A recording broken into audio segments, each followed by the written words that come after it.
Saturday Night Theatre. The Weak Spot by John Lawson. Just relax, Vera. Yes, Dan.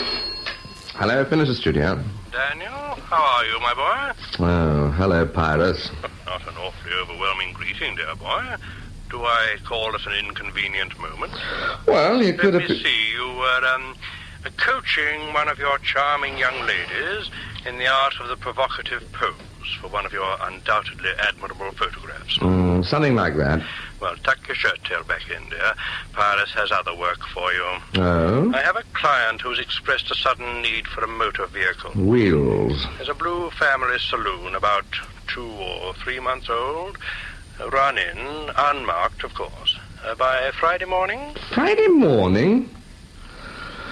Right, I'll drive down Thursday night. Of course. You'll leave it at the 7th parking meter from the south corner of York Street and Patton Street. York and... How are things in Glasgow these days? Apart from your normal activities, I mean? Oh, very quiet, Pyrus. And you? Oh, kept busy, dear boy, kept busy. Goodbye. Bye. Right, Fiona, that'll have to do for now. But we'd only just started, Dan. Yes, something's come up. Oh, well... Okay, while you're here, we'll take another few. Right, sit still. Now, lift your head up. Look at the camera, but turn your head round to the right. Catch more like that. That's better. That's lovely. Now, just hold that. Jolly good. Now, just stay there. More round to me. Lovely. At your convenience. No, not Saturdays. For how you know Mrs. Stratford's staff problems, powers of me. Quite so. Thank you, Mrs. Stratford. Thank you for calling. Goodbye.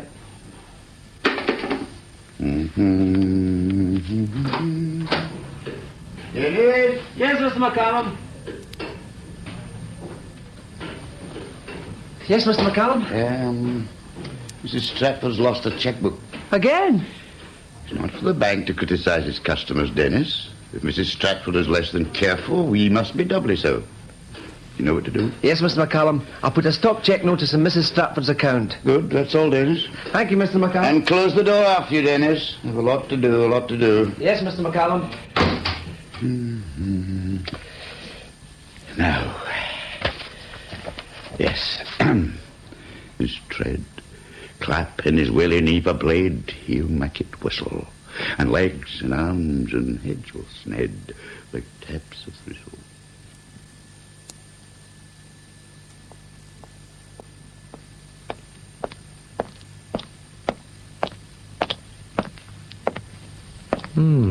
This one should do. Oh, come on, Ducky. Ba-bum.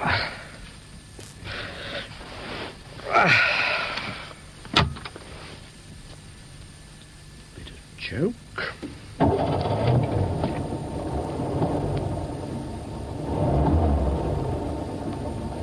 Nice. Hotel car parks are always a cinch.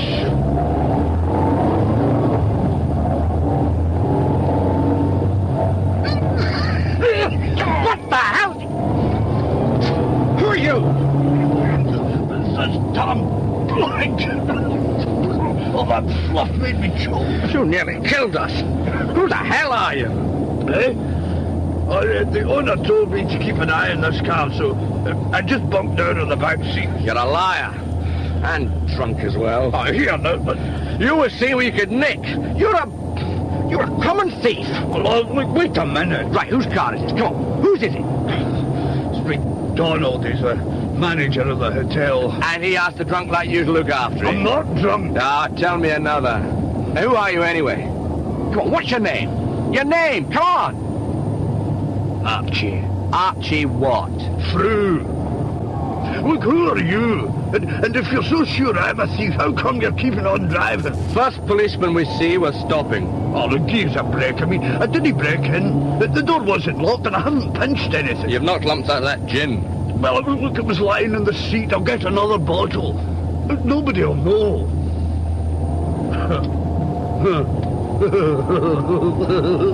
What is so funny? Did you see that big sign there? Where? All lit up, eh? A big sign as big as this car. And you just drove right past a police station, eh? You didn't stop. Because you're nicking this car, aren't you? Eh?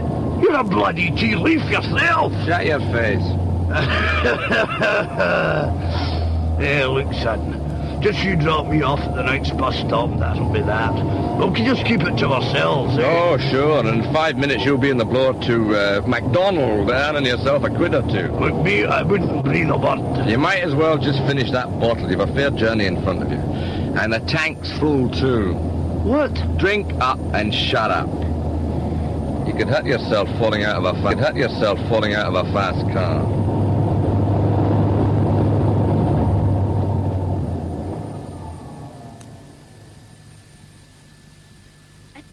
Christine, his bed's not been slept in. Oh, dear. I hope he hasn't had an accident. A fine thing. Me trying to run a respectable boarding house. My own brother stays out all night. Maybe he met some friends, Mrs. Patterson. Friends? Archie Frew's everybody's friend when he gets too much drink in him. Never done this before. Oh, heat up your breakfast, Christine. No use you being late for school just because I'm drunk and full of... Maybe he'll telephone. Phone?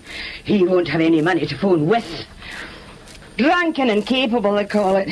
Drunken and... He's not capable, he's sober. I'll get my coat. Where are you going? Well, I'll call in and see Bill Clark. Sergeant Clark. Maybe he has Archie sleeping it off in a cell. Shame of it. Shouldn't you give him a chance, Mrs. Patterson? I mean, he may turn up at any moment. Oh, I'll turn him up when he gets home. Oh, well, maybe you're right, Christine. Finish your breakfast, you'll be late.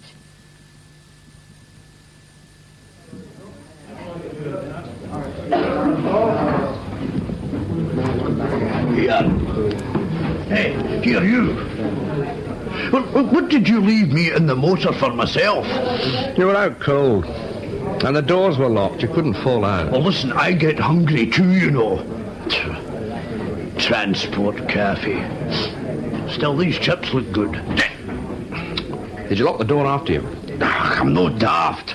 But are you worried somebody knocks it, like? Sit down. Give me one good reason why I should feed you. I'll give you 27. 9, 9, 9. Miss. Yes? Same again for my grandfather here. Right. Here, listen, what do I call you? Dan. Well, where are we going, Dan? London?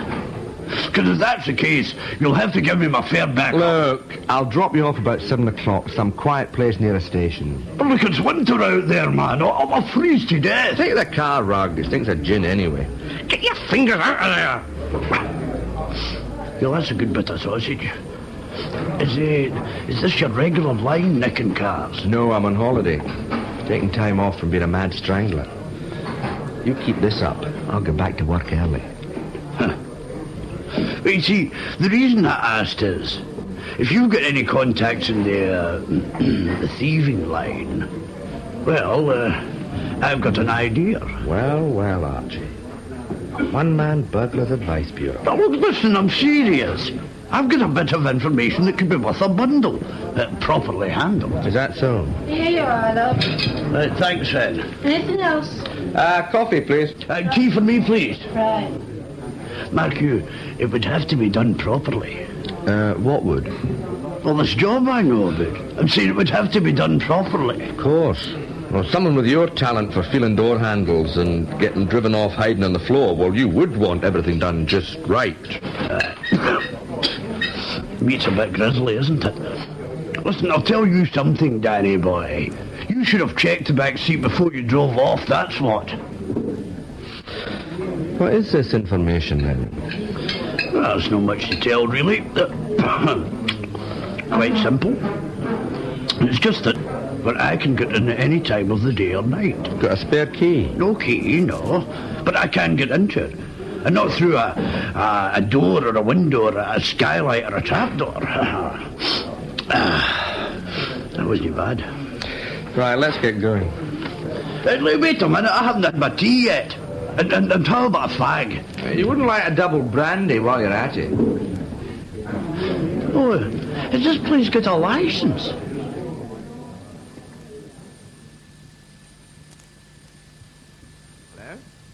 Hello? Hello, Pyrus? Daniel, something wrong? Not at all, Pyrus. No snags whatsoever. Why the telephone call, dear boy? The car? Delivered. Keys in the boot as usual. Well, you should be on the train by now, accumulating those dear little bottles provided by British Railways. I've someone I want you to meet, Pyrus. Well, you know, dear boy, any friend of yours and all that. But at the moment, my social calendar is full. This friend belongs more in the financial column, not the social. Oh? Think of a bank in a smallish town. Local shops, traders, good business, steady stream of cloth caps and soft hats. Plumbers, grocers, butchers. How much cash would that kind of bank hold on a fat night? I am a teeny bit intrigued, dear boy. I think I know a way into that bank, Pirates. A bank? We are ambitious. We are interested. Strong locks, burglar alarms and bells and things notwithstanding? Not, as you say, withstanding. Uh-huh. Come and meet my new friend, Pyrus. You are such a good judge of character. Corruptible character. That's the best kind. You know my reluctance to expose myself unnecessarily to unfamiliar germs, Daniel. That's all right. The park. In 10 minutes? 15, I think. A leisurely stroll in the park, not a headlong sprint. Have you ever sprinted, Pyrus? I trust I shall never have to, dear boy. 15 minutes, then?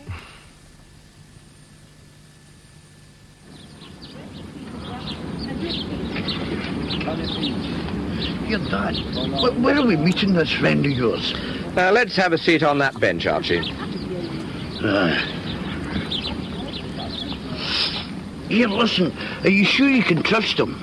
I mean, this kind of thing needs organisation. You only Shut get up, one Archie, bite. will you?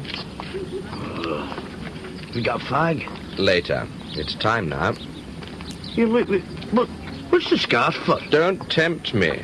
Eh? We'll put it over your eyes instead. Well, what's all this about? My friend wants to hear your story first before he makes up his mind, and he's a bit fussy about who sees him. Sit still. It's only a blindfold. Blind man's flaming buff. Games in the park. You play your game right, Archie boy, and you'll get lots of pennies. Aye, but how do I know him? Shut up, Archie. According to you, you're the only man in the world who knows how this job can be worked. You're losing nothing. Too late as a fag. I read somewhere you only enjoy a smoke properly when you can see it, and you can't see a damn thing. Talk now, smoke later. Is he here yet? He's listening. Behind us a bed. Creeping up in the grass. Get going, Archie. Right. Where do I start? From the beginning. Oh. Right. Well, I was working with this firm of contractors, Angus Duffus they're called. I was labouring a bit, helping the brickies, anything that needed done. I can turn my hand to most things, you see. Is he listening? Go on. Where in the name of social security did you find him, dear boy? Yeah, listen, is that rain I feel? No, it is not raining, Archie. Keep going. Well, it was about 3 years ago, you see. Now, Willie Grant, he was saying he was coming down with the flu. He was the brickie on the job. Well, man, his face was as white as a lemon sole, you see. And he'd had a row with the foreman just that week, and so the foreman said he was malingering. Well, nobody would believe him. So I told Willie, away home and I'll cover for you for the rest of the afternoon. And you still there? Go on. This is daft sitting here talking to my bloody self. You're not. He's listening, I promise you. With considerable awe. Well, did Big Shaw the foreman no come up and ask where Willie was, you see? Well, I tell him he'd gone back to the yard because his trowel had broke, see? And Big Shaw said the bricking had better be finished that night or Willie was for the heave. What was the job, Archie? Well, it was this bank. Anyhow, they'd put in a new night safe and we were filling up an old door. Now, there wasn't much to finish, so I started filling it in. And then I found that there wasn't much cement left. But if I went back to the yard and got more cement, they would rumble that, well, it had gone off, you see. So I shoved a whole lot of sand into what there was of the cement and used that to fill up the rest of the hole. Explain about the cement, Archie. Eh? Oh, is he still there? Mm-hmm. Right. Well, you see, when you're doing an outside wall, you need 1 part of cement to about 3 or 4 of sand. And then, you see, it sets like a stone. But the more sand you put in it, the weaker it gets. And I put in an awful lot of sand, see? I had to. So the bricks you laid... Aye, well, but bricks and concrete blocks, you see? I was running out of them too. Well, they're just sitting there. An angry mouse could push them in if he knew where to push. What happened after that?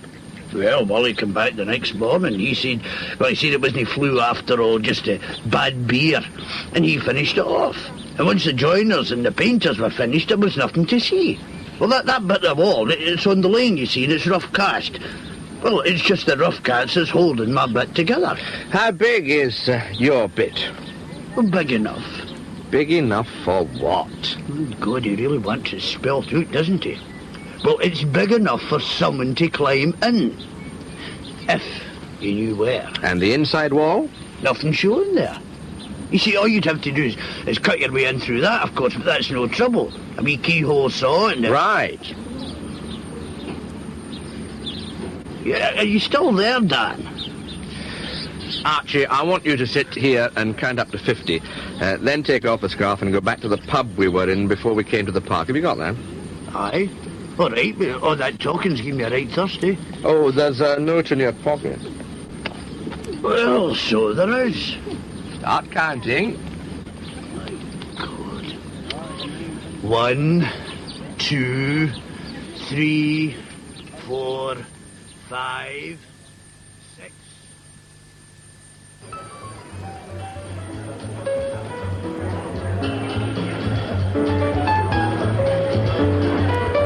So you see, my dear, the plum just fell into my lap. Most gratifying.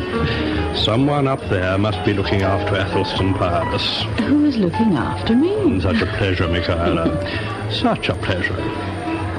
But we must take it step by step. I am prepared to invest a considerable amount in this one. It is potentially... more champagne, my dear. Thank you.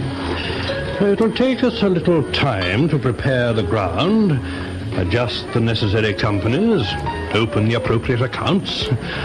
The commercial bank has some widely scattered branches, I'm happy to say, but you should have no trouble finding them, my dear. Oh, remember, darling, I want to change. Yes, of course.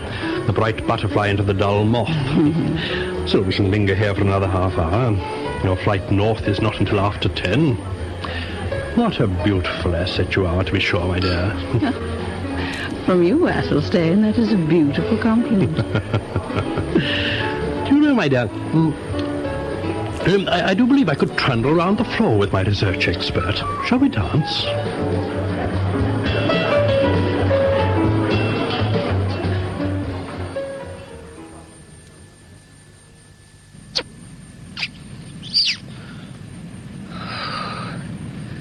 Christine. Oh, Dennis. I'll have to go in now. Oh. But Mrs. Patterson will be looking at the clock. But she's your landlady, not your mother. Besides, you're over 21. So you keep telling me. Well, you make me sound like the older woman sometimes. Miss C. Walsh, school teacher and spinster of this parish, the well-known baby snatcher. You're only 2 months younger than me, you know. Well, it is a consideration. Oh, come here, ancient crone. Oh, good night, Dennis. Oh, well, good night. What about tomorrow? I thought you said there was something on the radio tomorrow night. Oh, yes. Well, what is it? Well, it's a talk on the fortifications of the Iron Age. 8:30, I think. Phone me. Now, quietly. Good night. Good night. Oh!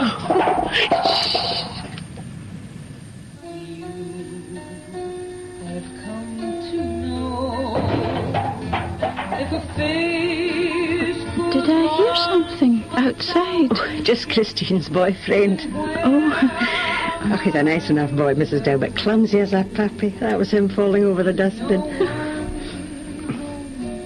The other night he scattered the milk bottles.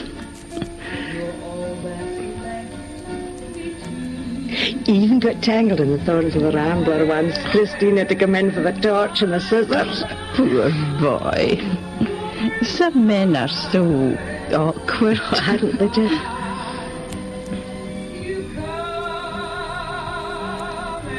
When this show's over, I'll put the kettle on. I heard that, Mrs. Patterson. Oh, hello, Christine. Hello, Mrs. Dyer. Hello, dear. I'll get the kettle. Sorry about the bin.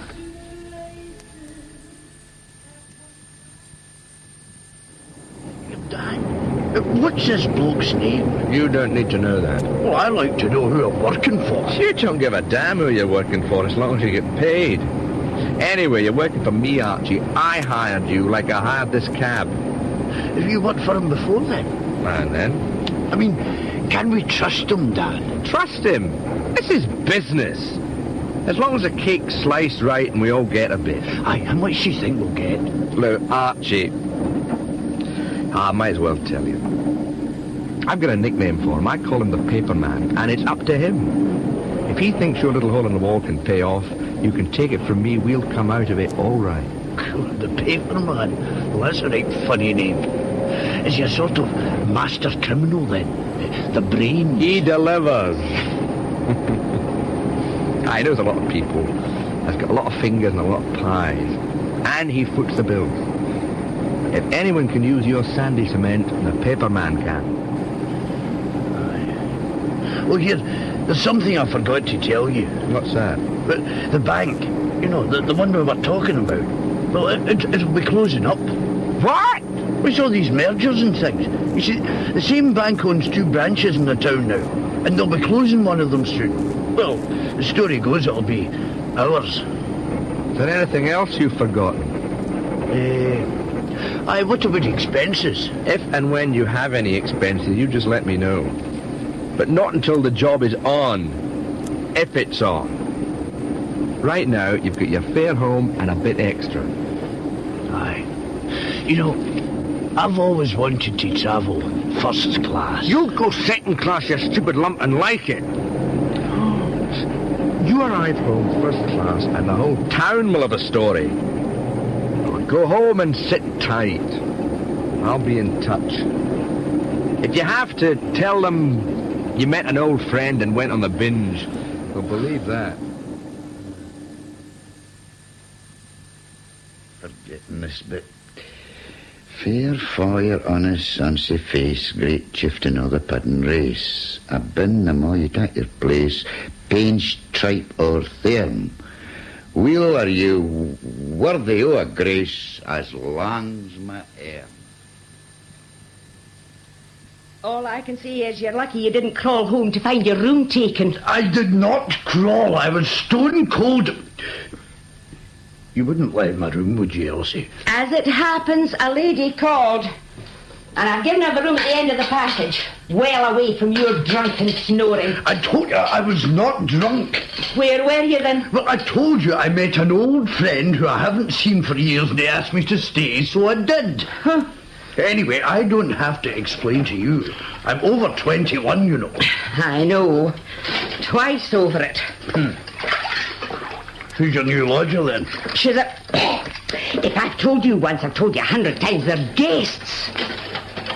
And you can dry the dishes instead of standing there with your hands in your pockets. Right. Well, who is your new guest, then? A very nice lady. She likes budgies, too.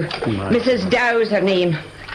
And she's doing an awful nice thing. Oh? Before she lost her husband, they spent a holiday touring out this way. And she's now retracing their footsteps. Oh, not in a morbid way. It was a blessed release. But a nice, sentimental journey. Such a gentle, quiet woman. How long is she staying? Oh, just for a few days. And you mind your manners. She's not a rich widow by any chance. Now, Archie Frew! Oh, you clumsy creature, you... Oh, I'm sorry, Elsie. I have an appropriate title for this project, Daniel. I think you'll like it. Operation Weak Spot. Nice. I should like you to look at these. Department of the Environment. Yes, the official letterhead. I particularly like the motto on the crest, in defense. Yes. You are a photographer who's been contracted to take pictures of various interesting buildings in the town in connection with a preliminary survey being carried out by the department. Nice. This is a letter confirming the request with a list of the buildings you're expected to photograph. Donald McIntosh. That's me. Indeed. As is customary practice in government departments, the signature is illegible, although the initials in the reference are authentic. This is actually part of the statutory list of buildings of architectural or historic interest thoughtfully prepared by the authorities and available at local council offices. Do I need to know about the history and things? You are an ignorant photographer, a mere tool of the cultured classes, Daniel. Oh, I'm glad of that. I have spent a considerable amount of my precious time reading about the utterly boring social life of the town. From the back copies of local newspapers, one can build up a horrifying mass of seemingly useless knowledge. Where did you get the local papers from? Well, this country possesses the most magnificent and the most obsessive system of libraries in the world. Amaze me. Present at the last dinner dance at the Commercial Bank was a young gentleman by the name of Dennis Mall. On the committee of the town's local history society sits proudly one Dennis Mall. Dennis, our historical Dennis, is employed at the bank with the weak spot. Dennis Mall. When you arrive, endeavour to telephone the bank when the manager, Mr. McCallum, is out. Mr. Mall will answer the telephone. The rest is up to you, Mr. McIntosh.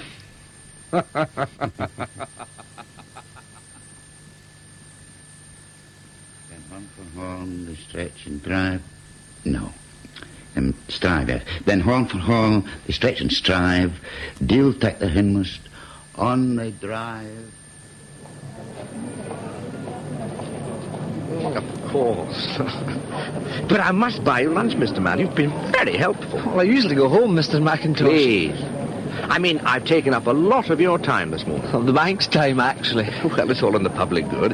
And you have told me more in a few minutes than I could have found out in hours of asking around. I simply must buy you lunch. Well, I'll have to phone home and tell Mother. I suppose you can put it in the oven for supper.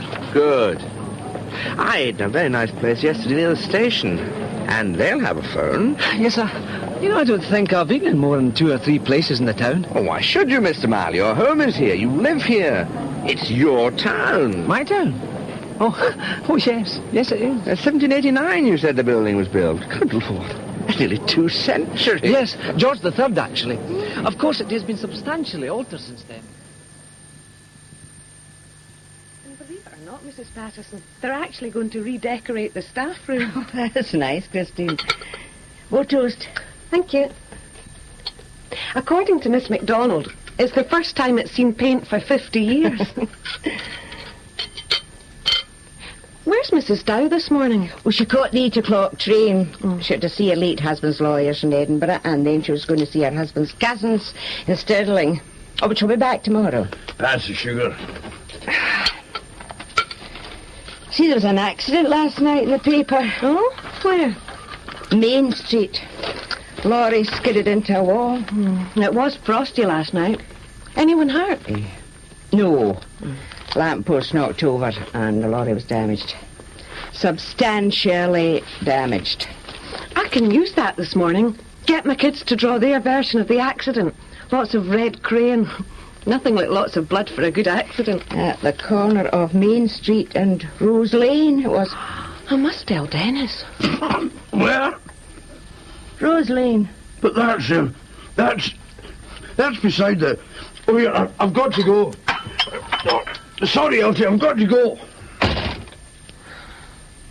What? What's got into him? Up at breakfast now before 9. He must be sickening for something. It was tricky. I had to soften him up enough to get him talking, but I couldn't have him staggering back to the bank like Lee Marvin on a bad night. I should imagine a bank teller unable to differentiate between 5s and 1s would be conspicuous. He's not a teller, Pyrus. He's a clerk. Dennis is a minor executive who looks after the electric kettle and dreams of the day when he'll have his name on a door. Anyway, I've finished with him. Have you been inside the bank? Briefly. Long enough. Here's a sketch of the interior and a street plan and some pictures of the general scene.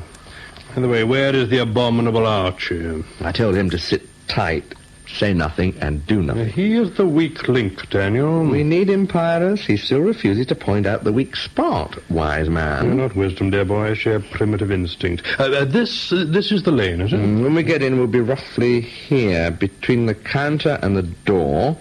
The door's on the main street, well lit at night, and always some traffic, and the usual police patrol on foot, and a prowl car. Have you studied their habits? There's an empty shop down the street a bit. I can get in from the back, and I've got a good pair of night glasses. The beauty of this is that we bypass the front door, Pyrus. We couldn't do it otherwise. How well lit is the lane? A street light there, fairly close. Narrow pavement? In the lane, yes.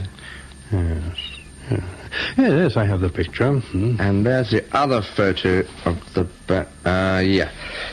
We go in roughly there. Now, when you get in, take all the loose bricks and pieces with you.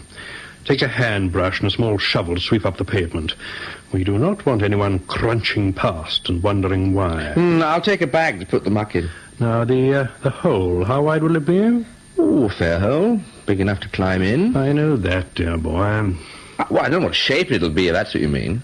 It'll be very noticeable, even in a badly lit lane. You will have a large board made, painted or treated somehow to resemble the wall surface at night. Large enough to cover the hole completely and comfortably, with a handle on the inside. Nice. Vintage Pyrus. Yes, the idea is sound. The execution must be equally sound. Yeah. A hardboard, probably. Fit snugly against the wall with no shadows along the edges. And braced to keep it stiff. Yeah, and some way to cover the hole after you leave. That's important, too. Yes, a prop or something. Or adhesive strips. Well, anyway, it shall be done, We'll Pyrus. work on it, dear boy. I think we can solve the threat of the passing eye. It is the ear of the casual public that concerns me. We can muffle the hammer and chisel, and I'll bring blankets to put on the ground to catch anything heavy that slips. Yeah, the lane's narrow, fairly high building, so probably an echo when it's deserted. Now, what about the safe and the strong room? I've called in a man called Middleton, who I'm assured is at the top of his profession. He has experience of bank furniture. Even he admits that although he can keep the noise to a minimum, there has to be a teeny explosion. He wants to know about the alarm system. Well, they're geared to a normal break-in through the door or the windows. Big bell, buttons on the hinges of the doors, connected to a tape 999 called the local nick. Not too elaborate. And once we're inside, we can climb over the grill and the counter. The door to the manager's office? Would you believe? It has a frosted glass top half. We can either break it or chip out the putty. How thoughtful of them. There will be a box somewhere with a switch to turn the whole system off, but it would need a key. So you won't rely on that? Well, if we're careful, we won't need to bother about it. And we are careful, dear boy. From my perusal of the local newspaper, a little light shoplifting is the height of the thieving standards in the town. That and the taking away of bicycles without the consent of the owners. A sleepy little town. Slumber on, little town. Slumber on.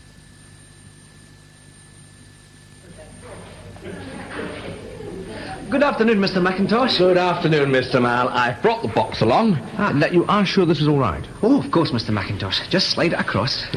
And I've brought a list of the contents. There's no need for that, Mr. McIntosh. I'll just enter it in as contents unknown. Well, as you can see, it's just prints and films and a spare camera. Just lock it up and I'll put it away, Mr. McIntosh. I'll give you a receipt. Mr. Donald McIntosh, Department of the Environment. Edinburgh. And I'll call for it as soon as I can. It's a nuisance being called away like this, but whatever this urgent job is in Edinburgh, it shouldn't take all that long.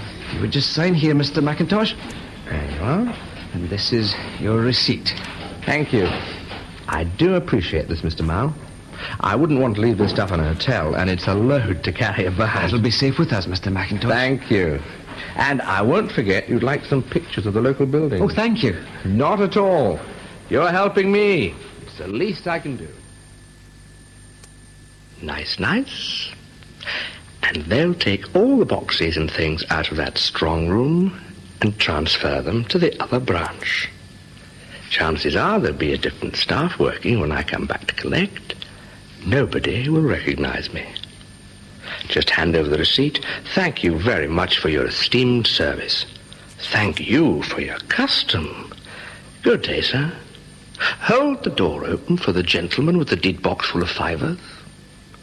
And off into the rich blue yonder, and nobody the wiser. Not even... especially not even old Paperman himself. P.A. Pyrus, Esquire.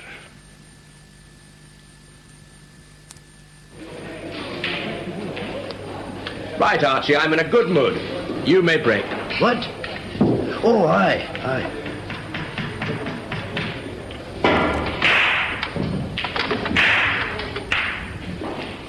Well, that certainly spread them out a bit. You know, a damn near thing it was. But that damn lorry. Blue, I think. You know, another 6 feet and it would have hit the side of the bank. And if it had hit the loose brights, well, it would have ended up parked right on top of the counter. But it didn't, Archie. It didn't. 6 and 1 is 7. When you loosened it up, though, the rough cat's all cracked. Will they repair it, do you think? Oh, I doubt it. I mean, they're shutting the place at the end of the month, Dan. If we're removing, there's not much time. Patience, Archie. It's just like snooker. Oh, by the way, I'm on the black now. Size things up, and then... no mistake.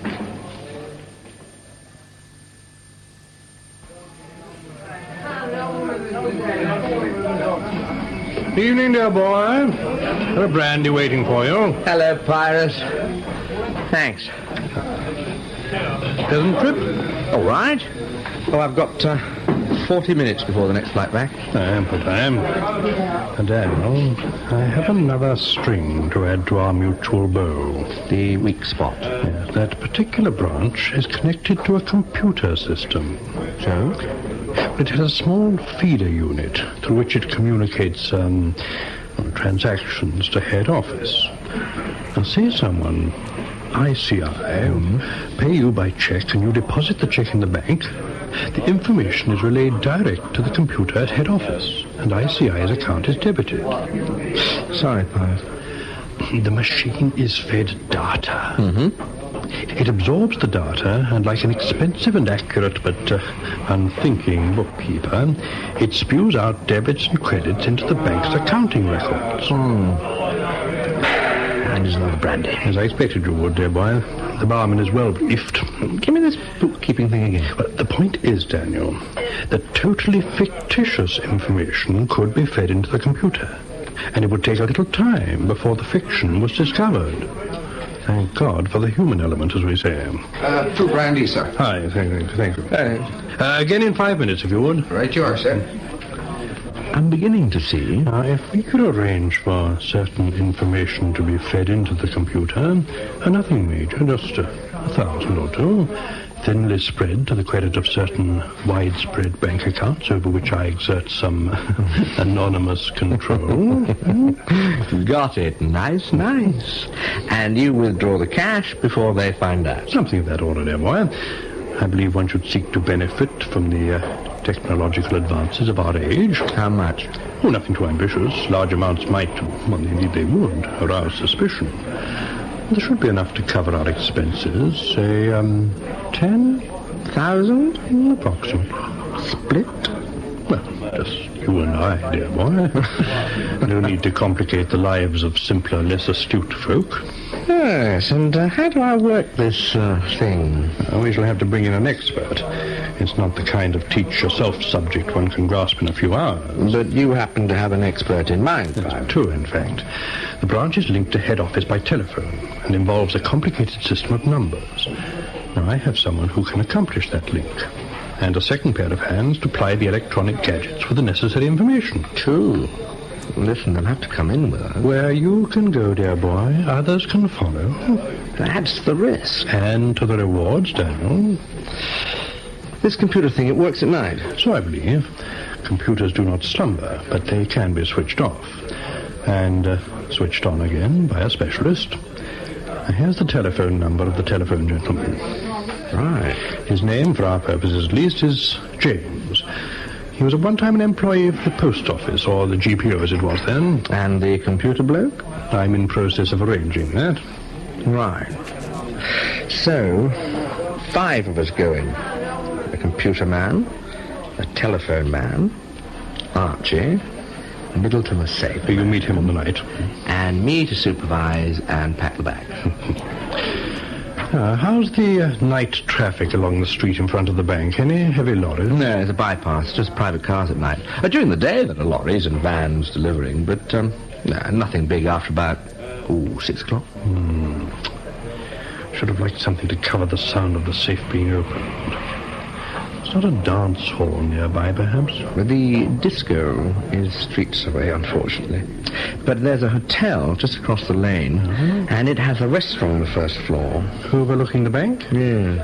And do they do what is popularly known as function? Well, I'll find out. We're looking for a dance with electric guitars or accordions and drums. Yes, and look into it, dear boy. A sound barrier, in fact. Drink up.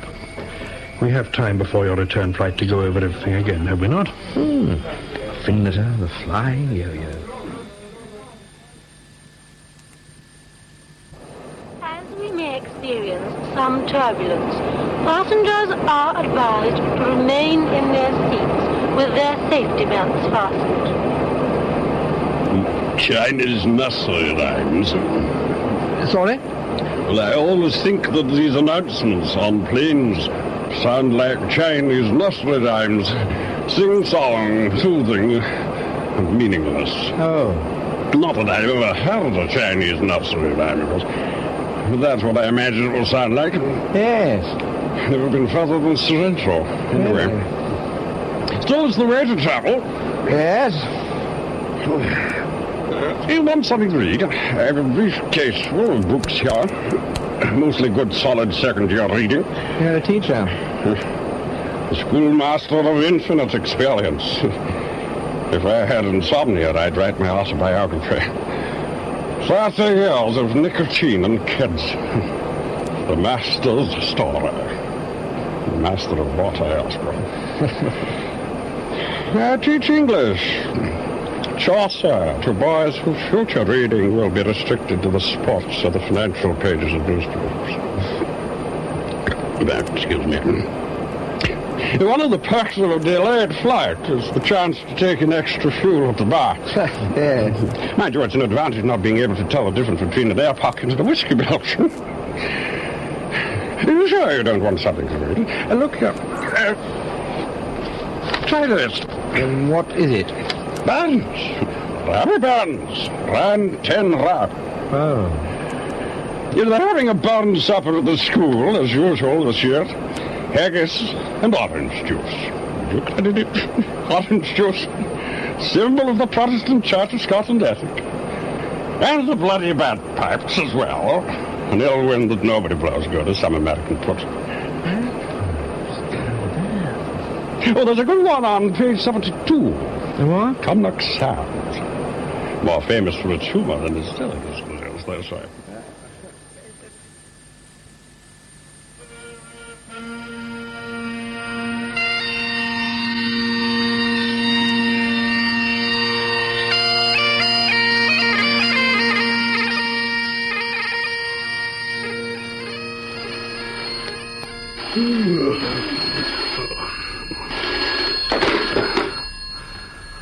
Hello? Pyrus? Daniel? It's very late. I know, I'm sorry, but it's about the weak spot. Well, what about it, dear boy? Careful with your words. Right.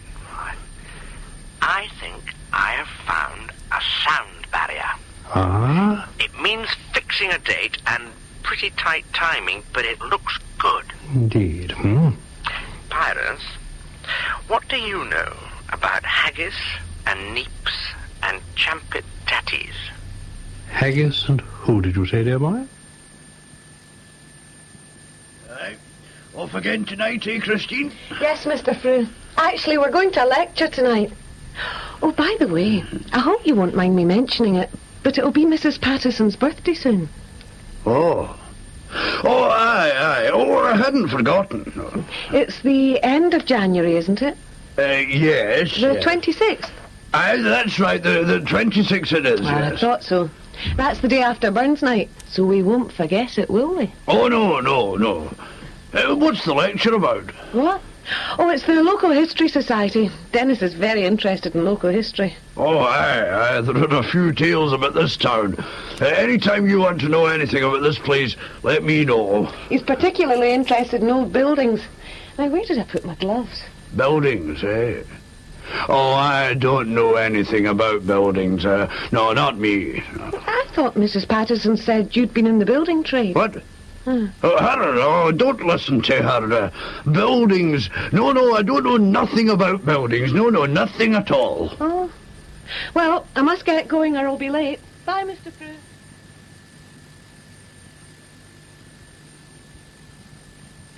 Now, I have your letter beside me. I feel I really know your little town, darling. I miss you. And I miss you. Not long now. How are your financial arrangements? The ground has been prepared. Your Mr. Frew is nervous. He is not my Mr. Frew. Not attracting too much attention, I hope. No. He doesn't suspect? Why should he, darling? Just a few more days. Daniel has been told all he needs to know. Sunshine and blue water. And you. Now call me if anything arises. Anything at all, remember? Of course, darling. Hello, this is James here. This is Dan. You got my letter? Yes. You are booked into the Royal Hotel for the night of the 24th. Good. How will you travel north? By car? Fine. Arrive when it's dark and put your car away. Someone might notice your London registration. Quite. You're careful, Dan. Anything else you need? Tools? One digit to dial with, one ear to listen with, and the rest is concentration. Good. Wait until I call you at the hotel. I look forward to meeting you, Dan. Welcome to Scotland, Pyrus. I thought you never visited the scene of the crime, before or after. This motel seems to be designed for the anonymous, Daniel. Certainly the food is. We have a monumental snag, dear boy. Oh? Middleton cannot come. But he's a safe man. Unsafe. Greedy fool. With our employment waiting for him, he chose to fill in the time with a little enterprise of his own. Oh, he got nicked. On his way home, his car skidded on the motorway. According to the picturesque account of my informant, the car rolled like an empty beer can and ended up flattened between a tanker and the concrete pillar of a bridge. No chance of him recovering in time. The question is not when Mr. Middleton will again be fit to continue his art, but rather if he will open his eyes again this year. Poor fella. Idiot. He knew we were relying on him. A fool. So what do we do about the safe and the strong room? My sources advise me that we are unlikely to find another specialist like Middleton in the time left to us. Well, we've got the computer lock going for us. Oh, my dear boy, for that to succeed, at least a day must pass, and a working day at that, before the bank suspects that its electronic chastity has been interfered with. If they find a hole in the wall and the safe untouched, nothing taken, even the thickest of employees will ask, why break in at all? I see. Well, could we fake an attempted safe break? What, do you mean leave gelignite and fuses and things like that? Oh, I don't know a thing about explosives, and I don't much fancy climbing into that place with my pockets full of jelly. Quite. And there's scarcely time to send you to night school in Belfast. Now, let me see your sketches and pictures again.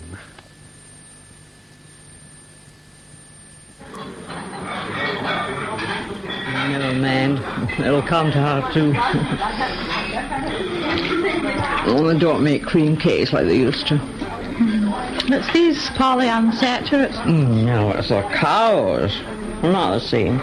It's cholesterol. That's the trouble. They look the same. Brown and white, black and white. All swishing tails and things. And the sodium glutamate. The inside, milk machines. Just milk machines, no character. Cows today. I didn't know you ever lived in the country. Do you want that one with the cherry? No, you have it. I'll try that. Chocolate. Daniel, what in God's name is this place? And there's a table by the window. Only in the name of art would I be seen dead in this post-menopausal canteen. Come on. Excuse me. My apologies, madam. Goodness! Daniel, do you realize that I would be less conspicuous standing stark naked in the refectory of a nunnery? It was your idea to come, Pyrus. You said you wanted to see the layout for yourself. Yes? I should like some Russian tea with fresh lemon and a little clarified honey, not sugar. Do you understand? Eh? 2 teas, please, miss. Biscuits or anything? Oh, God forbid. No, thank you. Thank the Lord I have my cognac with me. You flash that silver flask of yours, Pyrus, and you will be remembered here for the rest of the year. Oh. Look out the window. Take your mind off it. Do you see that building across the lane? Do you know it is Georgian? Built in 1789. Poor devil, see him out his trash, as feckless as a withered rash, his spindle shank, a good whip lash.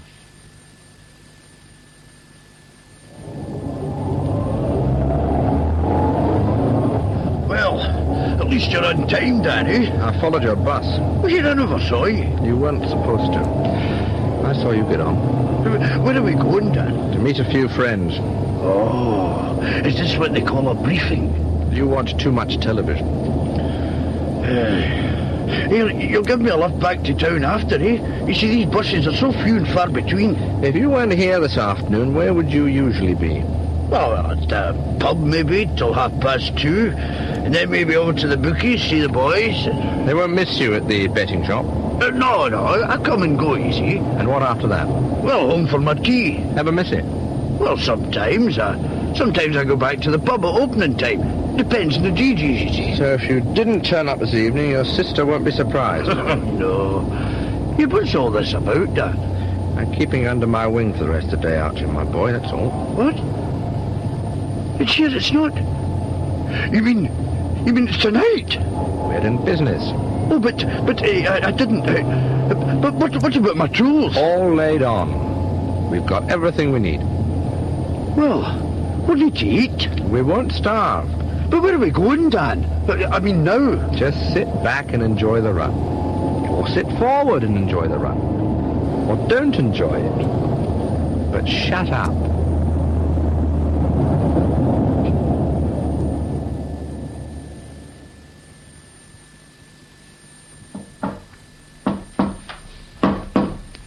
Here, who's that? Sit still. Come in, James. Here, Dan. Who's he? James, this is Archie. How do you do, Archie? Well, what's he for? Charming. It's a bit smoky in here, Dan. Do you mind if I open the... Let me do it, James. I don't want you seen at the window. Anyway, we'll pull the curtain soon. Dark in half an hour. Here, listen. Is that hair oil I smell? It's aftershave, actually. What? Do you shave in the afternoon? Oh, twice a day, actually, with my growth. In the name of God, Dan, what is he for? Well, put it another way, Dan. What on earth is he for? Archie gets us in, James. He is our guide dog. Oh, woof woof. Now, just a minute, you. Shut up, Archie, and make yourself useful. There's coffee in those flasks and sandwiches in the box. You fill your mouth and you keep quiet. Aye, right. Who are we waiting for, Dan? Mike. Who's he? You'll find out. We'll go through the whole bit when we're all here. And not just once. Do you have any problems, James? None. After you called me this morning, I spent some time in a call box. Spoke to a contact in the phone game. My information is still up to date. Good. Listen, what do you do? Even with his mouth full of what looks like salmon sandwiches, he still makes a noise, Dan. Look, I want to know, Dan. And you spilled coffee all down your front. Who's that now? Just a minute. Good evening, Mike. Mike, this is James. How do you do, James? How do you do, Mike? And this is Archie. Afternoon, Mr. Frew. Aye, hello. Here, listen, don't I know you? Well, you see, I know your face, but, here, Dan, what's he for? Time to pull the curtains, I think. Good. I'll be glad to get these off. Here, let me take your coat. Well, here, listen, see me through your bonnet. Oh, my God, that's... Very good. I thought you were female. I have an awareness about such things. But you're a grey wig, spectacles, and a skirt below my knees. Mr. Frew. Mrs. Dow. My God, it's a Wonder Woman. But... I don't quite understand this, Dan, but at least Mike has managed to do what we could not. Silence Archie. Now, Mike's a specialist too, James. Computers. Now, let's get down to it, shall we? Step by step. Good gloves, Dan. Surgical rubber, no less. Keep your lily-white hands nice and clean. We all wear gloves, Archie. Look, the bricks will wear a hole in them in the first minute. Wear these for the heavy work. Now that's better. Good, thick stuff. They suit you. I'll need light to work by inside, Daniel. Here, try this hat on. What on earth? It looks like a miner's lamp. Yeah, something like. And we'll be taking a big, heavy blanket to drape over you and the machine. It'll be a bit warm, but we can't have any spare light spraying about. Sit on the floor, Archie. What? Go on. Sit on the floor, beside that chair. But what for? Go on. Right. Now, this is the shutter. Now reach over the chair. Pretend you're leaning through the hole. And get hold of the handle of the shutter. That's it. Good. Now, pull it upright against the chair. Splendid. It's not too heavy. Archie's a big, strong man. Okay, Archie, you got a hang of it? There. How's that? Fine. That's good. That's easy. Hey, look, I can even hold out with one hand. Both hands, Archie, and all the time. Right. Now, that is the exact colour and texture of the wall from 3 feet. Nobody will look twice at it. No loose change in the pockets, no rattling boxes of matches. Better not take your handbag, James. When you're swinging that hammer, Archie, remember to keep your head in the way. I'll cut it out, you two. Rubber soles, dark clothes. Now, we've got a black sweater for you, Archie. We picked it out specially. And gloves on all the time. As soon as I'm on the telephone, Dan, if there's a recorded 999 device from the bank to the police, my call blocks it. I may have to hang up and try again several times, so it'd be a good idea to tie back the telephone bell while I'm working. I thought there was supposed to be a bloke coming to blow the safe. We have made alternative arrangements, Archie. Oh, aye. Like taking a tin opener, are you? No, a fish. Normally, this man makes his living at auction rooms and dog tracks and similar gatherings of well-filled pockets. He's known professionally as the Fish, from those loathsome objects called fish fingers. He's extremely expensive, dear Moran. We had to tempt him from his usual habitat, and at short notice. But we're not in a position to haggle, are we, dear boy?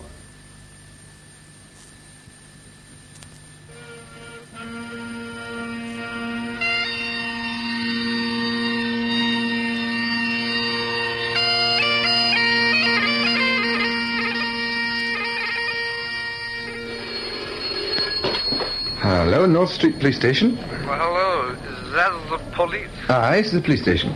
The bank. Someone's at the bank. Could I have your name, please, sir? Well, never mind my name. It's not germane. Someone's at the bank.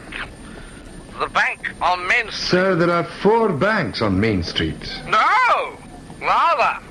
Well, is, the commercial bank. Yes, the commercial. What about it? My God, I just told you. There's someone at it, you know? At it. At the bank. Look, sir, if you could just give me your... What was that all about, Briggs? Sounded like a drunk, Sarge. Something about the commercial bank on Main Street. Didn't make much sense. Well, it's a quiet night. Take a walk round and see what you can see. All right, Sarge. Who's the key holder? McCallum is the manager. But don't bother him. Just have a look. I'll get it. North Street Police Station. Hello, police. I have just seen some men on the main street behaving most suspiciously there. I see, madam. Could I have your name and address, please? Miss Helen Richardson, 17 Carlton Crescent. Carlton Crescent. Behaving most suspiciously. A group of men just near the commercial bank on Main Street. Thank you, Miss Richardson. Thank you very much. We'll look into it. There was something most suspicious about them. Thank you, madam. Briggs? Yeah? Hold on. We'll take the car.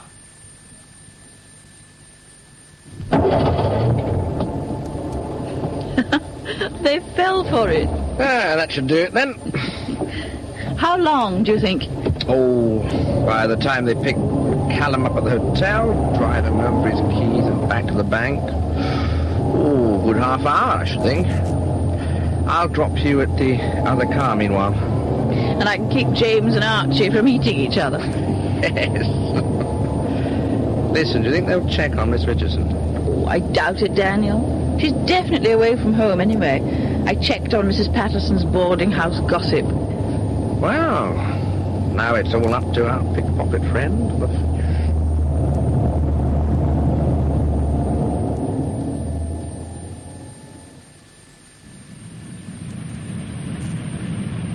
Let's go over it again, Fish. We've got time. Down a lane, into the hotel by the side door. There's a staircase just inside. I go up there. There's a ladder at the top of the stairs. I go in the lab, lock the door, wait for you. At least I'll have somewhere to sit. All right. Okay, and then I come in. Then out I go. This man comes into the hotel. He's wearing a kilt, a raincoat. He's red-faced, moustache and glasses. He comes up the stairs, so I go down the stairs, starting drunk. The keys are in a leather holder. Probably in his right-hand pocket. With a kilt, he doesn't have trouser pockets. Well, if he's got a bit of sporran, I'm in dead trouble. I never dipped a sporran before. On you go, Fish. Well, I ask him for a light, block the stairs and pester him. When I've got the keys, I say, enjoy your supper. And if you don't get them? I dare say, hope your haggis is okay. No, either way, I let him go up the stairs. And either way, I'll get paid. Right. Supper, you've got them. Haggis, you haven't. I'll go out the door, wait for you. You get the keys, or you don't. Either way, I'm on that 9 o'clock bus out. Right. Right? If I don't get him, you're waiting for him in your cars. You know, I don't want to know about that bit. I'm not fussy about that bit myself.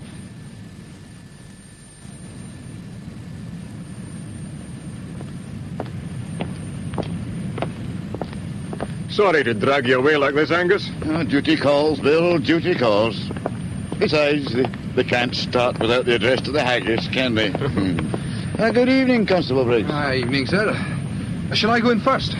The alarm, Briggs. Mr. McCallum has to turn it off. Oh, aye. It won't be a moment. Waking up, Briggs. If you'd gone barging in there, you'd have set off a bloody police call. Sorry, sir. Come in now, Bill. All right, you are.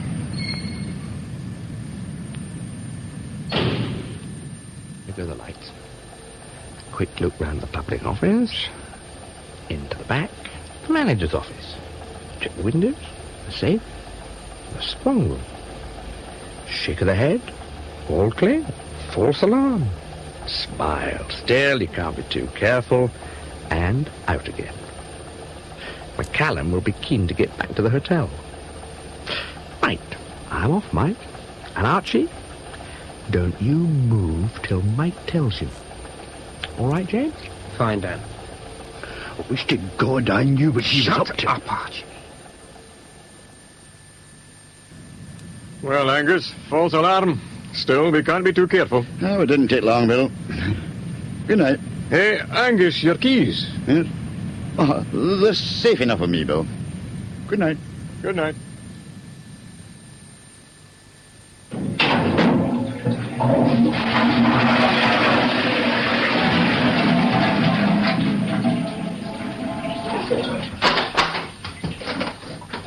Lightfish. He's on his way. A piece of cake. Oh, that's my little price of money.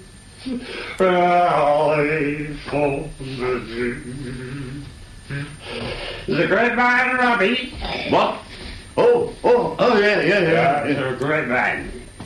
And if you give me a light, please. I'm afraid I'm in rather a rush. I shall brothers be for all that. Oh, yeah. Yes, of course. Well, here you are. Steady, old man. Steady. It's not much room at these stairs. There you are. That's it. The great man. Robbie Bush. Yes, indeed he was. Thank you very much. Thank you. Not at all. Are you coming to the Burns dinner? Oh, yeah. But you enjoy your supper.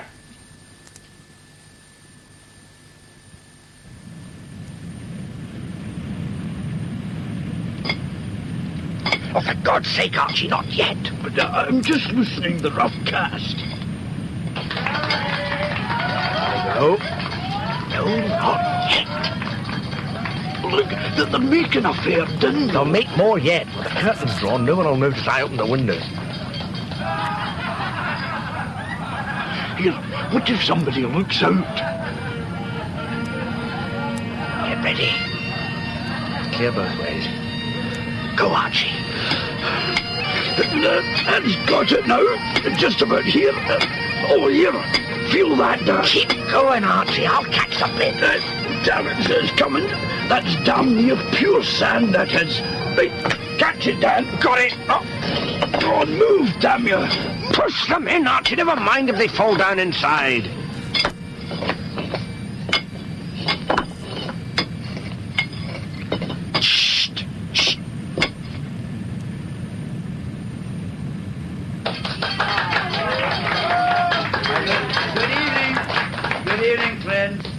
That's McCallum doing his bit now. Gently, Archie, gently.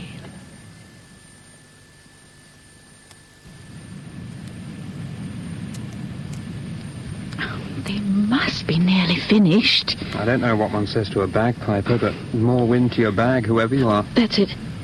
Dan's waving. Come on, James. Old Scotland wants nae skinking ware that jops and luggies. But if you wish her great for prayer, gie her a haggis.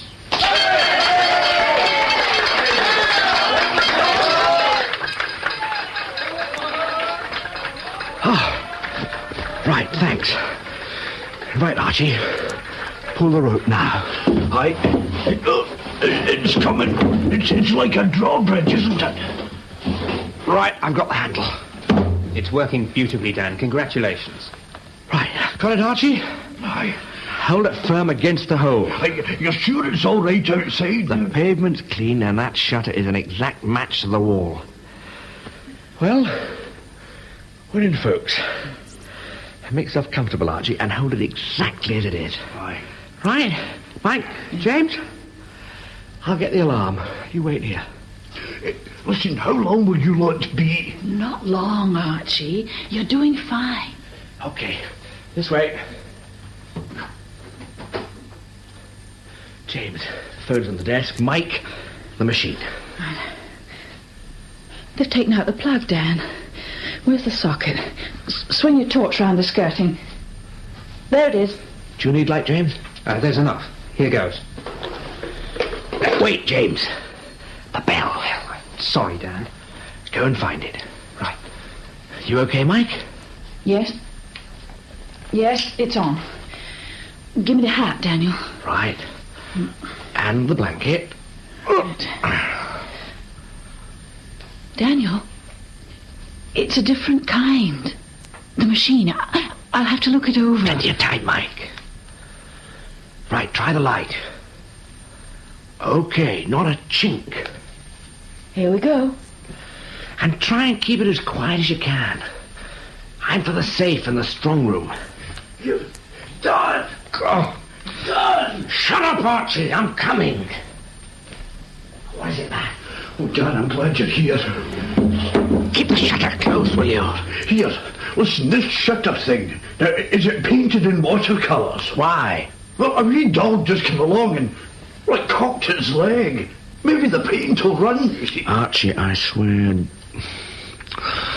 Now, you just keep it tight and snug against the hole, will you? Oh, my God, it's the alarm. It's not the alarm, it's switched off. Well, it's James on the phone. It's a hell of a noise, anyhow. It just sounds loud to you, no one will hear it. But keep that hole closed, will you, and your mouth while you're at it.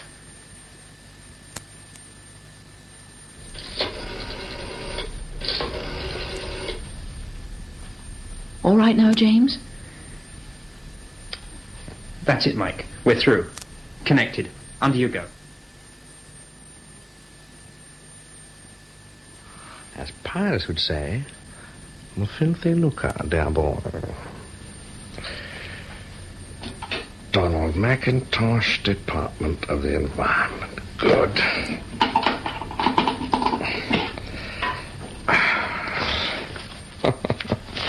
Thank you, Mr. Mal. I've tried Miss Richardson 3 times, Sarge. There's no reply. Take the car, Briggs. Go over to Carlton Crescent. Try her house. If she isn't in, try the neighbours. You think somebody gave her name, Sarge? I'm sure they did, but I don't know why. And how did they know she wouldn't be at home?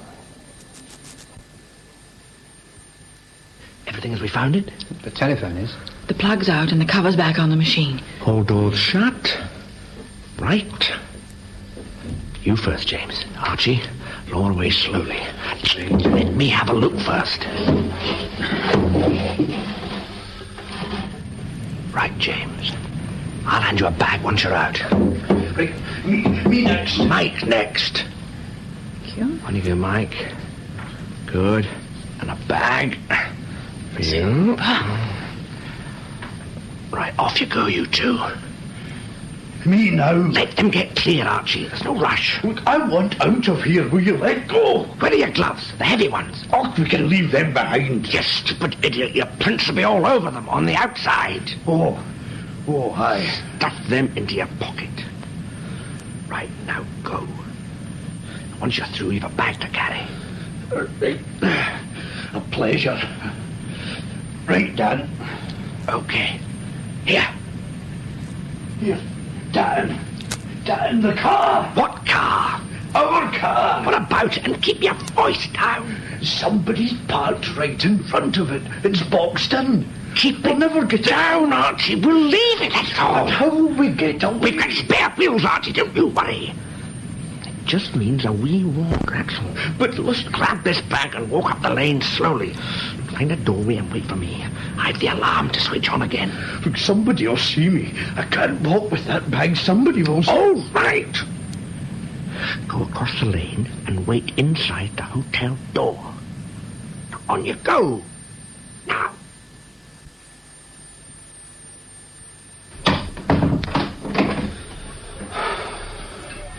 Easy now, Archie, lad. Just take it easy. I say, you don't happen to have seen a set of keys, do you? What? Oh, no. I must have got... No. Oh, I'm sorry. Excuse me. He's looking for keys. What? Keys. Afraid I seem to have mislaid some rather important keys. Keys, eh? A bunch of keys in a black leather key holder. What? Yes. How did you know? Will these be them? My goodness. Yes. Yes, these are mine. This is your lucky night. I was just walking along the lane, and I saw something gleaming in the gutter, and... thank you. I must have dropped them. I was going to phone the police and report it. They look rather important. Shop keys, maybe? Rather more important, I'd say. They belong to the bank. The bank? Well, I mean, sir, nothing personal, but how do I know you should get them? I mean, wouldn't it be proper if we went to the police and got an official... No. No need for that, really. I mean, I don't... Here's my driver's license. My name's McCallum, Angus McCallum. I'm the manager of the bank. You know, everybody knows me. I mean, they don't need...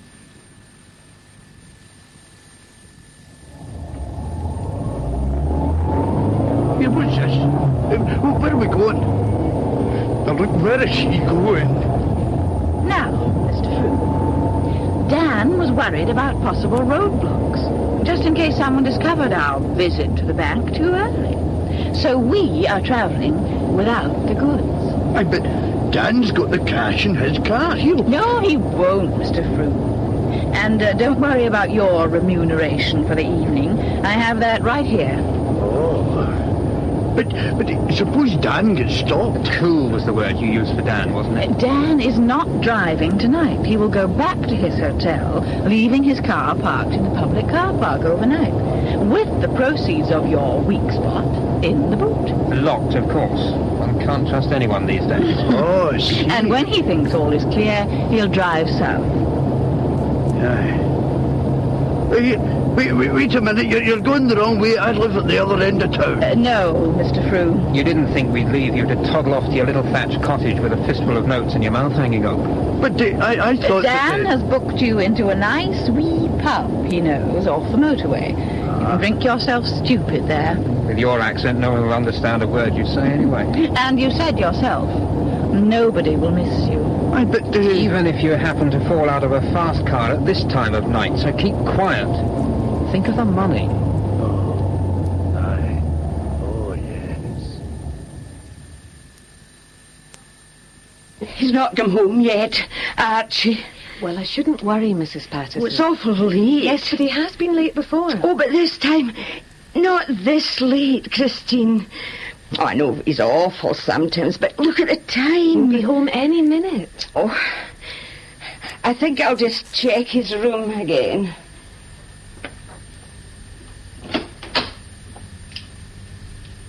No. Well?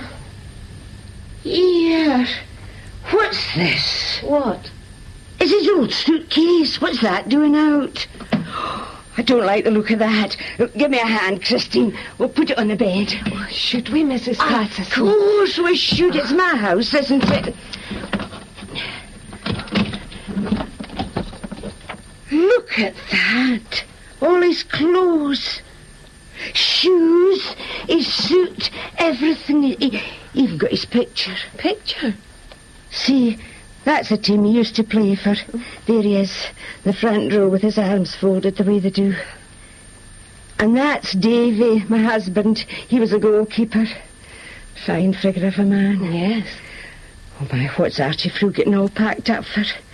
Where does he think he's going? There's something else. It's a parcel. Gift wrapped.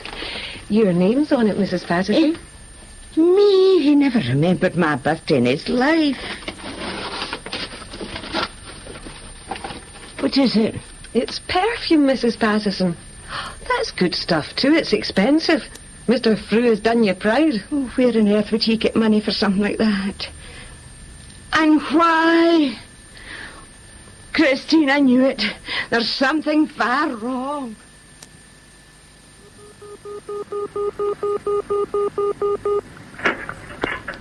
Hello? Hello? Pyrus, Dan here. Good morning, Daniel. Is all well? The car's gone, Pyrus. The car, Daniel? The one I planked the stuff in the car park. It's been pinched. Are you quite certain? Of course I'm bloody certain. So I locked the luggage in the boot last night, as agreed, in the car park, like I said I would, and now some thieving... You are positive it has been stolen, not taken in error by somebody? Not a chance. Some bastard amateur joyrider has nicked it. Now he's telling about the bidding countries over that stuff in the boot. The car was rented, was it not? Of course. Oh, there's no chance of it being traced to us, Pirate. To you, Daniel. Well, to me, then. But I can't very well barge into the local police station and report a theft of a car, can I? Under the circumstances, I think not. Bloody thieves. Daniel, we shall just have to write it off. Look, there are still other fruits of our labours, remember. Ripening. Patience, dear boy. Well... Look, I don't have any transport now. There is always British Railways, dear boy.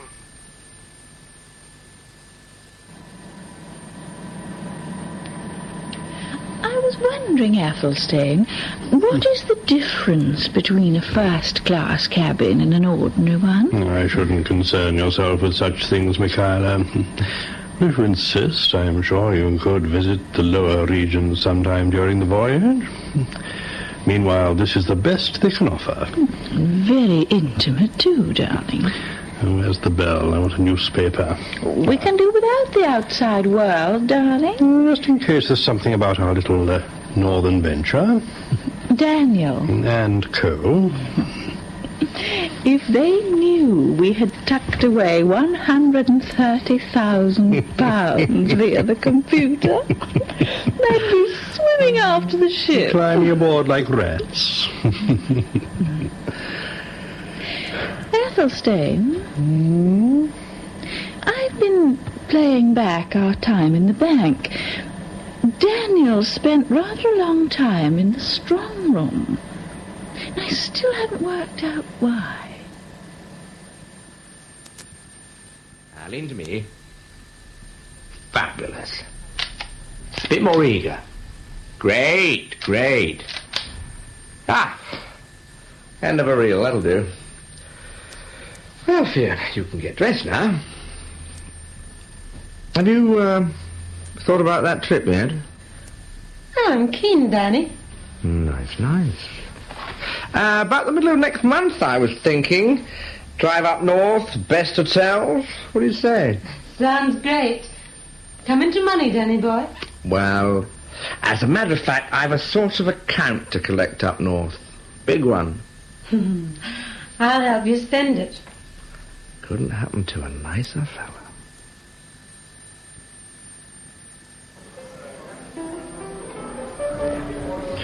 I think we shall try the 52 Burgundies tonight, Michaela. Not that they'll live up to the 59s, of course. Mr. Polaris? Yes? Oh, well, thank you. What is it, dear? An invitation from the captain, perhaps. Oh, no, a telegram. Oh, let me see.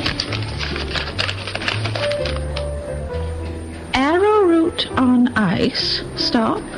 Eagles. Stop. What on earth does that mean? I asked one of my assistants to keep an eye on the computer transfers. Arrowroot is the name of one of my companies to be credited with the transfer. Yes. On ice, stop. Eagles, stop. Yes, on ice means frozen. For some reason, the bank has stopped all its transactions with the company. And eagles and inspectors, investigators, snoopers, and all such gentry who pry into other people's affairs. I see. If they've frozen Arrowroot, the chances are the rest is held up as well.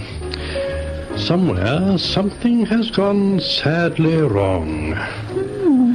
You don't suppose the captain would throw us overboard if I diluted this consommé with cognac, do you?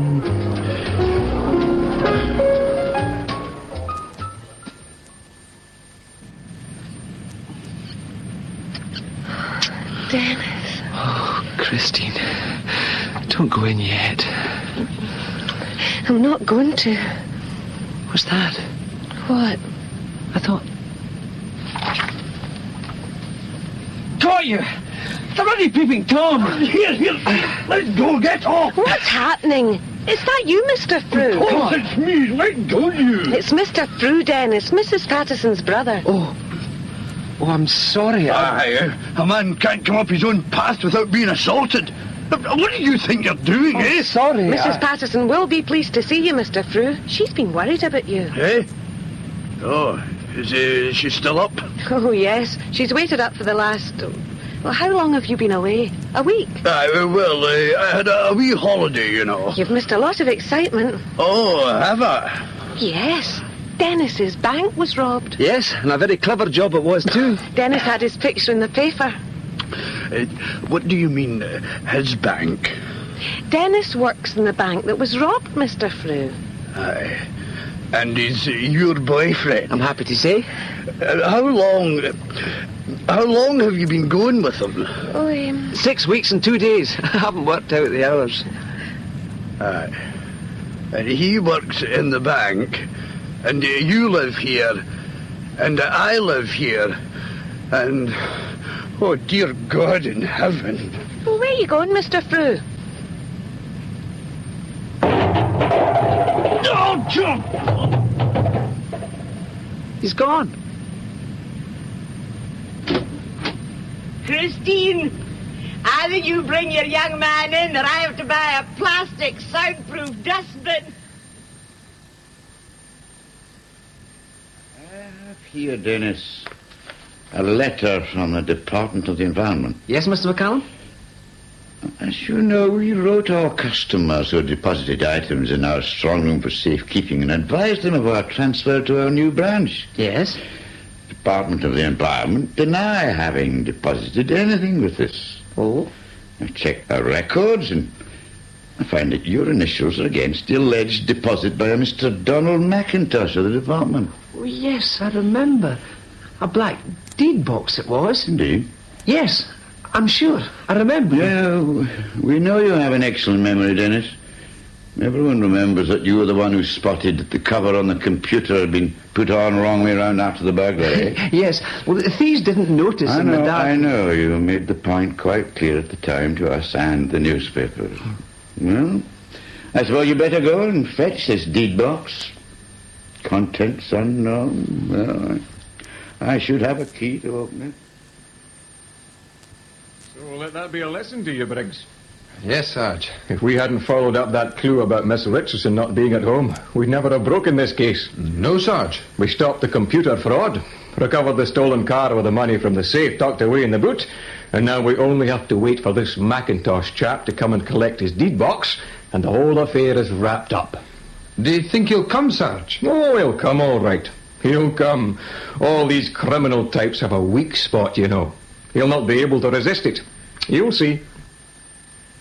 If you say so, Sarge. That was The Weak Spot by John Lawson. The part of Dan was played by David McHale, Pyrrhus by Leon Sinden, Michaela and Mike by Eileen McCallum, Archie, Charles Kearney, McCallum, Willie Joss, Dennis, Lawrence Douglas, Elsie, Effie Morrison, Christine, Virginia Stark, Fish, Arthur Boland, James, George Howell, P.C. Briggs, Bruce White, Sergeant Clark, Robert Doherty, Fiona, Wilma Duncan. The producer was Gordon Emsley. At 11 o'clock tonight, The Late Show presents The Men from the Ministry, starring Richard Murdoch and Derek Guyler, also with Ronald Baddeley and Norma Ronald. First broadcast in 1970, this episode is called Bare Necessities, one of radio's great comedy shows, tonight at 11 o'clock on Radio 4. And now here's the weather forecast for tomorrow. After a bright start, particularly in the north of England and in Wales, it'll become cloudy and rain's expected to spread northeastwards to most areas by the end of the day. Scotland and Northern Ireland will have showers and sunny spells for much of the day, but southern Scotland and Northern Ireland will have more general rain later. Temperatures will be near the seasonal normal. And finally, the outlook for Monday and Tuesday. Changeable, with rain at times in most areas, but also some sunny spells. Temperatures near the mid-March normal. And that was the forecast. And now, after the time signal for 10 o'clock, the news read by Peter Donaldson.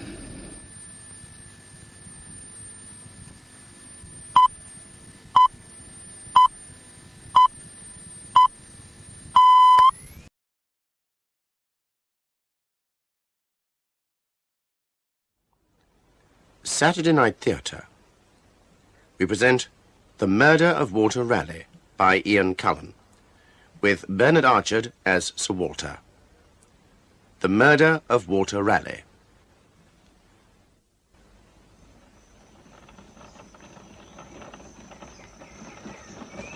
Jeez, you, it's hot.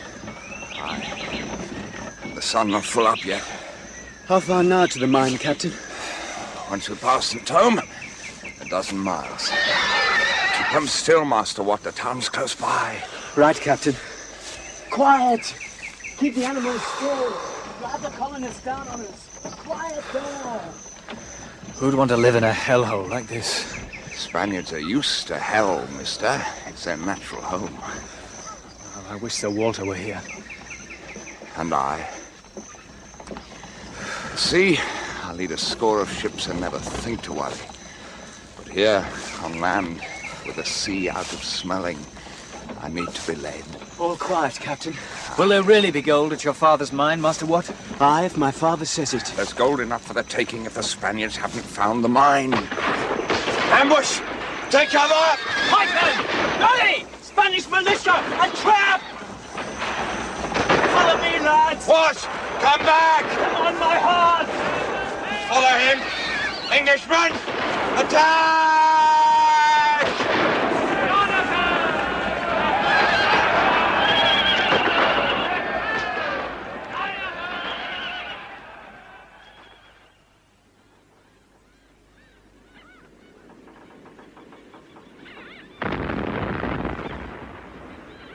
I should have gone with them. Is there no news? Just the guns, Sir Walter. Send Will Cecil to me. Aye, aye, sir. Oh, God, help me to get through this day.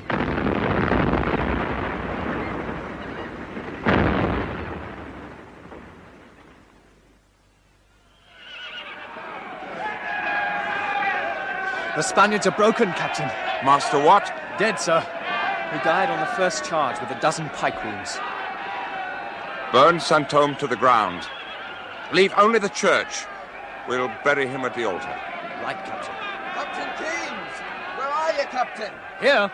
Well? We found these papers, sir, in the town hall. Yes, yes.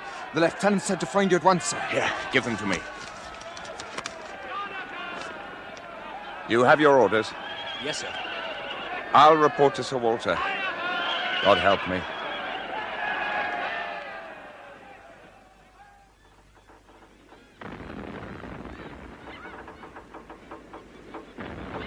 You must rest, sir. You've been very ill. Rest? While my men are dying? Who's that? Someone coming from the forest. Wounded. It's Keynes. Has he help? Yes, sir. Bring him straight to me. Yes, sir.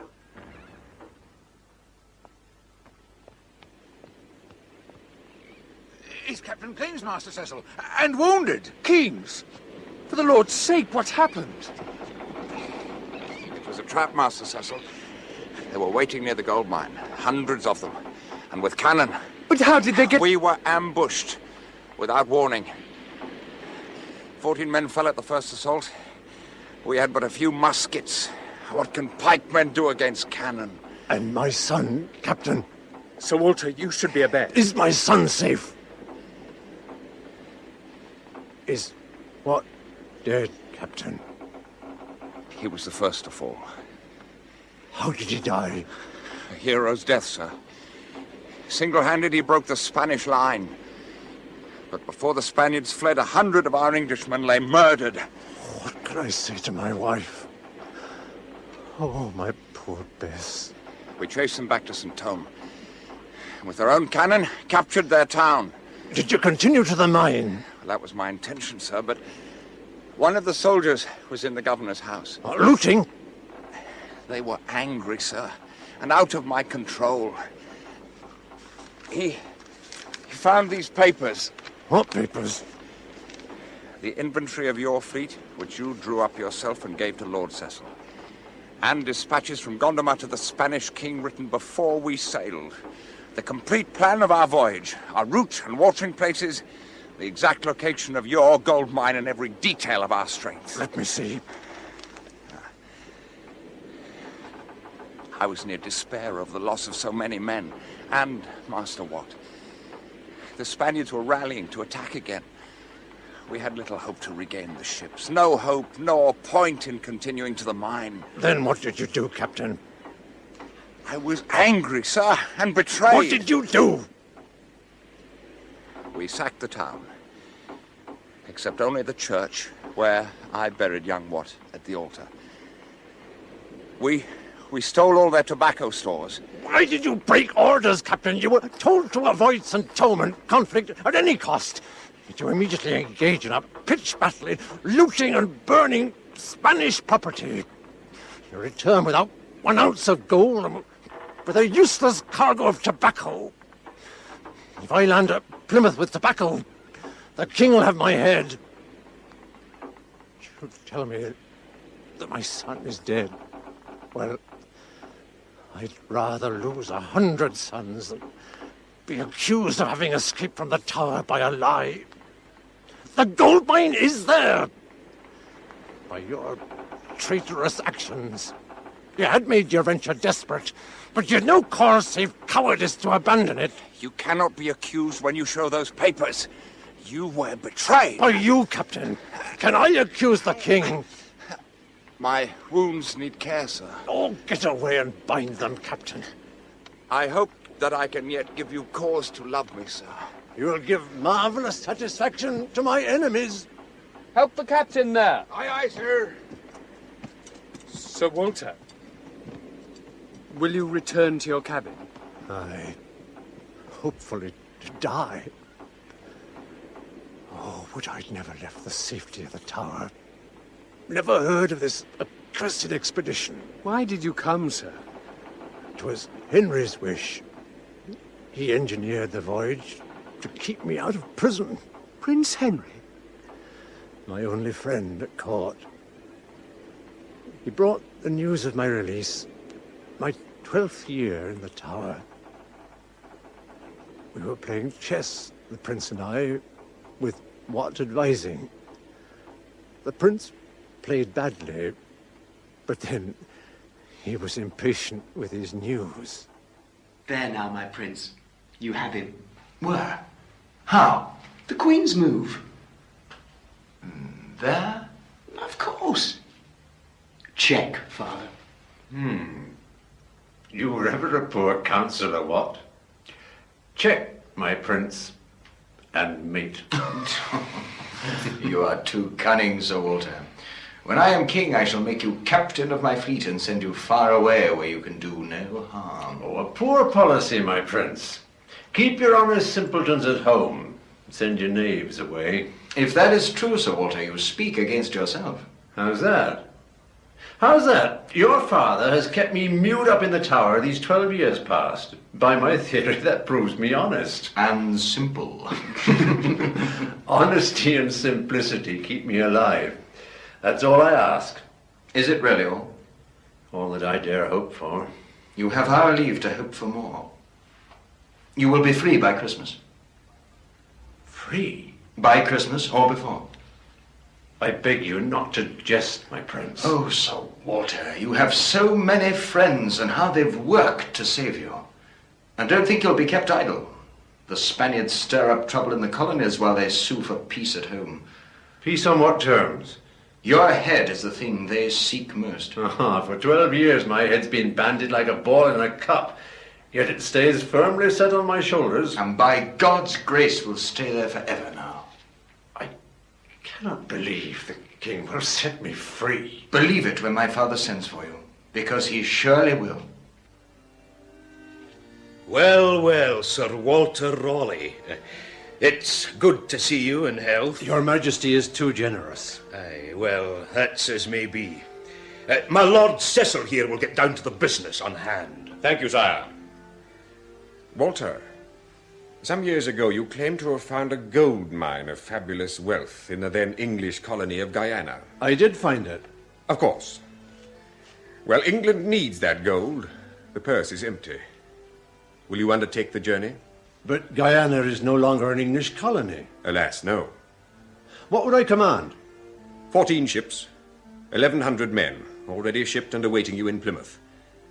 You may trade en route, but you must find the gold and return to England within 2 years. You understand, Raleigh, this is not an expedition against Spain. She is our ally now. Your Majesty, I am an old man. Nonsense. You're but 10 years older than Cecil here. You're out of condition, that's all. Is there no one else? We wish you to lead the expedition, Sir Walter. None other. Will you serve the king? Forgive my doubt, sire.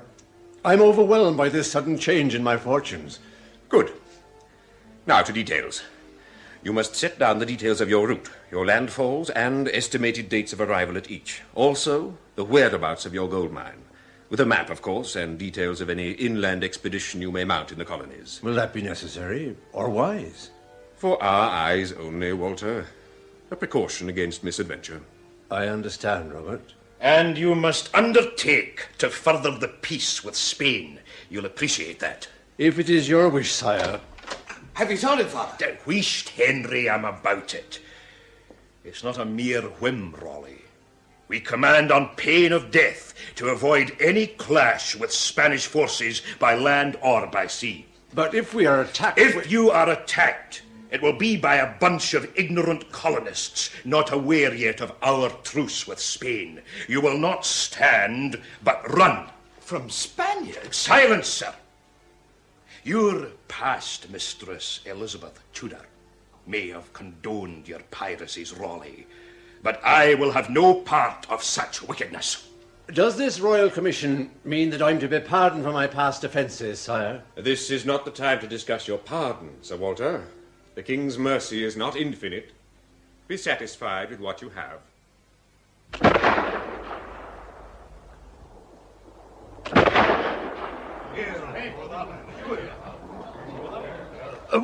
What is it, Will? Oh, I think I was dreaming. I'll find out, sir. Well? Oh, it's Captain Keane's, Master Cecil. He...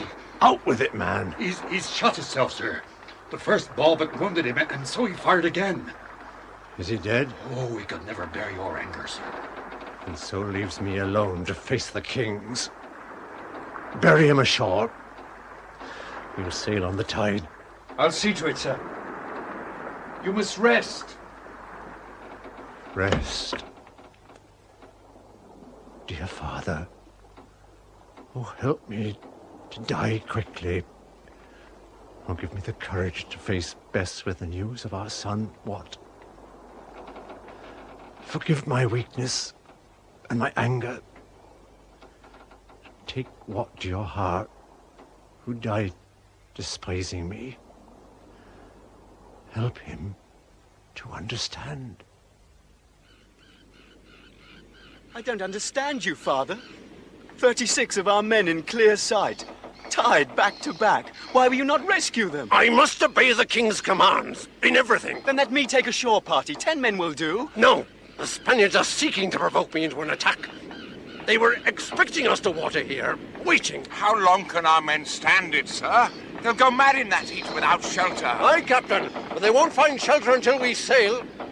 Give the orders. And leave them to the Spanish galleys. It's that or stay and watch them broiled alive in this damned heat.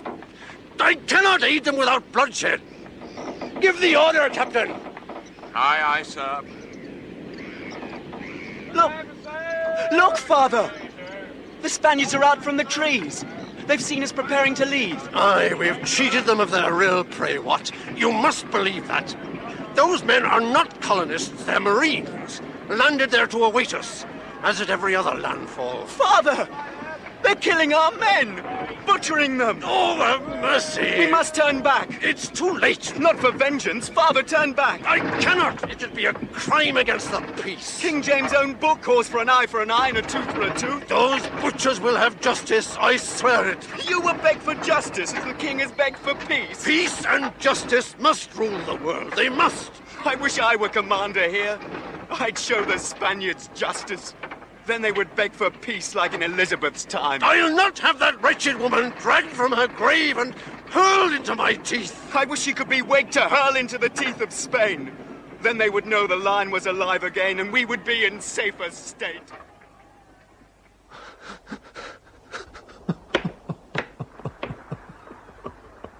Sir? Sir Walter? Yes. Yes, Master Will. The tobacco is all loaded. Good. What is our destination, sir? Why, England, of course. Is that wise, sir? Will you be safe in England? I've no choice, Will. Turn pirate, sir. The men are willing. Revenge yourself and Watt and Captain Keynes and all those others. We can do it. And justify the king? Make myself a traitor?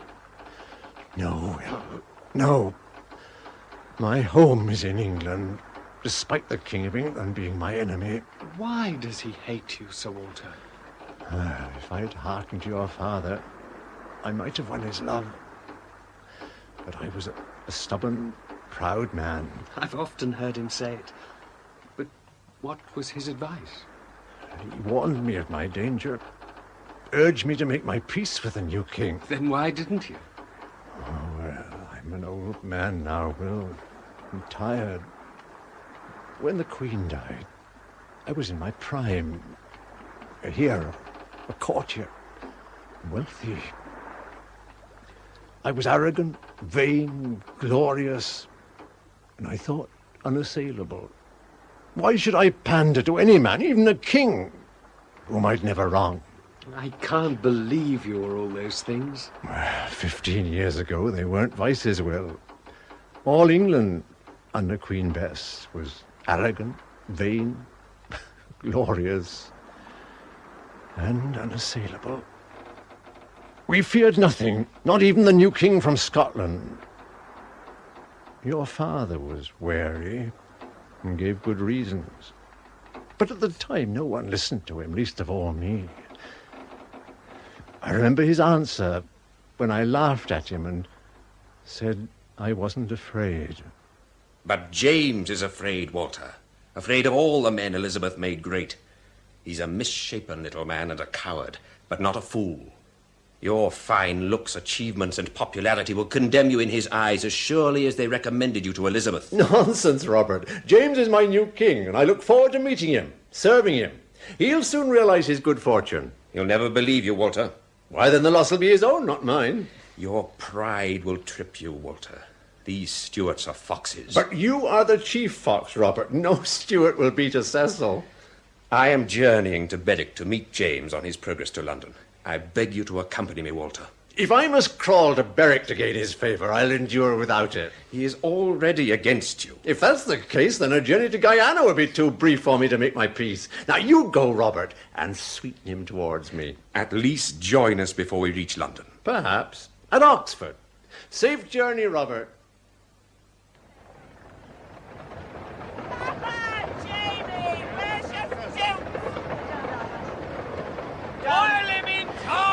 These people hate me, Cecil. They don't know you, sire. Where are we now? Approaching Oxford, sire. They're a hostile crowd. An English crowd. Naturally, sire. They've been turned against me. You've plenty of guards. Of course, sire. There'll be assassins in that crowd, Cecil. I'm sure not, sire. You have nothing to fear.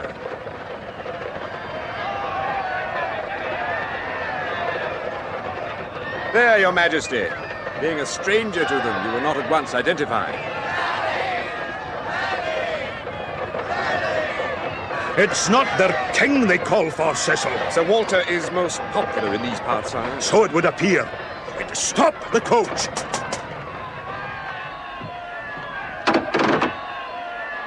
Open the door, if you think it's safe, or are we being met by murderers? Sir Walter Raleigh is as loyal a subject as your majesty will find in England. For what that's worth.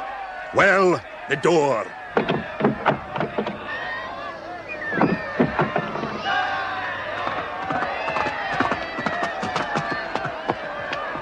Good morning, Robert. Your Majesty, welcome to London. I'm not there yet. From Oxford, the whole route is lined with cheering subjects.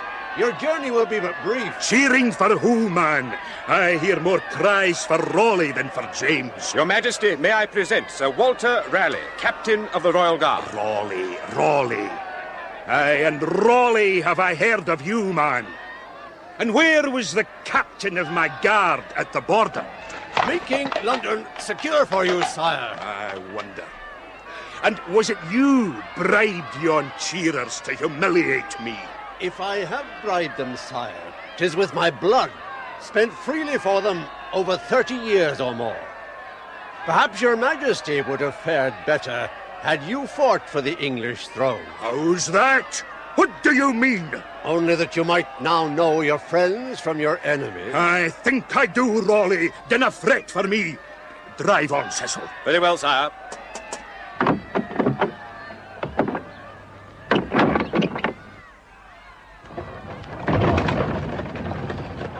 Not have that man about me. He's a traitor. I assure your Majesty. The man hates the Stuarts. He loved Elizabeth, sire, but that's a different matter. And what of you? Sire? Does Elizabeth hold your heart, Cecil? My duty and loyalty lies entirely with you, sire. Then do as you're bid. I'll not have that man captain of my guard. I'll not have him at court.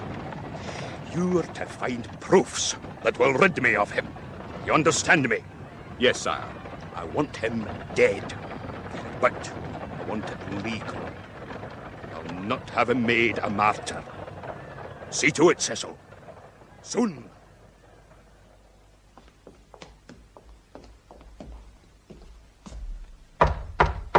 Enter.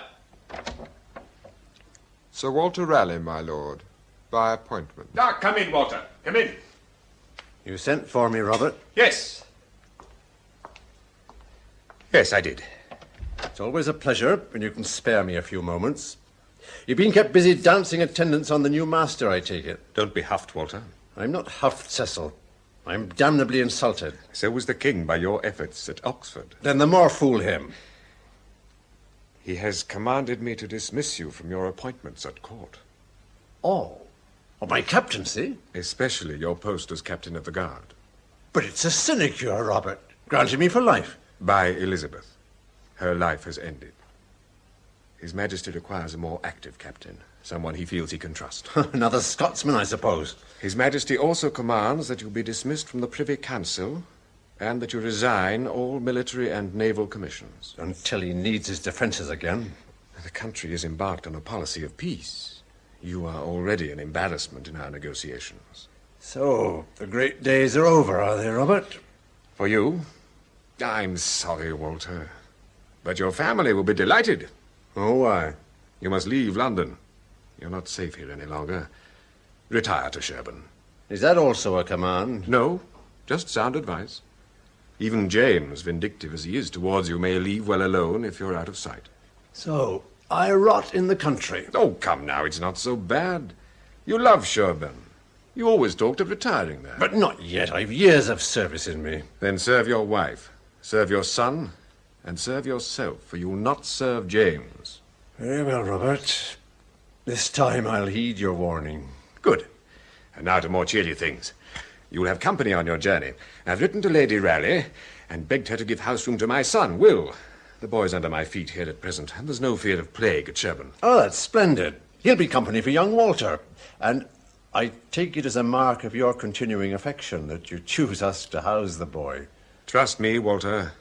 I'll do what I can to soften the king. In the meantime, be happy at Sherborne.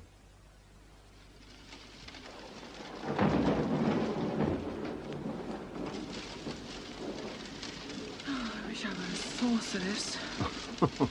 Why, Bess? I would enchant you and make you contented. I am content. Nonsense. You're in exile here at Sherborne, and I'm your jailer. Sherborne is my El Dorado. I love it here. Soon you'll be in favour again at court. They cannot do without you.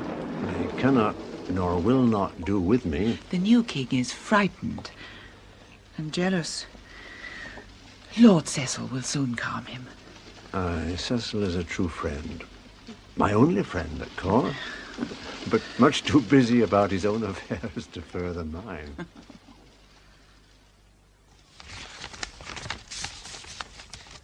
Lord Copley and Lord Brooke have both confessed under persuasion to a treasonous alliance with Spain and to a plot to murder your Majesty. These confessions are signed and witnessed and implicate the following: Lord Parham, Lord Brooksby, Lord Cobham, and the priests Watson and Clark. But not Raleigh. No, sire. These others are all minor men, mind-dominated by that Devon sorcerer. They must accuse Raleigh. Lord Cobham is Raleigh's great friend. If he were to accuse Raleigh, it would carry weight. Then see to it. Stretch him until he snaps. He'll be needed at the trial, in good condition. What trial? Raleigh must have a public trial and be faced by his accuser. Will Cobham do that?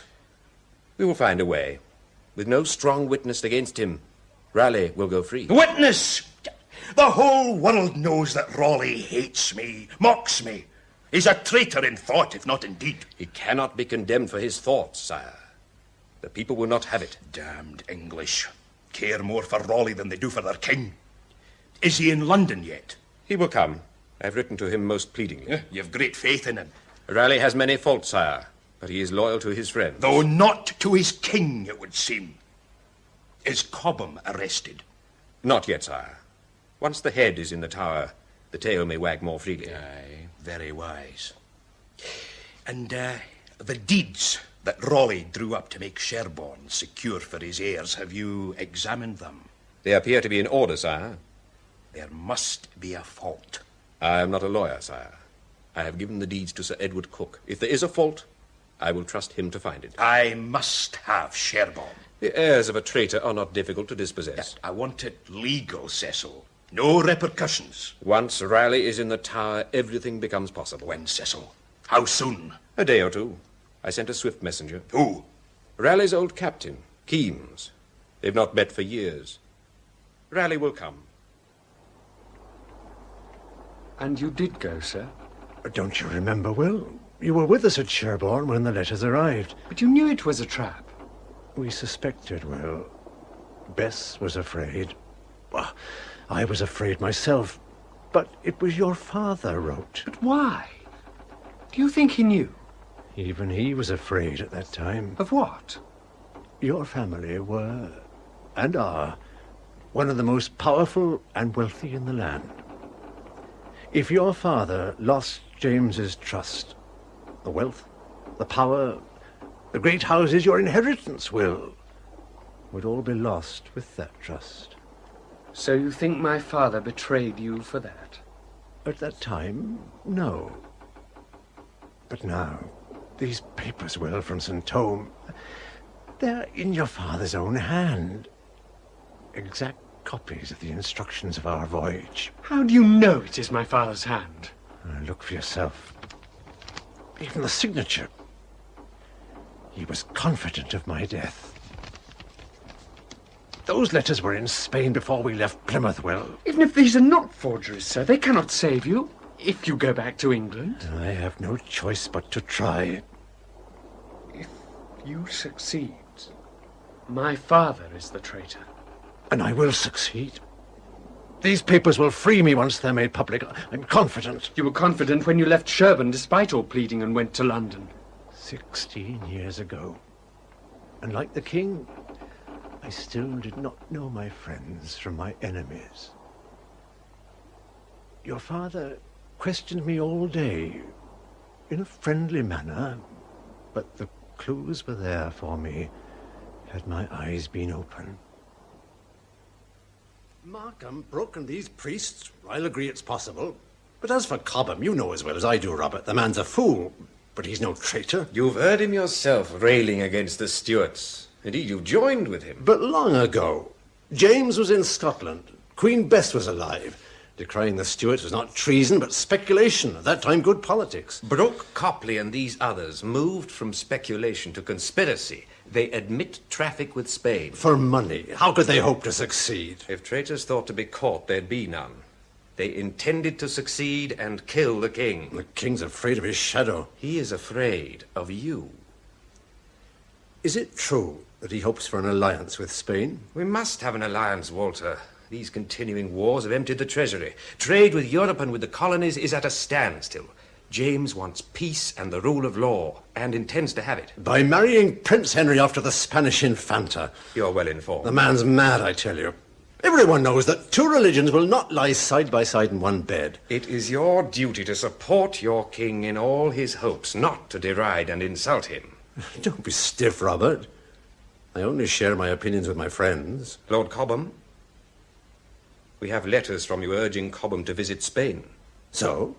The war was over. We needed news of what the Spaniards were up to. It was not your place to seek that news. It was before James dismissed me from the Privy Council. The letters are undated. Then they may go back to the old Queen's time. There's no danger there. Then what of this? I quote Walter.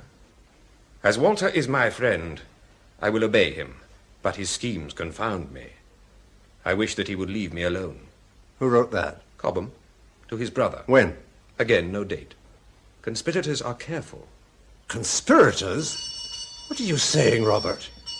Sir Walter Raleigh, I have been ordered to arrest you and hold you for trial on the charges of conspiracy to commit treason and treason. You cannot arrest me. You have no cause. The king has good cause for all his actions. You must learn that, Walter. Guard, escort Sir Walter to Bodley House and detain him there. Your swords, eh? If ever you did love me, Robert, which I cannot doubt, look to Bess and the boy for me. Keep them safe. I will do all I can. I am afraid now, Robert. Too late.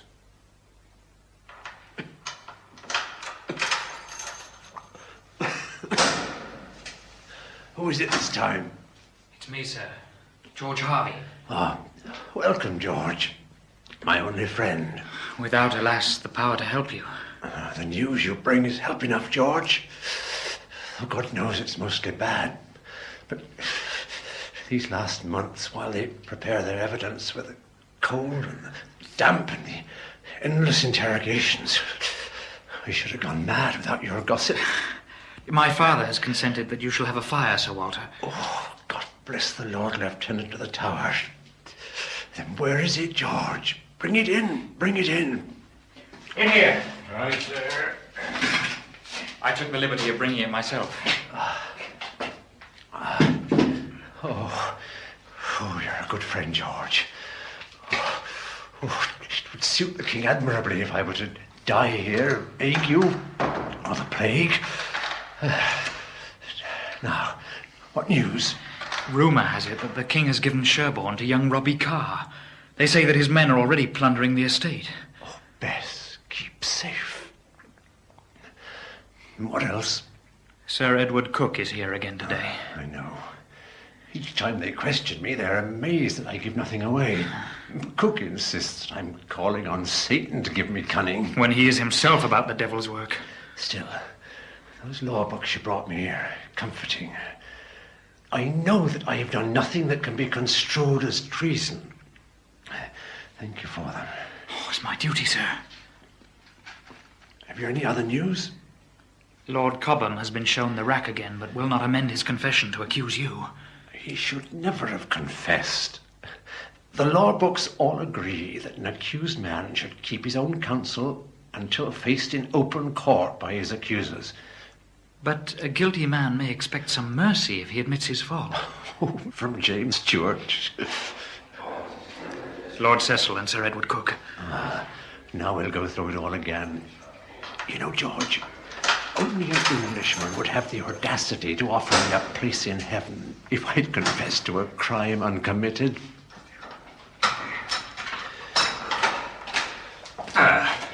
Good day, Walter. Robert. Still in good spirits, Sir Walter? I count it a mortal sin to lose heart, Sir Edward. Then perhaps you will add that sin to your overburdened soul when I tell you that it has been decided, in view of your stubborn refusals to confess, that you must conduct your own defense.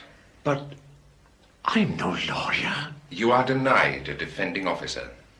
It states clearly in the common law that any man is entitled to a proper defence. Don't you see, sir? It's their one hope of a conviction. Be quiet, George. You know, Sir Edward, you are a monstrously ambitious man.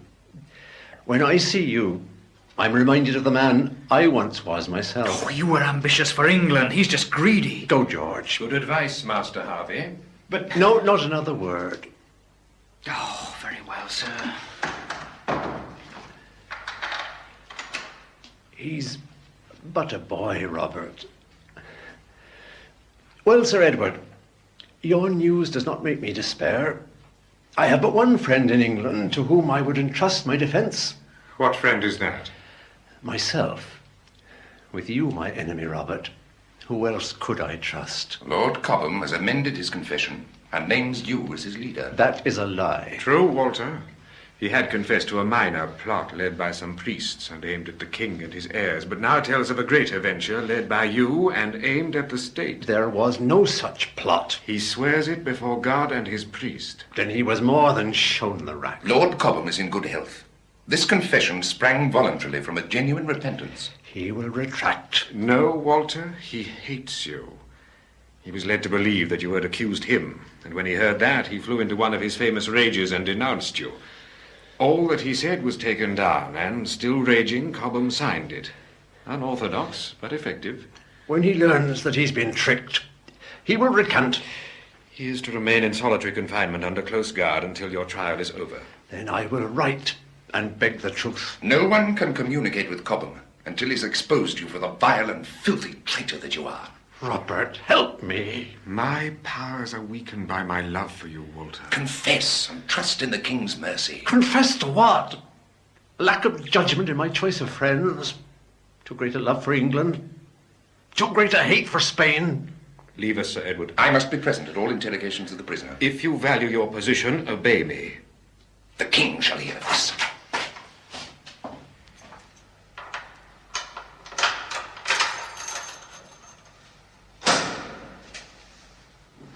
Now, Walter, do you accuse me when your stubborn denials have cost me power that I could have used to save you? Oh, come, Robert, nothing can save me. I agree your life is forfeit. But the king has made young Robbie Carr Duke of Rochester and seeks an estate for him. Sherborne is entailed and made over to my heirs. On my death it goes to what? Cook has found a flaw in the contract. Another trick, Robert? The king has not yet been told of the fault. Now, Cook is the king's man. Cook is his own man, and I have struck a bargain on your behalf. My head for Sherborne. At last I know my own true worth. Your confession will buy Cook's silence about the fault. Robert, you're a fool, or you take me to be one. The king will dispossess my heirs after I'm dead, and a confession would justify his theft to the people. That's why the king must have my confession. Believe what you like. I'll not confess. I'll pray for Cobham to retract. Without him, you cannot bring me to trial. He will not retract. He would if he were told the truth, Robert. And betray the king. So, the truth would be treachery. Robert, persuade James to see me. Perhaps I can move him to reason. He will never see you, and even if he did, it would achieve nothing. Your flattery and fine looks could ward off Elizabeth's anger, but this king has never loved you as she once did. He remembers that you had his beloved Essex killed. If you wish to please the king, confess. Confess, and your name will live after you. Refuse, die unrepentant, and you will be forgotten. Be advised, Walter. Make Cook your friend. With Cobham to witness against you, there will be no further delay in bringing you to trial. Think hard, Walter. Goodbye.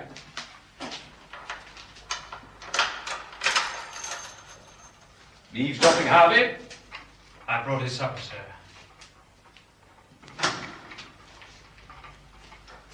Your supper, Sir Walter. Thank you. George, would you prefer to be the son of a confessed traitor and live, or would you prefer to die? I don't understand, sir. Would you prefer to be the widow of the most despised man in the land, or the widow of the poorest? I have found out where Lord Cobham is being held. Cobham? He's in the West Tower, heavily guarded. If I could but get to him, he would recant, I know it. Has he a window, George? Yes, sir. High up in the tower. Then if his door is blocked, I must reach in through his window and pluck at his conscience that way. Could you throw a letter in through that high window? I think so, sir, if it were weighted. Will you try? My old friends are all gone, and I must use my new ones. I can offer no reward. I would not ask it of you, but that others are in danger. Will you do it? Write your letter, sir. It'll reach Lord Cobham if I must climb the tower to do it. And did it reach Cobham? Oh, yes, well, George was a faithful messenger. And did Cobham retract? He did. I journeyed to Winchester with his letter against my heart, my armour. Winchester? Why Winchester? The king reasoned I'd have no friends at Winchester. He needn't have bothered, Will. I'd no friends anywhere. The journey proved that.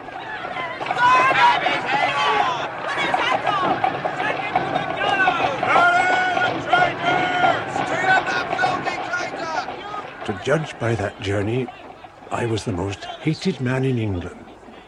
Every hamlet and village turned out to jeer at me as I passed. They knew you were coming? Oh, yes. It was a rude shock for me, Will. I thought that people loved me. They were the worst hours of my life, and I paid the price of pride. What happened at Winchester? Oh, well, they were all there. Your father, Cook, Lord Chief Justice Popham, and the king up in his hidey-hole. What hidey-hole? A little secret room overlooking the courthouse, with a peephole. Elizabeth had it built.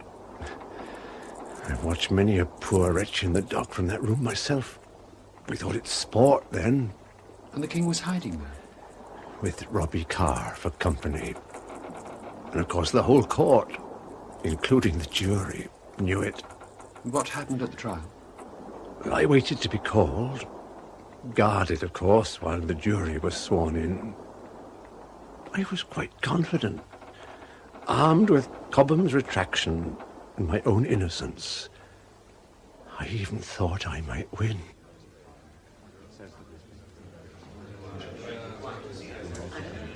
Is everyone here who should be here, Sir Robert? Not yet, Popham. Sir Edward is with the king. Then we're proceeding with the case? Do you think we travelled from London to Winchester in order to dismiss the charges?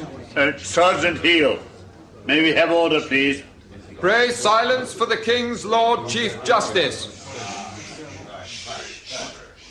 We are met today to hear the case of Crown against Sir Walter Raleigh. Shame! Bring in the prisoner, Sergeant Heel. Bring in the prisoner.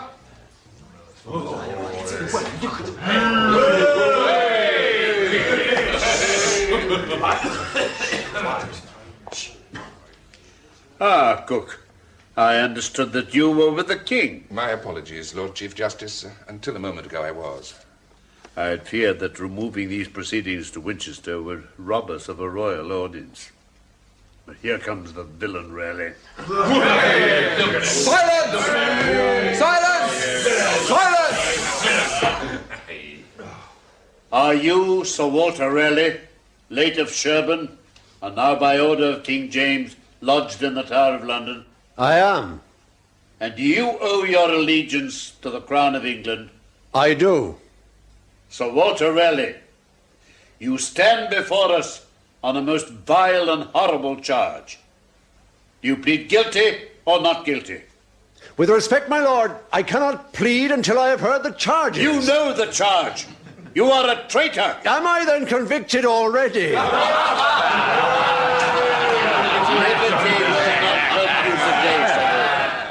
Make your plea. My lord, I am no lawyer and am denied the use of one. But if you will not name me on a specific and legal charge, I must ask you to allow me to quit this place. All in good time. Do you see the jury? Yes, my lord. Will you accept them?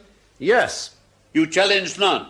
I know my own innocence, and I hope them all to be honest and Christian men. Very well. Sergeant Heal will now read out the charges. Sir Walter Raleigh, you are here before this court to give answer to the following. First, that you have conspired with others to kill your king and raise rebellion in the land, with the intent to change the religion of your country to Spanish popery and to subvert your government. Second, you are charged with listening to Spanish brides. Are you guilty or not? Not guilty. Then Sir Edward Cook, the Attorney General, will open for the prosecution. Where does Ada's mother live? Do you know, Jessie? Jessie doesn't know. Jessie doesn't know anything. I do. It's a pleasant enough cottage, but in the back of beyond. She's going to take me there one time. Can I lick the spoon when you finish that, Cook? I'm the first handmaiden ever to see the collection. Not to go there. They've all been there. But to see the collection. Oh, well, that'll be nice. What's a handmaiden when it's his own? Oh, nothing really. Just something. Round and round, regular. That's it. Draws the tide, so shall thy shining light bring radiance to this Flora Mary Carmichael, thy seventh handmaiden, and give her pure and perfect sight. And so we pray. Well, we've got a lot to get through. I'm going to cure your eye. My lords, members of the jury, foul treasons have been unearthed, though no torture was used to find them out, and there has been no rigorous usage of the prisoners. Two foul conspiracies have come to light and have become known since their discovery as the main plot and the buy. Many men, all with cause to be grateful to their country, have confessed that they conspired together to kill the king at Southampton and all his issue. These evil men received from Spain vast sums of gold, which they spent freely to further their awful ends. They plotted to join us in an unholy alliance with our most proclaimed and hated enemy, Spain. I pray you, gentlemen, to remember that my name was never on that list. This was the treason of the priests, and I am not charged with that. No, you are not. Yet all these treasons are like Samson's foxes. Though their heads were severed, they were joined together at the tails. Because our great and learned king can inspire loyalty in all but the filthiest of Englishmen, these plots have been discovered. But if he were not so great a monarch, if he were indeed a fiend from hell, he is still our king by divine right, and every Englishman owes him allegiance. Religion lies at the foot of this conspiracy. The ambition and greed of Rome has led these unfortunate priests and nobles into their sins. But these plotters must still pay the full penalty for their infamy. They must be punished with the full rigor of the law. For only by example can we ensure the safety of our king, his issue, and our country. Mr. Attorney, I pray you, to whom and to what end you speak all this? What has the treason of Markham and these priests to do with me? To whom did you bear malice, Sir Walter? To the royal children? My lord, that arrow is too wide of the mark. Then I will come closer. I will prove that you are the most notorious, odious traitor that ever came before the bar. Your words cannot condemn me. Prove against me any one thing, and I will confess the whole indictment. I will prove it all. You are a monster. You have an English face, but a Spanish heart. My innocence is my whole defense. England, aye, and Scotland too. You incited Cobham. He has confessed as much. He planned to cross the seas and obtain money from the King of Spain. Cobham has confessed his guilt. He cannot confess mine. Did the King of Spain offer you 600,000 crowns? An offer long rejected for me to help forward his peace with Elizabeth. Forward the peace? Is it likely? And would the Spanish king deal with Lord Cobham, who is neither statesman nor swordsman? No. No, he needed a rally to further his plans. What plans? I pray you come to the point. I tell you that I will prove you the most confident traitor that ever lived, the most vile and execrable traitor that ever was. My Lord Justice, can we return to the point?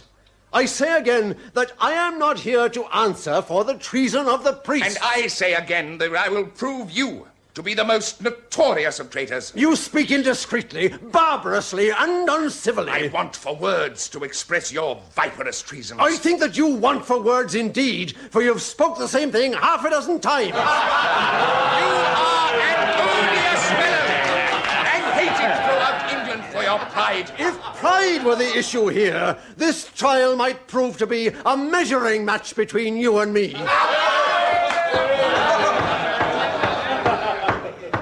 Mr. Attorney General, you are matched in wit, if not in pride. I suggest that you bring on your proofs. Very well, my lord. Members of the jury, even in his prison cell, awaiting this trial, that foul Lucifer induced the son of his jailer to conspire with him in an attempt to make Lord Cobham recant his freely given and sanctified confession. Was it evil to beg of Cobham the truth? You have no right to beg the truth, nor expect the truth. You led Cobham into treachery. You sent him to Spain to raise money to stir up rebellion in Scotland. Has Cobham said that? He has confessed his treason. His treason is not mine. If Cobham be a traitor, what is that to me? All that he did was at your instigation. You are the rankest traitor in all England. No, Mr. Attorney, I am not a traitor. You may call me a traitor at your pleasure, but it ill becomes a man of quality and virtue to do so. Yet I take comfort from your talk, for I have yet to hear you charge me with any act of treason. Sir Walter, Sir Edward speaks out of zeal for his service to the king, and you speak for your life. Be patient on both sides. Thank you, my lord. And now, I would like the jury to hear read the confession of Lord Cobham. The confession is mere hearsay and is spoken in court by Lord Cobham. Lord Cobham cannot be with us today, Sir Walter, so we must make do as best we can. Read the document, Sergeant Heal.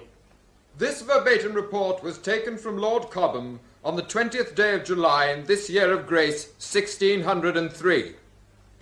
I confess that I tried to procure 600,000 crowns from Spain, and that I agreed to speak with Sir Walter Raleigh about the distribution of this money among those people in England most known to be discontented. I entered into this course at the instigation of my friend Walter Raleigh, and against my own will. Raleigh would never leave me alone till I agreed. Raleigh would never leave me alone. Gentlemen, this is absolutely all the evidence that can be brought against me. Poor shifts these. That document must condemn me or give me back my life, free me, or send my wife and child to beg upon the streets, for that document is all they have. Cobham swears that for months you have been his confederate. Let it be proved. It were better that you fall down to your knees and confess your treasons. My lord, I claim to have my accuser brought to meet me face to face. Sir Walter accuses us that we have no witness against him, but we have no need of even one.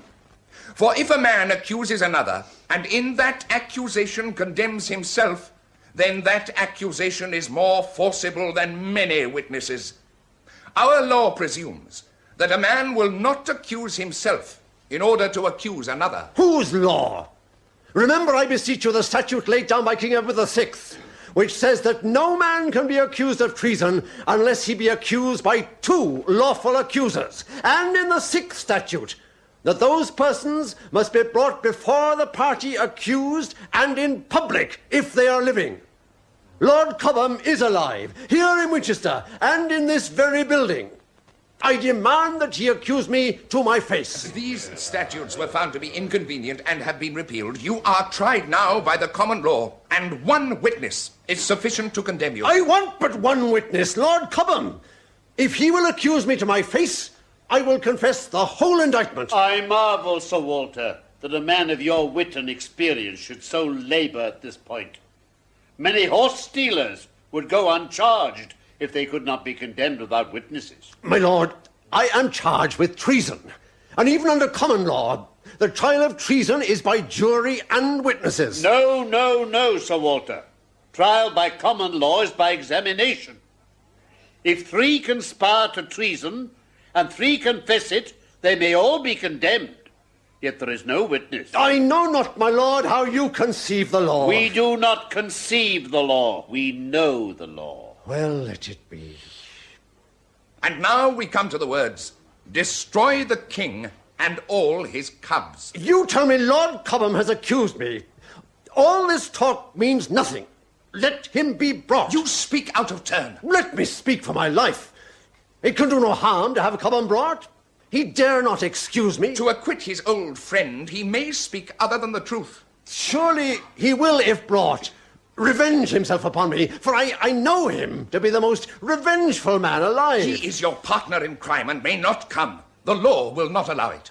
My Lord Justice, a confession dictated under we know not what circumstances can condemn me.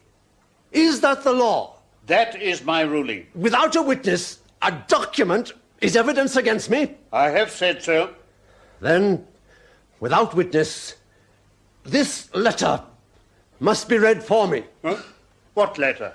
By a trick, and using poor George Harvey, I wrote to Lord Cobham.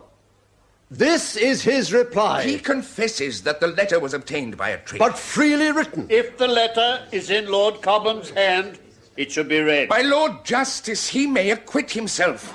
Mar not a good cause. Sir Edward, you are more peremptory than honest. Now I will show you what to do. Sir Walter, give me the letter. It is Cobham's hand. With the court's permission, I will read it. Proceed. Now that our trials draw near, and not knowing who will be first, to clear my conscience and free myself from the cry of your blood, I swear, upon my soul, that I never had confidence in any treason with you, Sir Walter. I have accused you in my anger, provoked by a trick, when I know that you are as innocent of treason as any man living. Before God, I am now innocent of your blood, and God will deal with me as I deserve and have mercy on my soul. Why has Lord Cobham forsworn himself on his soul, if that letter is not the truth? Now have done. The crown must speak the last. Now, Sir Walter, I will lay you open for the filthiest traitor that ever was. Now I will bring you down. What, lower? Now I will show the world that there never lived a viler viper on the earth than you. I will show that you have become wholly Spanish, that you are a pensioner of Spain. Here is a letter, dated this very day with the ink scarce dry. I will read you what Lord Cobham has written. Sir Walter, by a trick, has caused me to withdraw my former truths. Now I am resolved to retract all that he by cunning got from me. The King of Spain agreed to pay Raleigh a pension of 1,500 crowns in return for his services as a spy. Raleigh has already done Spain great service, and in his last letter to me, he urged me to confess nothing and so avoid following Essex to the scaffold. Lord Cobham writ this not 10 hours ago and signs it, I swear upon my soul before God and my confessor that what I write here is the whole truth. May God have mercy upon me. How many souls has this man Cobham got? Sir Walter, I fear that you are not so clear a man as you have protested. What say you to this pension? It was offered, but never accepted. My poor estate is proof of that. You should still have revealed the offer to the king. Upon my soul, I am persuaded that Lord Cobham has at last accused you truly. The crown rests. Then I will speak in my defense. No, no, no. You have answered the charges. The crown must speak the last. I must speak the last word for my life. I must speak the last word for the king. Be patient, Master Attorney. Give him leave to speak. Lord Cecil, I am the king's sworn instrument, and I must speak the last. You shall not. Very well. Let him acquit himself. Speak, Walter. At my first examination, I was asked what I knew of Lord Cobham's journeyings to Spain. I answered, nothing. It is true that I suspected Lord Cobham of keeping intelligence with Spain, as he did through the spy Lorenzi in the old Queen's day. I was urged by Lord Cecil to say nothing until a time more favourable came to expose the matter. For this reason, and for friendship, I kept my counsel. But it would be strange for me to send Cobham to Spain to persuade the king there to disburse so much money, Cobham being a violent man of few friends and already suspected. I was not so bare of sense, but to see that if ever our island state was strong, it were now. We have the kingdom of Scotland united under a royal steward. Ireland is quiet, Denmark an ally which was once our foe, and instead of a lady whom time had surprised, we have an active king, her lawful successor. For me, at this time, to make myself a Robin Hood, a Wat Tyler, a Ket, or a Jack Cade, I was not so mad. The state of Spain is also known to me. I know that 6 times we have repulsed his forces, thrice in Ireland and thrice at sea. 3 times I have served against Spain at sea and am his hated enemy. I have expended of my own money 200,000 crown in buying ships and armour. And to show I am not Spanish, as this court would term me, I am at this moment writing a treatise for the king on the present state of Spain, giving reasons against that peace. For my friendship for Lord Cobham, this was only in matters of private estate, about which he communicated and I gave my advice. As for knowing that he conspired with Spain and against the king, I confess before God that I am as clear of this as any man here present.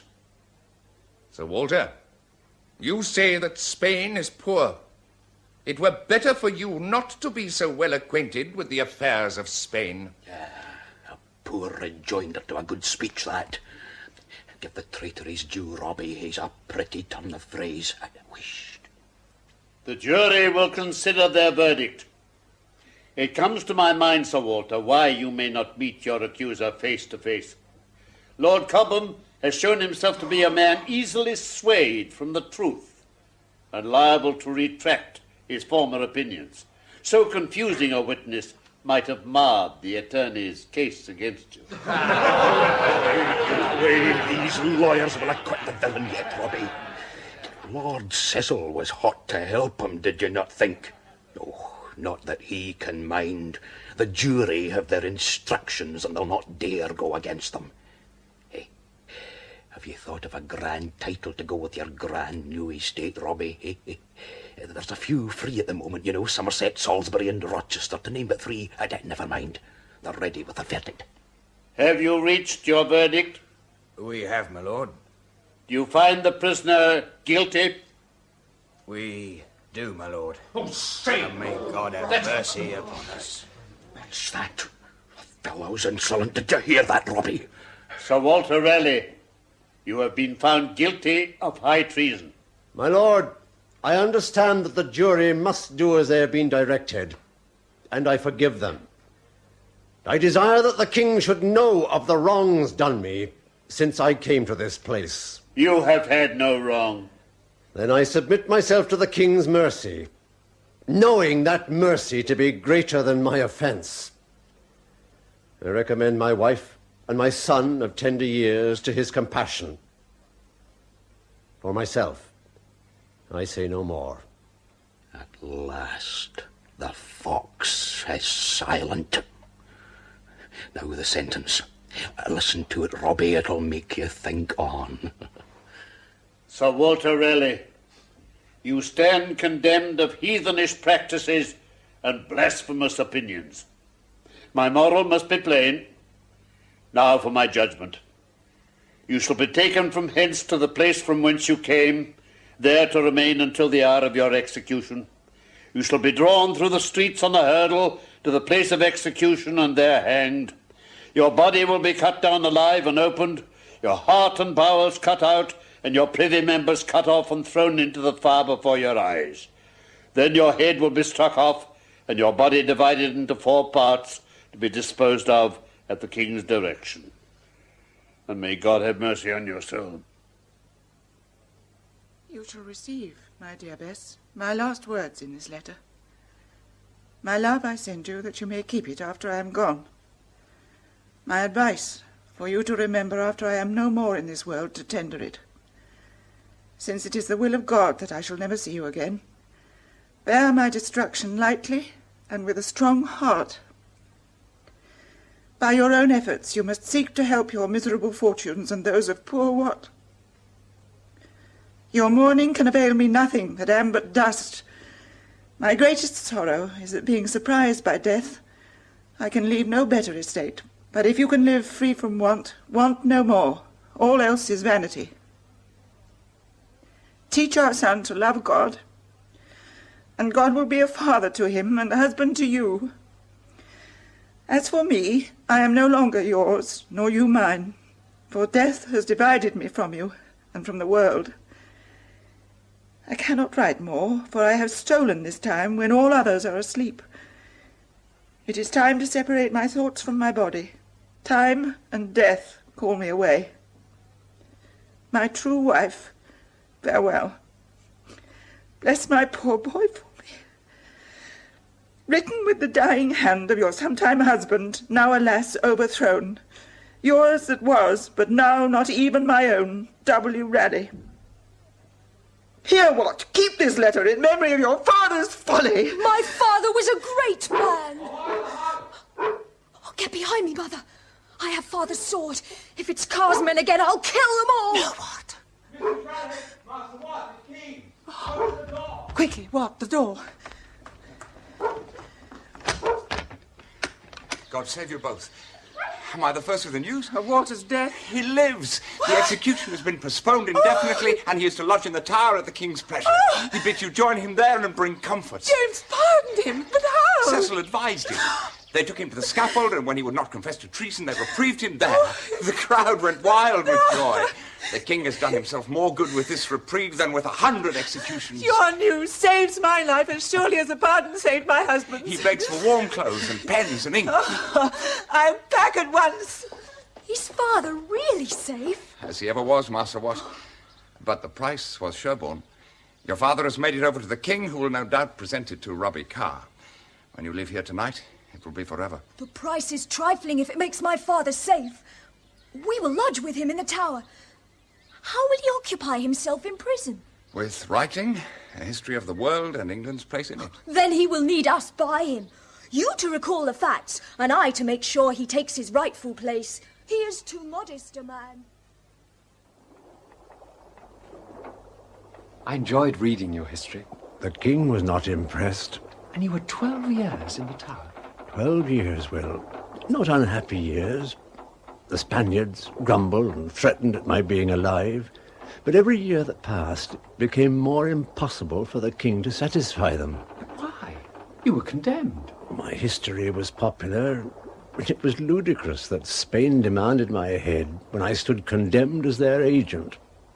The people soon heard of my trial, or lack of one. And when I walked on the Tower ramparts for my daily exercise, there was each day a crowd to cheer me. I had Bess, young Wat, and finally the Prince of Wales. Henry became your true friend. Wat told me of it. With Henry supporting me, James was even more afraid.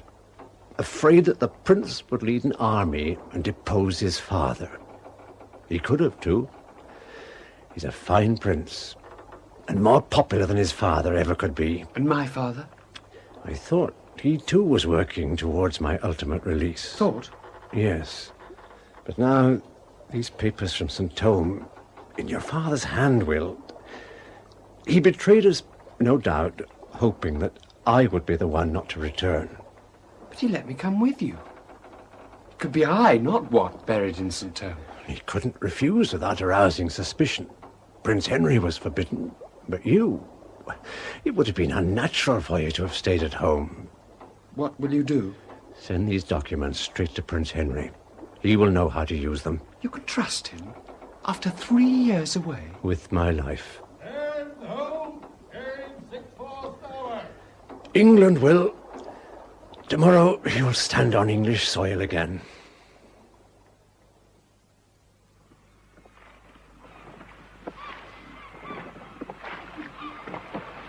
Steady, lads. Starboard gang, your oars.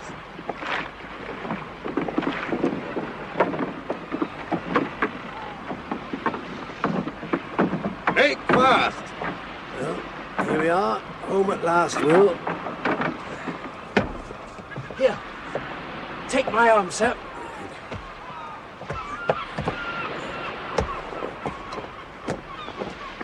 And I've got a reception, I see. It's my cousin, Stukely. Sir Walter Raleigh, I arrest you in the King's name. I expected this. I thank you, cousin. A fine welcome. Walter, they sent me as your friend. Come to your quarters. There's news. Will, see to my baggage, and then join us. Aye, aye, sir. I'm ready, cousin. Thank you, Sir Walter. Guard, forward.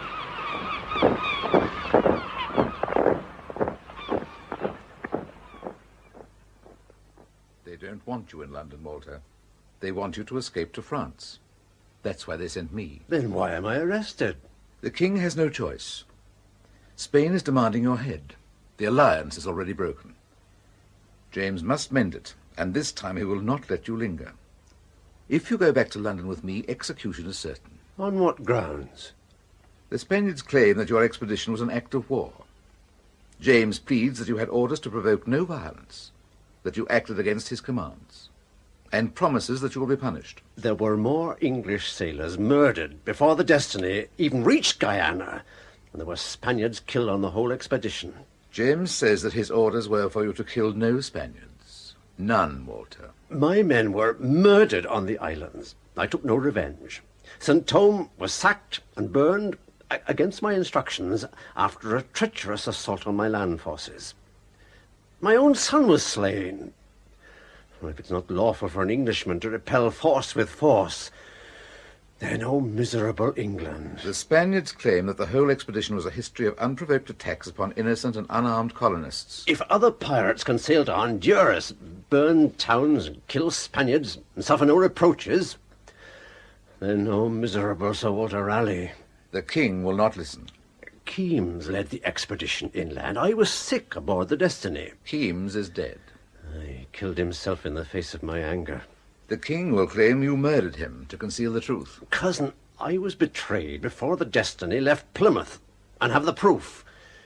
When these papers reach Prince Henry, there'll be no question, but I'm the victim of treachery, not the traitor.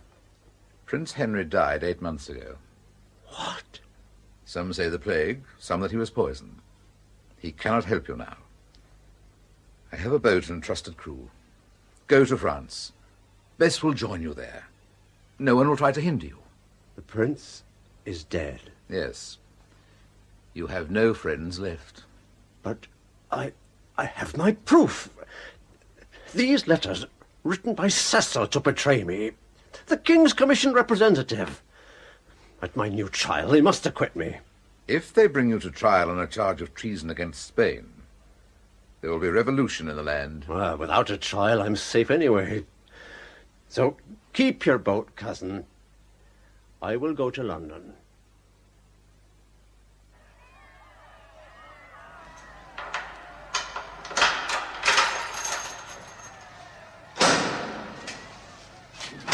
Robert, you came. Yes, Walter. Are you well? For an old man. You asked for me. I'm here. Robert, I know that you betrayed me. Will has told me. Then you know of the proofs. If I'm tried, Robert, I must destroy you. Will told me that also. You were a fool to come back, Walter. You could have turned pirate, gone to France. They had money for you there. I'm old and sick, Robert. I want to die in England. You will have your wish? But in my bed, Robert, and free. The king will not allow it. He would never dare. To set you free would mean war with Spain. Had you brought back gold, well and good. But tobacco... Very well, Robert. Bring me to trial. This time I'm well prepared. Walter, you will have no trial. What? Has James screwed his Presbyterian conscience to the point of murder? No, I don't believe it. Walter, I am here to tell you the decision of the Privy Council. Some 15 years ago, you were convicted in an English court by an English jury of high treason.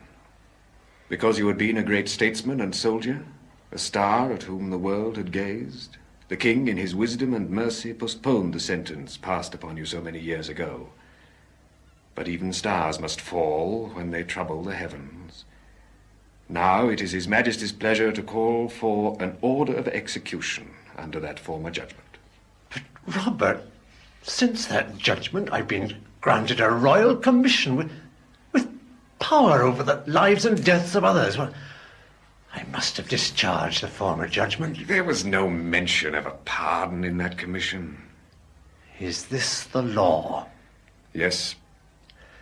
To be called to execution in cold blood without even a hearing. You think it hard, but not so. New offences have stirred His Majesty to revive that order of execution formerly cast upon you. I know that you are wise and valiant. Keep those virtues. Execution is set for early tomorrow morning.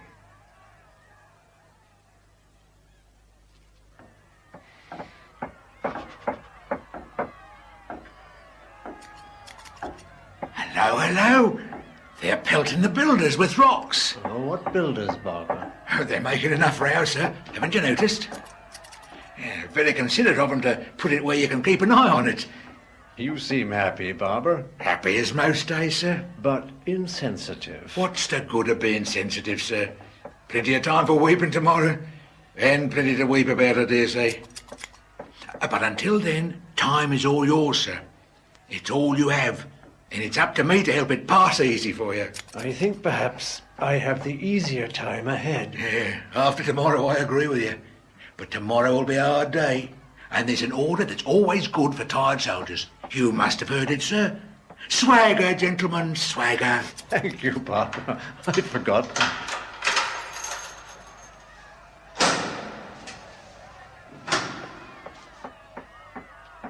Well, Robert? I've brought a priest. You have more need of him than I. Good day to you, Father. Good day, my son. Walter, I have prevailed upon the king to be content with your head. Your wife may have your body for disposal. You see, sir, the king is merciful. Will you be there in the morning, Robert? It should be a good crowd. I will rise early to be sure of a place. Ah, you must. I can rest easy, for my place is certain. Goodbye, Walter.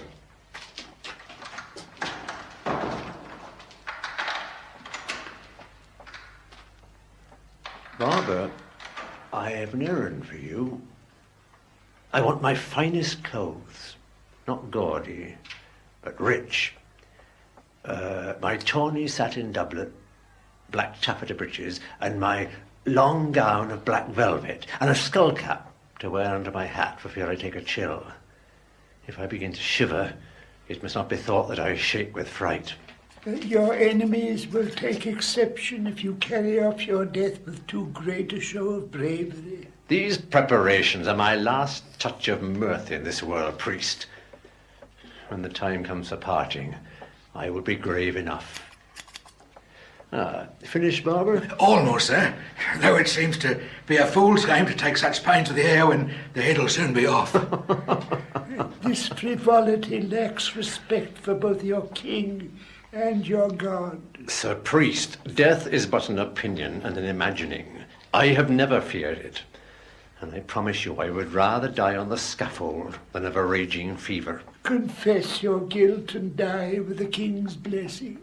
Why speak of the king when I am about to go before the King of Kings? You take a great deal for granted. What?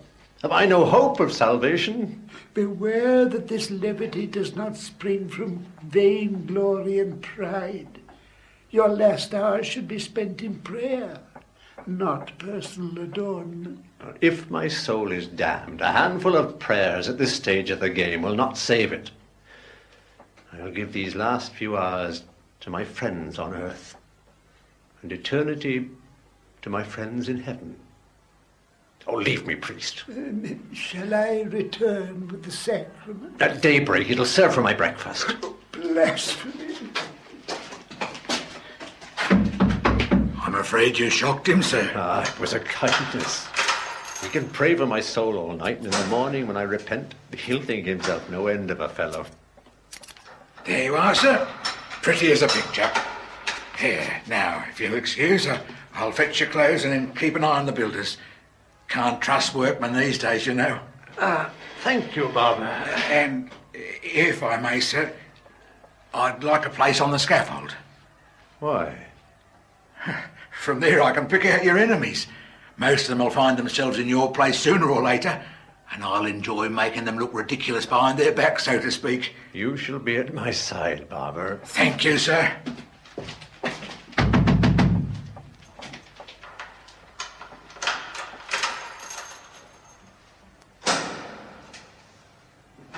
Well, he's done. I see. What do you want? I beg pardon, sir, but my orders are that you're not to be left alone. Thank you for seeking to protect me from a self-inflicted damnation. But you've no cause to worry. Why should I trouble to send myself to hell when at the state's expense I shall be transported into heaven in the morning?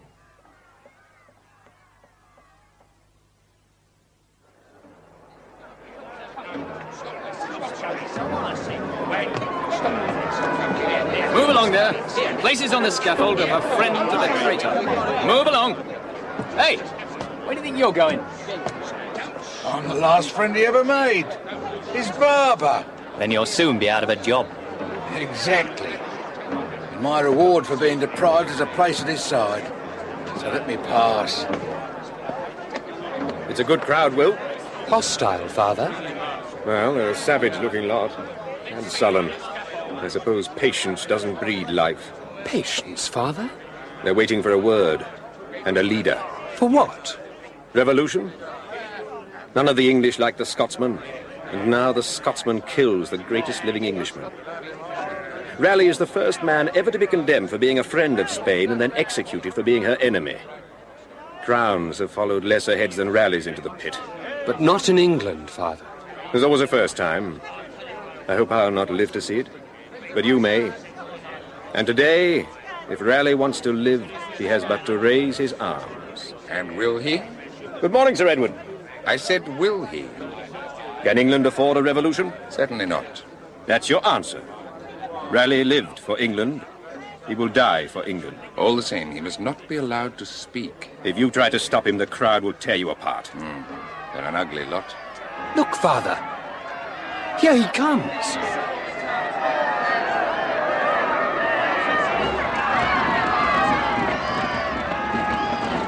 A good crowd, eh, priest? And happy to see me. Or happy to see you die. I see they've called out the garrison. There's talk of revolution. The king is afraid. Well, he has no need to be. The English love a good execution. They won't deprive themselves of this one merely for love of me. God bless you, Sir Walter. And you, old man. What brings you to risk your years on so cold a morning? I served on your jury at Winchester, sir. I've come to ask forgiveness and to pray for you. Ah, you have no need of forgiveness. But I thank you for your prayers. Here, take my hat to warm your pate. Oh, no, Sir Walter. You have more need of it than I. I've brought a beaker of mulled wine to warm you on your way, Sir Walter. A happy thought. I thank you. Is it a good drink? It would be better if a man might tarry over it.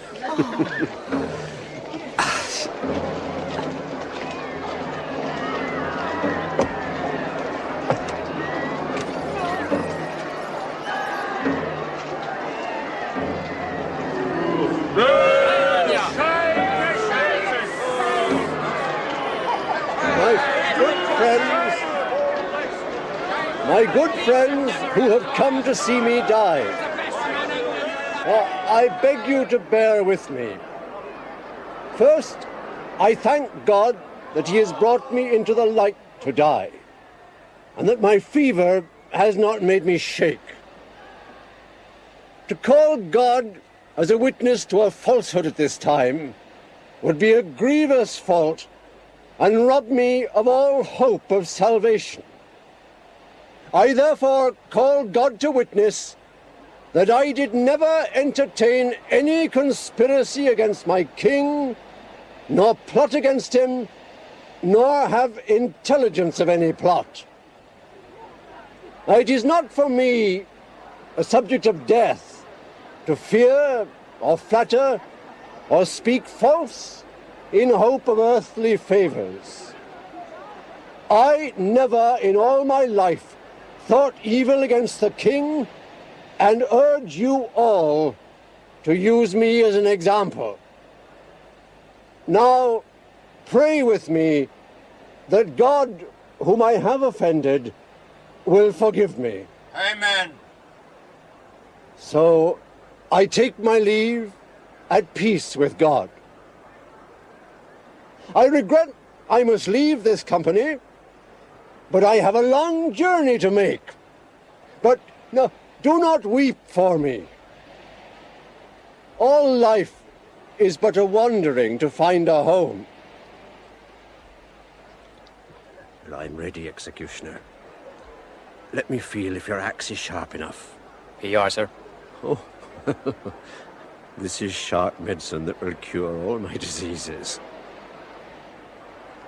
With all my heart, I forgive you for what you have to do. Thank you, sir.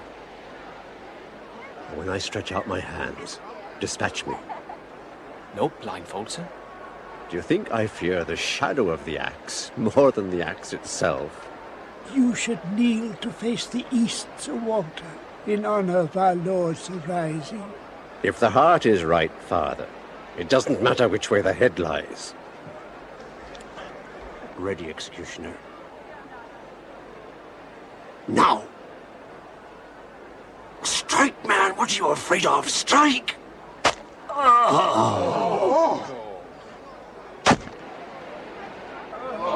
This was the head of a traitor. We have not such another to cut off. Cheer up, friend. He was a bigger villain than most of us, lived longer and saw more than we're ever likely to. You stick to your trade of the axe and I'll stick to my barbering. And between us, we'll doctor bigger brains than his.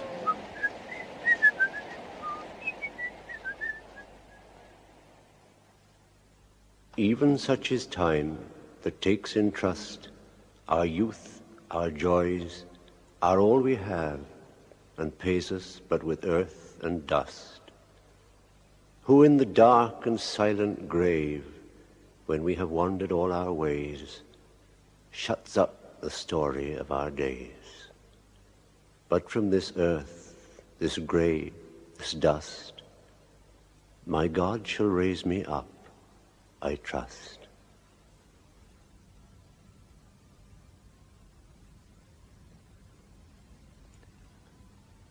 The Murder of Walter Raleigh was written by Ian Cullen and produced and directed by Christopher Venning. You had Bernard Archett as Sir Walter, Kathleen Michael as his wife, Robert Trotter as James I, and John Rowe as Sir Robert Cecil. Sir Edward Cook was played by Vernon Joyner, Captain Keames by Basil Moss, George Harvey by David Horowitz, Henry, Prince of Wales by Michael Cochrane, Will Cecil by Christopher Good, Wat Raleigh by Nigel Bradshaw, Wat as a Young Boy by Jean Rogers, and Chief Justice Popham by Carlton Hobbs. Other parts were played by Drew Wood, Kevin Brennan, Christopher Masters, Esmond Ridout, and members of the cast.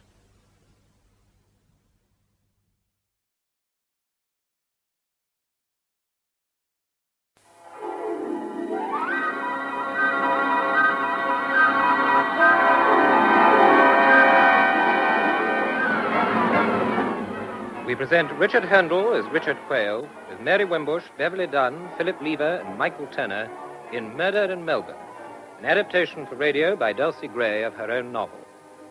Murder in Melbourne.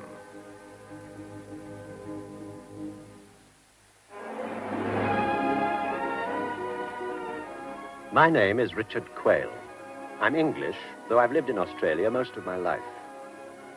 I'm telling you this story because I want to get it off my chest. Tomorrow I leave Australia to take a job in South Africa. And I want to put the past behind me, once and for all. I'm going to tell it to you in as much detail as I can remember. It all started, as far as I'm concerned, on that day 2 years ago, when I tried to telephone my girlfriend, Anna Matheson, to say that I was coming to see her in Melbourne.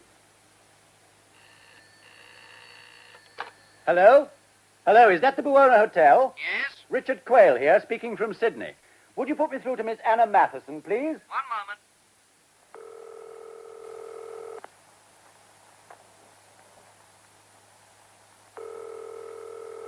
Hello? I asked you to put me through to Miss Matheson's room. She's not answering. Oh, well, go on trying, will you? She's not answering, sir. Okay, I'll wait.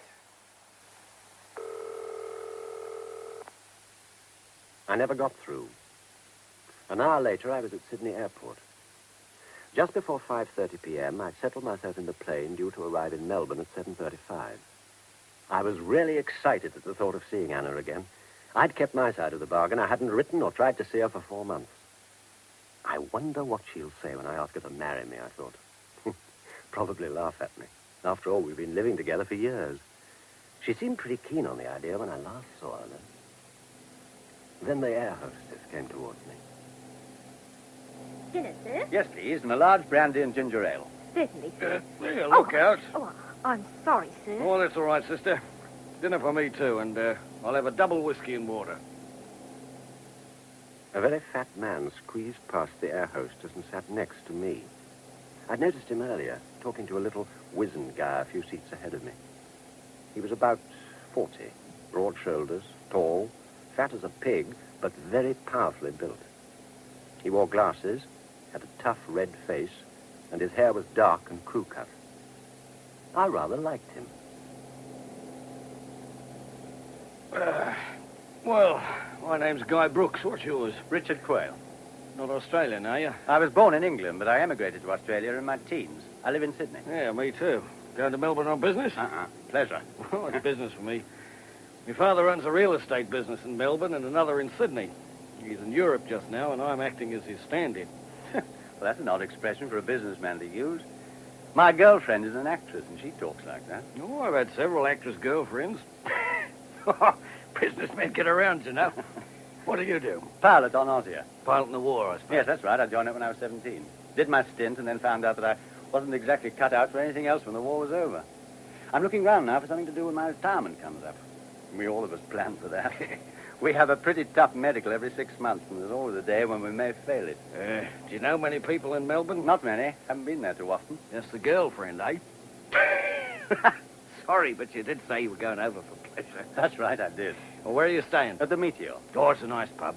Clean as a whistle and excellent service. Well, if you feel like it, give me a ring anytime. I'll be glad to see you. Here's me card.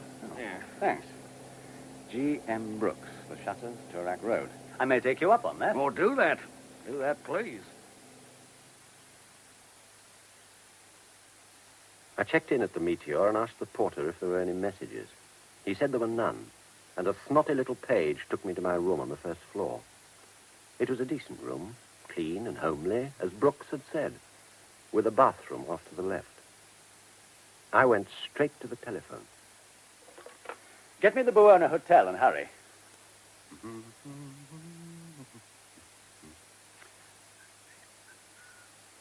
Hello? Hello, is that the Buona Hotel? Yes, sir. Oh, put me through to Miss Anna Matheson, will you? Very good, sir.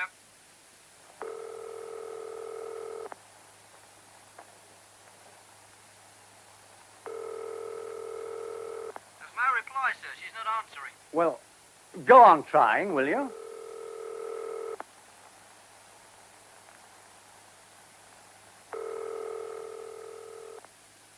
But it was no use. She didn't answer. I took a taxi to the Buona and told the driver to step on it. I was definitely worried now. It was dark by this time with a hot, gusty wind.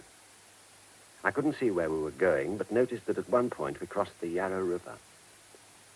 The hotel was in a small back street, and frankly, it was a dump. The foyer was badly lit and depressing in the extreme. What was Anna doing living in a place like this? She wasn't pressed for money. The seedy-looking porter was cleaning his nails as I went in, and he went right ahead cleaning them. The faded blonde at the reception desk smiled grimly. Do something for you? Oh, my name is Richard Quayle. I want to see Miss Matheson, please. She's expecting me. Well, you better go on up then. Room 32, third floor. Lift to the left. The number, 32, was fixed in white plastic on the black door, and a Do Not Disturb sign was hanging on the door handle. I knocked. No answer. The door was slightly ajar, so I pushed it. The room was in darkness, except for the glow from an electric fire. I groped for the light switch and turned on the light. Anna was lying face downward on the bed, fully clothed. Anna, I said. Anna, wake up, it's Richard. I shook her gently. She rolled onto her back as I shook her. She was dead. I looked at her unbelievingly and took her in my arms. There was a sudden violent crash behind me, and I leapt to my feet, scared out of my wits. The window curtains, which were not drawn, billowed away from the open window, and I realized that a gust of wind had slammed the bedroom door. I laid Anna gently back on the pillow and kissed her hair. Then I looked round the room. It was the hell of a room, sordid in the extreme, but nothing seemed out of place. Anna's makeup, brush and comb, and a bottle of scent I had given her stood tidily on the cheap dressing table. Her dressing gown was draped neatly over a chair. The wardrobe door was open, and the clothes were hanging undisturbed. I felt I wanted to howl like a child. I went to the window and looked out. I couldn't see much. On the other side of the street, a neon sign shone out. Sunshine Cafe, it said. And above the sign, in a room evidently on the first floor, the lights were suddenly switched off. It was then that I noticed the smell in the room. I suppose I'd been too strung up to notice it before. It was a faint but persistent smell of mold, but there was something odd about it. I picked up the telephone. When the girl answered, I said, "Get me a doctor. Miss Matheson is dead." The girl gasped and said she'd get the manager. "No, get a doctor," I shouted, but she cut me off. The manager arrived almost at once, a nervous little Italian with a drawn, swarthy face and large ears. I am the manager. Who are you? What you do here? I'm Miss Matheson's fiancée. I've just flown in from Sydney to see her and found her dead. Yes, morta. What for she want to die here? We have the difficult times, my wife and I, and just when things are beginning to look good, this woman comes to die here. You albergo, no good for the hotel. You'd better ring for a doctor, hadn't you? Why she not die somewhere else? Ring for a doctor, damn you. What's the matter with this place, for God's sake? A doctor, I get one. Pronto, pronto, pronto. Get me Dr. Manton, please. Tell him to come to room 32. Grazie tanto. Have you got telephones in all the rooms? No, only in two. This one and the one next door. They're all part of the one suite. This room connects with the bathroom next door. You see that room by the wardrobe? Yes. Through there is another bedroom. This room here used to be the sitting room. Anyone there now? Yes. Who? He live here, but he away now. What's his name? Leonard, Mr. Leonard. What sort of a chap is he? Oh, he's a traveler, a big man. My wife like him molto bene, very much. All the women like him. When did he go away? This morning, I think. Well, has he been here long? This time? 4 months. 4 months? Are you sure? Ma certamente, of course I'm sure. It was exactly 4 months since Anna had left me in Sydney to come to Melbourne. Had she come to see this man Leonard? Was that why I was not to write or phone her? It certainly began to look like it, though I couldn't believe it, really. The doctor soon arrived and examined Anna. I stood looking out of the window. Now, what do you think, Dr. Manton? Oh, I don't like the look of it. She's a big, healthy-looking girl. But this young man says she's 27. If she has taken her own life, the police must be in on it. The sooner the better. But she couldn't have taken her own life. She wasn't the type. Well, not everyone who commits suicide has suicidal tendencies, you know. It's a very popular misconception. Yeah, she may have been the situation which caused her to despair, a dilemma from which she saw no escape and therefore no hope. Yes, but she knew I was coming to see her today. So why today of all days? Have you ever known her to threaten to kill herself before? Never. Give me police headquarters, FJ999. Oh, no police here, Dr. Manton. I wish my hotel reputation ruined. I don't want mine ruined either. Hello? Dr. Manton here. Give me D24. Now, put me through to homicide, please. It was a lie, of course. I mean about her never threatening to kill herself. Our affair hadn't been an easy one all the way through.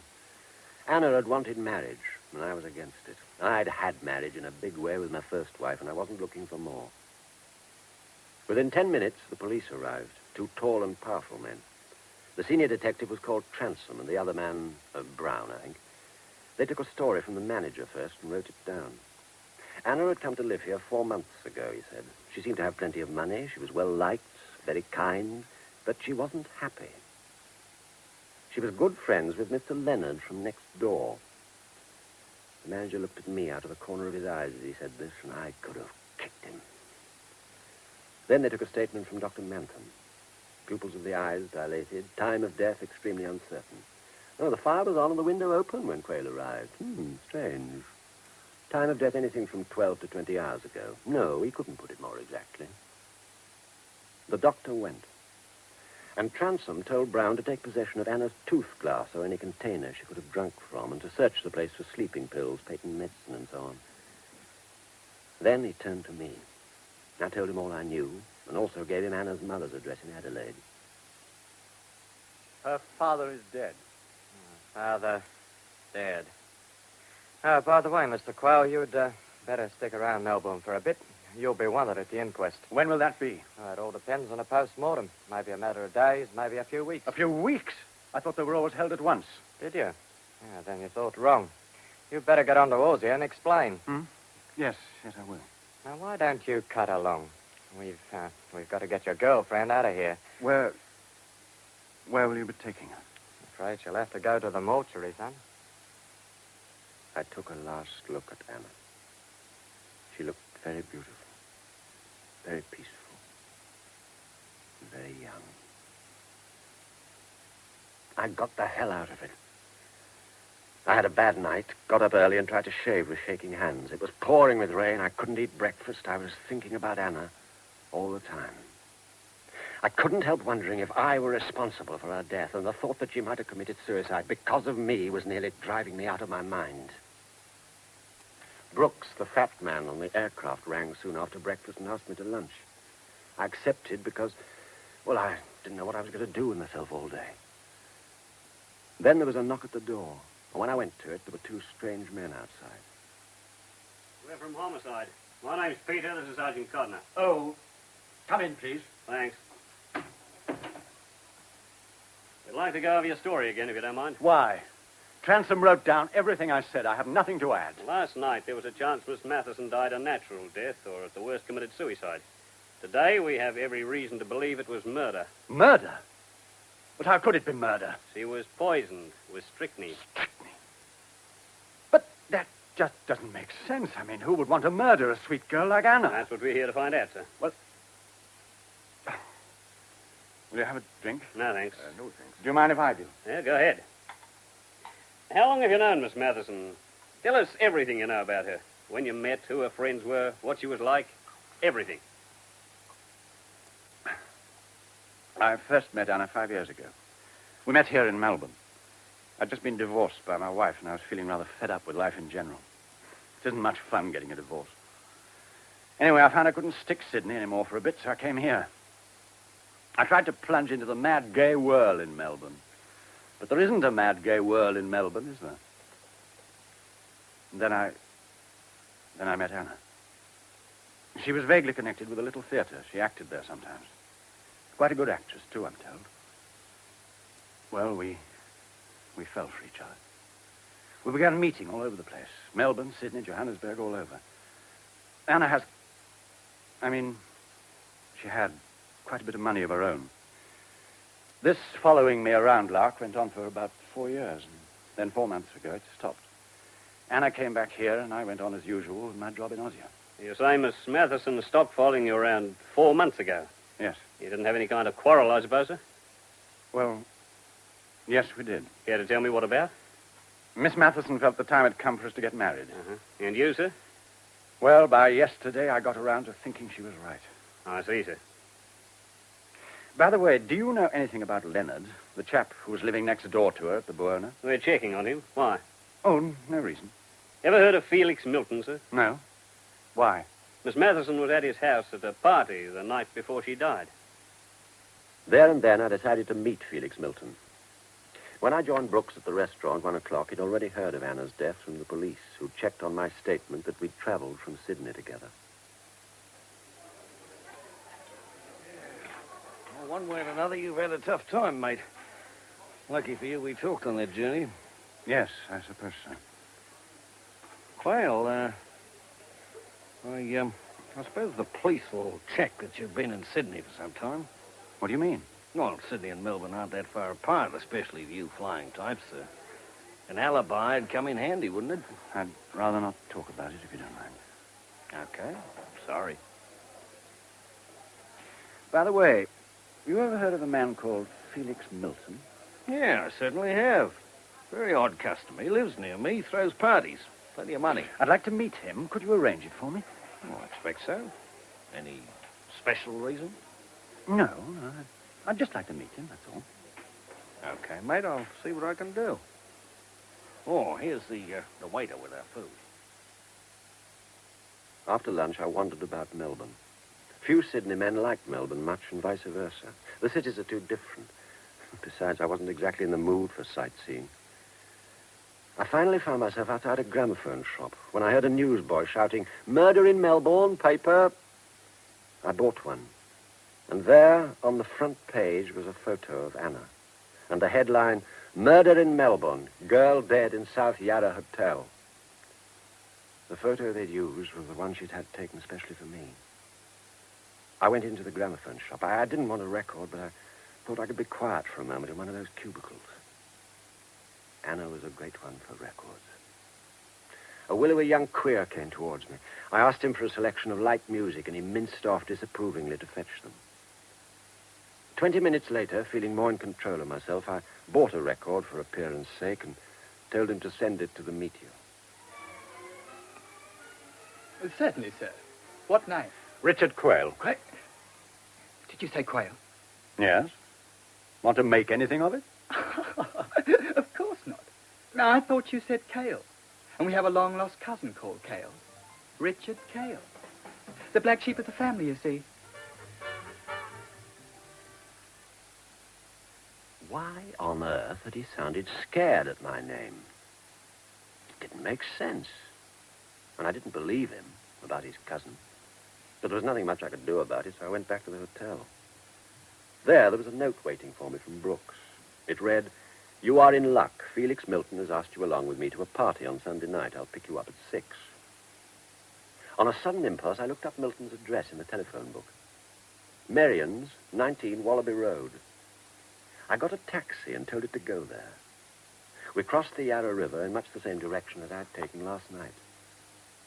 Before reaching the street where the Buona stood, we turned left towards Toorak. The houses here were large and pompous. We came to Wallaby Road, and suddenly I got a shock. The young man from the gramophone shop was paying off a taxi halfway up the road. He then opened a small white gate, ran up the garden path, rang a front door bell, and was admitted into the house at once. The name of the house was painted clearly on the small white gate. Merrian's. On the Sunday, Brooks picked me up punctually at 6 and told me we were going to collect an English girlfriend of his, Valerie Harding. He didn't tell me how beautiful she was. Whew. She was the full treatment. Red hair, green eyes, white skin, big bust, small waist. A real dish. She was wearing something red. And she was laughing. Well, really?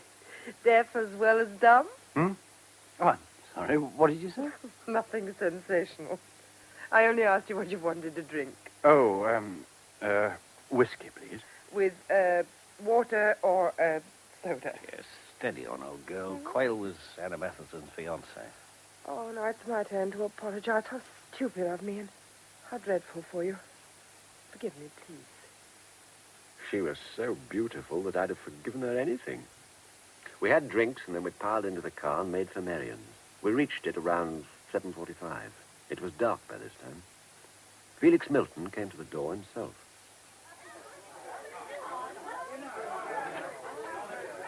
Valerie, you gorgeous creature. Merion's welcomes you. And you, Guy Brooks, you lovely, lovely boy. And who is this? A friend? Oh, goody. Felix adores friend is. Good grief. Don't let it worry you. The food and drink makes up for everything. Valerie! Beautiful Valerie and the lovely, lovely Guy have brought a delicious friendy. The name is... Richard Quayle. Oh, we'll call him Dickie, shall we? Dickie Ducky Richard Quayle. Isn't that amusing? That'll do, Felix, dear. Richard wants to meet everyone. Of course he does. Everyone, Dickie. Now, this is Betty Ward. Hello. And her very handsome husband, Frank. Hello there. Hello. This is dear little Janie Thomas, the sweetest girl in town. Hello. And this is her current boyfriend, Larry French. How are you? Felix. This is Gordon Frodsham, who works in our best gramophone shop. We have met. Yes, we have. This is Louise Colcott, whom I've known for well over a century. Felix, what a thing to say. This dear creature is Walter something or the other, such a clever little composer. And this is Walter's angel brother, Jeremy. Well, that will do to be going on with, won't it? Yes, well, indeed. Now, I'll fetch you an enormous drinky and sit you down by Betty Ward. She'll tell you all about everyone. She's a perfect mine of information. Well, now, here's your drinky. And here's Betty. Hello again. See you anon. Oh, quite a racket. There always is at Felix's parties. Felix is a kind of cult in Melbourne. Everyone comes here. It's a lovely room, isn't it? Seems beautiful. Mrs. Ward, what's that place through there? Oh, that's the Chinese bar. We seem to have got a yen for the Orient. Look at all those knives and spears and things on the wall. Yes, Felix is mad about collecting things. And people, if it comes to that. So it seems. Did you by any chance know the girl Anna Matheson, who was a friend of his and who's just been found dead? Yes, I did. Why? She was my fiancée. Oh, Mr. Quayle, how awful. Oh, I'm so sorry. You must be feeling dreadful. Yes, pretty grim. I hear that she was here the night before she died. Yes, she was. Were you here? Yes. Well, who else was here that night? Oh, dear, I'm not sure that I can remember. Oh, well, why? You're not connecting this house with the murder, are you? Oh, no, of course not. But I want to know who her friends in Melbourne were. I'm from Sydney. Oh, well, let's see. There was Frank and me. Mrs. Barking, but she's not here tonight. Gordon, Felix himself, of course. Yes. Janie Thomas, Sue and Bill Saunders, who aren't here either. Larry French, Valerie Harding, and Guy Brooks. Guy Brooks? But he never told me he knew Anna. Wait a minute, I met him on the Melbourne plane from Sydney the day after that party. Oh, well, he must have gone up to Sydney for the day. He's got business there, too. Why hadn't Guy told me that he knew Anna? He'd been very keen to make my acquaintance on the aircraft. Why? I looked at Anna's friends. Janie was sweet 17 and all that goes with it. Her boyfriend, Larry French, was small, dark, good-looking, about 24, and slightly too pleased with himself. Betty Ward was pretty and 30-ish, and her husband silent and sunburned. Gordon and Valerie I'd already met. Felix bothered me. There was something phony about him. He made himself out to be a big fool, and I could have sworn he wasn't one. Not by a long chalk. It was at that moment that it happened. I was just saying to Betty... Oh, by the way, I suppose you've never come across a chap who lives at the Buona Hotel called Lennon, have you?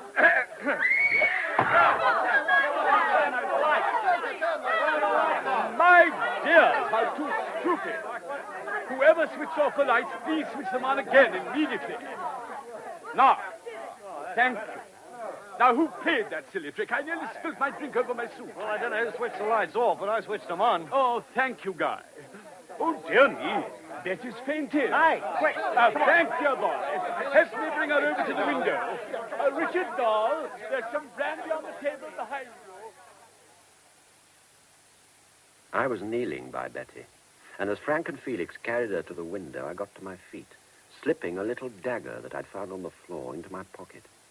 As I did this, I saw that Gordon Frodsham of the gramophone shop had seen what I'd done. He said nothing, however, and the party broke up soon afterwards. Valerie offered to drive me home. As we approached her house, she asked me in for a drink. Nothing I should like more, I replied.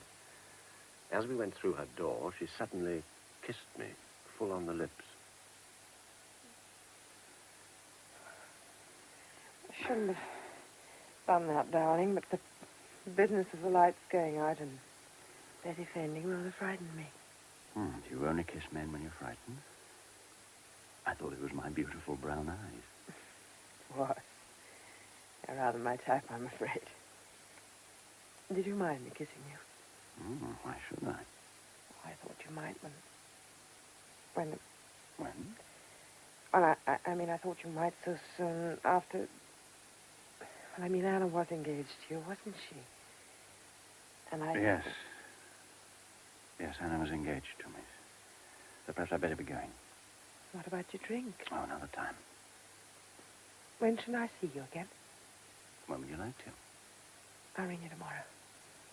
Good night, darling. Good night, Valerie. When I got back to my room at the Meteor, I felt in my pocket for the little dagger. It was gone.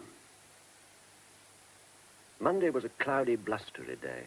I was at Russell Street Police Headquarters by 10 o'clock, having decided to tell Inspector Peters about the dagger. In broad daylight, I could hardly believe it myself, and I didn't relish having to describe it to such a stolid individual as Peters. Police Headquarters is a 10-story brick building. Inside, it looks rather like a large newspaper office. I asked for Peters at the inquiry desk, and he came to me almost at once and took me to his small square office in the basement. The going was as rough as I'd feared. Very interesting, Mr. Quayle. But when you saw the dagger on the floor after the lights had been turned on, why did you tell no one? And why didn't you inform the police as soon as you left the party? I don't know. Instinct, I suppose. Instinct? I don't quite follow. Well, after all, there were plenty of curious weapons stuck on the wall, and it could have fallen off, couldn't it? Anyway, I was with a lot of strange people, none of whom I particularly liked, so I thought I might as well take it home while I considered what I should do about it. You must admit it is an unlikely story. You're not believing it yourself. And it was only when I found it had been taken from my pocket that I realized its importance. Besides, I'd drunk a fair amount. Miss Matheson's death had given me quite a shock. I see. I'm extremely sorry. I was a damned fool. Now, forgive me if I appear a little dense, but when you say you took Miss Harding home, do you mean to her home or to the media? You're being damned rude. To her home, I take it. How long did you spend with her? Oh, about 5 minutes. Look, have you found Leonard yet? All in good time. And by the way, Miss Matheson's mother is now in Melbourne. She's staying at the Meteor and get in touch with you. Good day, Mr. Quayle.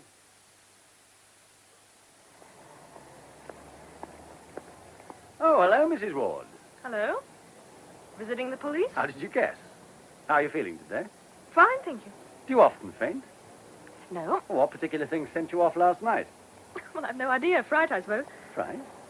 Well, the light went out, remember? And I hate the dark. I see. You didn't see the dagger by any chance? Dagger? What dagger? Oh, well, perhaps I imagined it. Would you care to come in here and have a cup of coffee with me? Well, come on, Mrs. Ward. Your husband need never know. Come and have a cup of coffee with me.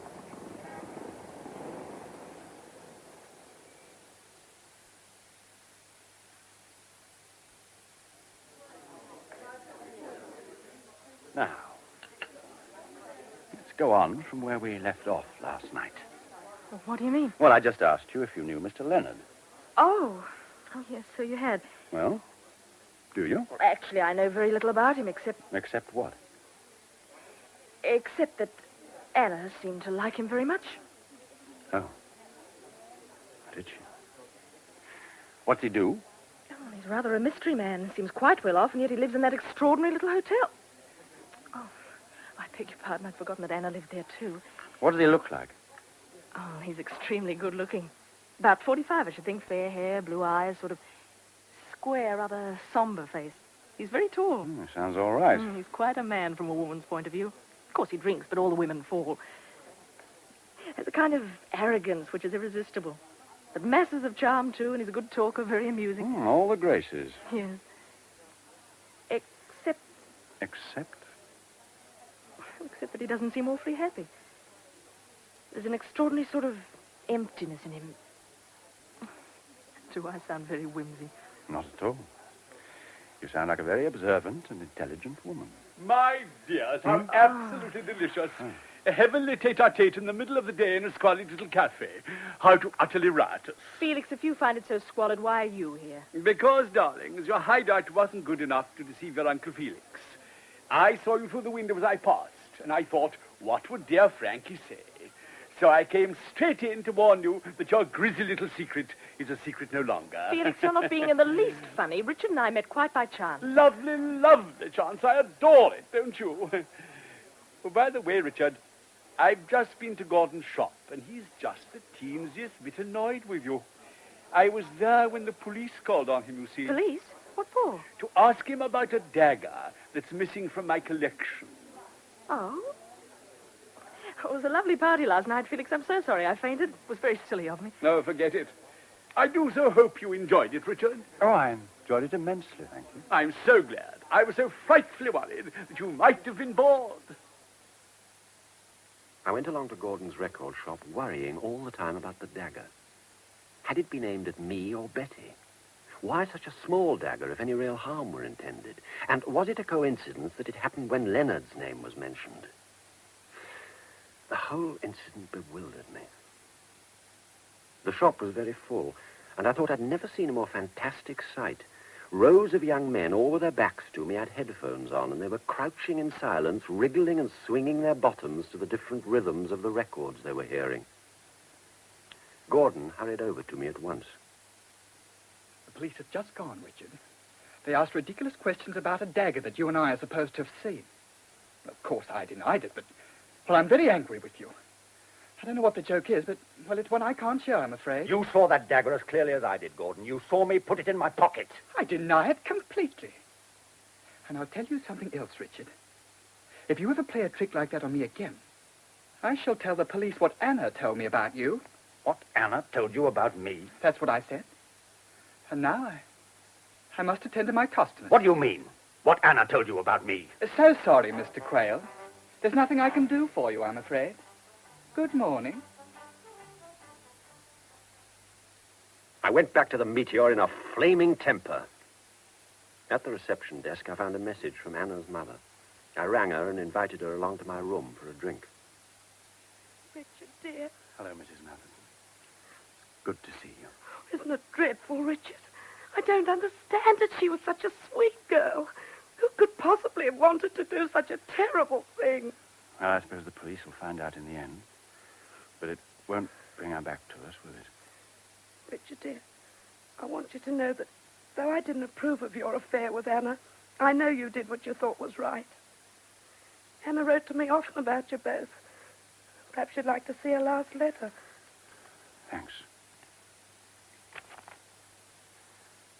Mummy, darling, Richard will be coming over from Sydney to see me soon, and one way and another our future will be settled then. It's all been such a muddle, but whatever happens, it will have been worth it. I love Richard with all my heart. Wouldn't it be wonderful if he wanted to marry me? But of course he won't. I've told you a little about Jack Leonard, haven't I? I think I'm helping a bit, though I can't get him to meet a friend of mine who is an AA, Alcoholics Anonymous, if you didn't know before. I wish he would, because they do a wonderful job. Perhaps he will later, but at the moment something pretty serious is on his mind, I think, and I may be the cause of it. I found out something rather awful the other day, and Jack has been working on it ever since. He says he won't go to the police just yet, which I think he ought to, and he refuses to say much about it because he says I've tumbled onto something dangerous. He has been away for the last 2 weeks, and I'm frightened.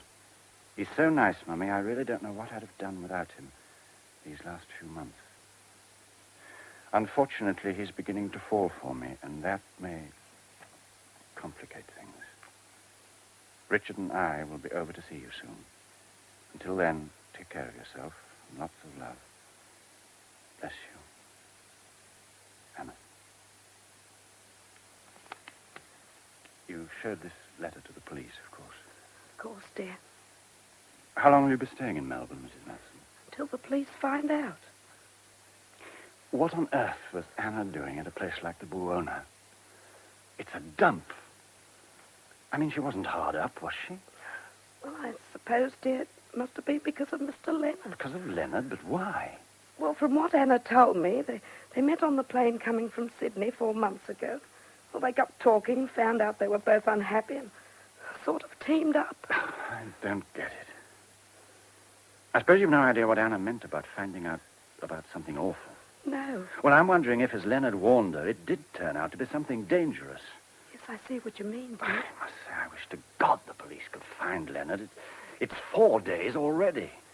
Richard, if Anna was so keen to introduce him to friends of hers in Alcoholics Anonymous, must have meant that he drank, mustn't it? No idea. The whole setup worries me. I think I'll go to the Buona this afternoon and have another word with the manager about Leonard. So at 2 o'clock, I took a bus to South Yarra.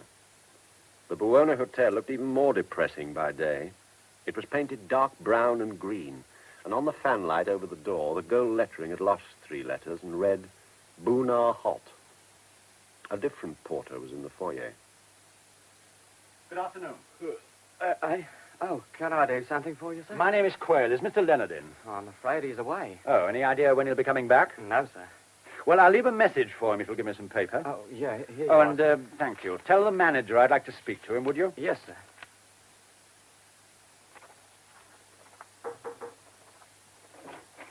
A gentleman to see you, sir. Who is it? Mr. Quayle, sir. Quayle? Un momento, I'll come. Oh, it's you. What do you want? I want to get in touch with Mr. Leonard. I told you, he's gone away. I gather you don't know when he'll be back. See, that's right. What time did he leave the Buona on the morning of Miss Matheson's death? What time did he leave? That's what I said. I don't know. Do you know, Roger? No, he had gone before I came on duty. Oh, what time do you come on duty? 7 o'clock. So the night porter would know. Well, he might. When did Leonard come back the last time? The last time? The last time. The day before, sometime during the afternoon or evening. Madam would know. Oh, then may I ask your wife if she's here? My wife, she's out. I see. Had you ever met Leonard before he came to stay here? Mr. Leonard? No.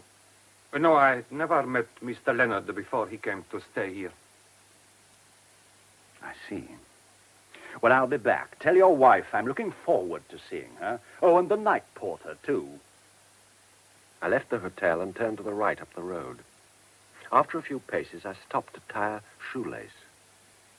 When I looked back, I saw that the hotel door was slightly open and that someone was watching me through the crack. I walked on until I was out of sight of the Buona, and then I crossed the street and doubled back in my tracks. I had decided to pay a visit to the Sunshine Cafe, where the light in the first-floor room had been so suddenly turned off on the night of Anna's death. It was an even more depressing place than the Buona and entirely deserted. The walls of the cafe were painted with hideous murals, scarlet-faced sailors walking arm in arm with moronic women under monstrous suns. None of the tables had cloths. A mangy cat played with some newspaper on the floor. I went through the cafe into the kitchen. No one was there. I called out.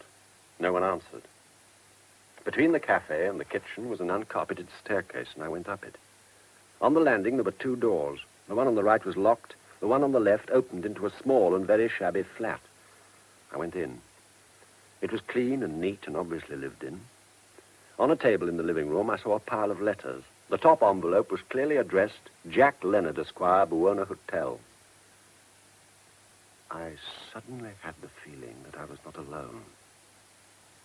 But before I had time to see who was near me, something hit me, a tremendous crack on the back of my head, and I passed out cold. When I came to, I found myself lying on the grass verge by the side of a dirt road, looking up at the branches of a gum tree. I was evidently some way out of Melbourne. I sat up. My mouth was dry, my head ached abominably, and my hair was matted where I'd been hit. I tried to stand, which made me very giddy at first, but the feeling wore off after one or two attempts, and I staggered off down the road. Presently, I came to a newly painted, newly built little wooden house, and I had just decided to ask the occupants for help when I noticed that cars were passing at the end of the dirt road about 50 yards from where I stood. I realized that this must be a main road, and I hobbled towards it. I stepped into the middle of the road and held out my arm. Almost immediately, a car came to a halt. Are you in trouble? Yes. Yes, I've had an accident. I fell off my motorbike up the road there. Can you give me a lift? Do be careful, Bill. He doesn't look the sort of person we ought to give a lift to. Where do you want to get to? Melbourne. Okay, hop in. Bill, Shut up. Come on. just you wait till we get home. I'll wait. Thanks, awfully.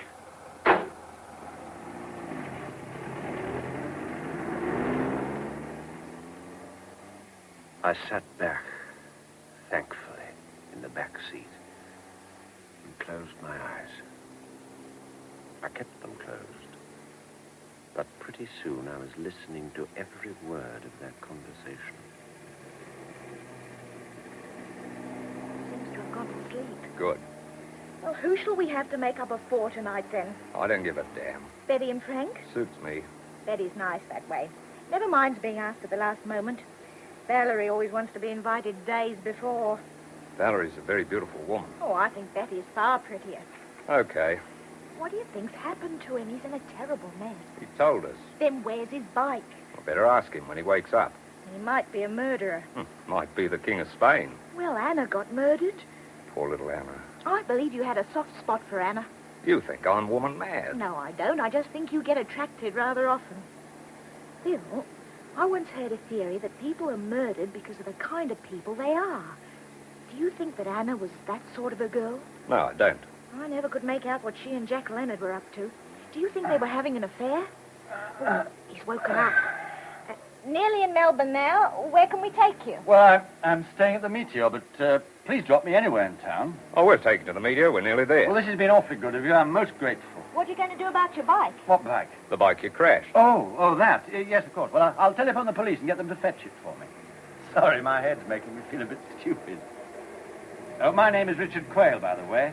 If ever I can return your Good Samaritan act, let me know. Here's your pub. Richard Quayle? Wasn't Anna Matheson engaged to a Richard Quayle? Anna was my fiancée. Well, that's a damn strange coincidence. Anna was a friend of ours. So I gathered. You mean you heard what we were saying? Oh, how simply awful. I serves you right. Our apologies, Quayle. We're Sue and Bill Saunders, by the way. The senior. Okay.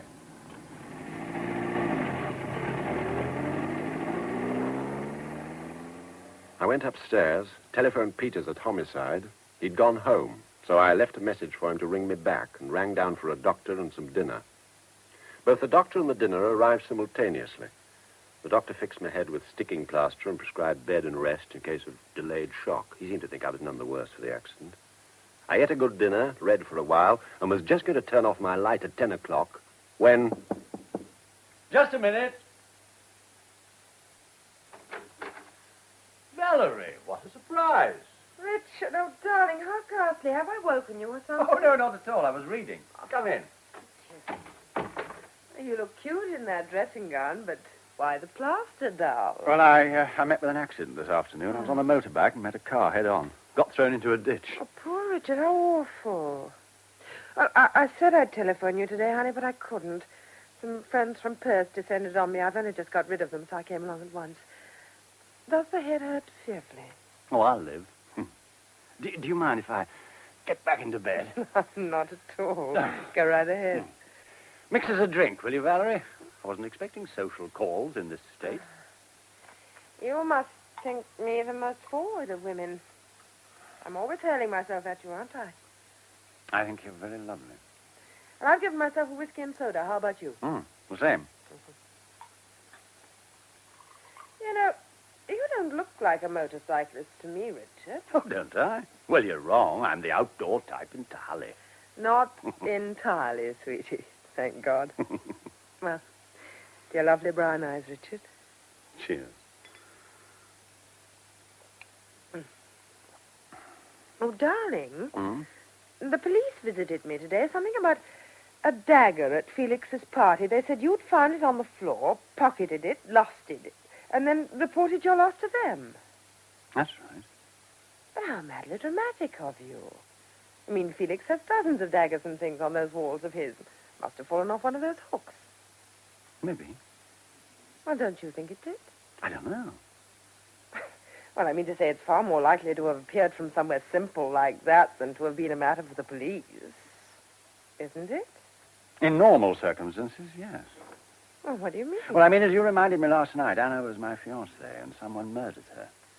So I'm probably a little suspicious of anything unusual at the moment. And of everybody? I suppose so. Yes. I see. Besides, the dagger has disappeared. But Anna wasn't killed at Felix's house. Perhaps not. Who knows? She was poisoned. And it depends how long the strychnine took to work. Oh. Well, I think I better beat it, Richard. You're certainly not in the mood for social calls. Oh, excuse me. Yes? Oh, yeah. No, I'm afraid I can't just at the moment. I've got someone with me. Mm-hmm. Okay. Yeah, I'll be along at 9. All right. Thanks. Goodbye. That was Detective Inspector Peters.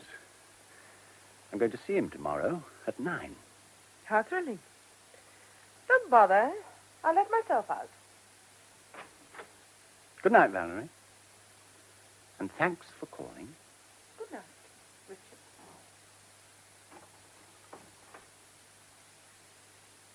9 o'clock next morning found me at the police headquarters again. Peter seemed mildly interested in my story about the Buona and the Sunshine Cafe, but his manner was very offhand, and he kept a silly half-smile on his face all the time I was speaking. After I left him, I went to the coffee shop where I'd taken Betty the day before to sort out a few things in my mind. The police seemed to be getting nowhere and not bothering over much. Just one more routine case to them. Peter's attitude drove me round the bend. I ordered a second cup of coffee and thought back over the past few days. I'd now met several of Anna's Melbourne friends, and I must say I didn't find most of them particularly congenial. Felix and Gordon were queers. Valerie, though beautiful and obviously extremely attractive, had taken that dagger from me. Well, she must have. Brooks I quite liked. Frank and Betty Ward seemed smart and social in the wrong way. And I couldn't quite make out what sort of a woman Betty Ward was. That faint seemed out of character somehow. The Saunders, who had given me a lift yesterday, were simply uninteresting. He was quite a decent chap, but she was a bore and obviously nagged him. Larry French was too young for me and too slick. And only little Janie Thomas seemed to me the kind of friend I should have expected Anna to have. I decided to ask her to lunch. She wasn't at the library where she told me she worked, but she was at home, and she said if she could bring Larry French along, she'd love to join me. Well, of course, I said bring him. I then rang Anna's mother, but she said she'd be spending the day in bed. I had more than an hour on my hands before lunch, and I suddenly decided to see Gordon at his gramophone shop once again, and to insist on him telling me what Anna was supposed to have said to him about me. Gordon wasn't in the shop, but Felix Milton was. Richard Dahl, how do you find? How are you? Where's Gordon? My dear, isn't it too extraordinary? Has the measles. So childish, don't you agree? He couldn't work, though, so I'm here instead. A relieving angel, Dickie dear. Too amusing. Damn, I wanted to contact him. Will you be seeing him? Not if he's infectious, Dickie. I'm too old for spots. Always was, I'm thankful to say. I've never been handsome, but I've always avoided spots. Do you know his home telephone number? But of course. And he'd love you to ring him. He was saying only yesterday how much he admired you. He said he reveled in your shoulders. Isn't that delicious? Delicious. What's his number? Is it in the book? No. Oh, one moment, Richard. Customer. And what can I do for you, sir? Have you got Tito Gobbi in Rigoletto? My dear, I do hope so. But I'm a stranger in these parts. Let's have a little hunting, shall we? Are you mad about him? I am. I saw him at Covent Garden 4 years ago. Oh, I wish I had. Here we are, right first go. Now, you know how those headphone things work, do you? Oh, yes. And the turntables? Well, I'm not certain. Oh, I'm sure you're both madly mechanical. I'm not at all. Darling Gordon, who shot this ears, has got the measles, poor sweet. He quite forgot to tell me what one does to start them. I suggest you press every knob in sight, and if nothing happens, we'll telephone the fire brigade or something. All right. You do the pressing, darling. Okay, we'll have a go. You know, Nicky, on second thoughts, I'm not sure that you ought to telephone Gordon. He isn't well, you know. Can't I help you instead? Are you a great friend of his? Of course. Or why else should I be in this disastrous little shop today? We tell each other everything. Then did he, by any chance, tell you what Anna had told him about me? Oh, yes. Well, what was it? She told him she was frightened of you. Frightened of me? What rubbish. Well, Gordon didn't think it was rubbish, and I'll tell you why she was frightened. She told Gordon that she believed you wanted to kill her. I didn't believe him, of course, but I felt pretty bad even at hearing it. I hurried out of the shop and kept walking until it was time to meet Janie and Larry. Little Janie Thomas looked dazzling. She was obviously in love with Larry, and I began to feel like the odd man out. I also found it impossible to concentrate on anything but what Felix had just said. I knew it was a lie, but it got me down all the same. I tried to pull myself together and heard myself saying brightly in a voice which sounded unreal to me, It's so good of you both to come. Any friend of Anna's is a friend of mine, and I'm trying to get to know you all. Oh, by the way, Felix tells me that Gordon has measles. Did you know? No, how awful. Poor Gordon. Well, if you want to know all Anna's friends, have you met Mrs. Barking yet? She was a great friend. No. Is she nice? Oh, she's absolutely sweet. Kindest woman you could imagine. Anna told me in a letter that one of her friends was an AA. Do you know who that could be? Bill Saunders. It's probably why his wife nags at him so. Of course, she'd hate him to be a drunk, but it annoys her that he's a teetotal. She says it makes him conspicuous. Well, she's a very silly woman in many ways. Yes. Look at that row she made the other night. Oh, you mean when Anna got drunk? Anna drunk? When was Anna drunk? I'm sorry. I'm afraid I was talking out of turn. What did you mean? Well, it only happened that once, you know. When? Well, actually, it was the night she was... the night she died. What happened? Oh, don't listen to him, Mr. Quayle. He's exaggerating the whole thing. What happened? Well, you know that little Chinese bar at Felix's? Mm. Well, Anna was in there the night she died having a drink. I don't know now who was in there with her. Do you, Janie? No, I don't. Well, anyway, Mrs. Barking suddenly came running out to say that Anna was having some kind of a fit. Apparently, she was completely tight and sort of rolling about, you know. Anyway, Sue Saunders made such a fuss that Felix arranged for Anna to be taken home. With whom? I can't remember that. Can you, Janie? No. Are you sure you can't remember who besides Mrs. Barking was with her in the bar? Well, Larry wasn't. And Janie wasn't. Because Anna was poisoned with strychnine, you know. What? And what you describe as drunken fit may well have been a strychnine convulsion. My God. Dr. Manton told me that strychnine takes anything from 5 minutes to a quarter of an hour to have its first effects. Do you know what time she had this fit? It was 1:15 exactly by my watch when Mrs. Barking came out of the bar. How clever of you to notice. Not at all. You just asked me to take you home. So she must have been given the poison about 1 o'clock. I don't believe she got drunk. It must have been a convulsion. How horrible. Poor Anna. Do either of you two know a chap called Jack Leonard? Well, yes. I do, slightly. He happened to be Janie's boyfriend until Anna came along, so it's rather more than slightly, I should say. How dare you, Larry? Thank you for a lovely lunch, Richard, but I'm afraid I've got an appointment. And looking deathly pale, she left us flat. I took a taxi to Minturner Crescent to call on Mrs. Barking. I was pretty thoughtful, I can tell you. Both Janie Thomas and Betty Ward had obviously been very upset when I mentioned Leonard's name. Why? And why couldn't the police find him? But perhaps they had by this time. He didn't seem to be in Milton's set, yet everyone seemed to know him except Bill Saunders, who was evidently the AA man Anna talked about in her letter. Suddenly, I knew what the puzzling smell in Anna's room had been. Paraldehyde. Why hadn't I thought of it before? Paraldehyde, the cure drunks took when they were real dyed-in-the-wool drunks. So that's why Leonard had been away. He'd been on a bat and had had a cure. So he must have been in Anna's room on the night of her death. I got so excited at this thought that I nearly turned back and went to Russell Street again. Then I remembered Peter's manner and decided not to bother. Besides, the taxi was already in Mintona Crescent. Mrs. Barking's house was small and gay, and the garden beautifully kept and filled with flowers. The house was red brick, and the front door was blue. As I went up the garden path, I saw the net curtain at the window to the left of the front door move, and a fat white face looked anxiously at me. I rang the bell, but no one answered. I went on ringing. Still no one came. I tried to look in at the window where I'd seen the face. I could see nothing. I tapped on the window pane.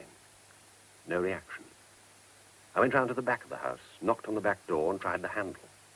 It was locked. I tried the kitchen windows. They, too, were locked.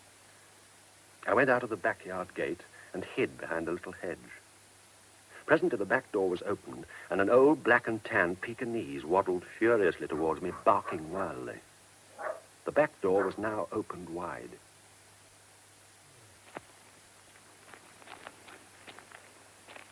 Shin-Yu! Come here, Shin-Yu! Naughty girl, come here at once! Good afternoon, Mrs. Barking. Who are you? What do you want? Go away! Go away at once! Come here, Shin-Yu! May I come in? Look, I haven't got the money here. You didn't warn me. Go away and leave me alone. I'll send the money wherever you want. Well, I don't know what you're talking about, I'm afraid. My name is Richard Quayle. Anna Matheson was my fiancée. Oh, goodness gracious, I'm so sorry. Whatever must you think of me? But I'm afraid you must go. They won't let you come in. Who won't let me come in? Who are you frightened of? Can I help you? Oh, no, please, no. Please, go away. No, but look, Mrs. Barking, I'm here now, so you might as well make use of me. Let me in quickly and no one will ever know. Well... Now, quick, we mustn't waste time. Very well. Come in, but quickly. Come into the drawing room. This way. Now, sit down, Mr. Quayle, while I look out of the window. What's the matter, Mrs. Barking? What's worrying you? They're watching the house. But there's no one outside. They said they were watching. But who? Begin at the beginning, Mrs. Barking. I'm being blackmailed. What? They sent me a letter asking for £200, and someone rang me up in the middle of the night and said that they were watching me and that my telephone line was being tapped. They said I was only to go out of the house when they told me to and to see no one. Well, have you any idea who it could be? None. Was the voice male or female? I couldn't tell. It was a whisper. Have you been to the police? No, I can't. What? But... You see, whoever it is knows something that happened a long time ago, and it's something that doesn't affect me but might hurt my daughter, you see. And that mustn't happen. But you must go to the police. It's him. It's the blackmailer. Oh, Mr. Quayle, what am I to do? I can't stand it. I really can't.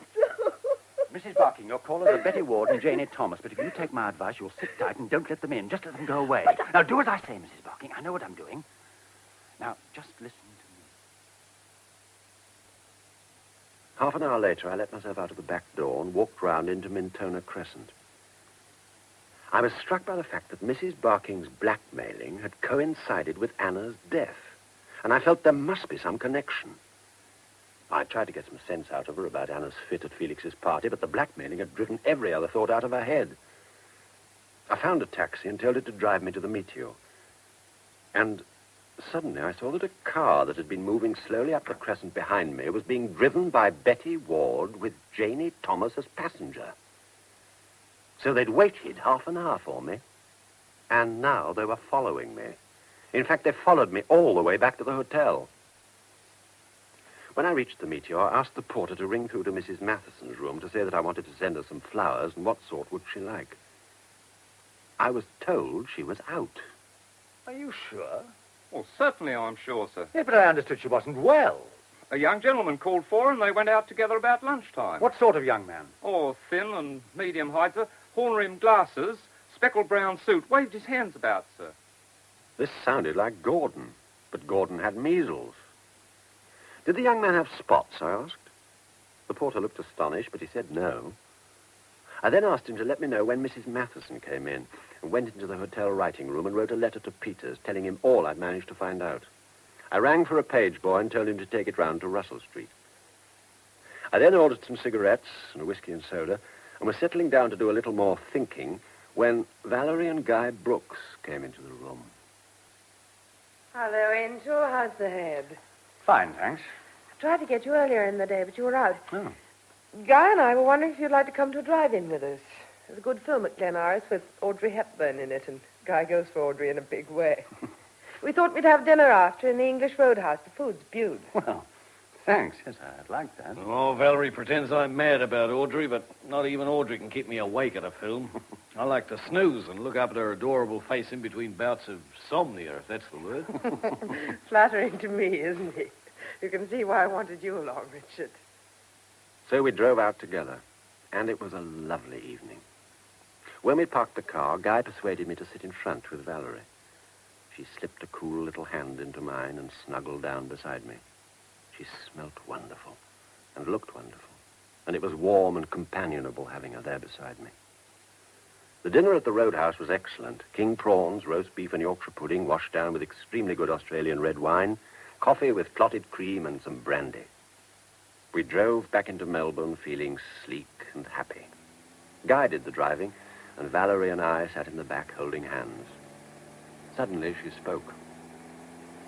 Oh, don't let's go home yet. Let's come down. Oh, not on your life, Val. It's time for Uncle to get his beauty sleep. Oh, Richard, please. You don't want to go to bed yet, surely. Well, Please, darling. You needn't stay long. Let's go to Heroes for about an hour and dance. We danced at Heroes for a couple of hours, and then I drove her back in a taxi to her flat. The clock in the foyer of the Meteor said 3:10 as I walked in. I took my key from the night porter and wandered up the stairs. When I reached my room, I hesitated. For some reason, I had a feeling of fear, almost of panic. I unlocked my door, switched on the light. Everything seemed normal, both in the bedroom and in the bathroom. I undressed slowly and uneasily. I put on my dressing gown and opened the wardrobe door to get a hanger for my suit. The body of a dead man crashed at my feet. What the hell? My God, who the... Hello? Mr. Quayle, they've killed Shen Yu. They've poisoned her. She's dead. She's dead. Good evening, Mr. Quayle. Quayle, are you there? What the devil are you doing here? I think you have a little explaining to do. Me? What about you? Who is this man? You don't know? Well, of course I don't. You and I are going to have a little talk, Mr. Quayle, and if it's satisfactory, I'm inviting you to a party at Mr. Milton's flat tomorrow night. The next evening, Felix entertained a few friendies to din-dins. The friendies were Janie Thomas, Larry French, Valerie Harding, Guy Brooks, Gordon Frodsham, Sue and Bill Saunders, Frank and Betty Ward, myself, and Kenneth Hodges, a friend of mine who had unexpectedly turned up at the last moment. Although there was plenty to eat and drink, the party took a long time to warm up. Only Felix seemed to be enjoying himself. It's not like Felix to give such a dull party, is it? Oh, we all know each other far too well, I suppose, and no one seems in the party mood, do they, Richard? I'm quite happy. Oh, I like your friend, Kenneth Hodges. What does he do? He works in a bank in Sydney. We were at school together. Hello, Valerie. Richard. How are the measles? Oh, my dear, it wasn't measles at all. Isn't it divine? Simply fish. Fish? Or rather, the effects of eating a particular breed of fish to which I'm allergic. Oh, too bad. I do hope you didn't eat any fish when you lunched with Mrs. Matheson yesterday. Mrs. Matheson? Do I know a Mrs. Matheson? Well, don't be silly, Gordon. You were seen with her. Who saw me? I did. Angels! Felix wants to talk to you. Everybody got a drink, eh? Yeah. Got an orange juice, Bill? Oh, good. Now, I want to tell you all how delighted I am to see you here. First of all, of course, because you're friends of mine. And secondly, because exactly a week ago tonight, Anna Matheson was killed. And I'm reliably informed by those divine little navy blue charmers, the police, that the suspect is sitting in this room at this moment. Isn't that exciting? So to prevent further trouble, all the doors have been locked. And we're going to have a delicious talk here. to find out who killed her. Wait a minute. Somebody here now gave Anna strychnine. What? Oh, that's going. And the theory is that it was given to her in this house. Perhaps whoever did it would like to confess at once and save all unpleasantness. No? Very well, then. The discussion is thrown open. Come along, Betty, darling. Home. Felix, I'm sorry, but I'm afraid this isn't my idea of a joke. Nor mine. And to show you how serious I feel, I'm going to put all my cards on the table. Ah, that will be Lynette, I expect. Rennie, let her in. Mrs. Barking? Yes, Janie. Any objection? No, of course not. Good. Come in, Lynette, dear. Now, there's nothing to fear. We'll look after you. I'm holding a discussion group, and as I've just told Frank, it's a very serious one. Betty, my love, I especially asked you and Frank to bring Jack Leonard along tonight. He isn't here. Why not? Well, we rang the owner, and the manager said he was away. Indeed. You knew the manager in Italy, Frank, I understand. I? Certainly not. Strange. He claims to know you. I suppose you don't deny that you've been to Italy. Oh, yes, I've been there. Yes, you were there for 3 years, according to my information, in Milan, chiefly. Anyway, let's leave it for the moment, because I want to tell you all a little story. Now, some of you know that Bill Saunders' father bought a large tract of territory in the north several years ago and left it to Bill when he died. He'd bought it dirt cheap, but as you know, well, it was in all the papers, it turned out to be extremely rich in minerals, including uranium. Well, a short while ago, in spite of security precautions, it was discovered that samples of these minerals, photographs of the land, also several important documents were missing. As you can imagine, the authorities took it pretty seriously. Investigations were made, and the suspicion for these thefts has fallen on our dear friend, Gordon Fortune. How dare you? It's lies, all lies. Sit down, Gordon. I wouldn't be making such an accusation without proof. Proof, in fact, furnished by Anna, which may account for her death. I'll sue you for this. Splendid. Now we turn to Frank and the manager of the Buona. Jack Leonard and Frank both knew him in Italy. They'd been taken prisoner in Tobruk and had managed to escape from their prison camps in Italy. They hadn't as yet met, but both were making for the Italian Alps in the hopes of reaching the Swiss border. And both came across the manager, who hid them and cared for them in Milan, where he was a waiter. Leonard was grateful to him and bought the Buona for him here after the war. Leonard's a drunk, as we all know. And that and his friendship for the proprietor is why he's prepared to live in such a squalid hotel, although he can well afford something better. And that is why, of course, the manager turned a blind eye on some of his behavior. Dear Frank, on the other hand, refused point blank to help him in any way. It isn't true. How perfectly horrible, Frank. And, of course, Jack Leonard's connection with the Buona explained Anna's presence there, too. I don't get it. Well, they were first cousins. Her father and his mother were brother and sister. Anna and Jack met on the plane coming from Sydney to Melbourne 3 or 4 months ago and discovered their relationship. Both, if you forgive me, Richard, were unhappy people in their way, so they teamed up. Anyway, one day Anna told Jack what she'd found out about Gordon, and he, like a fool, decided to do some snooping on his own instead of going to the police. How had Anna found out about Gordon? Well, they'd become friends through their common love of music. It was Gordon, if you remember, who first brought Anna among us. They dropped into the habit of meeting for tea every day in Gordon's little room at the back of his shop. But one day, Anna got there earlier than usual. And not finding Gordon in the shop itself, she went straight through to the back room without being invited. Gordon was not only surprised, but angry at seeing her, and he hastily bundled some papers into a drawer of his desk. At that moment, a customer arrived. Gordon tried to get Anna out of the little room, but she insisted on staying where she was. He was forced to go and serve the customer, and, of course, Anna opened the drawer and found the maps and photographs, which are which are now with the police. Now we come to another and a very dreadful part of this story. Ever since Anna's murder, Lynette Barking has been blackmailed.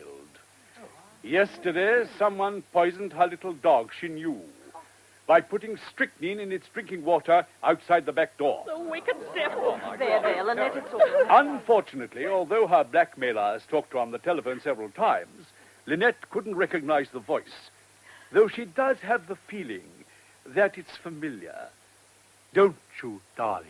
Poor little Shin, you. Never mind, dear. And that's not all. Jack Leonard was found dead last night in Richard's room at the Meteor. Oh, no. No, I don't believe it. Oh, It can't be true. Johnny, don't cry, don't cry. So it's not very surprising, is it, Betty, that you couldn't contact him at the Buona? But if you knew he was dead, why ask us to bring him today? Well, I didn't know when I asked you, of course. But why pretend that you didn't know a few minutes ago? All right, Inspector? Thank you, Mr. Milton. Inspector? Yes, Lynette, Inspector. Richard's enchanting friend, Kenneth Hodges, here, is really our gallant detective, Inspector Peters, masquerading, so to speak, as one of us. My dear, dear friends, we must now lend an ear to the charming police inspector. That's right. Ladies and gentlemen, I must apologize for intruding on you in this way. But although you've not met me before, I'm in charge of this inquiry, and it seemed to me important to be able to study you at my leisure when you were unaware that you were under professional scrutiny. I would now like the answers to some questions. Mr. Milton, please ask your man to send in Sergeant Smith and Sergeant Codner, will you? Certainly. Rennie, dear boy, march in the sergeants. Very good, sir. Now, come in, Smith. Sergeant Codner not back yet? No, sir. Right. And now for the questions. On the occasion of Mr. Quayle's first visit here, a small silver dagger was thrown at him or at Mrs. Ward. Mr. Quayle pocketed the dagger, but it has since disappeared. Can anyone here throw any light on this? A dagger? How extraordinary. A dagger. So that's what it was. What was, Mrs. Ward? That's why I fainted, Inspector. Mr. Quayle and I were having a conversation about something. I don't remember now what. About Mr. Leonard, I understand. Oh, was it? Yes, well, we were talking to each other when I suddenly thought I saw something flashing towards me. I thought it was a knife, and I screamed. The lights went out, and I fainted. Why didn't you say anything about the dagger when you came to? Well, I was frightened, and one doesn't always behave coherently when one's frightened. Besides, I couldn't see the dagger anywhere, and I thought I must have just imagined it. I suppose you told your husband later. Well, no. No? Oh, very well, thank you, Mrs. Ward. Now, Mr. Frodsham, Mr. Quayle tells me that when he first met you in your shop, you were so frightened when he mentioned his name that you were almost unable to speak. Now, why was this? You'd better ask Richard. Me? Why the hell should I know? Very well, Richard, if you want to play it that way. Inspector, if you must know, Anna Matheson had told me that she was afraid of Richard Quayle's return because she thought he wanted to kill her. You filthy little... Easy. We'll deal with everything in its turn. Now, Mr. Brooks, you flew to Sydney and back on the day of Miss Matheson's death. Did you have any special reason for this trip on that day? Well, it was a routine trip, though recently I've been sending the cables to my father regarding Bill Saunders' land from our Sydney office, not our Melbourne office. In the circumstances, I felt it was safer. Quite. Now, Miss Thomas, why have you recently left your job at the library where you've been working for over a year? My mother wanted me to. Why? Well, she doesn't want me to work, really. Yet she allowed you to work for a year. Why the sudden decision? The reasons are personal, Inspector. It may have escaped your notice, Miss Thomas, but this is a police murder inquiry. Now, why did your mother ask you to leave your job? Well, she caught me coming into the house at about 4 o'clock one morning after she'd seen me going to bed. She was very angry. What connection had that with your job? None. Where'd you been, then? I'd rather not say. Come along, Miss Thomas. Well, I'd gone to meet Jack Leonard. Janie! But he wasn't where I'd been told he would be. Where you'd been told he would be. Didn't he arrange the meeting himself? No. Well, who did? Who arranged the meeting, Miss Thomas? It was I, Inspector. Betty! Really, Mrs. Ward? Why was that? Well, Jack asked me to. He said he couldn't do it himself as he was hiding from the police, and he was afraid they'd trace a telephone call. How did he get in touch with you? Well, I just happened to run into him near the Buona. He was disguised, but not very well, and I recognized him. He told me he was in trouble and that only Janie could help him. Thank you, Mrs. Ward. But he didn't turn up at your rendezvous, Miss Thomas. No, he didn't. But when Mother found out that I'd gone to meet him, she was furious. She said she couldn't trust me anymore, and that except with her permission, she wouldn't let me out of the house. You see, she'd always disapproved of Jack. She had, in fact, made me break off my engagement with him. Which night was this rendezvous, Miss Thomas? Last Monday. Last Monday? That was the night I first heard the voice of my blackmailer. Precisely. Were you jealous of Miss Matheson, Miss Thomas? Jealous of Anna? Why should I be? Perhaps because Leonard found her attractive and was living in the next room to her at the Buona? This is monstrous. Don't answer that, Janie. You don't have to. Quite right, Mr. French. She doesn't have to. That'd make it easier if she did. Inspector, what's all this got to do with Anna's death? You're not seriously suggesting that I'm Janie... not suggesting anything, Mr. Quayle. Yet. But I'm investigating 2 murders. And unless they're the work of a homicidal maniac, it is probable that the killer or killers had a motive. In this case, there were 2 main lines for us to pursue, the political and the emotional. Emotional? Why not? The 2 victims were emotionally involved with each other and also with some of the present company. Miss Matheson with you, for instance, and Mr. Leonard with Miss Thomas. And with me. Mrs. Barking, there's no need to say anything about that. But my affair with him was years ago. And even if he was the blackmailer, he's dead now. We don't know that he was the blackmailer, Mrs. Barking. Oh dear. But in any case, the blackmailer won't worry anyone again, I assure you. Well, how do you know? Because when I arrest Miss Matheson's killer, I shall be arresting the blackmailer, too. My God. But we're not quite ready to arrest anybody yet. I've still got too many suspects. All of you, in fact, who were here at Mr. Milton's party when Miss Matheson was poisoned. Well, why must it be someone who was here? It could have been Jack Leonard or anyone at the Buona. Quite right, Mr. Ward. It could even have been Mr. X. Mr. X? I always call the rank outsider Mr. X. But the favorite must be someone who was at the party. Inspector, are you satisfied that the killer's motive was emotional? No. Now, if it's any comfort to you, Mr. Quayle, I think Miss Matheson died because of the information she picked up in the gramophone shop. Inspector, I've had enough of your insinuations. I want my lawyer. There'll be plenty of time for lawyers if and when I decide to charge you, Mr. Frodsham. Meanwhile, why did you pretend to have measles yesterday? I don't have to answer that. No, sir, but if the explanation is an innocent one, you'd be well advised to do so. I wanted an excuse to be away from my shop. Why? Well, if you must know, I wanted to warn Anna's mother against Richard Quayle. Anna had been scared of him.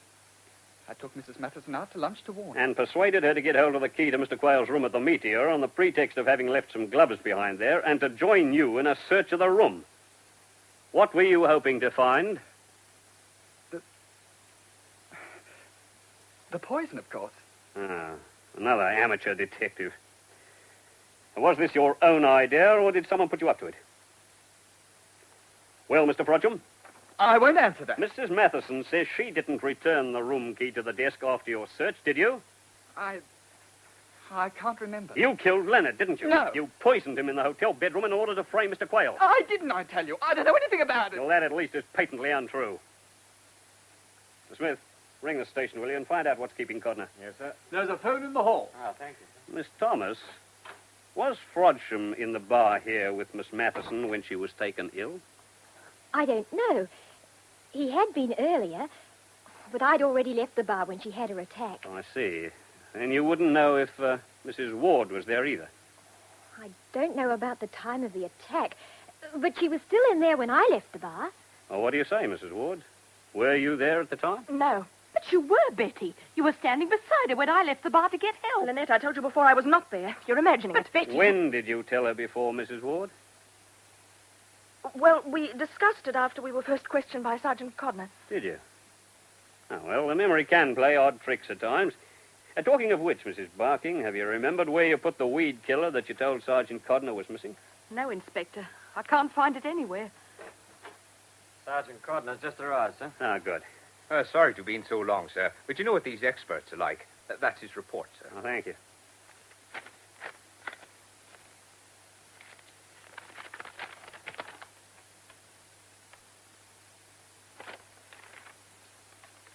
Mrs. Ward, I must ask you to accompany me to the police station.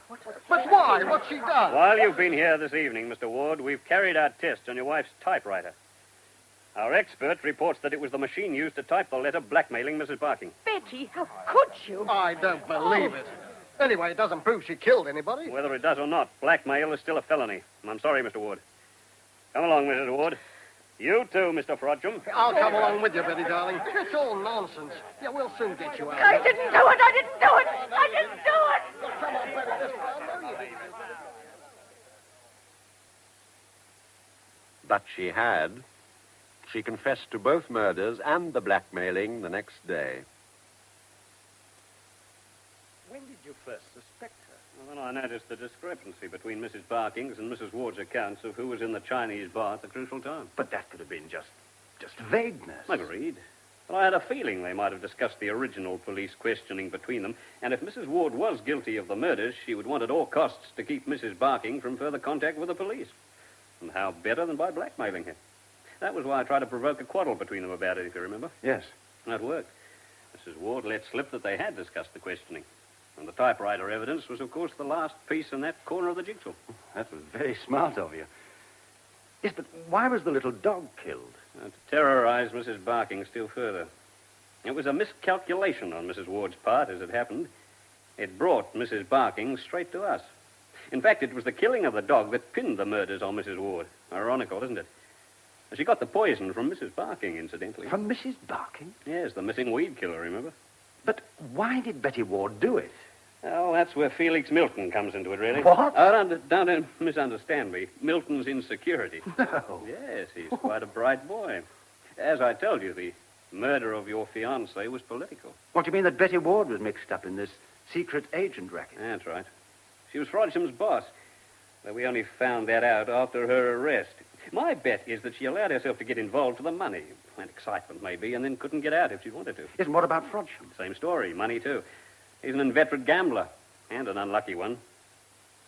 Mrs. Ward set him up in the gramophone shop, paid his debts, and he found himself involved in the spy ring as a quid pro quo. Hey, incidentally, they used the sleeves of LP records for passing on their information. Yes, ingenious, wasn't it? Milton had had his eye on Frodsham for some time, hence the spectacular way in which he cultivated his acquaintance. In fact, we already knew everything that Miss Matheson found out by chance at the shop. But then why wasn't Frodsham arrested? Well, he thought that in time he might lead us to a high up in the organization. But before he did, he had, of course, told Mrs. Ward about the incident in the shop, and she got orders to put Miss Matheson out of the way. And later, of course, Leonard, too, when she found out that he knew as well. My God. And that dagger at the party, was that meant for me? Now, not to kill you, I don't suppose, but if possible, to scare you off being too inquisitive about Leonard. Yes, but Betty couldn't have thrown that. She was standing next to me. Now, it was Frodsham. The only prints on it, when it reappeared on Milton's wall, were yours and his. We're holding him as an accessory to both murders, by the way. And which of them knocked me out at the Sunshine Cafe? Neither. It was Leonard. Leonard? Yes. You see, he'd been to Miss Matheson's room on the night of her murder, and so foolishly, but understandably, he was hiding from the police. He wasn't likely to welcome your discovery of his hideout, was he? But how do you know? Well, I mean, I guessed that Leonard had been in her room, but what makes you so sure? Well, Leonard was a drunk, and there was a strong smell of formaldehyde in the room. Yes, I noticed that. And then the manager of the Buona came clean after Leonard's death and handed us a letter left with him by Leonard before he went to your room at the Meteor. It was only to be given us in the event of anything happening to Leonard. What did it say? It said he had a telephone call purporting to come from you and urging him to meet you at the Meteor. He was suspicious, but he was in love with Anna Matheson, and he wanted to meet you to see if you were serious about her. I see. It seems that on the night of Miss Matheson's death, he had arrived back from Sydney, where he'd been having a cure. Well, he hadn't seen her for a couple of weeks, so he went straight along to her room. Mm-hmm. And this was about 10 p.m. He knocked on her door, but she was out. So he went to bed, but although very tired, he couldn't sleep, and so he took some strong sleeping pills. Now, between 2:15 and 2:30, he awoke with the conviction that something terrible had happened to Miss Matheson. He was still very drugged, but he went along to her room. He knocked, and again got no answer. He tried the door, and it was open. Miss Matheson was lying on the floor. The floor? Yeah, But he realized she was dead. He picked her up, carried her to her bed. Oh. He was horrified by her expression, remembered shutting her eyes and mouth. He decided to call a doctor, but as his hand went out to the phone, it rang. A voice he didn't recognize asked if he was Leonard, and when he said he was, the voice went on, "What are you doing in Miss Matheson's room? She's dead, isn't she?" He was so surprised that he said yes. The voice then said, "You've killed her, haven't you?" And then the telephone went dead. Leonard completely lost his head. He rushed out of the room, hung the do not disturb card on the door in the hopes of delaying the discovery of Anna's body, packed some things, and left the Buono immediately. Well, naturally, when Miss Matheson's death was reported, the manager phoned him at his office. Leonard arranged to meet him and told him the whole story. The manager, who, as you know, had reason to be very grateful to him, believed him and fixed him up at the Sunshine Cafe. Was the telephone call in Anna's room from Betty? Yes, of course. She wanted to know if the poison had worked. Poor Anna. Poor darling Anna. Yes, indeed. And Leonard's death? Well, Mrs. Ward and Frodsham waited for him in your room of the hotel. Frodsham hasn't come clean yet, but he must have been there to get the body into the cupboard. Yes, but supposing I'd come in. He'd probably have done the same for you. Then it was a bit of luck for me that I went to the cinema with Brooks and Valerie. It was indeed. And do you know, I thought for a while that they would have been part of the frame-up. I think I owe them an apology. I think you do. Well, come and have a drink, Mr. Quayle. I'm sure you need one. I'm off duty, and the case is solved. Yes, the case was solved. But the fact that Anna was killed was really my fault. If I hadn't left her 4 months alone in Melbourne 2 years ago, lonely and unhappy, she would never have got herself mixed up with such a set. That's why I'm going away tomorrow. I had to wait till Ozzie retired me. But now I want to put the past behind me. I suppose I'm just not cut out for matrimony.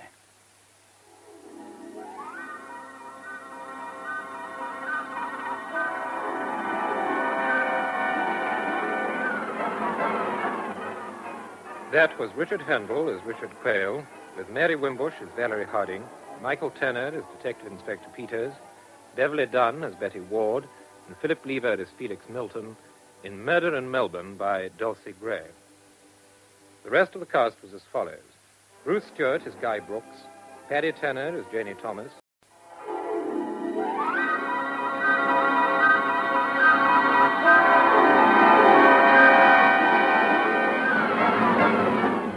we present Richard Handel as Richard Quayle, with Mary Wimbush, Beverly Dunn, Philip Lever, and Michael Tanner in Murder in Melbourne, an adaptation for radio by Dulcie Gray of her own novel. Murder in Melbourne.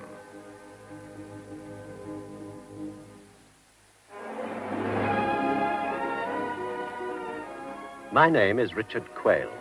I'm English, though I've lived in Australia most of my life. I'm telling you this story because I want to get it off my chest. Tomorrow I leave Australia to take a job in South Africa. And I want to put the past behind me, once and for all. I'm going to tell it to you in as much detail as I can remember.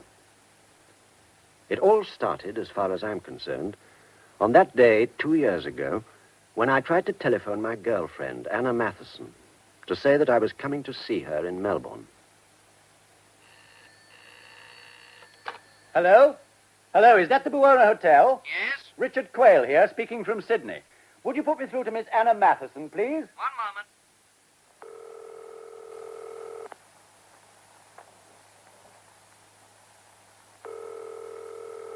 Hello? I asked you to put me through to Miss Matheson's room. She's not answering. Oh, well, go on trying, will you? She's not answering, sir. Okay, I'll wait.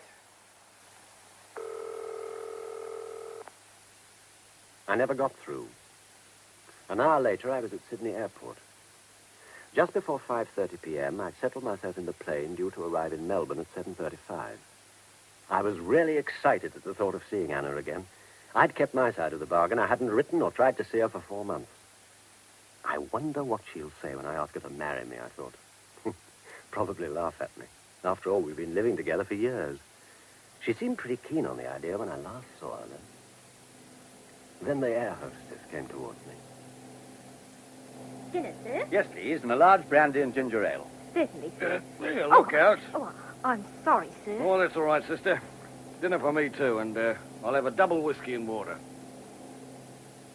A very fat man squeezed past the air hostess and sat next to me. I'd noticed him earlier, talking to a little wizened guy a few seats ahead of me. He was about 40, broad shoulders, tall, fat as a pig, but very powerfully built. He wore glasses, had a tough red face, and his hair was dark and crew-cut. I rather liked him. Well, my name's Guy Brooks. What's yours? Richard Quayle. Not Australian, are you? I was born in England, but I emigrated to Australia in my teens. I live in Sydney. Yeah, me too. Going to Melbourne on business? Pleasure. Well, it's business for me. My father runs a real estate business in Melbourne and another in Sydney. He's in Europe just now, and I'm acting as his stand-in. Well, that's an odd expression for a businessman to use. My girlfriend is an actress, and she talks like that. Oh, I've had several actress girlfriends. Businessmen get around, you know. What do you do? Pilot on Ossia. Pilot in the war, I suppose. Yes, that's right. I joined it when I was 17. Did my stint and then found out that I wasn't exactly cut out for anything else when the war was over. I'm looking round now for something to do when my retirement comes up. We all of us plan for that. We have a pretty tough medical every 6 months, and there's always a day when we may fail it. Do you know many people in Melbourne? Not many. Haven't been there too often. That's the girlfriend, eh? Sorry, but you did say you were going over for pleasure. That's right, I did. Well, where are you staying? At the Meteor. Oh, it's a nice pub. Clean as a whistle and excellent service. Well, if you feel like it, give me a ring anytime. I'll be glad to see you. Here's me card. Yeah. Thanks. G.M. Brooks, the Shutters, Turak Road. I may take you up on that. Oh, do that. Do that, please. I checked in at the Meteor and asked the porter if there were any messages. He said there were none, and a snotty little page took me to my room on the first floor. It was a decent room, clean and homely, as Brooks had said, with a bathroom off to the left. I went straight to the telephone. Get me the Buona Hotel and hurry.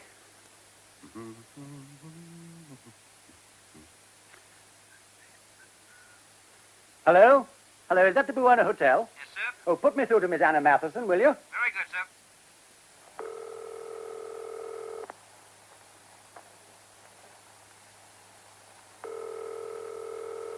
There's no reply, sir. She's not answering. Well, go on trying, will you?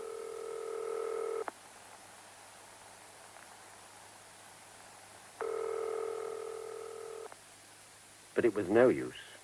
She didn't answer. I took a taxi to the Buona and told the driver to step on it. I was definitely worried now. It was dark by this time with a hot, gusty wind. I couldn't see where we were going, but noticed that at one point we crossed the Yarra River.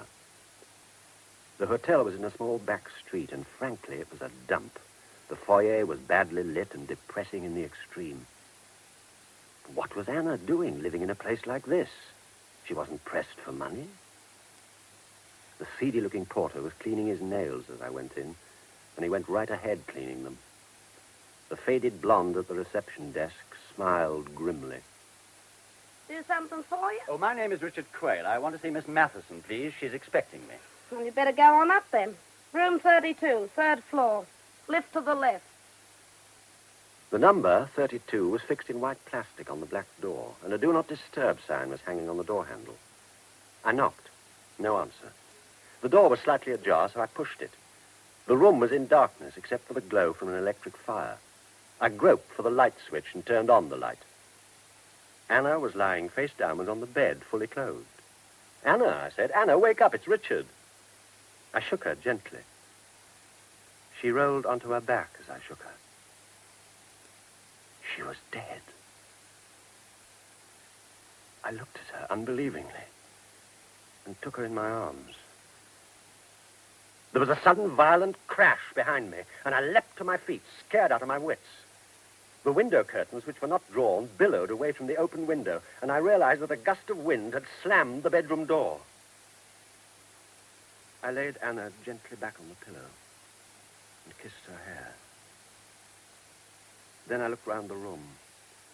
It was the hell of a room, sordid in the extreme, but nothing seemed out of place. Anna's makeup, brush and comb, and a bottle of scent I'd given her stood tidily on the cheap dressing table. Her dressing gown was draped neatly over a chair. The wardrobe door was open, and the clothes were hanging undisturbed. I felt I wanted to howl like a child. I went to the window and looked out. I couldn't see much. On the other side of the street, a neon sign shone out. Sunshine Cafe, it said. And above the sign, in a room evidently on the first floor, the lights were suddenly switched off. It was then that I noticed the smell in the room. I suppose I'd been too strung up to notice it before. It was a faint but persistent smell of mold, but there was something odd about it. I picked up the telephone. When the girl answered, I said, "Get me a doctor. Miss Matheson is dead." The girl gasped and said she'd get the manager. "No, get a doctor," I shouted, but she cut me off. The manager arrived almost at once, a nervous little Italian with a drawn, swarthy face and large ears. I am the manager. Who are you? What you do here? I'm Miss Matheson's fiancé. I've just flown in from Sydney to see her and found her dead. Dead? Morta? What for she want to die here? We have the difficult times, my wife and I, and just when things are beginning to look good, this woman comes to die here. You albergo, no good for the hotel. You'd better ring for a doctor, hadn't you? Why she not die somewhere else? Ring for a doctor, damn you. What's the matter with this place, for God's sake? See a doctor, I get one. Pronto, pronto, pronto. Get me Dr. Manton, please. Tell him to come to room 32. Grazie tanto. Have you got telephones in all the rooms? No, only in two. This one and the one next door. They're all part of the one suite. This room connects with the bathroom next door. You see that room by the wardrobe? Yes. Through there is another bedroom. This room here used to be the sitting room. Anyone there now? Yes. Who? He live here, but he away now. What's his name? Leonard, Mr. Leonard. What sort of a chap is he? Oh, he's a traveler, a big man. My wife like him molto bene, very much. All the women like him. When did he go away? This morning, I think. Well, has he been here long? This time? 4 months. 4 months? Are you sure? Ma certamente, of course I'm sure. It was exactly 4 months since Anna had left me in Sydney to come to Melbourne. Had she come to see this man Leonard? Was that why I was not to write or phone her? It certainly began to look like it, though I couldn't believe it, really. The doctor soon arrived and examined Anna. I stood looking out of the window. Now, what do you think, Dr. Manton? Oh, I don't like the look of it. She's a big, healthy-looking girl. But this young man says she's 27. If she has taken her own life, the police must be in on it. The sooner the better. But she couldn't have taken her own life. She wasn't the type. Well, not everyone who commits suicide has suicidal tendencies, you know. It's a very popular misconception. Yeah, she may have been in the situation which caused her to despair, a dilemma from which she saw no escape and therefore no hope. Yes, but she knew I was coming to see her today. So why today of all days? Have you ever known her to threaten to kill herself before? Never. Give me police headquarters, FJ999. Oh, no police here, Dr. Manton. I know wish my hotel reputation ruined. I don't want mine ruined either. Hello? Dr. Manton here. Give me D24. Now, put me through to homicide, please. It was a lie, of course. I mean about her never threatening to kill herself. Our affair hadn't been an easy one all the way through. Anna had wanted marriage, and I was against it. I'd had marriage in a big way with my first wife, and I wasn't looking for more. Within 10 minutes, the police arrived, 2 tall and powerful men. The senior detective was called Transom, and the other man, Brown, I think. They took a story from the manager first and wrote it down. Anna had come to live here 4 months ago, he said. She seemed to have plenty of money. She was well-liked, very kind, but she wasn't happy. She was good friends with Mr. Leonard from next door. The manager looked at me out of the corner of his eyes as he said this, and I could have kicked him. Then they took a statement from Dr. Manton. Pupils of the eyes dilated, time of death extremely uncertain. Oh, the fire was on and the window open when Quayle arrived. Strange. Time of death anything from 12 to 20 hours ago. No, he couldn't put it more exactly. The doctor went. And Transom told Brown to take possession of Anna's tooth glass or any container she could have drunk from and to search the place for sleeping pills, patent medicine, and so on. Then he turned to me. I told him all I knew and also gave him Anna's mother's address in Adelaide. Her father is dead. Father dead. Oh, by the way, Mr. Quayle, you'd better stick around Melbourne for a bit. You'll be wanted at the inquest. When will that be? Oh, it all depends on a post-mortem. Maybe a matter of days, maybe a few weeks. A few weeks? I thought they were always held at once. Did you? Yeah, then you thought wrong. You'd better get on to Aussie and explain. Yes, I will. Now, why don't you cut along? We've got to get your girlfriend out of here. Where will you be taking her? I'm afraid she'll have to go to the mortuary, son. I took a last look at Anna. She looked very beautiful, very peaceful, and very young. I got the hell out of it. I had a bad night, got up early and tried to shave with shaking hands. It was pouring with rain. I couldn't eat breakfast. I was thinking about Anna all the time. I couldn't help wondering if I were responsible for her death, and the thought that she might have committed suicide because of me was nearly driving me out of my mind. Brooks, the fat man on the aircraft, rang soon after breakfast and asked me to lunch. I accepted because, well, I didn't know what I was going to do with myself all day. Then there was a knock at the door, and when I went to it, there were two strange men outside. We're from Homicide. My name's Peter. This is Sergeant Codner. Oh, come in, please. Thanks. We'd like to go over your story again, if you don't mind. Why? Transome wrote down everything I said. I have nothing to add. Last night, there was a chance Miss Matheson died a natural death, or at the worst, committed suicide. Today, we have every reason to believe it was murder. Murder? But how could it be murder? She was poisoned with strychnine. But that just doesn't make sense. I mean, who would want to murder a sweet girl like Anna? That's what we're here to find out, sir. Well, will you have a drink? No, thanks. No, thanks. Do you mind if I do? Yeah, go ahead. How long have you known Miss Matheson? Tell us everything you know about her. When you met, who her friends were, what she was like, everything. I first met Anna 5 years ago. We met here in Melbourne. I'd just been divorced by my wife, and I was feeling rather fed up with life in general. It isn't much fun getting a divorce. Anyway, I found I couldn't stick Sydney anymore for a bit, so I came here. I tried to plunge into the mad gay whirl in Melbourne. But there isn't a mad gay whirl in Melbourne, is there? And then I met Anna. She was vaguely connected with a little theater. She acted there sometimes. Quite a good actress, too, I'm told. Well, we fell for each other. We began meeting all over the place. Melbourne, Sydney, Johannesburg, all over. Anna she had quite a bit of money of her own.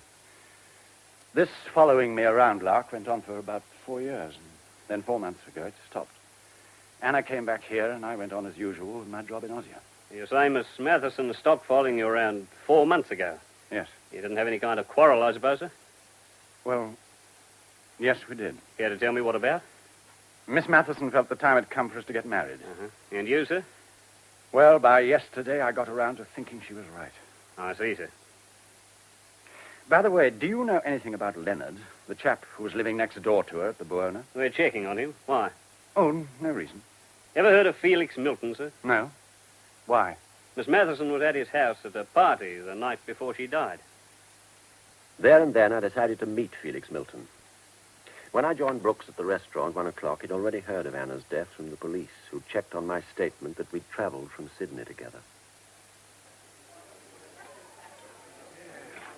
Well, one way or another, you've had a tough time, mate. Lucky for you, we talked on that journey. Yes, I suppose so. Well, I suppose the police will check that you've been in Sydney for some time. What do you mean? Well, Sydney and Melbourne aren't that far apart, especially you flying types. An alibi'd come in handy, wouldn't it? I'd rather not talk about it, if you don't mind. Okay. Sorry. By the way, you ever heard of a man called Felix Milton? Yeah, I certainly have. Very odd customer. He lives near me, throws parties. Plenty of money. I'd like to meet him. Could you arrange it for me? Oh, I expect so. Any special reason? No. I'd just like to meet him, that's all. Okay, mate, I'll see what I can do. Oh, here's the waiter with our food. After lunch, I wandered about Melbourne. Few Sydney men liked Melbourne much, and vice versa. The cities are too different. Besides, I wasn't exactly in the mood for sightseeing. I finally found myself outside a gramophone shop when I heard a newsboy shouting, "Murder in Melbourne, paper." I bought one. And there, on the front page, was a photo of Anna. And the headline, "Murder in Melbourne, girl dead in South Yarra Hotel." The photo they'd used was the one she'd had taken especially for me. I went into the gramophone shop. I didn't want a record, but I thought I could be quiet for a moment in one of those cubicles. Anna was a great one for records. A willowy young queer came towards me. I asked him for a selection of light music, and he minced off disapprovingly to fetch them. 20 minutes later, feeling more in control of myself, I bought a record for appearance sake and told him to send it to the Meteor. Certainly, sir. What name?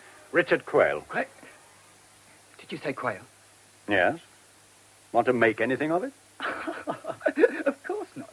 No, I thought you said Cale. And we have a long-lost cousin called Cale. Richard Cale. The black sheep of the family, you see. Why on earth had he sounded scared at my name? It didn't make sense. And I didn't believe him about his cousin. But there was nothing much I could do about it, so I went back to the hotel. There was a note waiting for me from Brooks. It read, "You are in luck. Felix Milton has asked you along with me to a party on Sunday night. I'll pick you up at 6. On a sudden impulse, I looked up Milton's address in the telephone book. Merrian's, 19 Wallaby Road. I got a taxi and told it to go there. We crossed the Yarra River in much the same direction as I'd taken last night. Before reaching the street where the Buonas stood, we turned left towards Toorak. The houses here were large and pompous. We came to Wallaby Road, and suddenly I got a shock. The young man from the gramophone shop was paying off a taxi halfway up the road. He then opened a small white gate, ran up the garden path, rang a front door bell, and was admitted into the house at once. The name of the house was painted clearly on the small white gate. Merrian's. On the Sunday, Brooks picked me up punctually at 6 and told me we were going to collect an English girlfriend of his, Valerie Harding. He didn't tell me how beautiful she was. Whew. She was the full treatment. Red hair, green eyes, white skin, big bust, small waist. A real dish. She was wearing something red. And she was laughing. Well, really. Deaf as well as dumb? Oh, I'm sorry. What did you say? Nothing sensational. I only asked you what you wanted to drink. Oh, whiskey, please. With, water or, soda? Yes, steady on, old girl. Quayle was Anna Matheson's fiancé. Oh, no, it's my turn to apologize. How stupid of me and how dreadful for you. Forgive me, please. She was so beautiful that I'd have forgiven her anything. We had drinks, and then we piled into the car and made for Merrian's. We reached it around 7:45.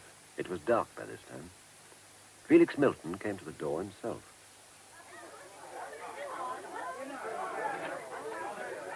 Valerie, you gorgeous creature. Merrian's welcomes you. And you, Guy Brooks, you lovely, lovely boy. And who is this? A friend? Oh, goody. Felix adores friend is. Good grief. Don't let it worry you. The food and drink makes up for everything. Valerie! Beautiful Valerie and the lovely, lovely Guy have brought a delicious friend. The name is... Richard Quayle. Oh, we'll call him Dickie, shall we? Dickie Ducky Richard Quayle. Isn't that amusing? That'll do, Felix, dear. Richard wants to meet everyone. Of course he does. Everyone, Dickie. Now, this is Betty Wall. Hello. And her very handsome husband, Frank. Hello there. This is dear little Janie Thomas, the sweetest girl in town. Hello. And this is her current boyfriend, Larry French. How are you? Phoebe.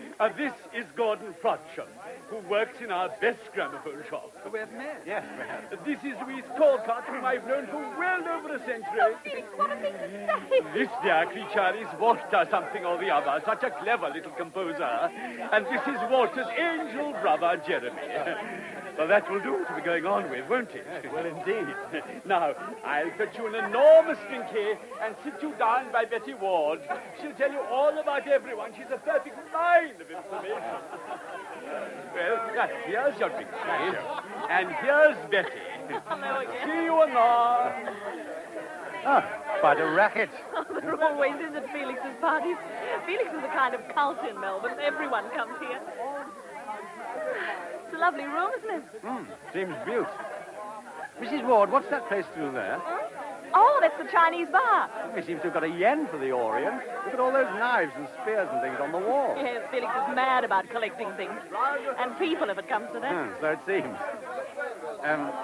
Did you by any chance know the girl Anna Matheson, who was a friend of his and who's just been found dead? Yes, I did. Why? She was my fiancée. Oh, Mr. Quayle, how awful. Oh, I'm so sorry. You must be feeling dreadful. Yes, pretty grim. I hear that she was here the night before she died. Yes, Yes, she was. Were you here? Yes? Well, who else was here that night? Oh, dear, I'm not sure that I can remember. Oh, well, why? You're not connecting this house with the murder, are you? Oh, no, of course not. But I want to know who our friends in Melbourne were. I'm from Sydney. Oh, well, let's see. There was Frank and me, Mrs. Barking, but she's not here tonight. Gordon, Felix himself, of course. Yeah. Janie Thomas, Sue and Bill Saunders, who aren't here either. Larry French, Valerie Harding, and Guy Brooks. Guy Brooks? But he never told me he knew Anna. Wait a minute, I met him on the Melbourne plane from Sydney the day after that party. Well, he must have gone up to Sydney for the day. He's got business there, too. Why hadn't Guy told me that he knew Anna? He'd been very keen to make my acquaintance on the aircraft. Why? I looked at Anna's friends. Janie was sweet 17 and all that goes with it. Her boyfriend, Larry French, was small, dark, good-looking, about 24, and slightly too pleased with himself. Betty Ward was pretty and 30-ish, and her husband silent and sunburned. Gordon and Valerie I'd already met. Felix bothered me. There was something phony about him. He made himself out to be a big fool, and I could have sworn he wasn't one. Not by a long chalk. It was at that moment that it happened. I was just saying to Betty. Oh, by the way, I suppose you've never come across a chap who lives at the Buona Hotel called Lennon, have you?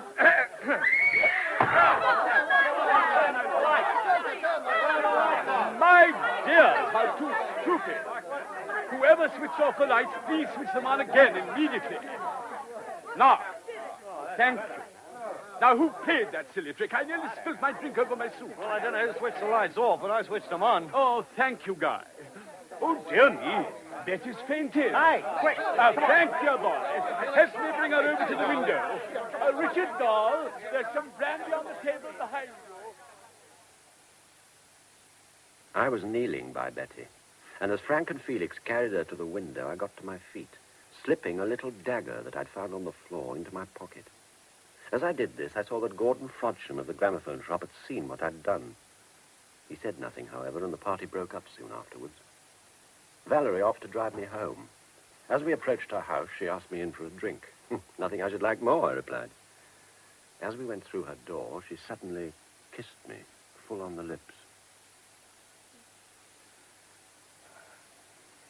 I shouldn't have done that, darling, but the business of the lights going out and Betty fainting rather frightened me. Do you only kiss men when you're frightened? I thought it was my beautiful brown eyes. What? They're rather my type, I'm afraid. Did you mind me kissing you? Why should I? I thought you might when... When? Well, I mean, I thought you might so soon after... Well, I mean, Anna was engaged to you, wasn't she? And I... Yes. Yes, Anna was engaged to me. So perhaps I'd better be going. What about your drink? Oh, another time. When shall I see you again? When would you like to? I'll ring you tomorrow. Good night, darling. Good night, Valerie. When I got back to my room at the Meteor, I felt in my pocket for the little dagger. It was gone. Monday was a cloudy, blustery day. I was at Russell Street Police Headquarters by 10 o'clock, having decided to tell Inspector Peters about the dagger. In broad daylight, I could hardly believe it myself, and I didn't relish having to describe it to such a stolid individual as Peters. Police Headquarters is a 10-story brick building. Inside, it looks rather like a large newspaper office. I asked for Peters at the inquiry desk, and he came to me almost at once and took me to his small square office in the basement. The going was as rough as I'd feared. Very interesting, Mr. Quayle. But when you saw the dagger on the floor after the lights had been turned on, why did you tell no one? And why didn't you inform the police as soon as you left the party? I don't know.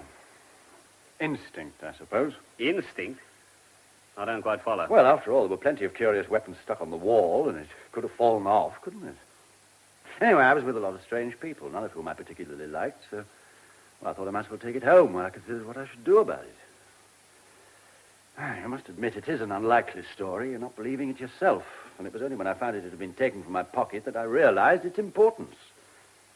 Besides, I'd drunk a fair amount. Miss Matheson's death had given me quite a shock. I see. I'm extremely sorry. I was a damn fool. Now, forgive me if I appear a little dense, but when you say you took Miss Harding home, do you mean to her home or to the media? You're being damned rude. To her home, I take it. How long did you spend with her? Oh, about 5 minutes. Look, have you found Leonard yet? All in good time. And by the way, Miss Matheson's mother is now in Melbourne.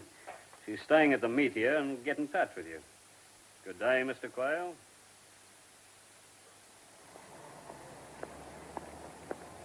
Oh, hello, Mrs. Ward. Hello? Visiting the police? How did you guess? How are you feeling today? Fine, thank you. Do you often faint? No. What particular thing sent you off last night? Well, I've no idea. Fright, I suppose. Fright? Well, the light went out, remember? And I hate the dark. I see. You didn't see the dagger by any chance? Dagger? What dagger? Oh, well, perhaps I imagined it. Would you care to come in here and have a cup of coffee with me? Well, come on, Mrs. Ward. Your husband need never know. Come and have a cup of coffee with me.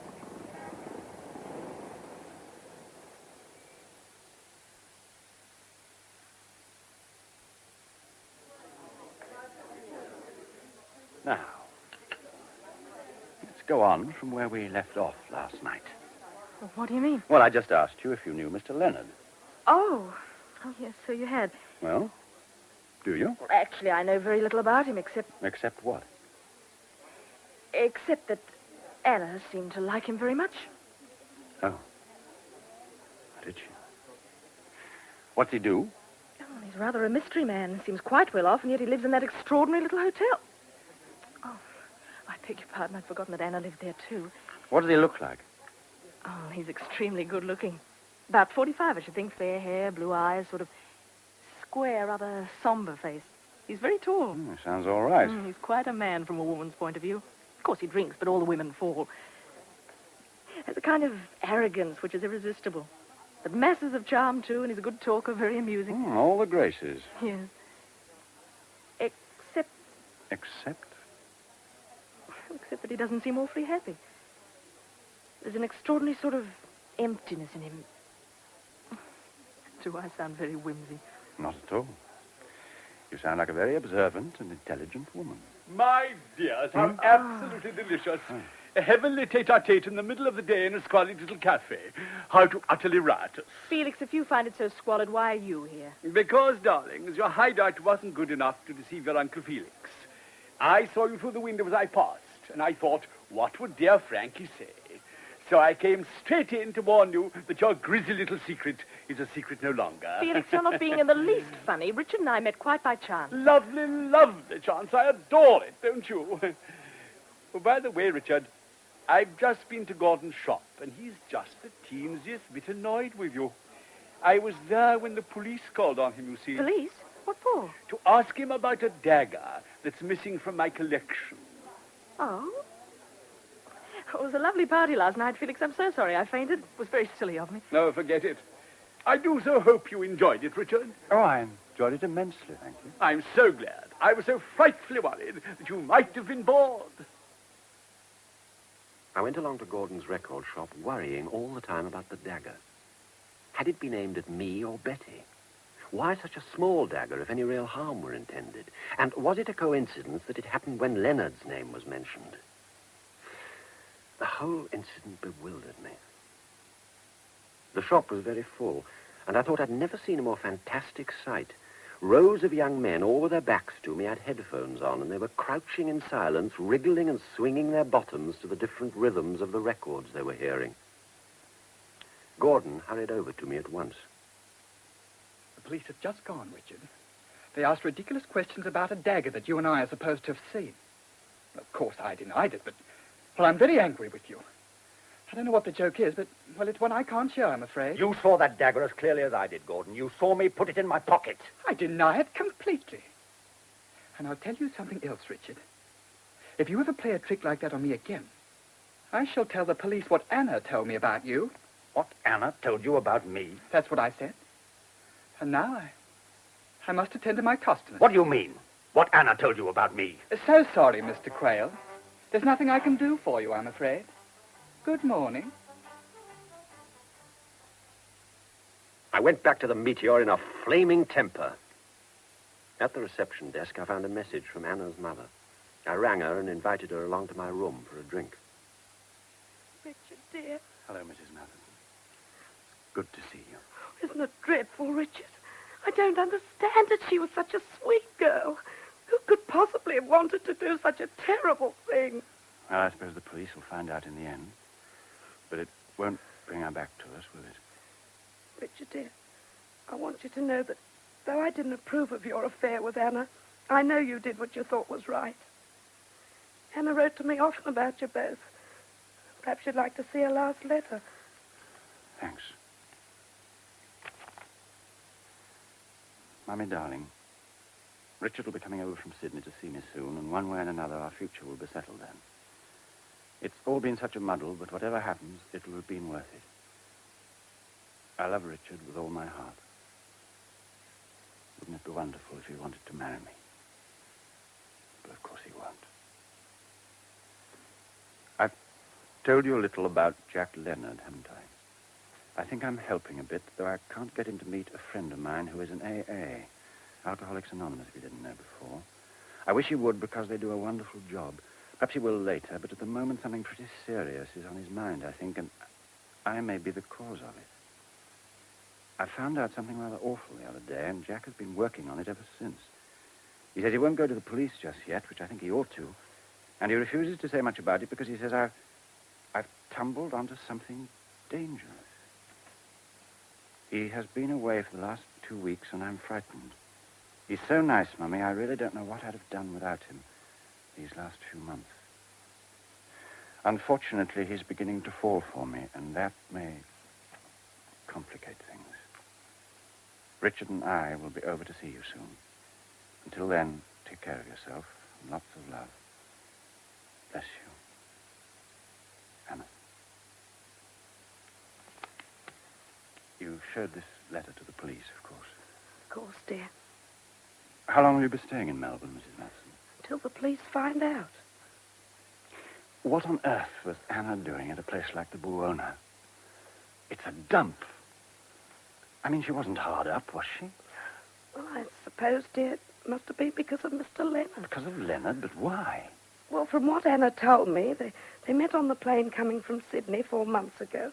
Well, they got talking, found out they were both unhappy, and sort of teamed up. I don't get it.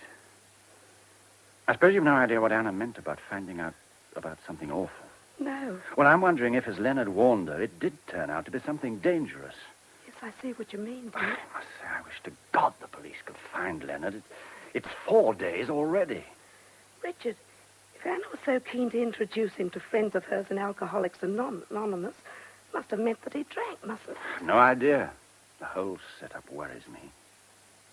I think I'll go to the Buona this afternoon and have another word with the manager about Leonard.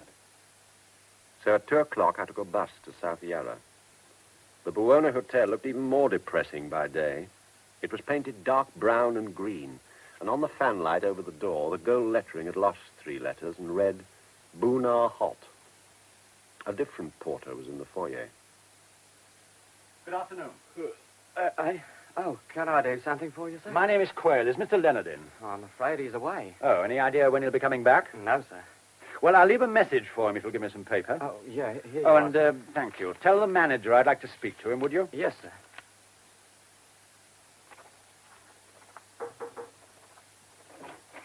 A gentleman to see you, sir.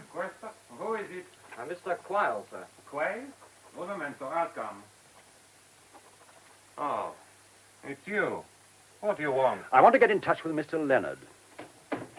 I told you, he's gone away. I gather you don't know when he'll be back. See, that's right. What time did he leave the Buona on the morning of Miss Matheson's death? What time did he leave? That's what I said. I don't know. Do you know, Roger? No, he had gone before I came on duty. Oh, what time do you come on duty? 7 o'clock. So the night porter would know. Well, he might. When did Leonard come back the last time? The last time? The last time. The day before, sometime during the afternoon or evening. Madam would know. Oh, then may I ask your wife if she's here? My wife, she's out. I see. Had you ever met Leonard before he came to stay here? Mr. Leonard? No. No, I never met Mr. Leonard before he came to stay here. I see. Well, I'll be back. Tell your wife I'm looking forward to seeing her. Oh, and the night porter, too. I left the hotel and turned to the right up the road. After a few paces, I stopped to tie a shoelace. When I looked back, I saw that the hotel door was slightly open and that someone was watching me through the crack. I walked on until I was out of sight of the Buona, and then I crossed the street and doubled back in my tracks. I had decided to pay a visit to the Sunshine Cafe, where the light in the first-floor room had been so suddenly turned off on the night of Anna's death. It was an even more depressing place than the Buona, and entirely deserted.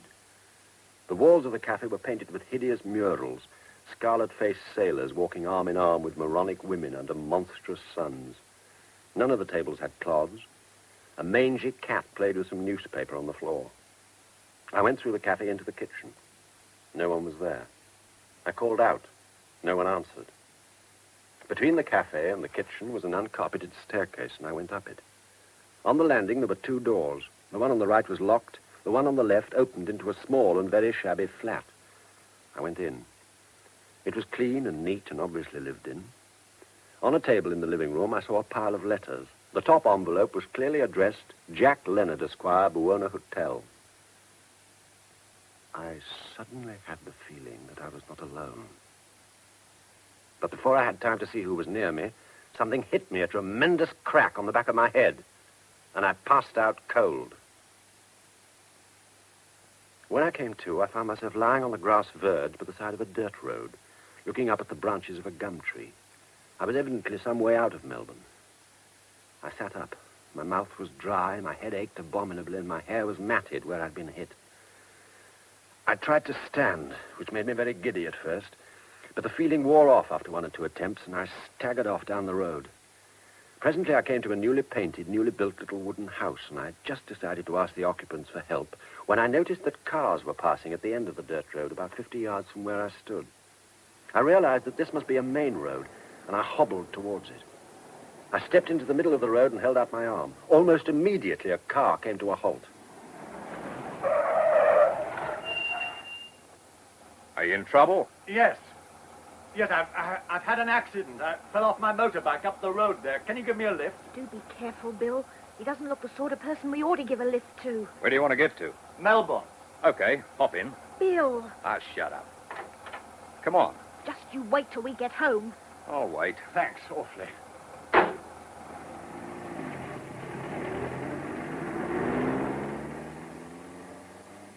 I sat back, thankfully, in the back seat and closed my eyes.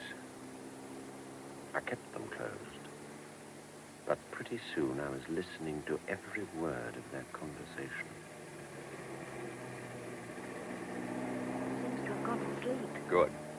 Well, who shall we have to make up a four tonight, then? I don't give a damn. Betty and Frank? Suits me. Betty's nice that way. Never minds being asked at the last moment. Valerie always wants to be invited days before. Valerie's a very beautiful woman. Oh, I think Betty's far prettier. Okay. What do you think's happened to him? He's in a terrible mess. He told us. Then where's his bike? I better ask him when he wakes up. He might be a murderer. Might be the King of Spain. Well, Anna got murdered. Poor little Anna. I believe you had a soft spot for Anna. You think I'm woman mad. No, I don't. I just think you get attracted rather often. Bill, I once heard a theory that people are murdered because of the kind of people they are. Do you think that Anna was that sort of a girl? No, I don't. I never could make out what she and Jack Leonard were up to. Do you think they were having an affair? Oh, he's woken up. Nearly in Melbourne now. Where can we take you? Well, I'm staying at the Meteor, but please drop me anywhere in town. Oh, we'll take you to the Meteor. We're nearly there. Well, this has been awfully good of you. I'm most grateful. What are you going to do about your bike? What bike? The bike you crashed. Oh, that. Yes, of course. Well, I'll telephone the police and get them to fetch it for me. Sorry, my head's making me feel a bit stupid. Oh, my name is Richard Quayle, by the way. If ever I can return your Good Samaritan act, let me know. Here's your pub. Richard Quayle? Wasn't Anna Matheson engaged to a Richard Quayle? Anna was my fiancée. Well, that's a damn strange coincidence. Anna was a friend of ours. So I gathered. You mean you heard what we were saying? Oh, how simply awful. I serves you right. Our apologies, Quayle. We're Sue and Bill Saunders, by the way. To seeing you. Okay.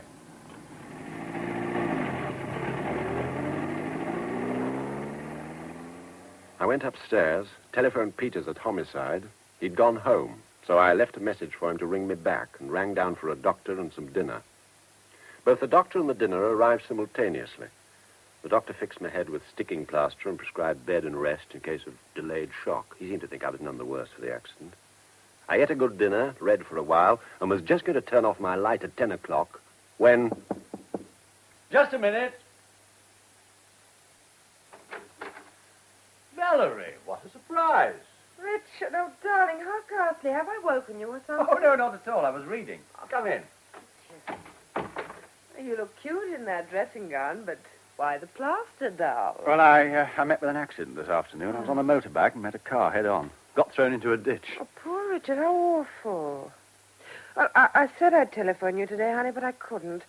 Some friends from Perth descended on me. I've only just got rid of them, so I came along at once.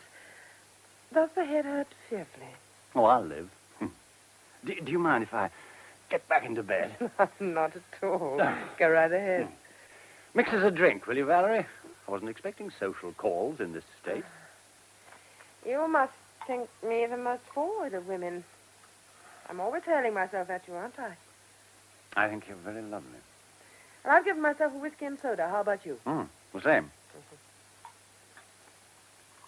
You know, you don't look like a motorcyclist to me, Richard. Oh, don't I? Well, you're wrong. I'm the outdoor type entirely. Not entirely, sweetie. Thank God. Well, your lovely brown eyes, Richard. Cheers. Oh, darling, the police visited me today. Something about a dagger at Felix's party. They said you'd found it on the floor, pocketed it, lost it, and then reported your loss to them. That's right. But how madly dramatic of you. I mean, Felix has dozens of daggers and things on those walls of his. Must have fallen off one of those hooks. Maybe. Well, don't you think it did? I don't know. Well, I mean to say it's far more likely to have appeared from somewhere simple like that than to have been a matter for the police. Isn't it? In normal circumstances, yes. Well, what do you mean? Well, I mean, as you reminded me last night, Anna was my fiancée, and someone murdered her. So I'm probably a little suspicious of anything unusual at the moment. And of everybody? I suppose so. Yes. I see. Besides, the dagger has disappeared. But Anna wasn't killed at Felix's house. Perhaps not. Who knows? She was poisoned. And it depends how long the strychnine took to work. Oh. Well, I think I better beat it, Richard. You're certainly not in the mood for social calls. Oh, excuse me. Yes? Oh, yeah. No, I'm afraid I can't just at the moment. I've got someone with me. Okay. Yeah, I'll be along at 9. All right. Thanks. Goodbye. That was Detective Inspector Peters. I'm going to see him tomorrow at 9. How thrilling. Don't bother. I'll let myself out. Good night, Valerie. And thanks for calling. Good night, Richard.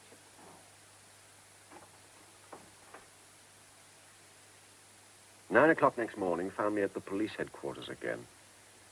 Peter seemed mildly interested in my story about the Buona and the Sunshine Cafe, but his manner was very offhand, and he kept a silly half-smile on his face all the time I was speaking. After I left him, I went to the coffee shop where I'd taken Betty the day before to sort out a few things in my mind. The police seemed to be getting nowhere and not bothering over much. Just one more routine case to them. Peter's attitude drove me round the bend.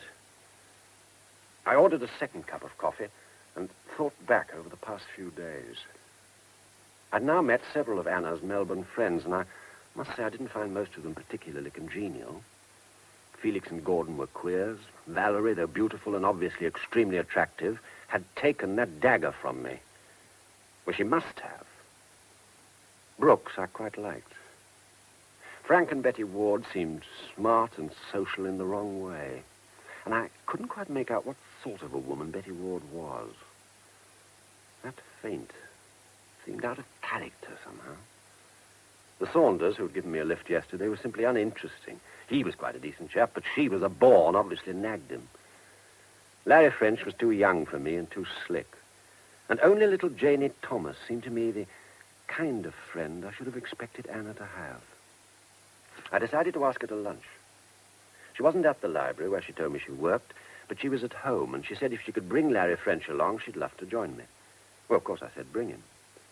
I then rang Anna's mother, but she said she'd be spending the day in bed. I had more than an hour on my hands before lunch, and I suddenly decided to see Gordon at his gramophone shop once again, and to insist on him telling me what Anna was supposed to have said to him about me. Gordon wasn't in the shop, but Felix Milton was. Richard Dahl, how do you find? How are you? Where's Gordon? My dear, isn't it too extraordinary? Has the measles. So childish, don't you agree? He couldn't work, though, so I'm here instead. A relieving angel, Dickie dear. Too amusing. Oh, damn, I wanted to contact him. Will you be seeing him? Not if he's infectious, Dickie. I'm too old for spots. Always was, I'm thankful to say. I've never been handsome, but I've always avoided spots. Do you know his home telephone number? But of course. And he'd love you to ring him. He was saying only yesterday how much he admired you. He said he reveled in your shoulders. Isn't that delicious? Delicious. What's his number? Is it in the book? No. Oh, one moment, Richard. Customer.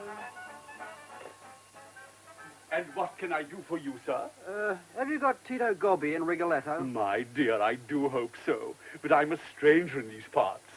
Let's have a little hunty, shall we? Are you mad about him? I am. I saw him at Covent Garden 4 years ago. Oh, I wish I had.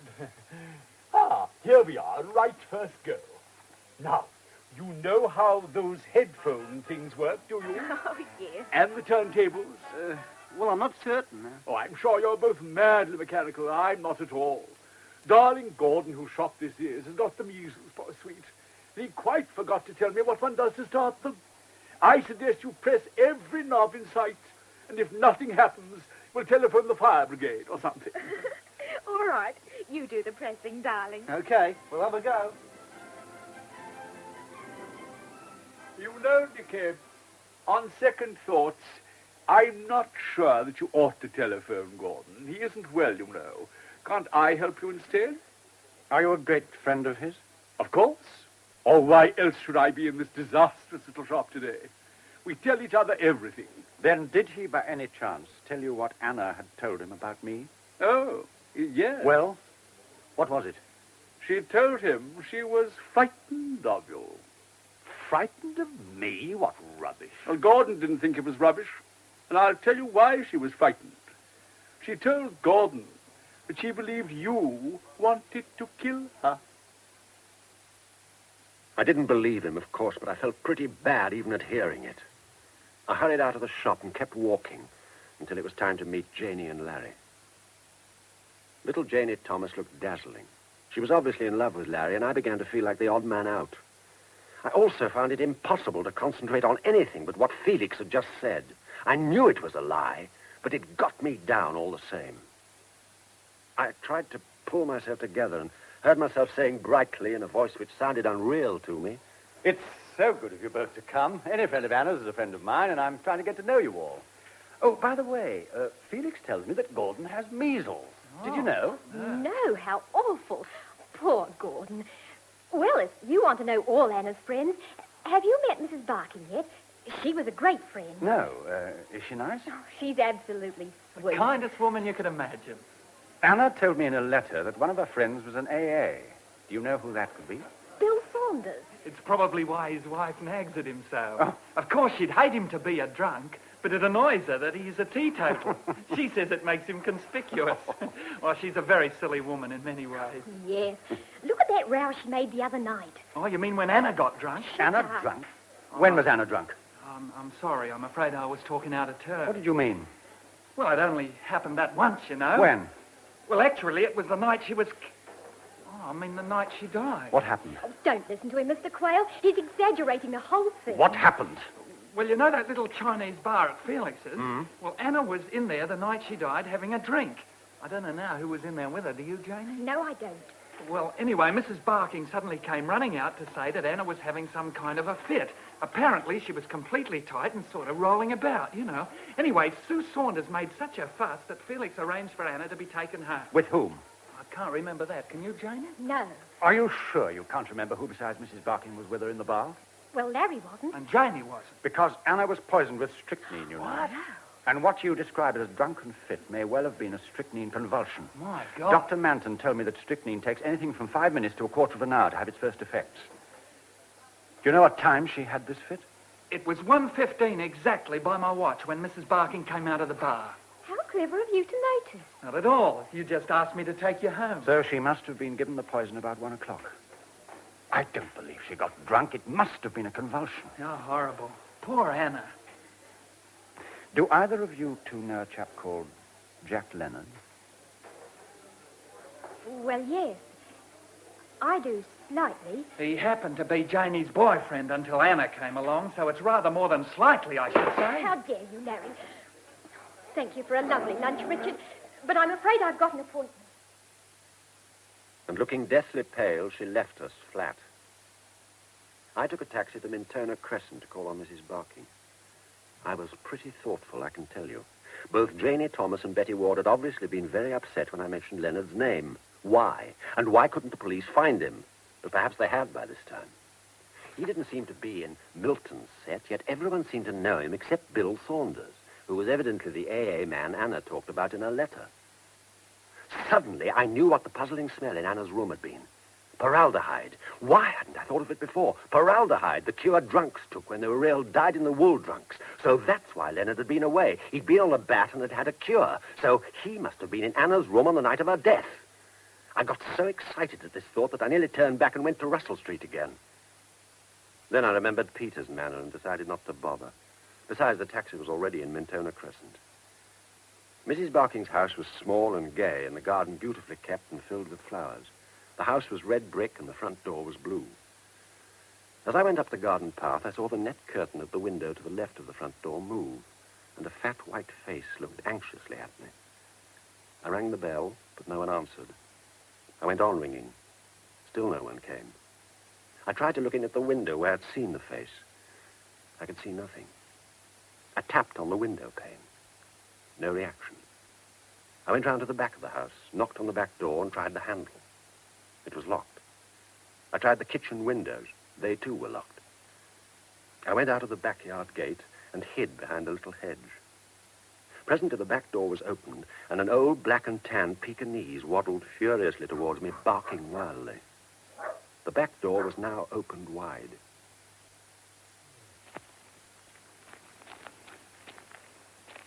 Shin-Yu! Come here, Shin-Yu! Naughty girl, come here at once! Good afternoon, Mrs. Barking. Who are you? What do you want? Go away! Go away at once! Come here, Shin-Yu! May I come in? Look, I haven't got the money here. You didn't warn me. Go away and leave me alone. I'll send the money wherever you want. Well, I don't know what you're talking about, I'm afraid. My name is Richard Quayle. Anna Matheson was my fiancée. Oh, goodness gracious, I'm so sorry. Whatever must you think of me? But I'm afraid you must go. They won't let you come in. Who won't let me come in? Who are you frightened of? Can I help you? Oh, no, please, no. Please, go away. No, but look, Mrs. Barking, I'm here now, so you might as well make use of me. Let me in quickly and no one will ever know. Well... Now, quick, we mustn't waste time. Very well. Come in, but quickly. Come into the drawing room. This way. Now, sit down, Mr. Quayle, while I look out of the window. What's the matter, Mrs. Barking? What's worrying you? They're watching the house. But there's no one outside. They said they were watching. But who? Begin at the beginning, Mrs. Barking. I'm being blackmailed. What? They sent me a letter asking for £200, and someone rang me up in the middle of the night and said that they were watching me and that my telephone line was being tapped. They said I was only to go out of the house when they told me to and to see no one. Well, have you any idea who it could be? None. Was the voice male or female? I couldn't tell. It was a whisper. Have you been to the police? No, I can't. What? But... You see, whoever it is knows something that happened a long time ago, and it's something that doesn't affect me but might hurt my daughter, you see. And that mustn't happen. Yes, but you must go to the police. It's him. It's the blackmailer. Oh, Mr. Quayle, what am I to do? I can't stand it. I really can't. Mrs. Barking, your callers are Betty Ward and Janie Thomas, but if you take my advice, you'll sit tight and don't let them in. Just let them go away. Now, do as I say, Mrs. Barking. I know what I'm doing. Now, just listen to me. Half an hour later, I let myself out of the back door and walked round into Mintona Crescent. I was struck by the fact that Mrs. Barking's blackmailing had coincided with Anna's death, and I felt there must be some connection. I tried to get some sense out of her about Anna's fit at Felix's party, but the blackmailing had driven every other thought out of her head. I found a taxi and told it to drive me to the Meteor. And suddenly I saw that a car that had been moving slowly up the crescent behind me was being driven by Betty Ward with Janie Thomas as passenger. So they'd waited half an hour for me, and now they were following me. In fact, they followed me all the way back to the hotel. When I reached the Meteor, I asked the porter to ring through to Mrs. Matheson's room to say that I wanted to send her some flowers and what sort would she like. I was told she was out. Are you sure? Well, certainly I'm sure, sir. Yeah, but I understood she wasn't well. A young gentleman called for her and they went out together about lunchtime. What sort of young man? Oh, thin and medium height, sir. Horn-rimmed glasses, speckled brown suit. Waved his hands about, sir. This sounded like Gordon, but Gordon had measles. Did the young man have spots, I asked. The porter looked astonished, but he said no. I then asked him to let me know when Mrs. Matheson came in, and went into the hotel writing room and wrote a letter to Peters, telling him all I'd managed to find out. I rang for a page boy and told him to take it round to Russell Street. I then ordered some cigarettes and a whiskey and soda, and was settling down to do a little more thinking when Valerie and Guy Brooks came into the room. Hello, Angel. How's the head? Fine, thanks. I tried to get you earlier in the day, but you were out. Oh. Guy and I were wondering if you'd like to come to a drive-in with us. There's a good film at Glenaris with Audrey Hepburn in it, and Guy goes for Audrey in a big way.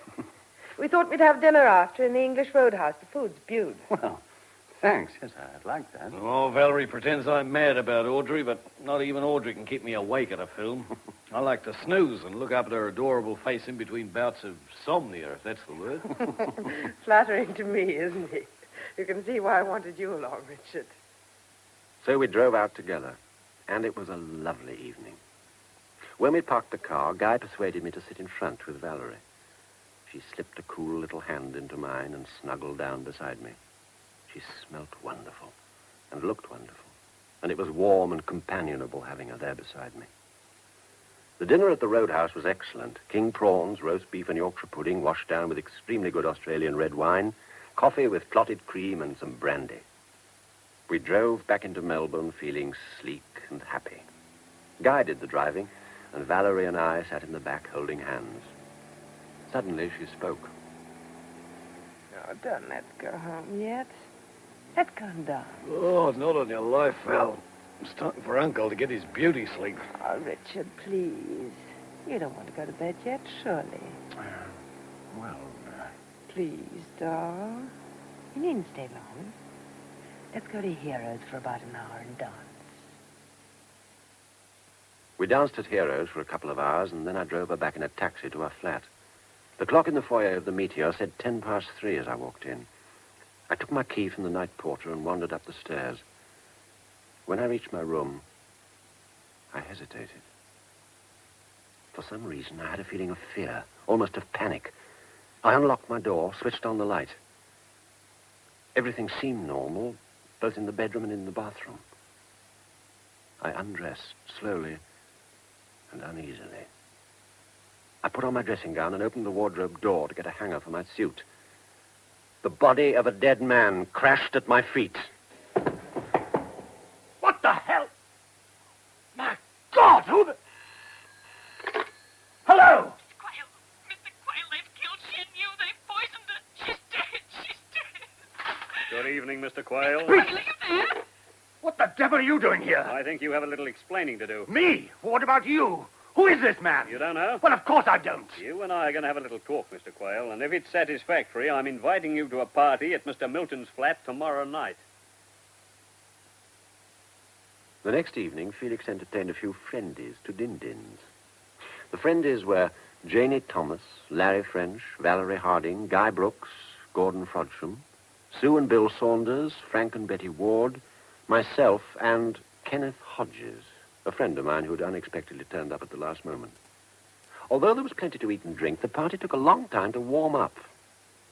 Only Felix seemed to be enjoying himself. It's not like Felix to give such a dull party, is it? Oh, we all know each other far too well, I suppose, and no one seems in the party mood, do they, Richard? I'm quite happy. Oh, I like your friend, Kenneth Hodges. What does he do? He works in a bank in Sydney. We were at school together. Hello, Valerie. Richard. How are the measles? Oh, my dear, it wasn't measles at all. Isn't it divine? It's simply fish. Fish? Or rather, the effects of eating a particular breed of fish to which I'm allergic. Oh, too bad. I do hope you didn't eat any fish when you lunched with Mrs. Matheson yesterday. Mrs. Matheson? Do I know a Mrs. Matheson? Well, don't be silly, Gordon. You were seen with her. Who saw me? I did. Angels! Felix wants to talk to you. Everybody got a drink, eh? Yes. Got an orange juice, Bill? Good. Now, I want to tell you all how delighted I am to see you here. First of all, of course, because you're friends of mine. And secondly, because exactly a week ago tonight, Anna Matheson was killed. And I'm reliably informed by those divine little navy blue charmers, the police, that the suspect is sitting in this room at this moment. Isn't that exciting?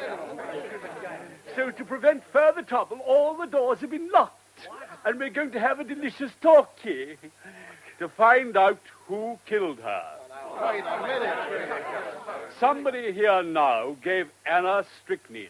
What? Oh, that's going. And the theory is that it was given to her in this house. Perhaps whoever did it would like to confess at once and save all unpleasantness. No? Very well, then. The discussion is thrown open. Come along, Betty, darling. Home. Felix, I'm sorry, but I'm afraid this isn't my idea of a joke. Nor mine. And to show you how serious I feel, I'm going to put all my cards on the table. Ah, that will be Lynette, I expect. Rennie, let her in. Mrs. Barking? Yes, Janie. Any objection? No, of course not. Good. Come in, Lynette, dear. Hello, Felix. Now, there's nothing to fear. We'll look after you. I'm holding a discussion group, and as I've just told Frank, it's a very serious one. Betty, my love, I especially asked you and Frank to bring Jack Leonard along tonight. He isn't here. Why not? Well, we rang the owner, and the manager said he was away. Indeed. You knew the manager in Italy, Frank, I understand. I? Certainly not. Strange. He claims to know you. I suppose you don't deny that you've been to Italy. Oh, yes, I've been there. Yes, you were there for 3 years, according to my information, in Milan, chiefly. Anyway, let's leave it for the moment, because I want to tell you all a little story. Now, some of you know that Bill Saunders' father bought a large tract of territory in the north several years ago and left it to Bill when he died. He'd bought it dirt cheap, but as you know, well, it was in all the papers, it turned out to be extremely rich in minerals, including uranium. Well, a short while ago, in spite of security precautions, it was discovered that samples of these minerals, photographs of the land, also several important documents were missing. As you can imagine, the authorities took it pretty seriously. Investigations were made, and the suspicion for these thefts has fallen on our dear friend, Gordon Fortune. How dare you? It's lies, all lies. Sit down, Gordon. I wouldn't be making such an accusation without proof.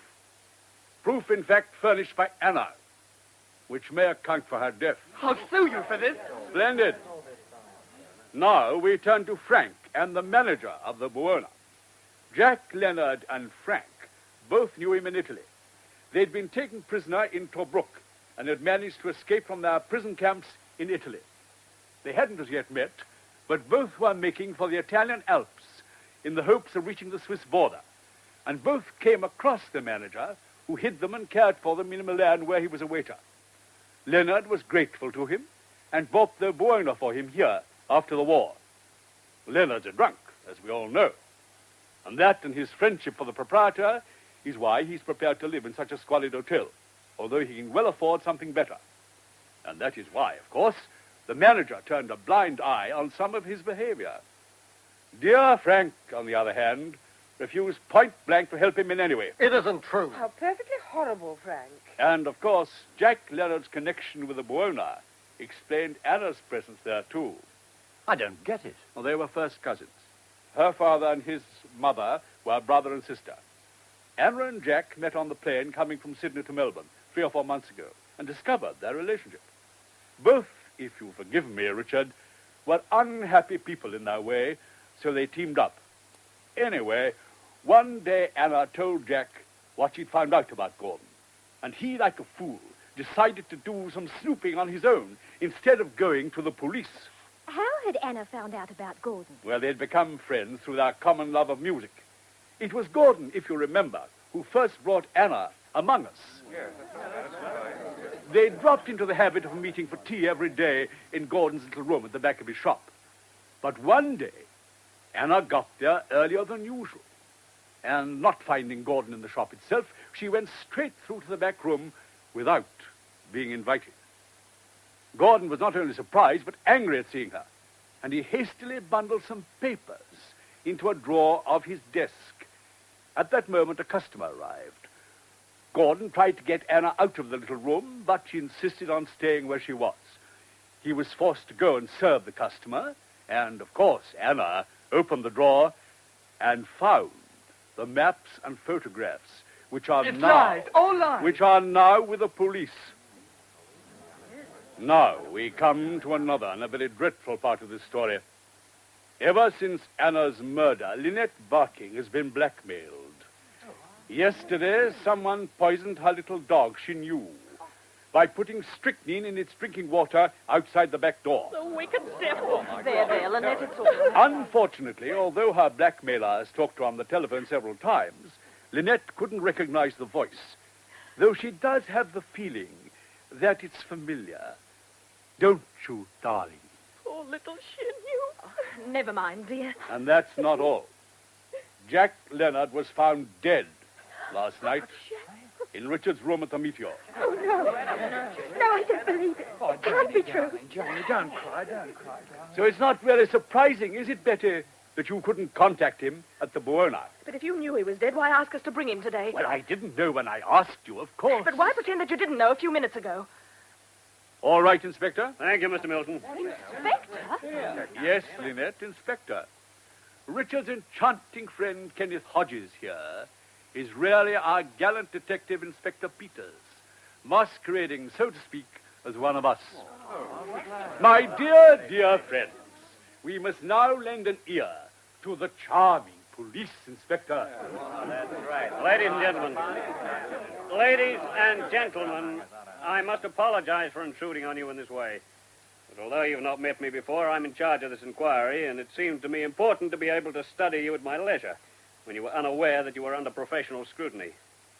I would now like the answers to some questions. Mr. Milton, please ask your man to send in Sergeant Smith and Sergeant Cotner, will he? Certainly. Rennie, dear boy, march in the sergeants. Very good, sir. Now, come in, Smith. Sergeant Cotner not back yet? No, sir. Right. And now for the questions. On the occasion of Mr. Quayle's first visit here, a small silver dagger was thrown at him or at Mrs. Ward. Mr. Quayle pocketed the dagger, but it has since disappeared. Can anyone here throw any light on this? A dagger? How extraordinary. A dagger. So that's what it was. What was, Mrs. Ward? That's why I fainted, Inspector. Mr. Quayle and I were having a conversation about something. I don't remember now what. About Mr. Leonard, I understand. Oh, was it? Yes, well, we were talking to each other when I suddenly thought I saw something flashing towards me. I thought it was a knife, and I screamed. The lights went out, and I fainted. Why didn't you say anything about the dagger when you came to? Well, I was frightened, and one doesn't always behave coherently when one's frightened. Besides, I couldn't see the dagger anywhere, and I thought I must have just imagined it. I suppose you told your husband later. Well, no. No? Oh, very well, thank you, Mrs. Ward. Now, Mr. Frodsham, Mr. Quayle tells me that when he first met you in your shop, you were so frightened when he mentioned his name that you were almost unable to speak. Now, why was this?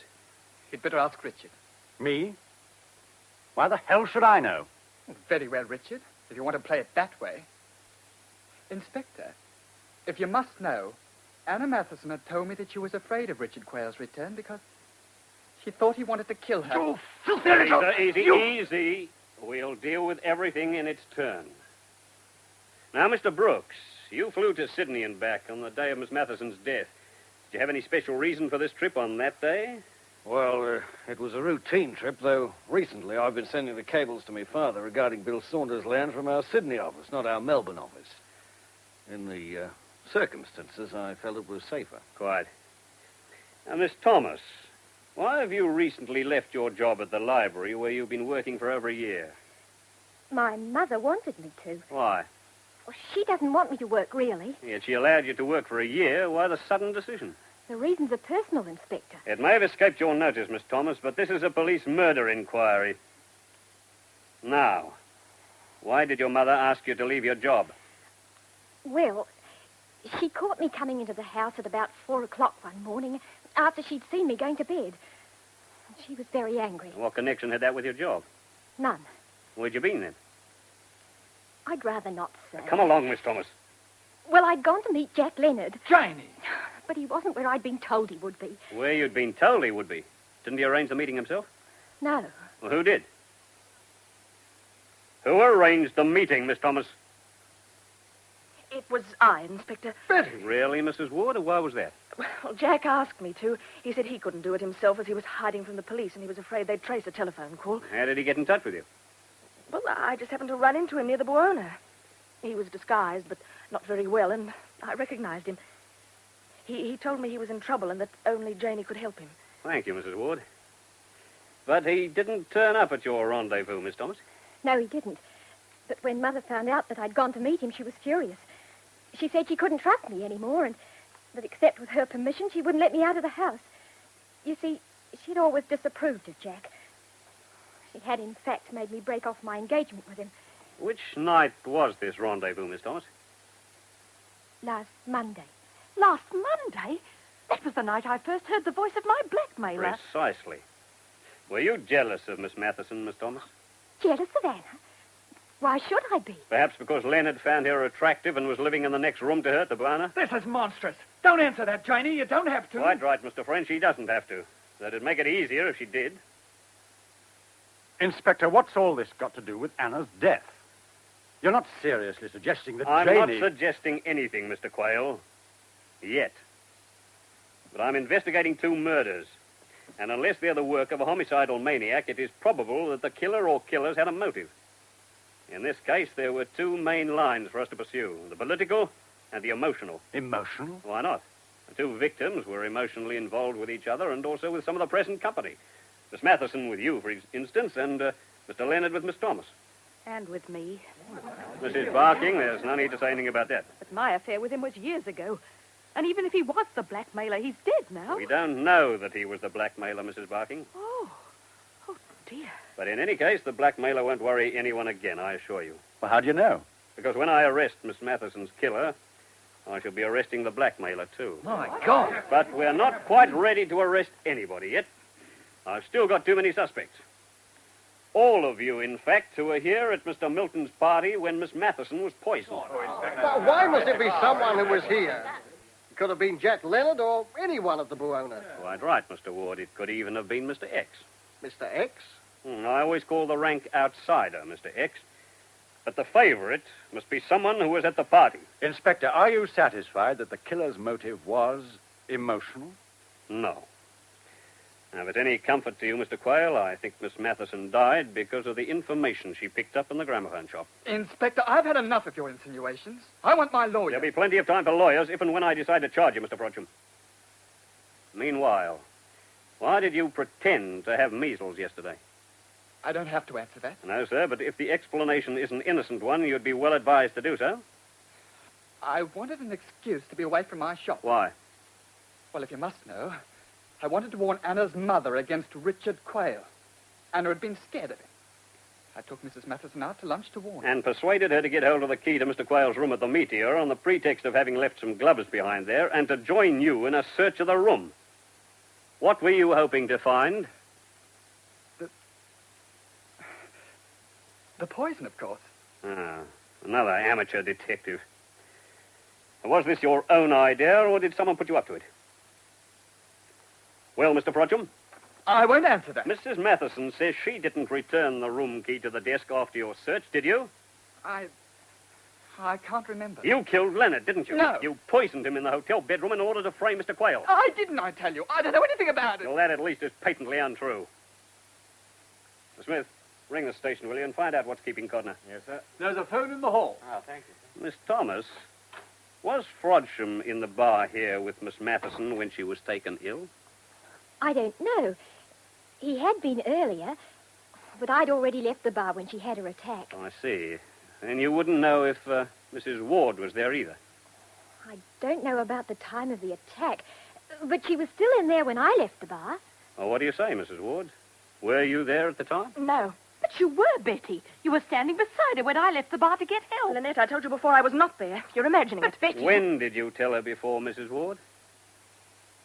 Well, we discussed it after we were first questioned by Sergeant Codner. Did you? Oh, well, the memory can play odd tricks at times. Talking of which, Mrs. Barking, have you remembered where you put the weed killer that you told Sergeant Codner was missing? No, Inspector. I can't find it anywhere. Sergeant Codner's just arrived, sir. Ah, good. Sorry to have been so long, sir. But you know what these experts are like. That's his report, sir. Oh, thank you.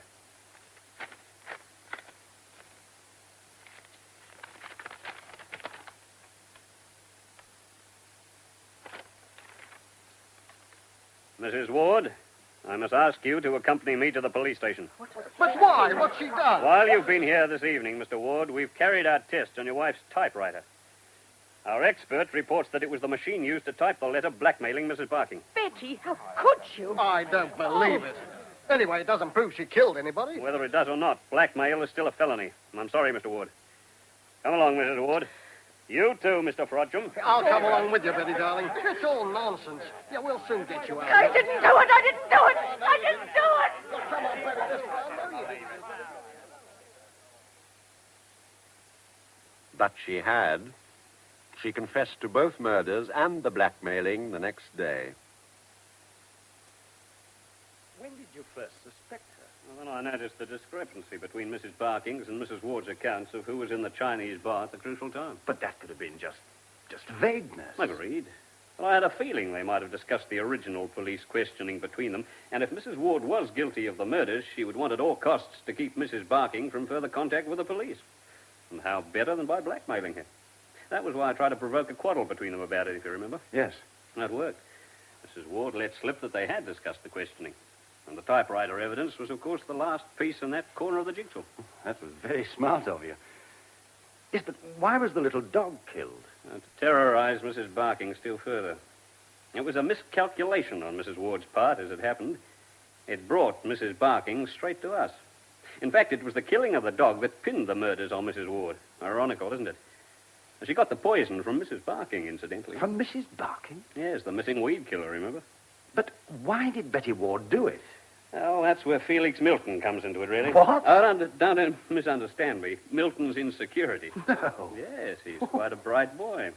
As I told you, the murder of your fiancée was political. What do you mean that Betty Ward was mixed up in this secret agent racket? That's right. She was Frodsham's boss.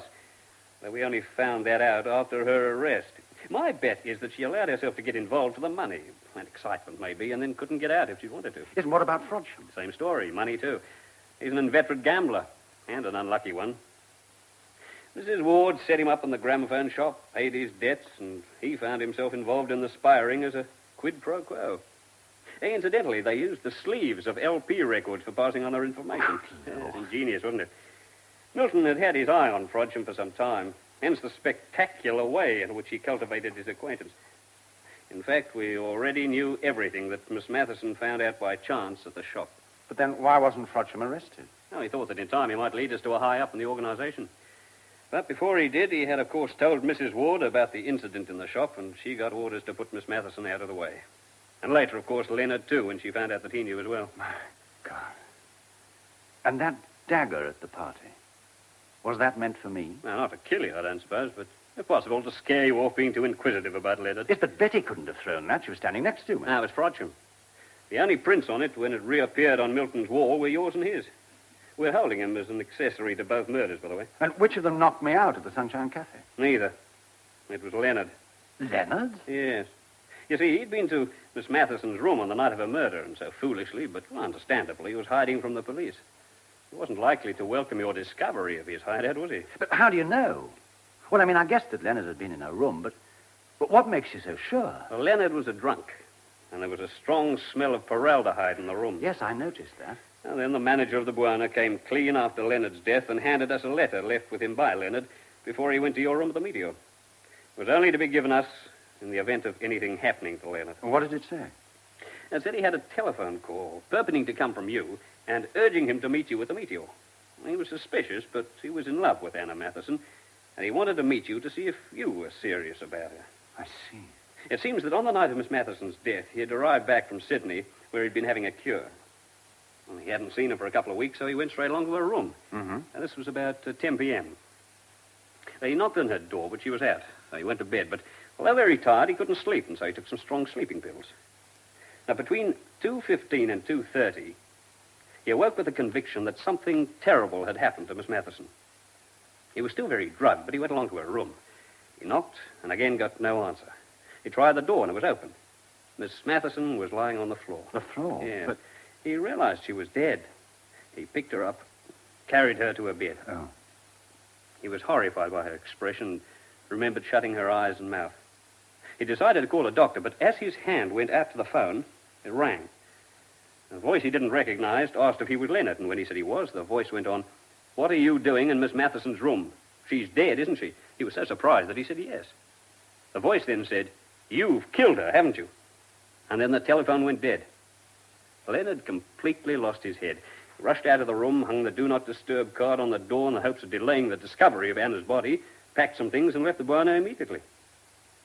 Well, naturally, when Miss Matheson's death was reported, the manager phoned him at his office. Leonard arranged to meet him and told him the whole story. The manager, who, as you know, had reason to be very grateful to him, believed him and fixed him up at the Sunshine Cafe. Was the telephone call in Anna's room from Betty? Yes, of course. She wanted to know if the poison had worked. Poor Anna. Poor darling Anna. Yes, indeed. And Leonard's death? Well, Mrs. Ward and Frodsham waited for him in your room at the hotel. Frodsham hasn't come clean yet, but he must have been there to get the body into the cupboard. He's been supposing I'd come in. He'd probably have done the same for you.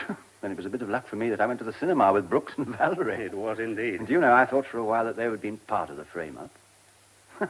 I think I owe them an apology. I think you do. Well, come and have a drink, Mr. Quayle. Oh. I'm sure you need one. I'm off duty, and the case is solved. Yes, the case was solved. But the fact that Anna was killed was really my fault.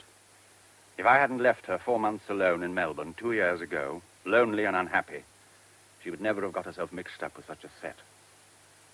That's why I'm going away tomorrow. I had to wait till Ozzie retired me. But now I want to put the past behind me. I suppose I'm just not cut out for matrimony.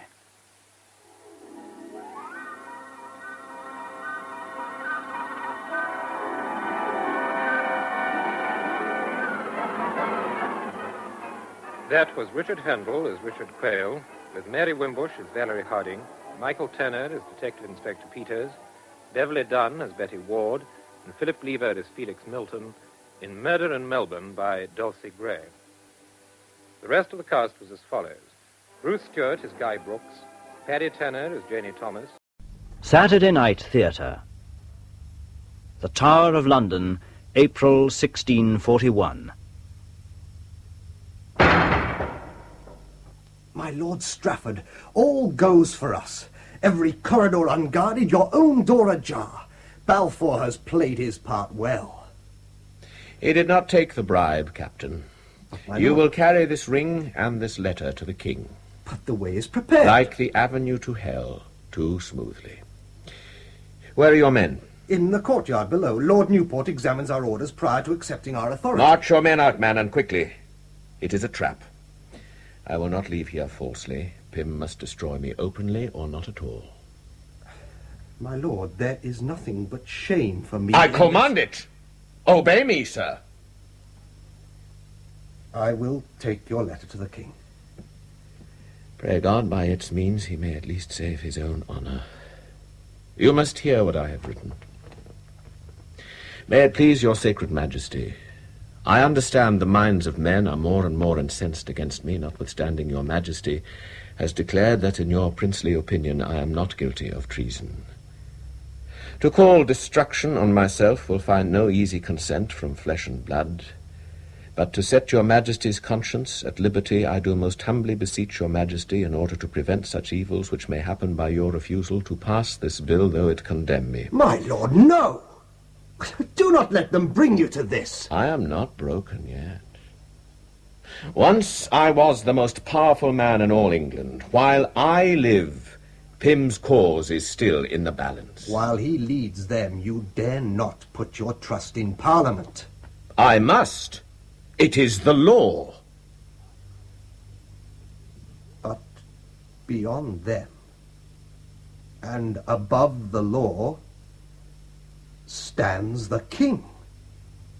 Is that your plan? He must use my plea more cunningly than that. He stands among traps and snares set all about him by John Pym and that coven of subversion and deceit, the Provident Company. You knew, and yet you held your hand. Ever since that bitter truce at Ripon 6 months ago. Had we but crushed those quiet traitors then.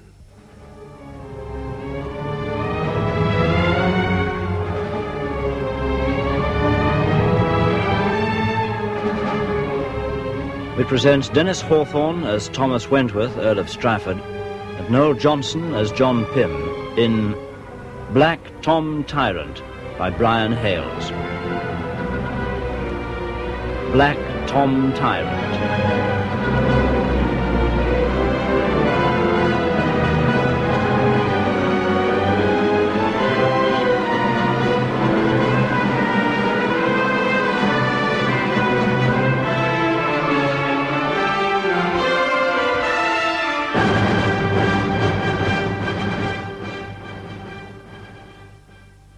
Gentlemen, since there is no other business, I declare this meeting of the Provident Company concluded. Motion put by the chairman, Lord Say. And seconded, Mr. Pym. Seconded by my Lord Warwick, this 27th day of October, in the year of our Lord 1640. But there are further matters to discuss, other than those of our company. Do we have news from York? The treaty has been signed at Ripon between the King's Council and the Scots. The King has conceded to the power of the Covenant. And in that strength lies our great opportunity. Then they have Strafford and the King in a grasp of iron. There is nothing now we cannot do. Their letters tell us so. To meet the Scots' demands, the King must have money. Money that only a Parliament may grant.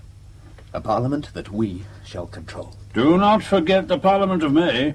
Barely 3 weeks old when it was stamped out by Strafford's spite. Neither he nor the King will dare to stop our mouths again. The King summons a Parliament now because he must. He knows the price that must be paid. No Parliament, no money. With Leslie's Scottish Redshanks howling at his ears, he has no choice. But before supply is granted he must right the wrongs that injure us. That is the rock on which we stand. Ship money, monopolies, the innovations to religion, he must answer to them all. It will be your triumph, Mr. Pym. We shall have all the votes we need. A majority in the Commons is certain. Not so the House of Lords. Not for a certainty, that's true. What is the danger? We can carry the day there, surely. There is one who can put us all into shadow. One fist that would mould all others to his will. Black Tom Tyrant. Strafford. He has earned the name. The people know and fear it. He is the King's most powerful servant. And give him his due. Effective. He brought Ireland to heel as few men ever could. Backed by a trained army of 8,000 Irish Catholics. Power indeed. If that army had ever reached Scotland... There would have been no truce. The Covenanters held in check. The King would have had no need of Parliament. Strafford, the King's right arm, would rule us just as he did Ireland, trampling men's liberties underfoot, crushing all dissent, putting men's consciences ever into charge. But now at York he commands only a rabble. And his hands are tied by the terms of armistice. Even so, through him, and that other evil counsellor, the Papist Archbishop Laud, The king may yet prevent our cause. While he has Strafford and Laud to buttress him, he has the strength to resist and survive. Then we must undermine these twin Sampsons. That is my intent. And how will you bring them down? Why? By the law of the land and the will of the people. Our greatest strength is in the people's discontent. Then let them demand justice. Cry out for it, in the streets. The law we need is ancient, but to hand. Impeachment. Which sets Strafford safely in the Tower. A menace no longer. That in itself is not enough. If such a man drives the ship of state upon the rocks of tyranny, where is our answer? Why, then he pays the penalty. We cannot draw back. Then the choice is plain. Our cause or his. I put it to you. Strafford must die. Your Majesty, we concede too much. All we have gained from the Scots is defeat. Conciliation is but a means to buy time. Then let us use it wisely. Let us make a stand and no more promises. Do not scorn them, Strafford. Those same promises divide my enemies. With the army from Ireland we could yet destroy the Scots and persuade all men to your cause. It is still not too late to act. A truce has been signed. We are bound to its terms. So, the Covenanter commissioners now ride in triumph to London. They go there to negotiate a proper peace. With the new Parliament, sire, not their rightful king. I shall be there also. Your loyal Scot diplomat, Hamilton, suggests I do not travel to London with you. Hamilton has great respect for you, Strafford. He has only your best interests at heart. Not so. He reckons me too dangerous as a peacemaker. Just as does John Pym. Pym. The people's friend. The noble ox of Parliament. He manipulates them just as he uses the Covenanter victory to create fear and anarchy.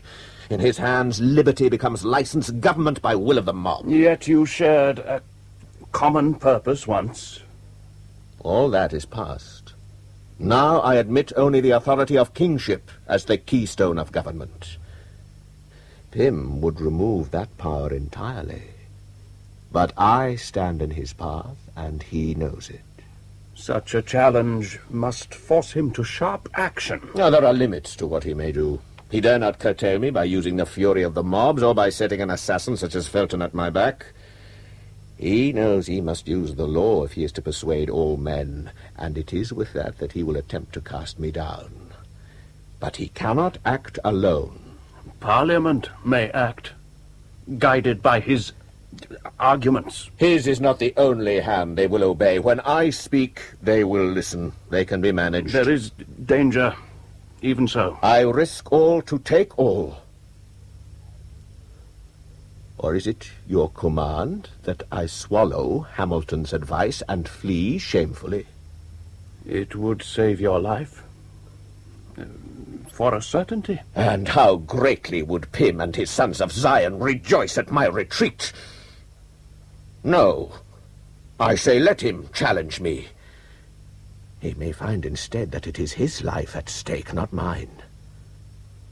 In spite of all opposition, you intend to stay?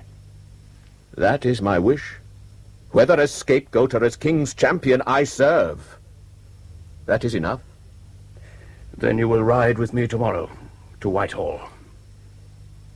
All will be well, I know. My heart is high. There is no chill of fear in me. But my family here, close by to York, I know they would take delight in seeing me before I journey on to London. Go to them, gladly. My apprehension is not for myself. I know your courage. Let me put your mind at rest. You stand in my favor, that is absolute. By the word of a king, you shall not suffer in life or in fortune, whichever way events may turn from this day on. This ring is my pledge. Take it. Sire, I accept it humbly. Go to your estate at Woodhouse. Your health demands that you rest. Thank you, sire. I shall follow you to Whitehall within the week.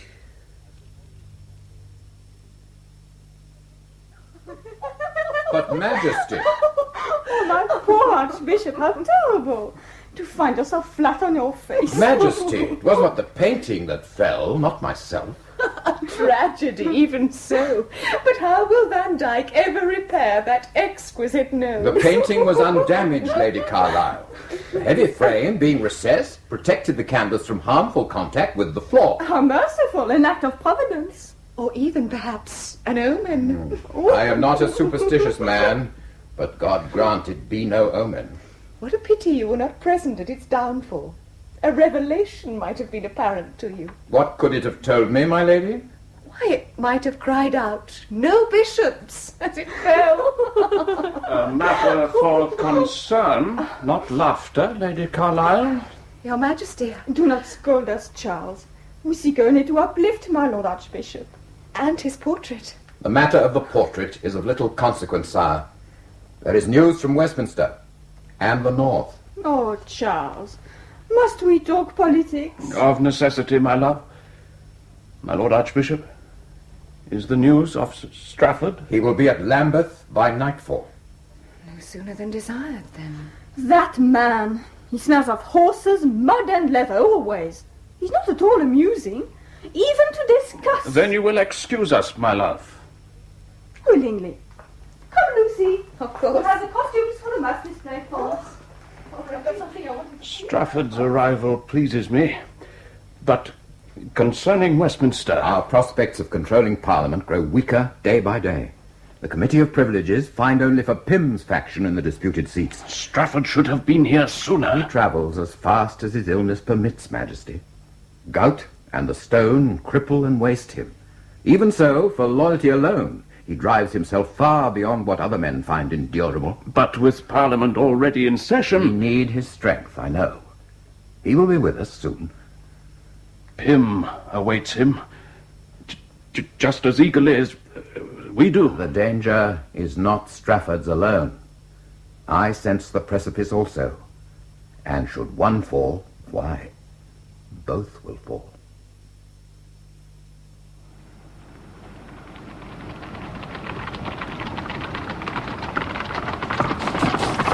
My lord, why do we halt?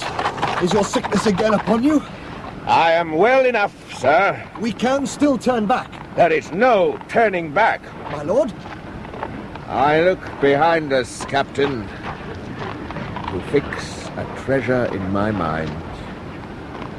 The last boundaries of my estate, inherited, built upon, and husbanded by men I am proud to call loyal.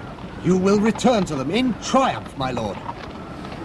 First, we must take Pym by the dewlap and bring him to the dust. That is the only future that I know. Let us ride on, Captain. Swiftly. Hup!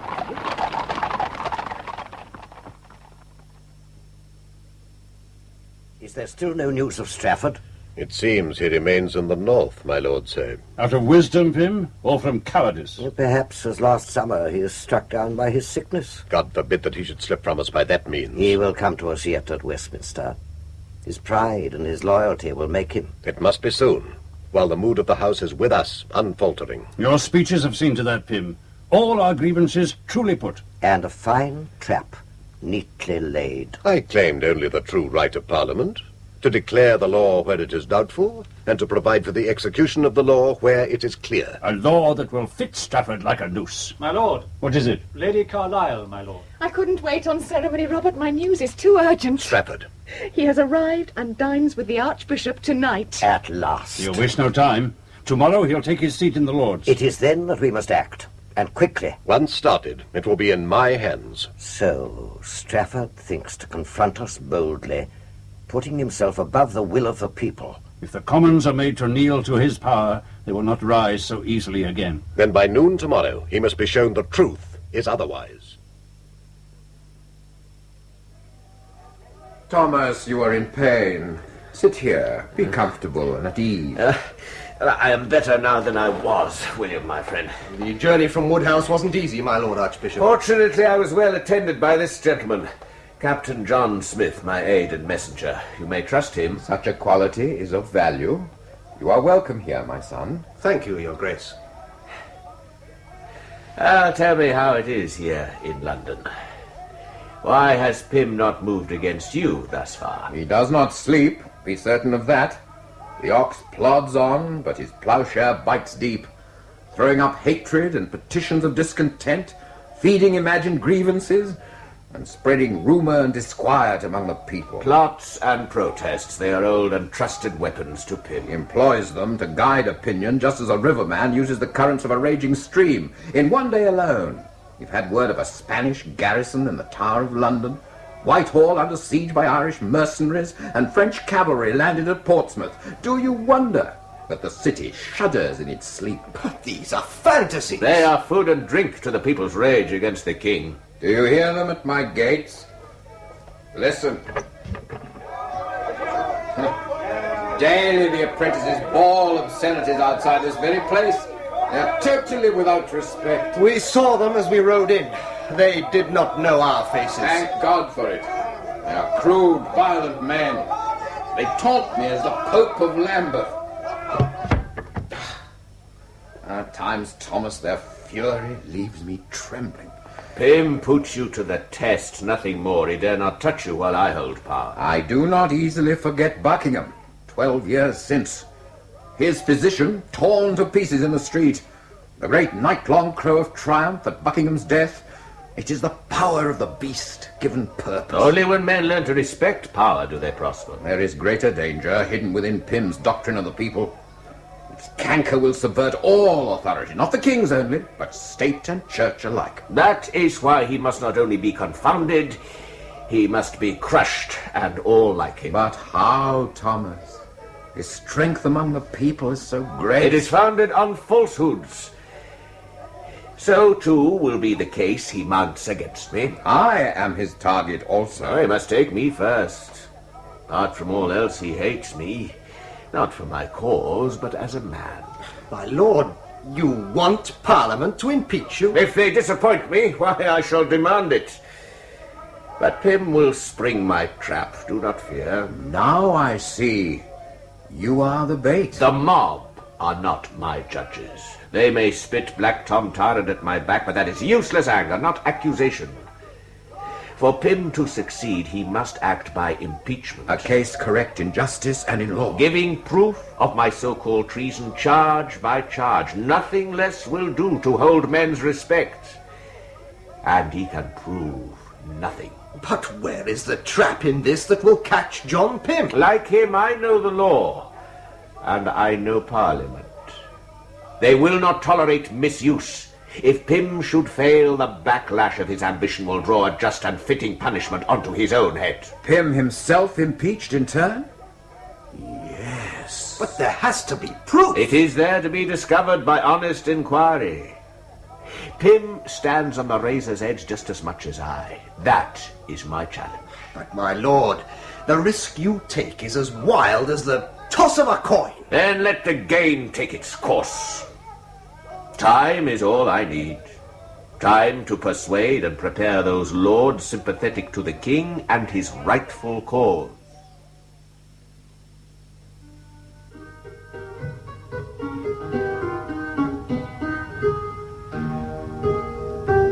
Your face is troubled, Charles. Does this melody displease you? Something merrier, perhaps?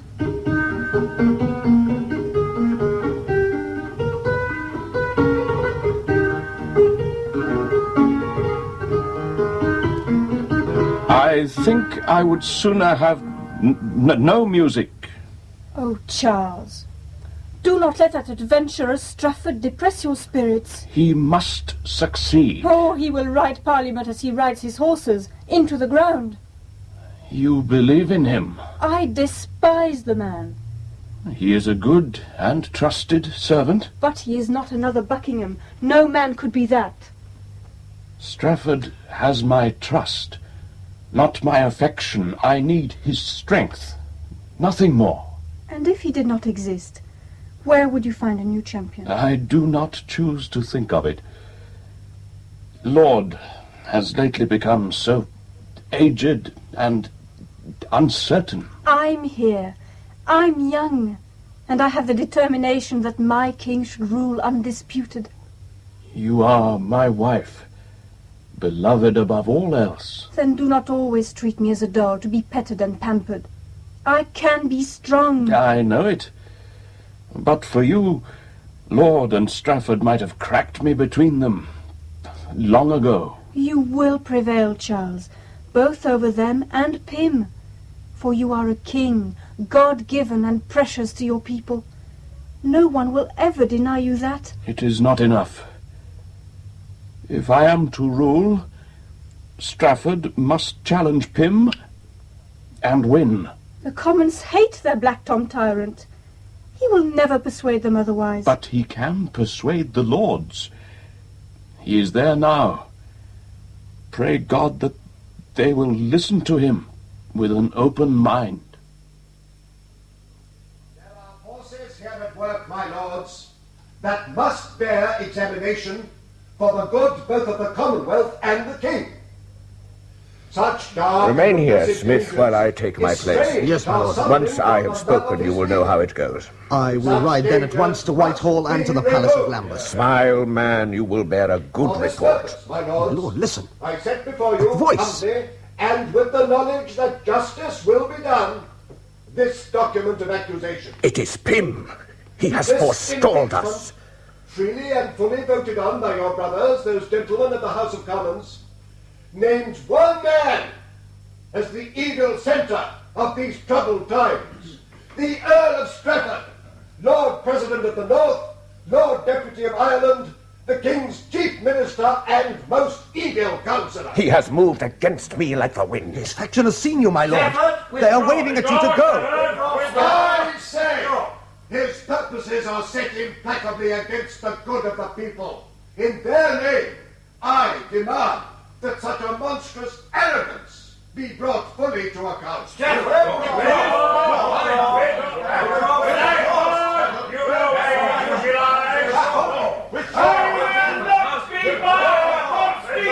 My Lord Strafford, it is the will of the House that you withdraw. This is my rightful place, Maxwell. You cannot deny me. The charge of impeachment has already been laid against you by the House of Commons, my lord. It is now sub judice, and all your rights here are curtailed. You know yourself how the law stands. My lord, it can't be true. How else can you speak your case? Only at my trial. Not here and not before.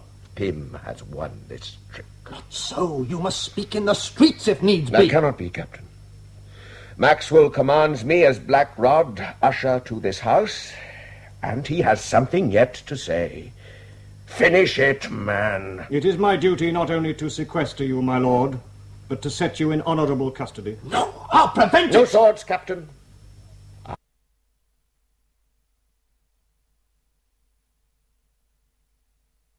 To you, my lord, but to set you in honourable custody. No, I'll prevent No it. swords, Captain. I must submit to law. Where do you take me, Maxwell? For this day only, to the confines of my own house, my lord. But thereafter, you will be a prisoner of Parliament, kept at their pleasure in the Tower. It was a triumph, Mr. Pym. Was it not so, say? Perfect, both in timing and in strategy. Strafford in our palm at last. Did you see his face when Black Rod demanded that he withdraw? There was a fury in his eyes, not easily forgotten. Frustrated both by action and by law. Who can blame him? Be sure he is less arrogant now. But not yet defeated, my lords, eh? You are a lawyer, Mr. Glynn. Do you doubt what we have against him? My lord, what we do not have, we will shortly find. That will take time. With Strafford safely sequestered, time is on our side, but We must use it skillfully. Do not let us forgo our other grievances. Religion foremost of all. Then I move Archbishop Laud to be the next impeachment. Not yet, my Lord Warwick. Let godly men such as Bishops Williams, Prynne, and Burton first be freed. The city will rejoice at that. Each one is a martyr to Laud's oppression. And what of Secretary Windybank? Are we to let that self-enriched parasite go only half-examined after all? No, my lord. Not him nor Lord Keeper Finch. But with Strafford's power curtailed, we have a tool to hand that will serve us equal to impeachment. Fear. Now they are rid of their protector, what will they do? They will flee, my lord, like rats from a sinking ship. And that vessel will founder all the more quickly for their leaving of it.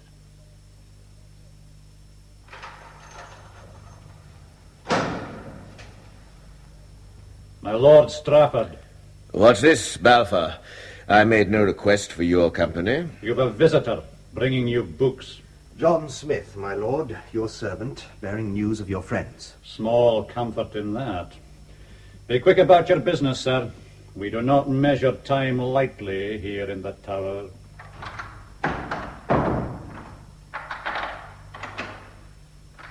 A dour man, my lord. Sir William Balfour is a man who sees his keepership as a sober matter. He is, even so, a gentleman. He is too closely related to the Covenanters for my peace of mind. Perhaps it's just as well that you're a soldier no longer, Captain. To play the courtier seemed more fitting to avoid suspicion. A wise step. You are too loyal for comfort with a sword in your hand. Should the chance come, my lord, the hand and the sword will be ready. This is neither the time nor the place. Tell me your news, briefly. None of it is good, my lord. I do not expect sweet hallelujahs, man. I asked for information. Speak. Bishop Williams is released. A great rabble acclaimed him as he rode through the city to the Lords to resume his seat there. He has a mind to be the new architect of the church, given the chance. Well, Archbishop Laud sees less danger in him than in the zealots Prynne and Burton. Are they released also? Greater crowds than followed Bishop Williams, welcomed them with bouquets of rosemary through the city streets. Rosemary for remembrance. Grey-green for liberty, so called, but a badge of hatred against all Catholic souls. Laud was right. It is a black omen for the days to come. There is worse. Secretary Windybank, under threat of impeachment, has fled to France. But his crimes are petty, like the man. His nephew Reed has deserted with him, protesting that they had only ever obeyed their master's orders. They blame the king? I would whip such servants through the streets. The king's servants are pressed from every side, my lord. Even privy councillors are now to be examined for what they know. But that openly denies the executive privilege of government. When Parliament asked, the king gave way, my lord. Then who will dare ever to speak again in council, for fear of being later called to their disadvantage? The king had little choice. To deny Parliament the right of search would admit cause for deceit. And you were their target. Why does Pym need such evidence against me? What trick does he next intend? That is not yet clear. But if there is any to be found, he now has the means to root it out. There is none. That should have been the only answer. Parliament is no longer held off so easily, my lord. They are in full cry. So, the wild hunt is on at last. That's the fear that haunts many minds, not least my Lord Archbishop. Pym has hoodwinked us all. While we wait boldly for the bludgeon or the knife, he has infected men's souls with a fear that has them cringing at shadows. By this, he will strip the king of all ministers, all loyalties, all friends, paring his power to the bone. And yet he has not so much as raised a sword in anger. God forbid he ever has the chance. But it is not yet too late for the Archbishop to run to ground. Seek him out quickly. Get him to Ireland, to my lodge near Dublin. He, above all men, must be made safe.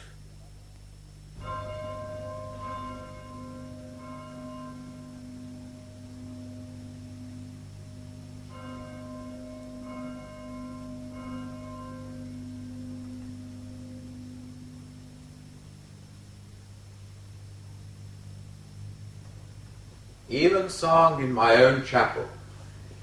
It saddens me, Maxwell, that it may be the last for some time. It is a concession granted only to a few. Greatly appreciated. My masters, the lords, are not spiteful men. Being with God and my small household of friends for this one brief moment brings peace. Cling to that moment, then. It will give you strength. As did the psalm for the day. Did you mark it? It had less meaning for me than for your own situation. Blessed is the man whom thou chastenest, O Lord, that thou may give him patience in time of adversity, until the pit be digged up for the ungodly. They gather them together against the soul of the righteous, and condemn the innocent blood. But the Lord is my refuge. We must make our journey soon. Not before sunset, I beg you. It's already almost dark. Another mercy for an old man. I would avoid the gazing of the people, and what they might call out against me. The barge that will take us to the tower is moored and waiting. A few last farewells only remain. I will be with you in moments. Your Grace, I can grant no more concessions. You must come now. My Lord Archbishop. My son, I know your face. John Smith, Your Grace. Thomas sent you. He did, but... You are too late. Why is Blackrod here? Have they moved already to impeach you? The accusations were made this very afternoon, my son. I am not afraid. Do not submit to them. They have no right. I perform the command of Parliament, sir. Stand aside. Obey him, my son. Who knows? I may meet old friends at my new lodgings in the tower. Give me your blessing, Your Grace. And God go with you. I grant it, and not for you only. In nomine Patris. No more, Your Grace. We must go now. Amen. What can I do? Watch my going, and pray for me, my son. Then tell those who should be told. My lord, farewell. Come, Your Grace. The barge is waiting.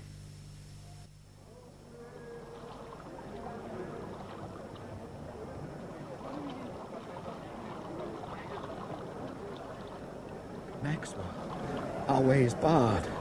They will not let me pass. You are in my charge, and safe. Do not be afraid. But see how they lie in wait, exulting at my downfall. Wolves, eager to savage the Lamb of God. The Lord in his mercy save your grace! Amen. Amen to that. You see, my Lord Archbishop, there is no violence in wait for you here. God save your grace. God rest your grace. Have I so many gentle friends? They kneel before you all along your path. Your blessing, my lord. That they should kneel for me. Step aboard the barge, Your Grace. Then grant them the blessing that they ask. Thank you, my son. Answer them, Your Grace. The floods have risen, O Lord. The floods have lifted up their voice. No ceremony, my lord. Now step aboard. Give us all your blessing. And quickly. The boatmen wait, and we must depart. Bless us, your children, my lord. Your Grace. In nomine Patris, et Filii, et Spiritus Sancti. Amen. Enough! Oarsmen, pull away! Pull, I say, for King's Reach and the Tower!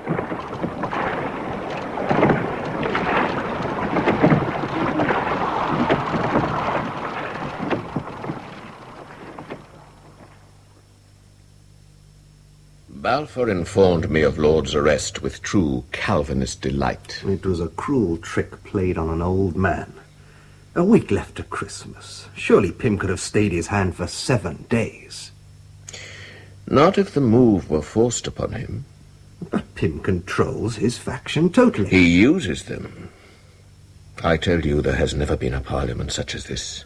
And if left to grow, it will gnaw at the roots of kingship and government until the whole tree falls. An overturning based on protest and discontent, its true meaning hidden beneath a turmoil of religion. Pym attacks the king's powers at every vital issue. More than that, he seeks to deny his divine prerogative. Pym would make the throne answerable to Parliament alone. He must dispose of you and all other loyal gentlemen first, my lord. That will not be easy, and every day here gives me more confidence. You count 6 weeks in the Tower as a mark of triumph? Because the articles of impeachment against me are still without form or substance and incomplete. The committee is still at work. They do not seek for evidence. They grope. Pym is cunning enough to fabricate what he cannot find. Why, then let him. I relish the chance of tearing his coat of falsehoods into tatters. There is nothing he can set against me. Nothing. My lords, we have Strafford and Lord in the Tower. Lord Keeper Finch is impeached and fled into exile. The Earl of Essex now commands the military and can be trusted by us. But the royal power is not diminished, it survives. Lords such as Hertford, Bedford, and Bristol lean ever more closely to the king. The junto of papist officers about the Queen increases daily, and there is too much talk of overturning. The Scots and Presbyterians. Their clumsy extremism must be kept in check.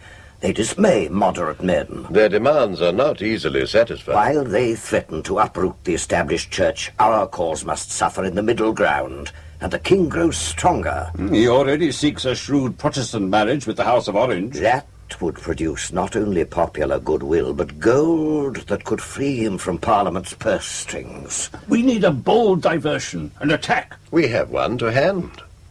Strafford. Can we proceed against him? Shortly. And for his trial, we now have a further tool. Evidence that, if placed before Strafford's peers at the correct moment, will ensure his downfall utterly. New evidence? What is it, man? Show us. Read this. The passage I have marked. An army in Ireland you may employ here to reduce this kingdom. Whose words are these? My Lord Strafford's. This kingdom? England? Why, then his treachery is proved. He is a dead man. Wait. Mr. Pym, this is written in your hand. How is this legal evidence? What is its value? Those words were spoken at the council meeting held on the 5th of May, 1640. The notes, minuted by Secretary Vane, were set aside amongst his personal papers, and there discovered by his son, who brought them, thoughtfully, to me. Young Vane. However true the item, his procuring of it must be suspect. He is a known fanatic, extravagant in all his beliefs. Rifling his father's papers hardly sounds a godly action, whatever its purpose. Its intent was innocent, but I agree with what you say, my lords. But then, if it is suspect, how can it help us? First, think how men will see those evil words. As open treason. But Strafford had good reason to bring his Irishmen to fight the Scots invaders. That cannot be construed as treason in a time of war. The note says this kingdom, my lord. Indeed it does. But which? Scotland or England? Either is implied, but I say only one was intended. My lords, it is a known fact that Strafford only narrowly failed to negotiate Spanish troops to aid the king. Where next would he turn but to the army he had raised and trained so well himself in Ireland? If we allow that, then we have him indeed. An offer to the king to make war on his own subjects. With the council itself as witness. They will need reminding. Oh, we have it here in black and white. In Mr. Pym's hand only. Why is this? From consideration of the young man's feelings, my lord. Loyalty to his father's trust set against public duty. An embarrassing choice, hardly to be admitted publicly. And by making this copy, the source of betrayal is less easily tracked down. A generous action, Mr. Pym, and shrewd. But unacceptable in law. How can such a tarnished truth be used? By Secretary Vane himself. Then he knows? Not yet. But when the time comes, he will not prove difficult to persuade. He hates Strafford. Even so, he is bound by the honor of his task, in public at least. Not so. He is obliged to speak, if we so command. By what means? Do you not recall, my lords, that request from Parliament, granted by the king, that all privy councillors be answerable on oath as to whatever has passed in council? Mr. Pym, I salute your mind. You knew what to look for even then. So, the source is honourable and the fact is found. And will be used at the right and proper moment, once Strafford's trial begins. No later than January's end, pray God. But until then... we must work to keep Parliament all of one mind. away from the curled lock of Antichrist and bishops. Bishop Williams, we welcome you. God's blessing upon both your majesties. Your petition states that you wish to express concern about the priest John Goodman. A priest of Rome recently tried under that law of Great Elizabeth that makes it a felony for such a priest to enter this realm. Tried and found guilty. But reprieve by the power of mercy that the king my husband holds, Bishop Williams. Mercy is the just prerogative of kings. It must be used wisely. You are known as a moderate man, Bishop. Why do you object to mercy? This priest has broken an ancient and respected law. He must pay. An ancient and despicable law has been used against him, Bishop Williams. There is a difference. If a law is at hand and cherished by tradition, it must in the course of time find use. And should one law be denied, then so must all. Mercy does not deny the law, Bishop. It tempers the law with compassion. Answer again, Your Grace.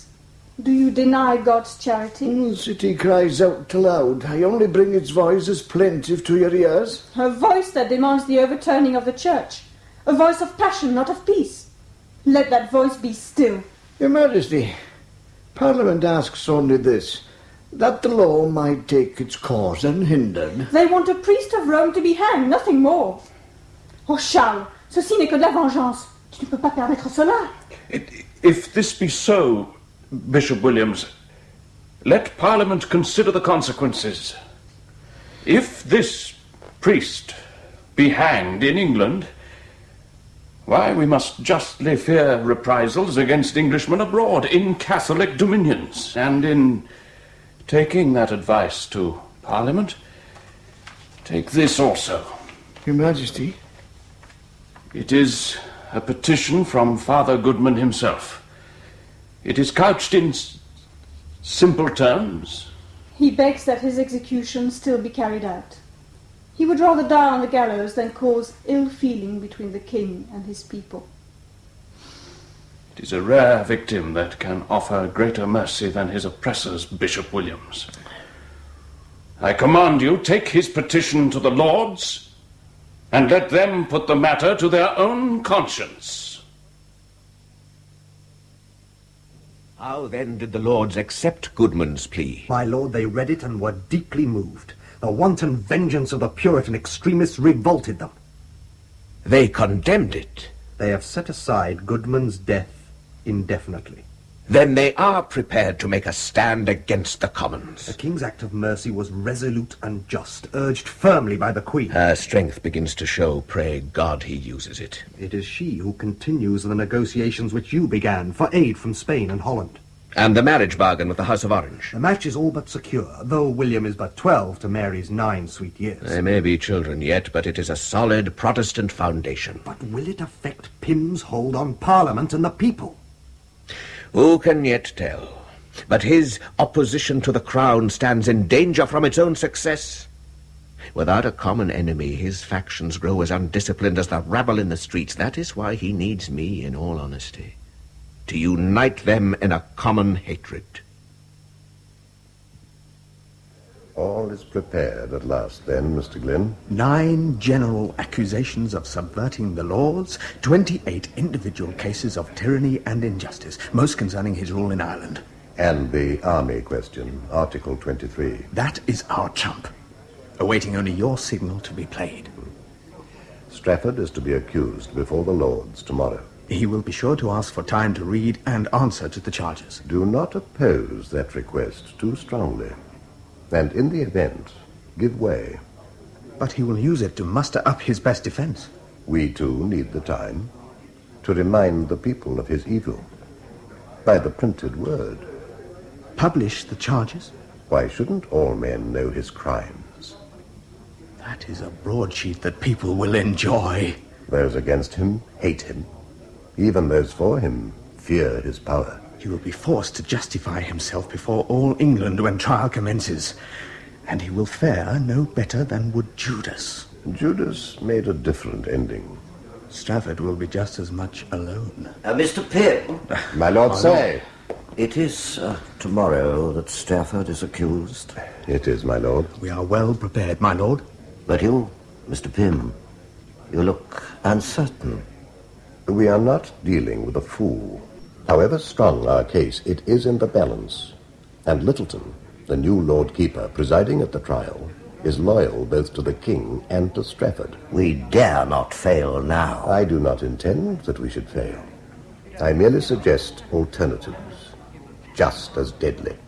But there is no further evidence more damning than that we have already. And if what we have is not enough... Why then, we must turn yet again to the laws of England, in due course.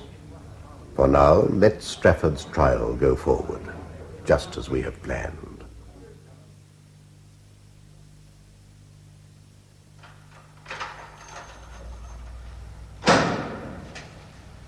You asked for me, my lord. Can you not sleep? Work is necessary, Balfour. Sleep is not.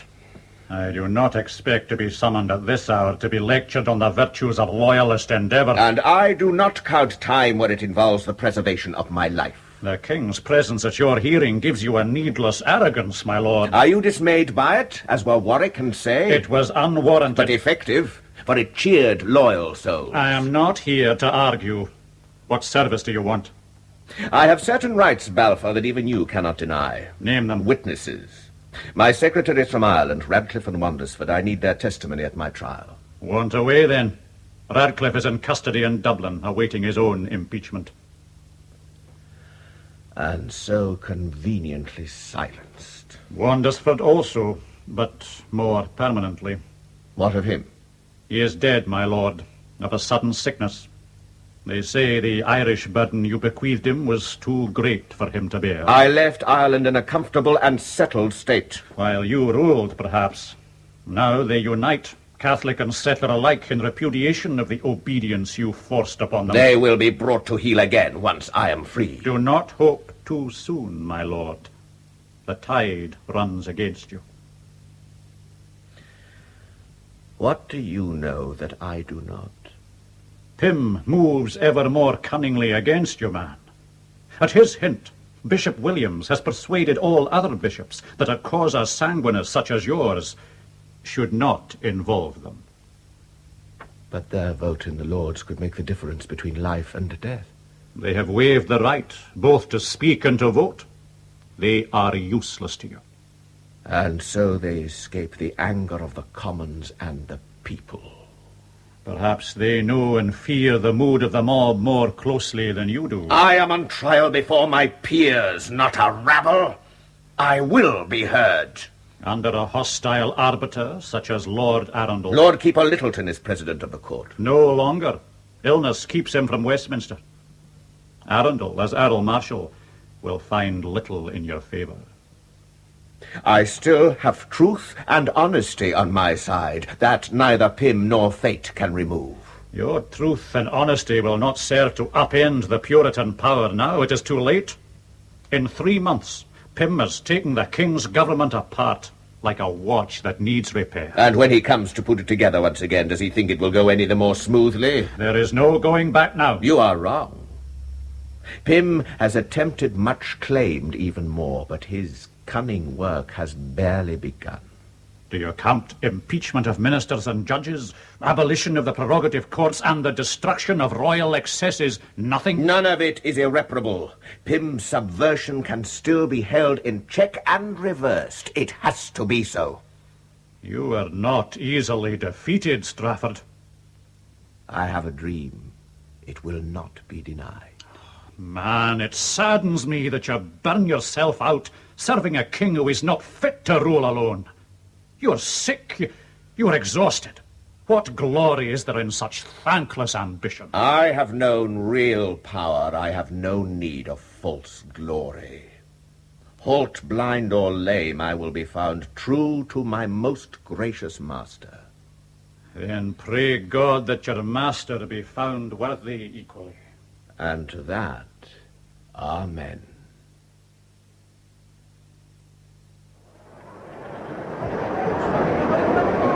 There has never been such a trial as this, Mr. Pym. Look at the public benches. There is not a seat spare. Nor in the galleries. The gentry there show little pleasure at the din and stench beneath them. It is there we shall find our greatest sympathy, Mr. Glynn, among the common people. They bay at Stratford now. See, he arrives. Get the Black Tom! Bring the tyrant down! Black Tom tyrant! How the man has changed. He is a stooping greybeard, not a tyrant. Look at him, the poor soul. God help him. He will win sympathy by his condition. Let his black record speak for itself. It'll take more than pity to redeem his treason once we have done with him. Silence! Let the case begin. From the moment my Lord Strafford took the stand, your grace, the Commons' prosecution faltered. In a week he has taken a clear advantage over Pym. Was Thomas well, my son? He seemed an old man. Warmly wrapped, weary of face, but with clear wits and a dignity that drew all men's eyes upon him. No dread tyrant, then? Nor the evil bogeyman that Pym would have the mobs believe. Did the accusations against him ring true? Pym himself and John Glynn led the attack. Both urged the Lords to treat the indictment as a whole, as an accumulation of acts which together amounted to treason. Few were convinced. And Thomas's reply? Clear and masterly. No mysteries, no rhetoric, only facts. The discrepancies he revealed, the doubts he made obvious. But this Article 23, the threat of using the Irish army. Well, Secretary Vane was called as witness to Strafford's words. An army to reduce this kingdom. It can only mean Scotland. Vane could not be shaken from the phrase, but offered no interpretation as to its meaning. Words alone are not sufficient. And yet you frown, your grace. Did Thomas stand firm? Did he call honest witnesses? Hamilton, Cottington, and the Bishop of London all deny that my lord had advised in any way the use of the Irish army against England. Pym cannot be much content with that. Indeed. He quickly left aside Article 23 and took instead charges of tyranny against the Scots. My lord covered them with doubt easily. Still it disturbs me. Pym is not one to be put aside so easily. His prosecution struggles. His witnesses are dubious, his evidence weak and thus distrusted. And few charges remain that cannot be blown away just as easily. Except Article 23. Tell Thomas to be ever alert, Captain. Pym will return to that sour bone, I am sure of it.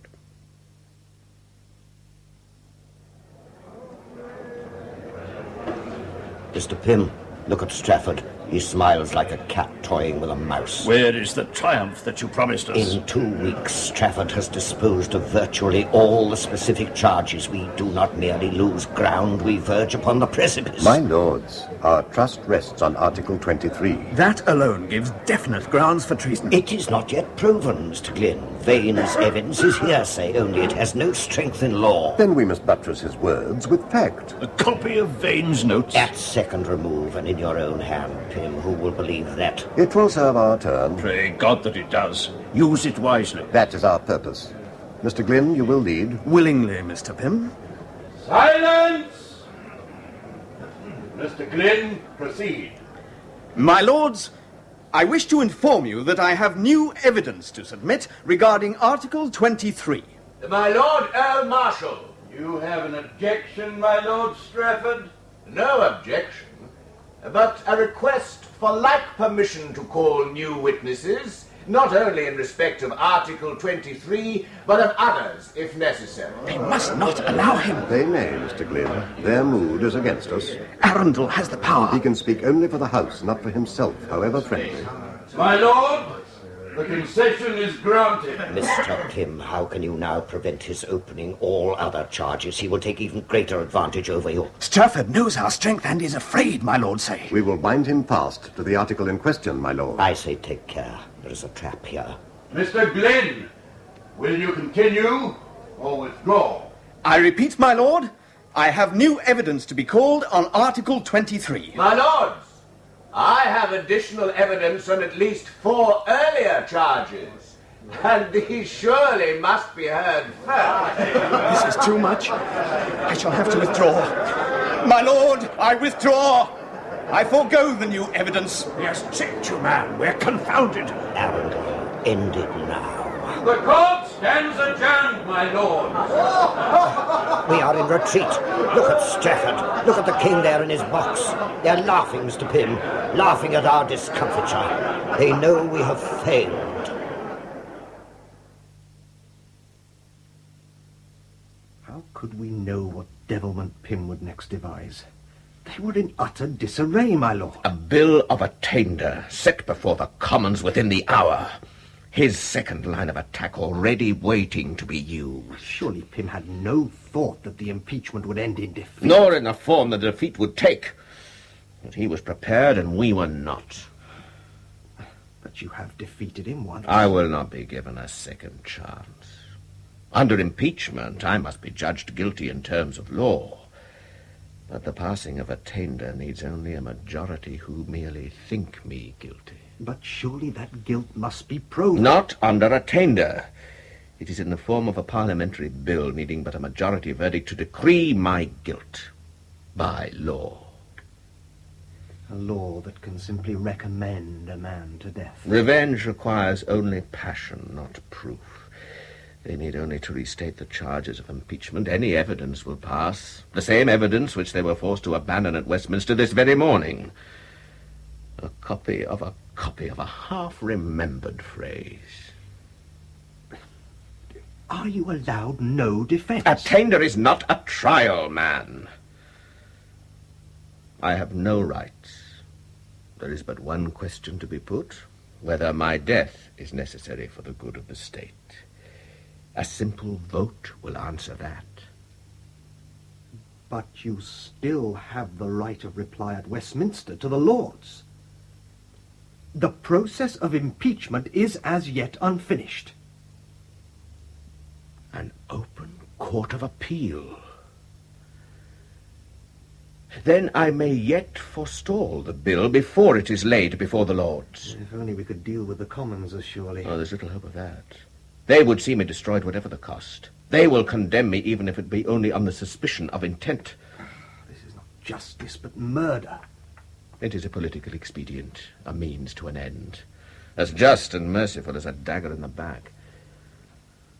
My lord, must you wait so patiently for your assassin? Are you offering me the means to escape? It is not impossible, my lord. A plan has been discussed by loyal friends. That would be cowardice, if not suicide. You are denied justice by due process of law. Should the chance of freedom show itself, dare you refuse? I thank you, Captain Smith, but first let me state my case for freedom to my peers. And if they deny you and subscribe to the Bill of Attainder? Why then, act as you will. I will not refuse freedom then.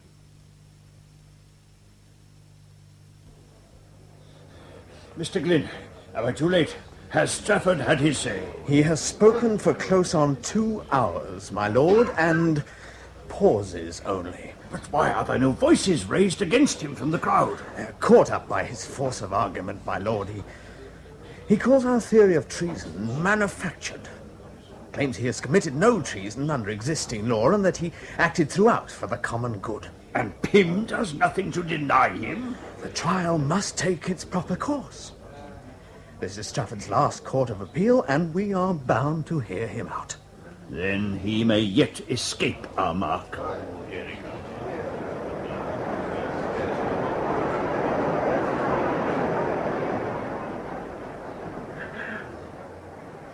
Your lordships, I hope I am as clear before you as in good faith I am clear in my own poor judgment. I have ever admired the wisdom of our ancestors, who have so fixed the pillars of the monarchy that each of them keeps due measure and proportion with the other, and have so handsomely tied up the nerves and sinews of the state that the straining of one may bring damage and sorrow to the whole economy. The prerogative of the crown and the propriety of the subject have such mutual relations that this took protection from that, foundation and nourishment from this. And as on the lute, if anything be too high or too low wound up, you have lost the harmony. So here, the excess of a prerogative is oppression, of a pretended liberty in the subject, disorder and anarchy. I claim to have been tried by both obsolete and newly invented laws, and denied all common justice, while my acknowledged enemies are given every liberty to speak against me. What tyranny may follow upon this, if in the face of such injustice you condemn me? These gentlemen tell me they speak in defense of the Commonwealth against my arbitrary laws. Yet I say I speak in defense of the Commonwealth against their arbitrary treason. My lords, do we not live by laws? Are we to be punishable by them before they are made? I beseech you, let us beware of creating new treasons that condemn the subject on doubtful evidence. Let us beware of taking up ancient laws long and wisely forgotten in order to process modern grievances. For we waken those sleeping lions to our own destruction. I tell you, it is my present misfortune, but in the future yours, unless your lordship's wisdom guard against it. The shedding of my blood will but create the precedent for the marking of your own. I have now troubled your lordships a great deal longer than I should have done, were it not for the interest of those pledges that a saint in heaven left me. I would be loath, my lords.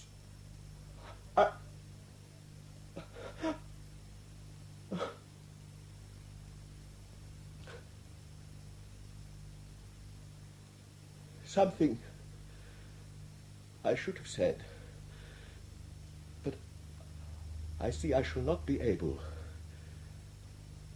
and therefore I will leave it. Now, I can but submit myself freely to your judgment, whether that righteous judgment shall be life or death. Te Deum laudamus, Te Dominum confitemur. Amen. He has saved himself, Glyn. What can Pym do now?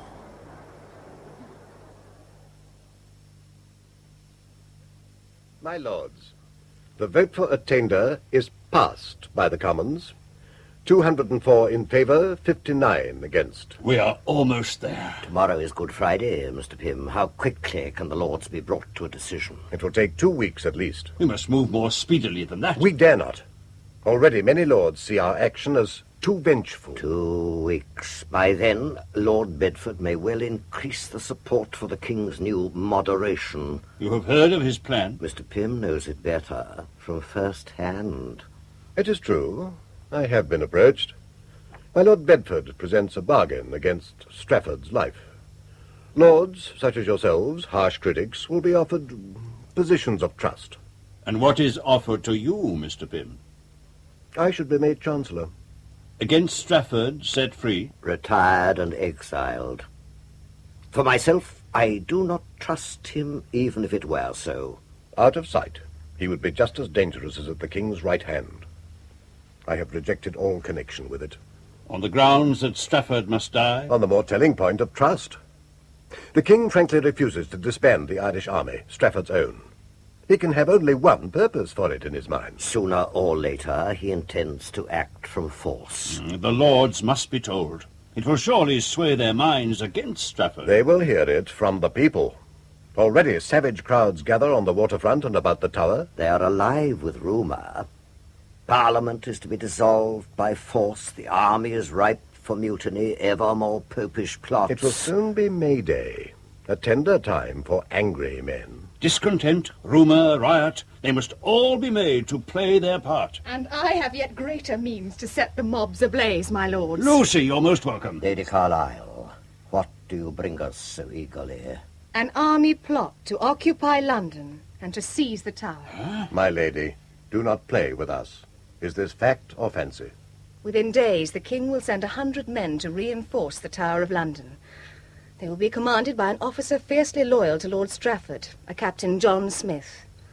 With the tower under their control, a signal will be given for all loyal officers of the Queen's junto to act and forcibly pacify the people. That is sedition. Yet how smoothly it comes together. It shows to all men the cunning of the king. He speaks moderation, but his true purpose is an act of brutal treachery. We will prevent him. Balfour must be warned. Such an act must be crushed without mercy. But not hastily, my lord. First, we must let it happen. What? You cannot mean to ignore their conspiracy. No, my lady. But now that we know their treachery, why, let us use it to our best advantage.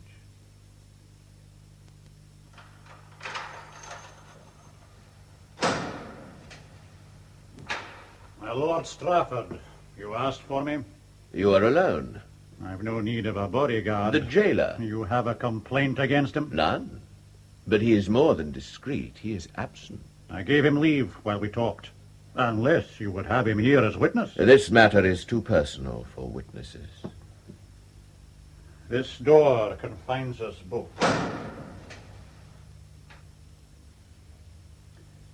Speak on. You are a man of sober mind, Balfour, fair and just. I know my duty. To king and to commonwealth. Under Pym's rule, you stand to lose both. Mr. Pym serves the people, however doubtful his practices. To remove power from the king, he will be forced to remove the king himself. That cannot be acceptable to any man of honor. I do not accept it. And only I can prevent it. You are not a free man, my lord. The Bill of Attainder is a tool for my destruction, nothing more. It will not save the king. There is the Lord's vote yet to come. We both know how slyly that will be corrupted and contrived. As you are trying to corrupt me, my lord? I do not seek for myself, Balfour. We both have a king. My freedom can save him. For that reason alone, I bargain for my life. Few men can set a price on liberty. £20,000. For that, you need do nothing. Only be absent, step aside, look away, be blind. For once, let duty sleep. It would insult me to take your gold. What I do for a cause far beyond duty. Balfour! Good night, my lord. The door barely swung to, not closed. Captain Smith, you are here before the hour we named. My lord, all goes for us. Every corridor unguarded, your own door ajar. Balfour has played his part well. He did not take the bribe, Captain. But the way is prepared. Like the avenue to hell, too smoothly. Where are your men? In the courtyard below. Lord Newport examines our orders prior to accepting our authority. March your men out, man, and quickly. It is a trap. But the plan... It is betrayed. Then why are we not prevented? Because once I leave this chamber, your men will be massacred where they stand, and I will be butchered as would any common felon attempting to escape. We will fight our way free. Man, that is what Pym wants. I will not surrender. And I will not leave here falsely. Pym must destroy me openly or not at all. My lord, there is nothing but shame for me. Your courage is not in question, man. You must leave here boldly, drums beating, pennants flying. Newport will not prevent you while I remain. It is not manly. I command it. Obey me, sir. My lord, what will you have me tell the king? Give him this ring and the letter I shall write. Tell him to remember the priest Goodman and act accordingly. Perhaps by this means he may at least save his own honor.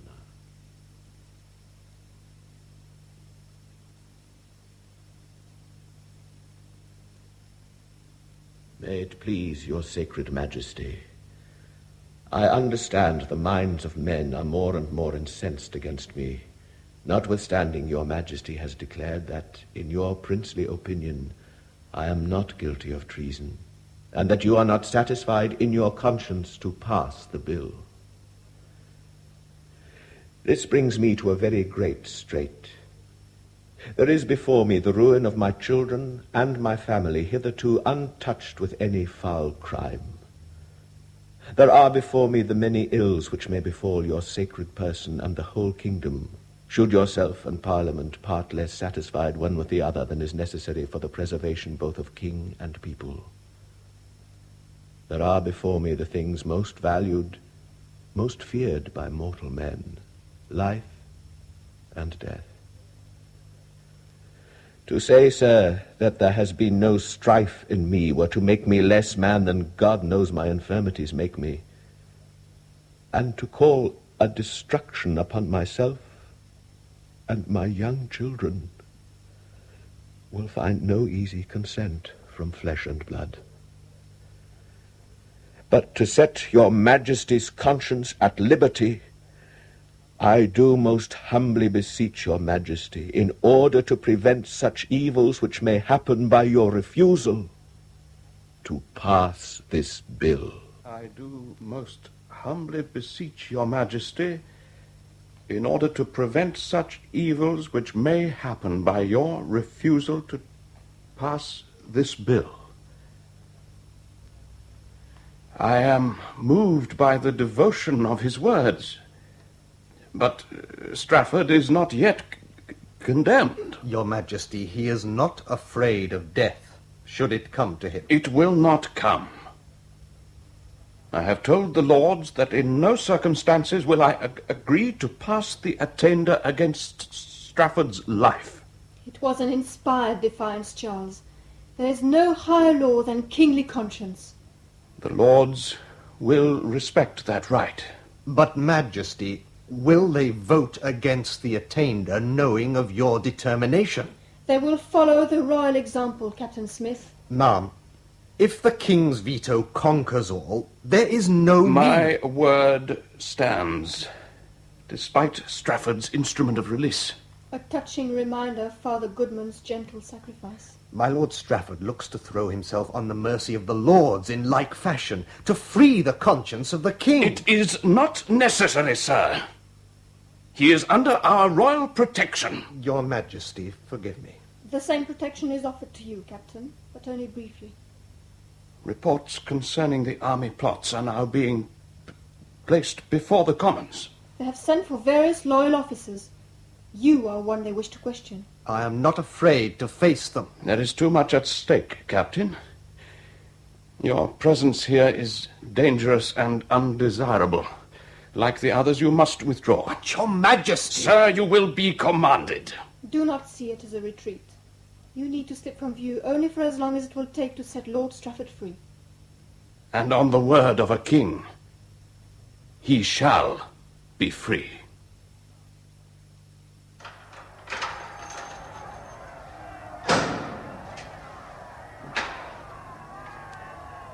I hear their baying, Balfour. They already know what you've come to tell me. All London knows, my lord. By how many did it go against me? 48 lords alone were present. So few as that? There were no bishops. 11 voices were set against the attainder. Just 37 for my execution. It was a proper vote. With full liberty of conscience.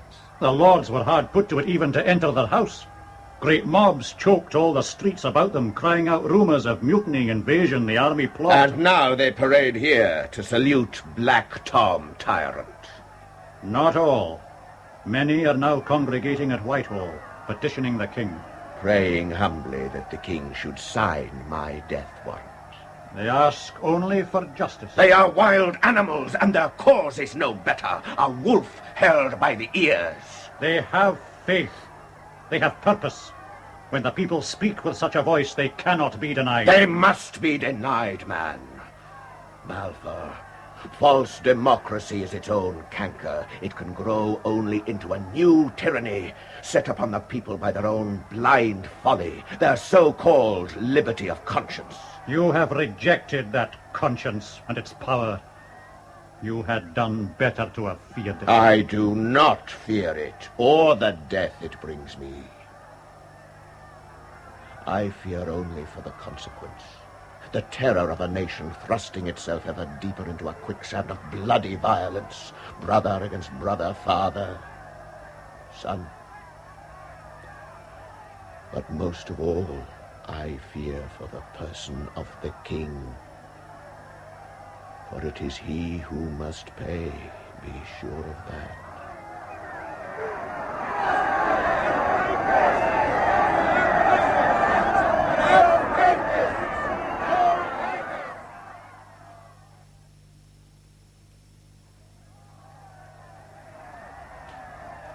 Thank God they can come no closer. Savages, wild animals, berserk. I am not afraid. Neither must you be, my love.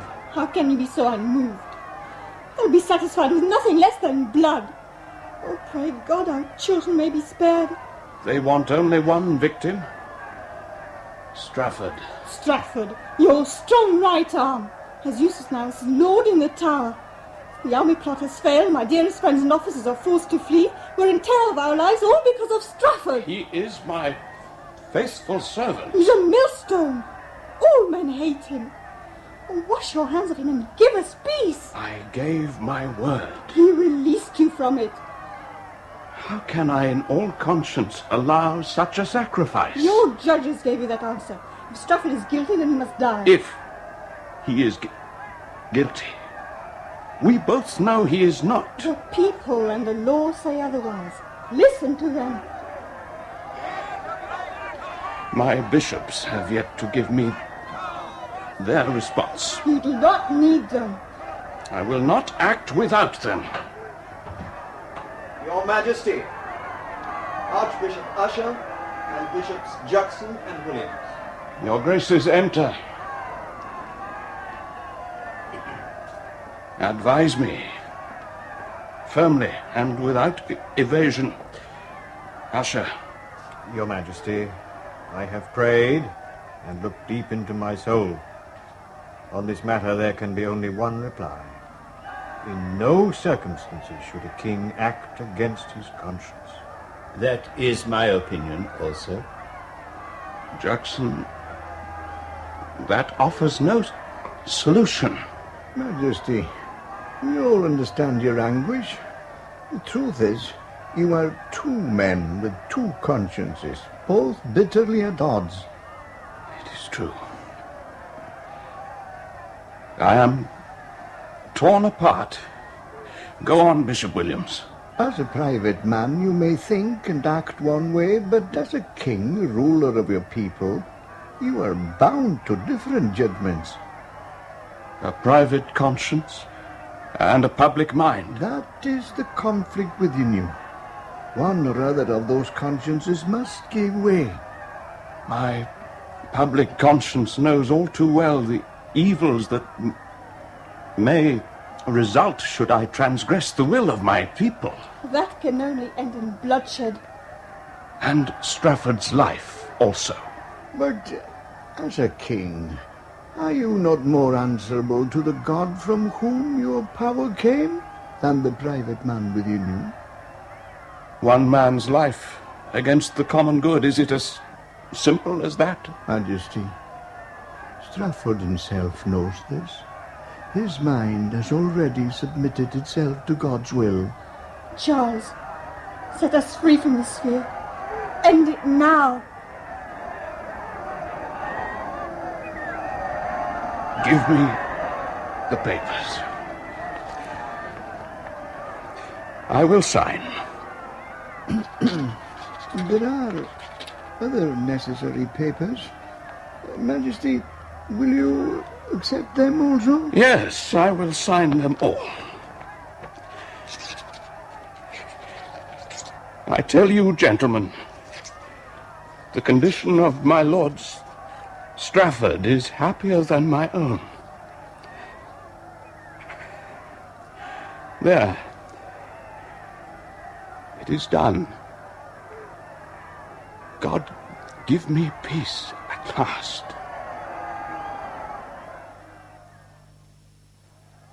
The king was wrong, Balfour. His conscience, whether man or king, is one and indivisible. Small matter now. By noon, Strafford will be dead. And the king must live with that betrayal. He has failed his sacred trust. May God forgive him then, as Strafford did. Strafford sensed, as I did not, where this would end. Never came man to so lost a business. His own words less than a year ago. He chose the master he would serve. King who knew not how to be or be made great. There was a time when Thomas and I shared and worked for a great vision. A commonwealth ruled by king and parliament together, balanced and at one. A dream now shattered. By your own hand, in part. I sought only to uplift the faith of the established church. You sought to crush the faith of all true Protestants with your prayer book and your liturgy. You will never understand the conscience of the people, and that of the Scots least of all. There was room for debate, compromise even. But your covenanters chose violence and rebellion as their persuader. And what was your way, my Lord Archbishop? The way of Rome, with Star Chamber as inquisition and blind obedience as the price of God's grace. Do you wonder that men of my blood took up arms against your papist oppression? It was never my purpose to reunite with Rome. All my actions were for the glory of God, our Stuart king, and the church. And in so doing you have brought down all about you. How do you answer to that charge? I am haunted by it. Perhaps it is God's will that for my pride, I too shall die. That is yet to be resolved. I do not doubt that Mr. Pym will see to it. Today he has other business in hand. To watch a forsworn comrade die on Tower Hill. Pym will be there. It is a purpose he has long worked for. He will grant me a brief moment of private farewell with Strafford. No, your grace, he will not. A last blessing only.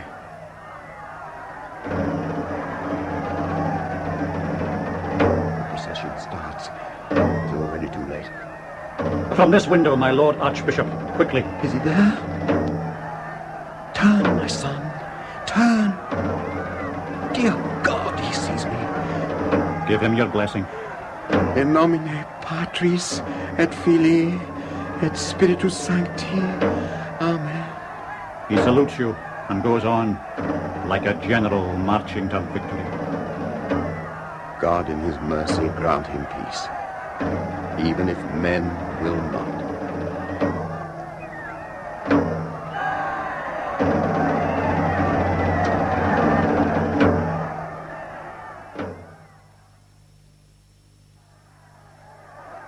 Well, Mr. Pym, are you satisfied? Not yet, my lord. Strafford is going to speak. Let him.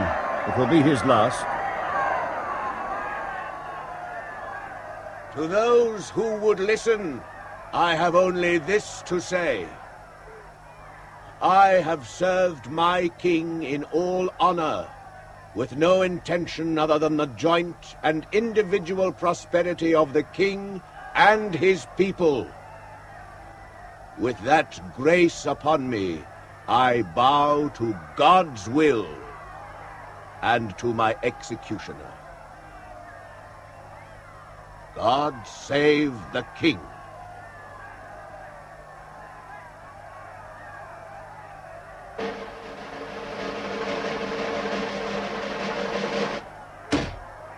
His head is off! It is finished with him. That all end in such a Strafford. Thank God there was only one.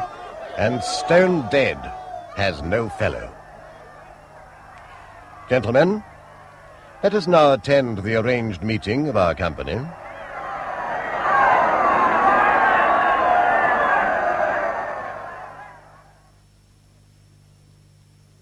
For this meeting of the Provident Company, no minutes will be taken. Instead, I call on Mr. Pym, our secretary, to advise us. Gentlemen, the Earl of Strafford is dead. At the same time, the Self-Perpetuating Act has been given royal signature. Parliament cannot now be dissolved without its own consent. And by this, we have at last the power to restore the authentic rights of Magna Carta.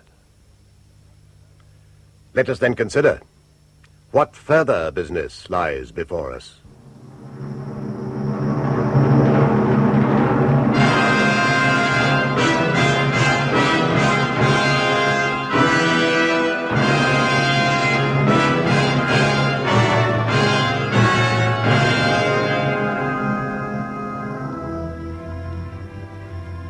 In Black Tom Tyrant by Brian Hales, the Earl of Strafford was played by Dennis Hawthorne and John Pym by Noel Johnson. Captain John Smith, Terry Malloy, Archbishop William Laud, William Fox, King Charles I, Michael Harbour, and Queen Henrietta Maria, Suvi Dattas. Arnold Peters played Lord Warwick, Gerald Cross, Lord Say, and Alan Devereux, Mr. Glynn. Sir John Balfour was played by John Sampson, Lady Carlisle, Patricia Gallimore, Bishop Williams, Charles Williams, Lord Maxwell, Black Rod, Stephen Hancock, and Lord Arundel, Jack Holloway. The play was produced and directed in our Birmingham studios by Roger Pine.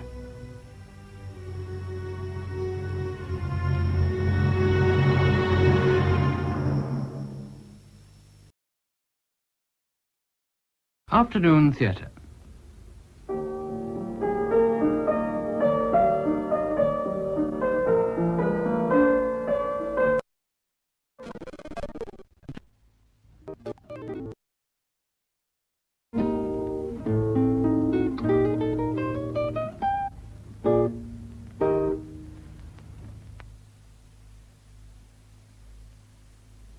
Afternoon Theatre.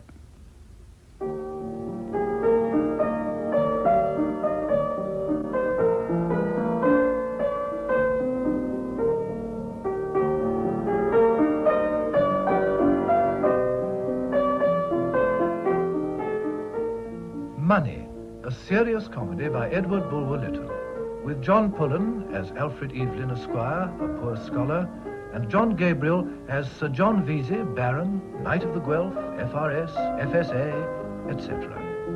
The action takes place in London in 1840.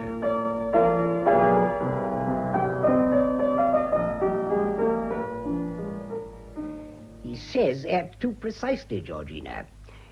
Dear Sir John, as since the death of my sainted Maria, that's his wife, she made him a martyr. Now he makes her a saint. Well, Papa, as since her death?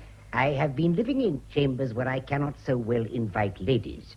You will allow me to bring Mr. Sharp, the lawyer, to read the will of the late Mr. Mordaunt, to which I am appointed executor, at your house, your daughter being the nearest relation. I shall be with you at 2 precisely, Henry Graves. And you really feel sure, Papa, that poor Mr. Mordaunt has made me his heiress? Aye, the richest heiress in England. Can you doubt it? Are you not his nearest relation, niece by your poor mother, his own sister? Sit down, Georgie. Upon this most happy, melancholy occasion, I feel that I may trust you with a secret. You see this fine house, our fine servants, our fine plate, our fine dinners. Everyone thinks Sir John Vesey a rich man. And are you not, Papa? Not a bit of it. All humbug, child. All humbug upon my soul. There are 2 rules in life. First, men are valued not for what they are, but for what they seem. Second, if you have no merit or money of your own, you must trade on the merits and money of other people. My father got the title by services in the army and died penniless. On the strength of his services, I got a pension of 400 a year. On the strength of 400 a year, I took credit for 800. On the strength of 800, I married your mother with £10,000. On the strength of 10,000, I took credit for 40,000 and paid Dicky Gossip 3 guineas a week to go about everywhere calling me Stingy Jack. A disagreeable nickname, Papa. But a valuable reputation. When a man is called stingy, it's as much as calling him rich. And when a man's called rich, why, he's a man universally respected. On the strength of my respectability, I wheeled a constituency, changed my politics, resigned my seat to a minister, who could offer nothing less in return than a patent office of 2,000 a year. That's the way to succeed in life. Humbug, my dear. All humbug upon my soul. Well, I must say that you... Know the world? To be sure. Now, for your fortune. As I spend all that I have, I can have nothing to leave you. Yet even without counting your uncle, you've always passed for an heiress on the credit of your expectations from the savings of Stingy Jack. The same with your education. I never grudged anything to make a show. Never stuffed your head with the histories and homilies. But you draw, you sing, you dance, you walk well into a room. And that's the way young ladies are educated nowadays, in order to become a pride to their parents and a blessing to their husband. That is, when they have caught him. Apropos of a husband, you know we thought of Sir Frederick Blunt. Oh, Papa, he's charming. He was so, my dear, before we knew your poor uncle was dead. But an heiress, such as you will be, should look out for a duke. Where the deuce is Evelyn this morning? I've not seen him, Papa. What a strange character he is. So sarcastic. And yet he can be agreeable. A humorist, a cynic. One never knows how to take him. My private secretary, a poor cousin, has not got a shilling. And yet, hang me if he doesn't keep us all at a sort of distance. But why do you take him to live with us, Papa, since there's no good to be got by it? There you are wrong. He's a great deal of talent. Prepares my speeches, writes my pamphlets, looks up my calculations. Besides, he is our cousin. He has no salary. Kindness to a poor relation always tells well in the world. And benevolence is a useful virtue, particularly when you have it for nothing. With our other cousin, Clara, it was different. Her father thought fit to leave me her guardian, though she had not a penny. A mere useless encumbrance. So I got my half-sister, Lady Franklin, to take her off my hands. How much longer is Lady Franklin's visit to be? I don't know, my dear. The longer the better, for her husband left her a good deal of money at her own disposal. Ah, here she comes with Clara. My dear sister, we were just loud in your praise. Indeed. But how's this? Not in mourning? Why should I go into mourning for a man I never saw? There may be a legacy. Then there'll be less cause for affliction. But, Clara, I see you are more attentive to the proper decorum. Yet you are only very, very distantly connected with the deceased. A third cousin, I think. Mr. Mordaunt once assisted my father, and this poor dress is all the gratitude I can show him. Gratitude? I'm afraid the minx has expectations. What a crowd of relations this will brings to light. Mr. Stout, the political economist, Lord Glossmore. Whose grandfather kept a pawnbroker's shop and who, accordingly, entertains the profoundest contempt for everything popular, parvenu, and plebeian. Sir Frederick Blunt? Sir Frederick Blunt, you mean, who objects to the letter R as being too rough and therefore dwarfs its acquaintance. A man of fashion in the last century was riotous and thoughtless. In this, he is tranquil and egotistical. He never does anything that is silly or says anything that is wise. I beg your pardon, Georgina. I believe Sir Frederick is an admirer of yours. Then, too, our poor cousin, the scholar. Oh, Mr. Evelyn, there you are. Evelyn. Evelyn, the very person I wanted. Where have you been all day? Have you seen to those papers? Have you written my epitaph on poor Mordaunt? Latin, you know. Have you reported my speech at Exeter Hall? And have you mended all the old pens in the study? And have you brought me the black floss silk? And did you see what was really the matter with my bay horse? Ma'am? Sir? Miss Vesey? Miss Douglas? You want something of me? Paley observes that to assist even the undeserving tends to the better regulation of our charitable feelings. No apologies. I am quite at your service. Now he's in one of his humours. You allow him strange liberties, Sir John. You will be the less surprised at that, madam, when I inform you that Sir John allows me nothing else. Oh? I am now about to draw on his benevolence. Sir John, I'm in the way, I see. For I know your benevolence is so delicate that you never allow anyone to detect it. I could not do your commissions today, sir. I have been to visit a poor woman who was my nurse and my mother's last friend. She is very poor, very sick, dying, and she owes 6 months' rent. You know I should be most happy to do anything for yourself, but the nurse... Some people's nurses are always ill. There are so many impostors about. We'll talk of it tomorrow. This most mournful occasion takes up all my attention. Oh, bless me, so late. I've letters to write, and none of the pens are mended. Mr. Evelyn, what is the address of your nurse? Miss Vesey, if that poor woman had not closed the eyes of my lost mother, Alfred Evelyn had not been this beggar to your father. Here is the address. I will certainly attend to it, if I get the fortune. Georgie, I say. Evelyn. Yes, Papa? Coming, sir. I will return, Miss Douglas. At least here I may give him comfort. But he will recognize my hand. What bill are you paying, Clara? Putting up a banknote? Oh, Lady Franklin, this is for a poor person. I would not have her know whence it came, or she would refuse it. Would you? Will I what? Give her the money for you? Yes. With pleasure. Oh, poor Clara, why, this covers all your savings, and I am so rich. Nay, I would wish to do all myself. It is a pride, a duty. It is a joy, and I have so few joys. I will get my maid to copy and direct this. She writes well, and her hand will never be discovered. Thank you, Lady Franklin. No one in the room? Oh, Miss Douglas. Oh, pray, don't let me disturb you. Where is Miss Vesey? Georgina? Shall I tell her you are here, Sir Frederick? Not for the world. Very pretty girl, this companion. Cousin Evelyn, what did you think of the panorama the other day? I cannot talk with civet in the room. A fine puss, gentlemen, that's all perfume. Rather good lines, these. Sir. Don't you think so? Cooper. Strange person, Mr. Evelyn, Miss Douglas. Quite a character. Indeed, the panorama gives you no idea of Naples. A delightful place. I make it a rule to go there every second year. I'm very fond of traveling.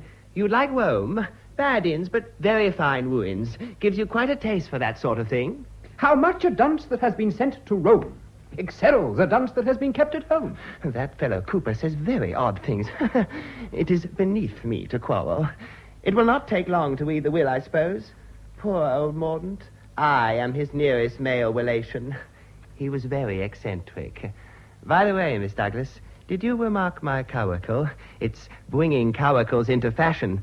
I should be most happy if you would allow me to drive you out. Nay, I should, upon my word. A wasp! Huh? A wasp! Just going to settle. Take care of the wasp, Miss Douglas. A wasp? Well, don't bring it this way. Some people don't mind them. I've a particular dislike to wasps. They sting damnably. I beg pardon. It's only a gadfly. Sir John will be happy to see you in his study, Sir Frederick. Oh, very well. Upon my word, there's something very nice about this girl. To be sure, I love Georgina, but if this one would take a fancy to me, well, I don't see what harm it could do me. Clara. Cousin? Clara. We are orphans both. Dependents, too. But I on Lady Franklin, who seeks to make me forget it. Aye, but can the world forget it? Oh, Clara, you know not the tortures that I suffer hourly. When others approach you, young, fair, rich, I wither beneath every smile that you bestow. But, cousin, No, speak not. My heart has broken its silence, and you shall hear the rest. For you, I have endured the weary bondage of this house. Yes, to see you, hear you.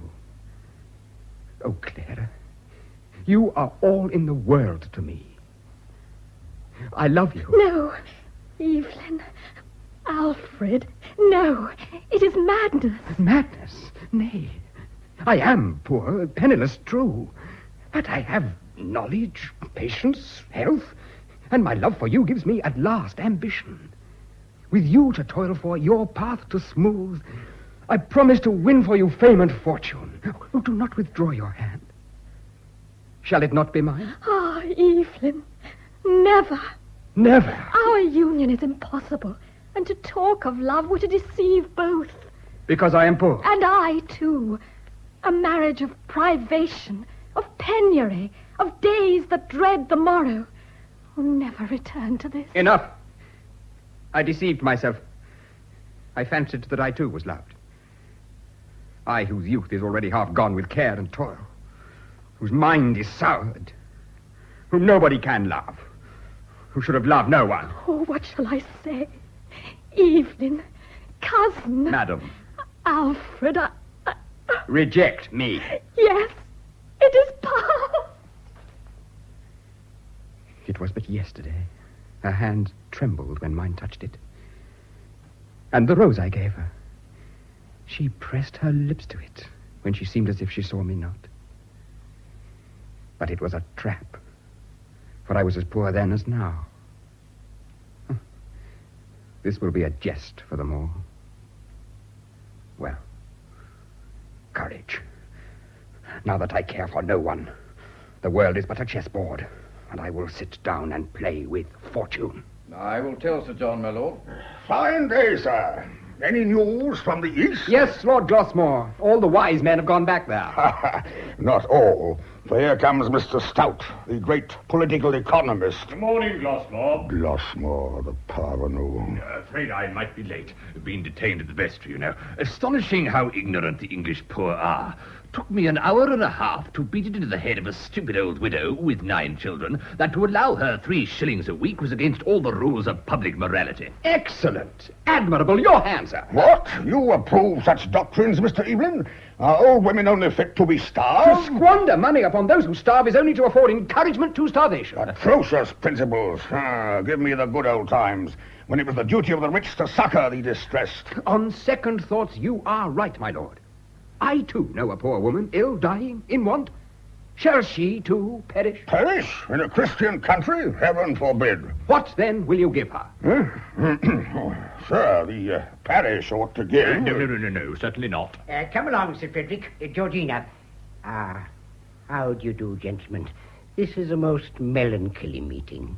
The poor deceased, what a man he was. I was christened Frederick after him. He was my first cousin. Quite so, Sir Frederick. And Georgina, his own niece, next of kin. An excellent man, though old. A kind heart, but no liver. I sent him twice a year 30 dozen of the Cheltenham waters. And I sent him the parliamentary debates regularly, bound in calf. He was my second cousin, sensible man. Never married to increase the surplus population and fritter away his money on his own children. And now... He reaps the benefit of celibacy and the prospective gratitude of every cousin he had in the world. Hush, hush. Decency, Lady Franklin, decency. Mr. Graves, Mr. Sharp. Here's Mr. Graves. That's Sharp, the lawyer who brought the will from Calcutta. Sir. Mr. Graves. A sad occasion. But everything in life is sad. Be comforted, Miss Vesey. True, you have lost an uncle, but I have lost a wife. Such a wife, the first of her sex and the second cousin of the defunct. Take some refreshment, a glass of wine. Thank you. Oh, very fine sherry. My poor sainted Maria, sherry was her wine. Lady Franklin, you knew her. Nothing in life can charm me now. Monstrous fine woman, that. And now to business. Evelyn, you may retire. Evelyn? Any relation to Alfred Evelyn? The same, Mr. Sharp. Cousin to the deceased, 7 times removed. Be seated, sir. There may be some legacy, though trifling. All the relations, however distant, should be present. Clara is related. I will go for her. Mr. Evelyn, I hope you will come in for something. A few hundreds, or even more. Silence. Hush. Attention. Here she is. Sit down quickly, Clara. Now, Mr. Sharp. The will is very short, being all personal property. He was a man that always came to the point. I wish there were more like him. I, Frederick James Mordaunt of Calcutta, being at the present date of sound mind, though infirm body, do hereby give, will, and bequeath imprimis to my second cousin, Benjamin Stout, Esquire, of Pall Mall, London, being the value of the parliamentary debates with which he has been pleased to trouble me for some time past, deducting the carriage thereof, which he always forgot to pay, the sum of £14, 2 shillings, and 4pence. What? £14? Oh, hang the old miser. Decency. Proceed, sir. Item, to Sir Frederick Blunt, Baronet, my nearest male relative. Oh, poor old boy. Being, as I am informed, the best-dressed young gentleman in London, and in testimony to the only merit I have ever heard he possessed, the sum of £500 to buy a dressing case. Very poor wit. Very, very low. Silence now, will you? Item, to Charles Lord Glossmore, who asserts that he is my relation, my collection of dried butterflies and the pedigree of the Mordaunts from the reign of King John. Butterflies? Pedigree? I disown the plebeian. Upon my word, this is revolting. Decency. Go on. Item, to Sir John Vesey, Baron, Knight of the Guelph, FRS, FSA, etc., who married my sister and who sends me every year the Cheltenham waters, which nearly gave me my death, I bequeath the empty bottles. Why, the ungrateful rascal! Item, to Henry Graves, Esquire, of Albany. Gentlemen, my usual luck, not even a ring, I dare swear. The sum of £5,000 in the 3%. I wish you joy. Joy? 3% funds sure to go. Had it been land now, though only an acre, just like my luck. Item, to my niece, Georgina Vesey, the sum of £10,000 India stock, being, with her father's reputed savings, as much as a single woman ought to possess. And what the devil, then, does the old fool do with all his money?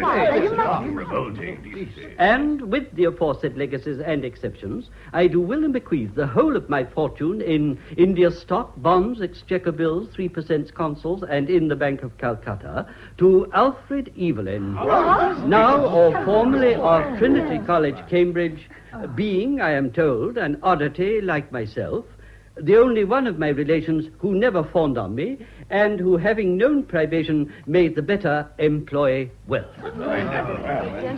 And now, Mr. Evelyn, I have only to wish you joy and give you this letter from the deceased. I believe it is important. Ah, Clara, if you had but loved me. His wealth, even more than poverty, separates us forever. Go, Georgina. Put a good face on it. He's an immense match. My dear fellow, I wish you joy. You're a great man now, a very great man. Her voice alone is silent. If I can be of any use to you, sir. Or I, sir. Oh, aye. Shall I put you up at the club? Tush. Mr. Evelyn is at home here. Always looked on him as a son. Nothing in the world we wouldn't do for him, nothing. Lend me £10 for my old nurse. Oh, of course.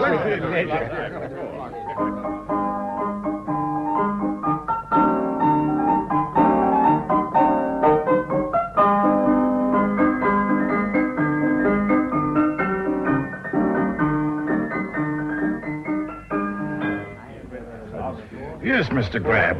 This is the Evelyn House. There are a great many people here. No one more the fashion than Mr. Evelyn. Money makes the man, sir. Ah, here he comes. A lady, as usual. Tabaret, your designs for the draperies very well. And what do you want, Mr. Crimson? If you'd let me take your portrait, Mr. Evelyn, it would make my fortune. Everyone says you're the finest judge of paintings. Of paintings?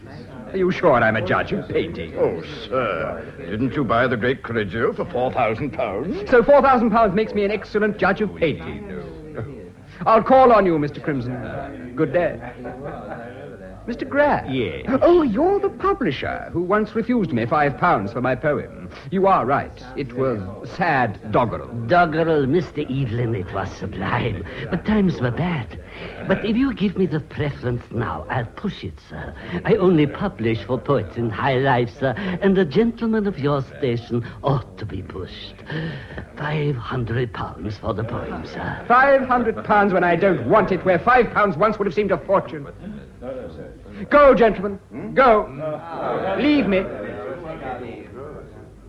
Stout, you look heated. I hear you have just bought the great Grogginhole property. It is true. Sharp says it's a bargain. Well, my dear friend Hopkins, member for Grogginhole, can't live another month.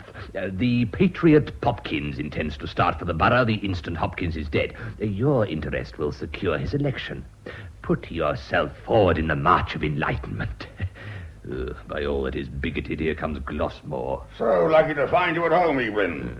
Hopkins of Grogginhole is not long for this world. Keep your interest for young Lord Cypher. The Constitution depends on his return. Vote for Cypher. Popkins is your man. Enlightenment and Popkins, Cypher and the Constitution.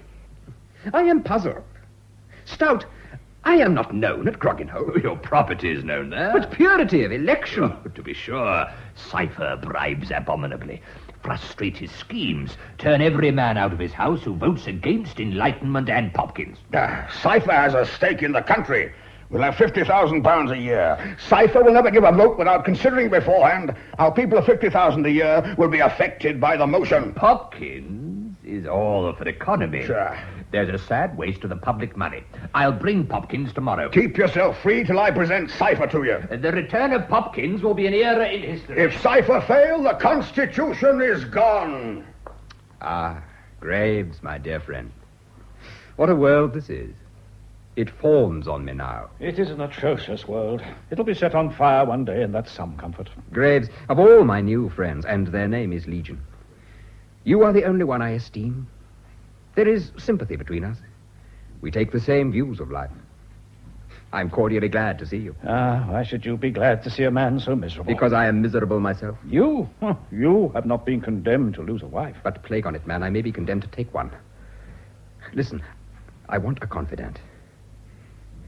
Left fatherless when yet a boy, my poor mother grudged herself food to give me education. Someone had told her that learning was better than house and land. That's a lie, Graves. A scandalous lie, Evelyn. On the strength of that lie, I was put to school, sent to college, a sizar. Do you know what a sizar is? In pride, he is a gentleman. In knowledge, a scholar. And he crawls about amidst gentlemen and scholars with the livery of a pauper on his back.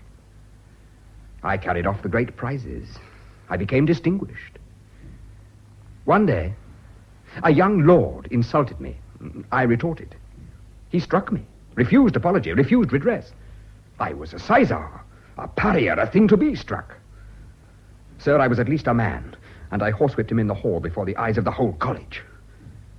The next day, the sizar was expelled. The career of a life blasted. I came to London. As long as my mother lived, I had one to toil for.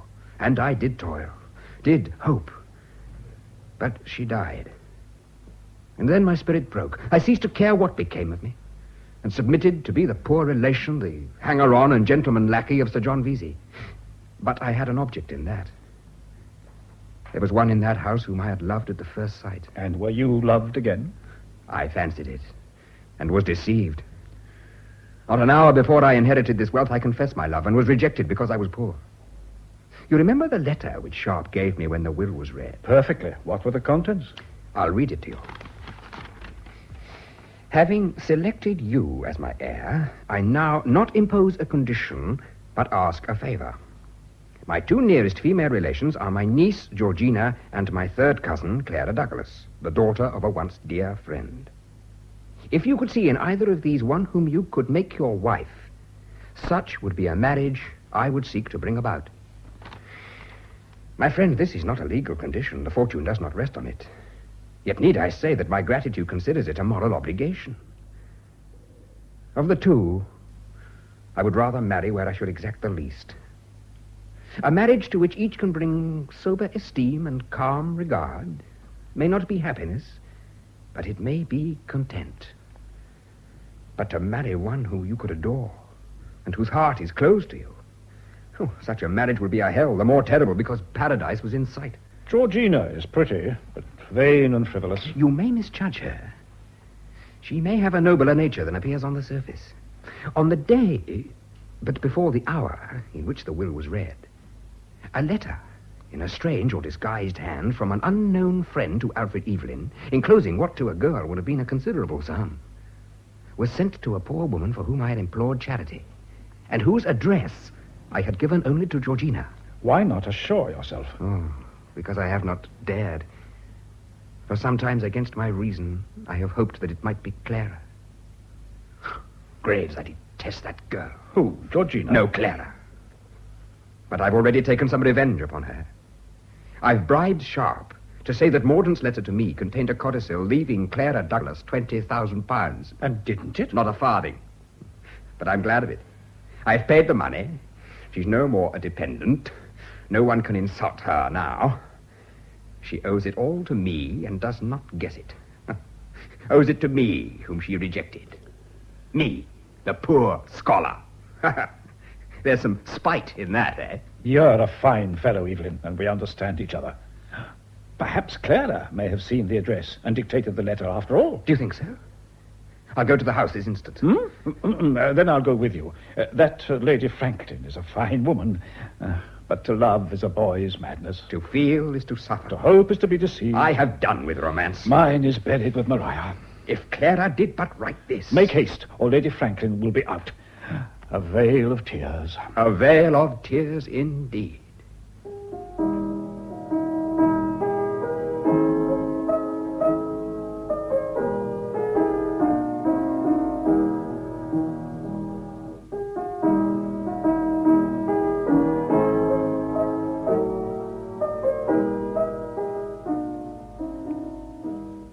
Dear Lady Franklin, you really have the sweetest temper.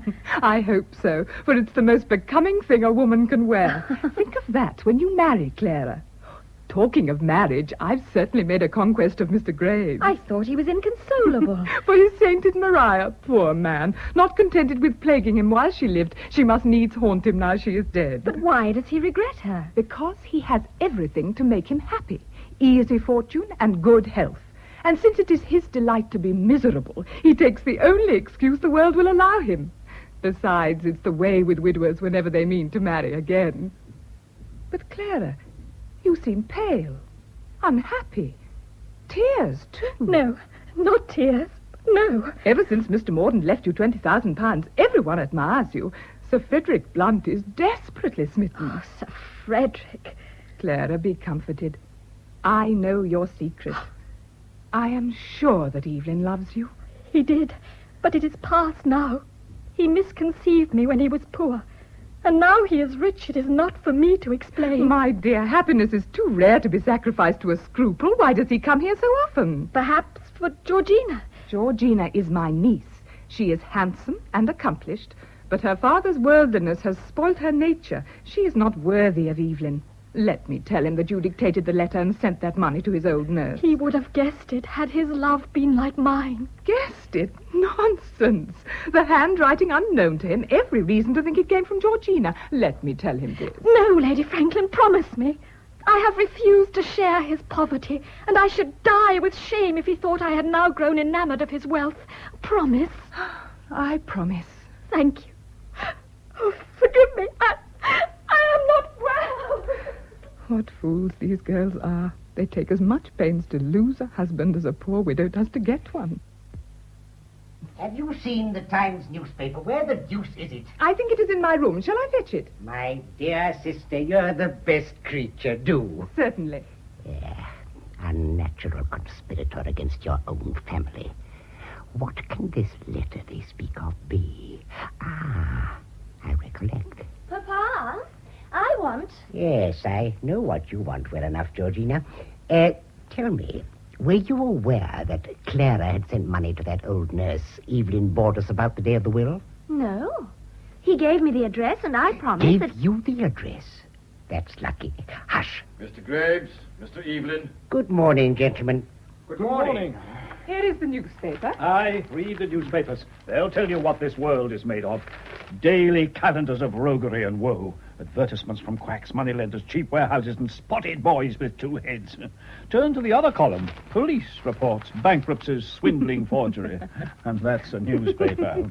Ah, you should always wear that agreeable smile. You look so much younger, so much handsomer. Ma'am, charming creature. Captain Dudley Smooth. Good morning, dear John. Ah, Miss Vesey, you have no idea of the conquests you made at Almack's last night. So that's the celebrated Dudley Smooth. More commonly called Deadly Smooth. The finest player at West Écarté, billiards, chess, and piquet between this and the pyramids. And the sweetest manners. Always calls you by your Christian name. But take care how you play cards with him, Evelyn. He does not cheat, I suppose. No, but he always wins. He's an uncommonly clever fellow. My dear John, how well you are looking. A new lease of life. Introduce me to Mr. Evelyn. Sir, it's an honor I've long ardently desired. Sir Frederick Blunt. How do you do, Sir John? Ah, Evelyn, I wish so much to see you. 'Tis my misfortune to be visible. A little this way. You know perhaps that I once paid my addresses to Miss Vesey, but since that very eccentric will, Sir John has shuffled me off and hints at a prior attachment. A prior attachment? I want you to do me a favor with regard to Miss Douglas. Clara? Clara has £20,000, and I think Clara has always liked me a little. You? It is whispered about that you mean to propose to Georgina. Indeed. Now, as you are all in all with the family, if you could say a word for me to Miss Clara, I don't see what harm it could do me. Deaf man, speak for yourself. Here she is. Miss Douglas, what do you think of Sir Frederick Blunt? Observe him. He is well-dressed, young, tolerably handsome, bows with an air, has plenty of small talk, everything to captivate. Yet he thinks that if he and I were suitors to the same lady, I should be more successful because I am richer. What say you? Is love an auction? Do women's hearts go to the highest bidder? Their hearts? No. But their hands, yes. You turn away. You dare not answer that question. You are the last person to talk so, Mr. Evelyn. You whose wealth is your smallest attraction. Shh, Georgina. You must not turn my little girl's head, Evelyn. Oh, you're a sad fellow. I must show you Georgina's last drawings. She has wonderfully improved since you gave her lessons in perspective. Oh, no, Papa. Pray, no. Nonsense, child. What do you say to these, Evelyn? Beautiful. A view from Tivoli. Is there not a little fault in that colouring? She looks down when he speaks to her. She loves that coxcomb. Well, I, too, can be loved elsewhere. I, too, can see smiles and blushes on the face of another. Are you not well? I beg pardon. Yes, you are indeed improved. Oh, who so accomplished as Miss Vesey? Yes, Sir Frederick. The concert was very crowded. I wish you would take my opera box next Saturday. 'Tis the best in the house, Miss Clara. I'm not rich, but I spend what I have on myself. I make a point to have everything the best, in a quiet way. Best opera box, best dogs, best horses, best house of its kind. I want nothing to complete my establishment but the best wife. That will come in good time, Sir Frederick. Why, what is this? My own likeness? You must not look at that. You must not, indeed. I did not know that was there. Your own portrait, Evelyn. Why, child, I was not aware you took likenesses. That's something new. Upon my word, it's a strong resemblance. Oh, no, it does not do him justice. Give it to me. I will tear it. Nay, you shall not. But where is the new guitar you meant to buy, Miss Vesey? The guitar? Oh, to tell you a secret, she applied the money I gave her for it to a case of charity several months ago. The very day the will was read. I saw the letter lying on the table with the money in it. Mind, not a word to her. She'd never forgive me. Letter? Money? What was the name of the person she relieved? Not Stanton? I don't remember indeed. Here is the letter, but this is not her hand. No, I observed at the time it was not her hand, but I got from her that she did not wish the thing to be known and had employed someone else to copy it. May I see the letter? Yes, I think this is the wording. But How did she know Mrs. Stanton's address? You never gave it to me. I gave it her. Sir John, to a man like me, this simple act of generosity is worth all the accomplishments in the world. Miss Vesey, I will be honest. I have loved another. Deeply, truly, bitterly, vainly. I cannot offer you, as I did her, the fair first love of the human heart. But if esteem, if gratitude, if these can tempt you to accept my hand and fortune, my life shall be a study to deserve your confidence. The happiest day of my life. What have I done? Oh, heaven. Clara. Be happy, my cousin. With my whole heart I say it. Be happy, Alfred Evelyn.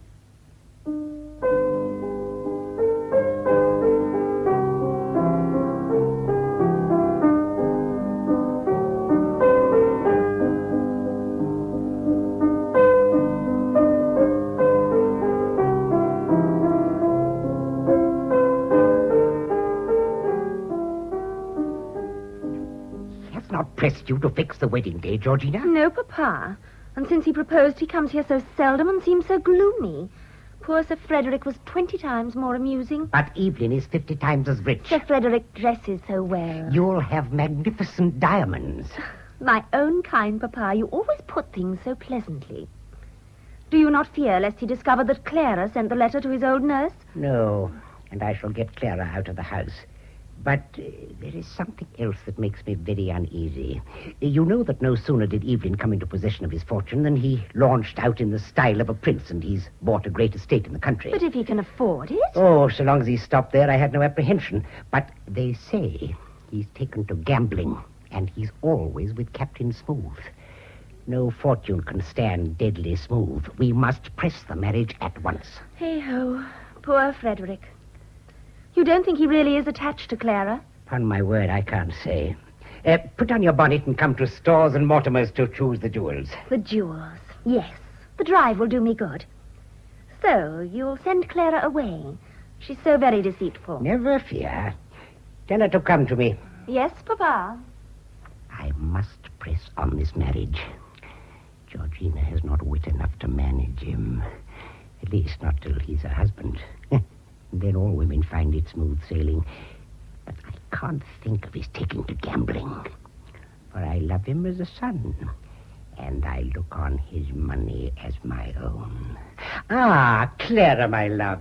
Sir? My dear, what I'm going to say may appear a little rude and unkind, but you know my character is frankness. To the point, then. My child, I'm aware of your attachment to Mr. Evelyn. My attachment? It is generally remarked. They say you are falling away. Poor girl, I pity you. I do indeed. Oh, my dear Clara, don't cry. But Georgina is so unhappy at what everyone says of your attachment. Everyone? That it preys on her spirits. It even irritates her temper. And I fear little jealousies and suspicions will embitter their future union. I'm a father. Forgive me. Embitter their union? Oh, never. What would you have me do, sir? You are your own mistress. Mrs. Carlton, aunt to my late wife, is going abroad for a short time and would be delighted if you would accompany her. It is the favor I would have asked of you.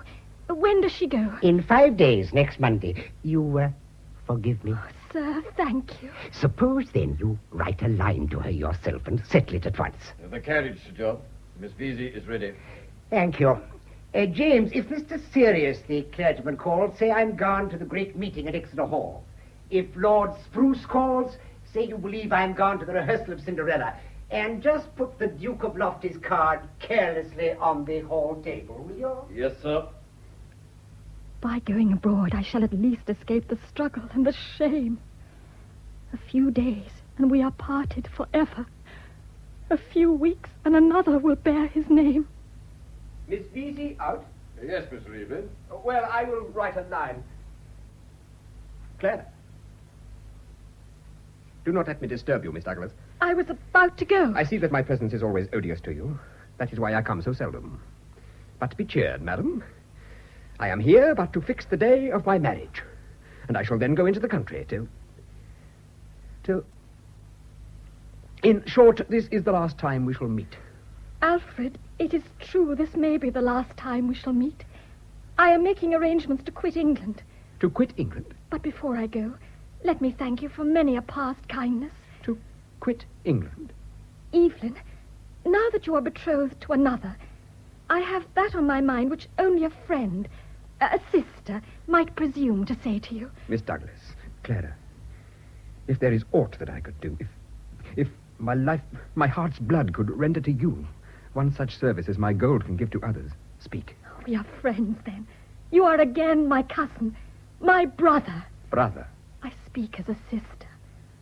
Oh, Evelyn, when you inherited this vast wealth, I often thought that in after years, when far away, as I soon shall be, I should say to my own heart, weeping proud tears, once this man loved me. No more, Clara, no more. But have you been true to your own self? Pomp, luxuries, follies, they belie the soul of Alfred Evelyn. Oh, pardon me. I should not have dared this had I not thought at times that these follies, these vanities were your own work? You thought that and you were right. But you, did you not reject me because I was poor? I wished to show you the luxuries, the splendor I thought you prized. But in vain. Alike my poverty and my wealth. You loved me not in either. And my fate is sealed. A happy fate, Evelyn, you love. And at last I am beloved.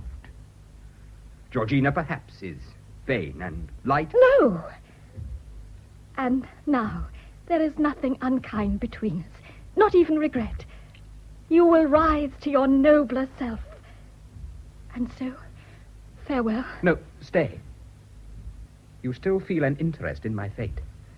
Have I been deceived? We part as friends. Friends? Is that all? All the sweet enchantment known but once, never to return. And the one who forgets the soonest, the one who robs your earth forever of its summer, comes to you and says, let us part, friend. Go, Clara, go. And be happy if you can. Oh, cruel, cruel to the last. Heaven forgive you, Alfred. Does she love me? Have I been the slave of jealous anger? But I have made my choice. Lady Franklin is dressing, sir. Well, I'll wait. Mr. Graves. Ah, Evelyn. I have just heard that the borough of Grogginhold is vacant at last. Why not stand yourself? With your property, you might come in without even a personal canvass. I, to be one of the wranglers? Never. And yet Clara spoke of ambition. To be sure, after all, Graves, corrupt as mankind are, it is our duty to try, at least, to make them a little better. An Englishman owes something to his country. He does indeed. East winds, fog, rheumatism, pulmonary complaints, and taxes. You seem agitated. A quarrel with your intended? When you've been married a month, you won't know what to do without one. You are a pleasant comforter. Do you deserve a comforter? One morning you tell me you love Clara, or at least detest her, which is the same thing. Poor Maria often said she detested me. And that very afternoon you proposed to Georgina. Clara will easily console herself, thanks to Sir Frederick. Nevertheless, Clara has had the bad taste to refuse him. I have it from Lady Franklin. Is it possible? But what then? You must marry Georgina, who, to believe Lady Franklin, is sincerely attached to your fortune. Evelyn, you have been duped by them. By them? Bah! If deceived, I have been my own dupe. To be sure, you tried Clara in your poverty. It was a safe experiment to try Georgina in your wealth. Ah, that is true. You have an excellent father-in-law. Sir John positively weeps when he talks of your income. Sir John, possibly. But Georgina? Plays affection to you in the afternoon after practicing with Sir Frederick in the morning. What do you mean? I see her very often walking in the square with Sir Frederick. But man is born to be deceived. You look nervous. Your hand trembles. That comes of gaming. They say at the clubs that you play deeply. Ah, do they say that? A few hundreds lost or won, a cheap opiate, anything that can lay the memory to sleep. The poor man drinks and the rich man gambles. But you are right. It is a base recourse. I will play no more. I'm delighted to hear it, for your friend Captain Smooth has ruined half the young heirs in London. Even Sir John is alarmed. By the by, I forgot. Do you bank with Flash, Brisk Credit and Company? Why do you ask me? Because Sir John has just heard that they're in a very bad way and begs you to withdraw anything you have in their hands. So Sir John is alarmed at my gambling. He even told me he should go himself to the club this evening to watch you. Good. I will be there. But you will promise not to play. I feel it is impossible to give it up. No. 'Sdeath, man, be as wretched as you please. Break your heart, that's nothing. But dammy, take care of your pockets. I will play with Captain Smooth. I will lose as much as I please. Thousands, millions. And if he presume to spy on my losses, hang me if I don't lose Sir John himself into the bargain. What was the bank you mentioned? Flash, Brisk and Credit? Yes. It's too late to draw out today. Tell Sir John I'm very much obliged to him, and he'll find me at the club any time before daybreak, hard at work with my friend Smooth. You don't come often to the club, Stout. No, time is money, Glossmore. An hour spent at a club is unproductive capital. Deep work tonight, I suspect. The Smooth is drinking lemonade. Keeps his head clear. Monstrous clever dog. How do you do, Glossmore? How are you, Stout? How do you do? Aha! Smooth! You owe me my revenge. My dear Alfred, anything to oblige? Come. Evening, Glossmore. Even at it again, eh? Yes, Smooth sticks to him like a leech blunt. Clever fella, Smooth. Will you make up a wubber? Huh? Have you got two others? Yes, Flat and Green. Bad players. I make it a rule to play with bad players. It's 5% in one's favor. You're a clever fella, Blunt. 1,000 pardons, my dear Alfred. 90 repeat, 10 cards, game. Game. Before we go on, Smooth, one question. This is Thursday. How much do you calculate to win of me before Tuesday next? That's a share, Alfred. He is so droll. 40 games a night. 4 nights minus Sunday, our usual stakes. That would be right, I think. There.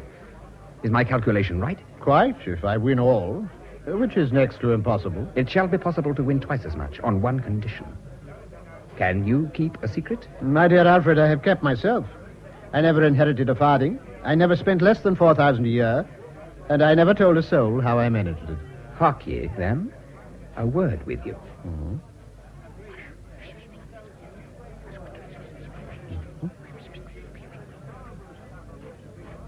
You understand? Perfectly. Anything to oblige. It is for you to deal. Yes, my precious son-in-law that is to be, spending my consequence and making a fool of himself. Well, Sir John, you don't play? Play blunt, no. Confound him. Lost again. Hang the cards. Double the stakes. Just as you please. Done. Anything to oblige. Done indeed. I never lose. I never play in the deadly Smooth set. Lord have mercy on us. Smooth has 7 for his point. What's the stakes? Don't disturb us. Stakes, Sir John, immense.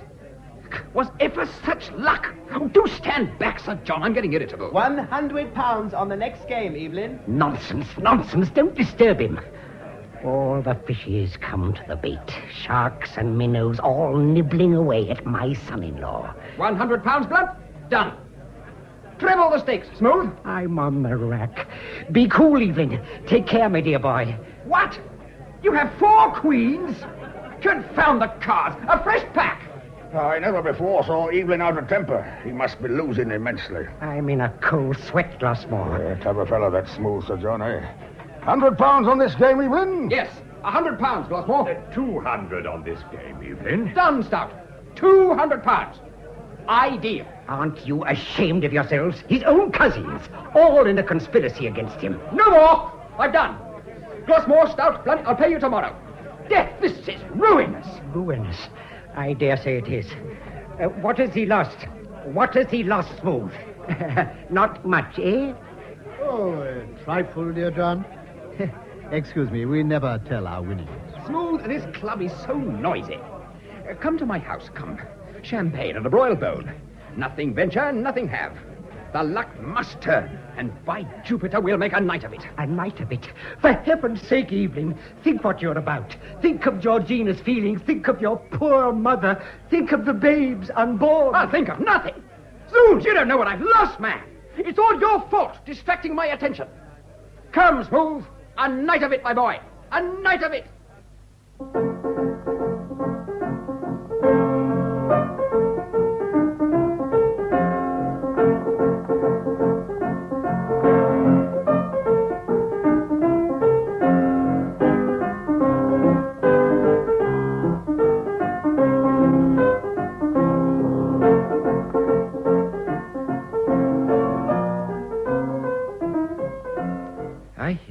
Mr. Evelyn has turned gamester. There are strange reports about today. I don't know what to make of it. Mr. Tabaret, the upholsterer. You furnish these rooms. All of the best? Oh, the very best. Mr. Evelyn is not a man to grudge expense, Captain Smooth. He is not indeed. You've been paid, I suppose, Tabaret? Oh, no, sir, no. I never send in my bills when a customer is rich. Not paid. Yes, I think a bow window there would be an improvement. Could it be done easily, Tabaret? Have you bought the house, sir? Bought it? It depends. So you have not been paid, No, sir. No fear of Mr. Evelyn. Poor fellow. He holds very bad cards. So you've not been paid yet. A good day to you. Plain as a pikestaff. Staked his very house on an odd trick. Hey, fellow. Yes, sir? What's the matter? How's Mr. Evelyn? Oh, bad. Very bad. Sat up all night with Captain Smooth. Harris, take this note to the Belgian minister, Portland Place. Passport for Ostend. Have the travelling carriage ready. Passport? What is going on here? Oh, something wrong in the chest, sir. Change of air, late hours, and Captain Smooth. But my account. Call again at Christmas. At Christmas?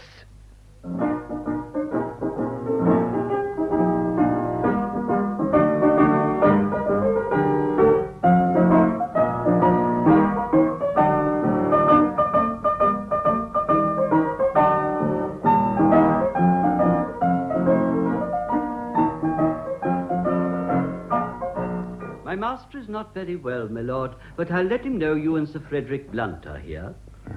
I'm very curious to learn the result of his gambling tete-a-tete. Oh, he's so horridly rich he can afford even a tete-a-tete with Deadly Smooth. Poor stingy Jack. Why, Georgina was your intended Blunt. Yes, and I really like the girl, though at a peak I proposed to her cousin. But what can a man do against money? Ah, Evelyn. So, gentlemen, we've a little account to settle. 100 each. Don't talk of it. Well, then I won't. A word with you, Blunt. You'd hardly believe it, but I'd rather not pay you just at present. My money is locked up, and I must wait, for the Groggenhole rents. So instead of owing you £100, suppose I owe you 5. You can give me a cheque for the other 4. And not a word to Glossmore. Glossmore? The greatest gossip in London? I should be delighted. Oh, by the way, if you want my grey cab horse, you may have him for £200, and that will make 7. That's fashionable usury. Your friend does not take interest. He sells you a horse. Blunt, it's a bargain. I'll write the cheque now. Glossmore. That £100 I owe you is rather inconvenient at present. I've a large sum to make up for the Groggenhole property. Perhaps you would lend me 500 or 600 more just to go on with? Certainly. As a slight mark of friendship and gratitude, I shall be very much flattered if you'll accept a splendid grey cab horse I bought today. Cost £200. Bought today, then I'm safe. My dear fellow, you're always so princely. Nonsense. Just write the cheque. And harkye, not a syllable to Blunt. He's the town crier. Here's the cheque. Ransom's Pall Mall East. Thank you. So you proposed to Miss Douglas? Hang it, yes. I could have sworn that she fancied me. Her manner, for instance, that very day you proposed to Miss Vesey. My cheque, Evelyn. Ransom's Pall Mall East. Tell me, did you win or lose last night? Win? Lose? No more of that, if you love me. Excuse me, I must dress. I've not a moment to lose. You remember, you dine with me today, 7 o'clock. You'll see Smooth. It may be the last time I shall ever welcome you here. What do you mean? What am I saying? Oh, it's merely a joke. Goodbye. Goodbye. Glossmore? Blunt. I'm afraid all's not white. I incline to your opinion. But I've sold my grey cab horse. Grey cab horse? You? What is he really worth now? Since he is sold, I will tell you. Not a sixpence. Not a sixpence? He gave it to me. Oh, that was devilish unhandsome. Do you know, I feel nervous. Nervous? That has run and stopped payment of our checks. Ransom's Pall Mall East as fast as you can. Glossmore, we are floored. Sir, the whole town shall know of it.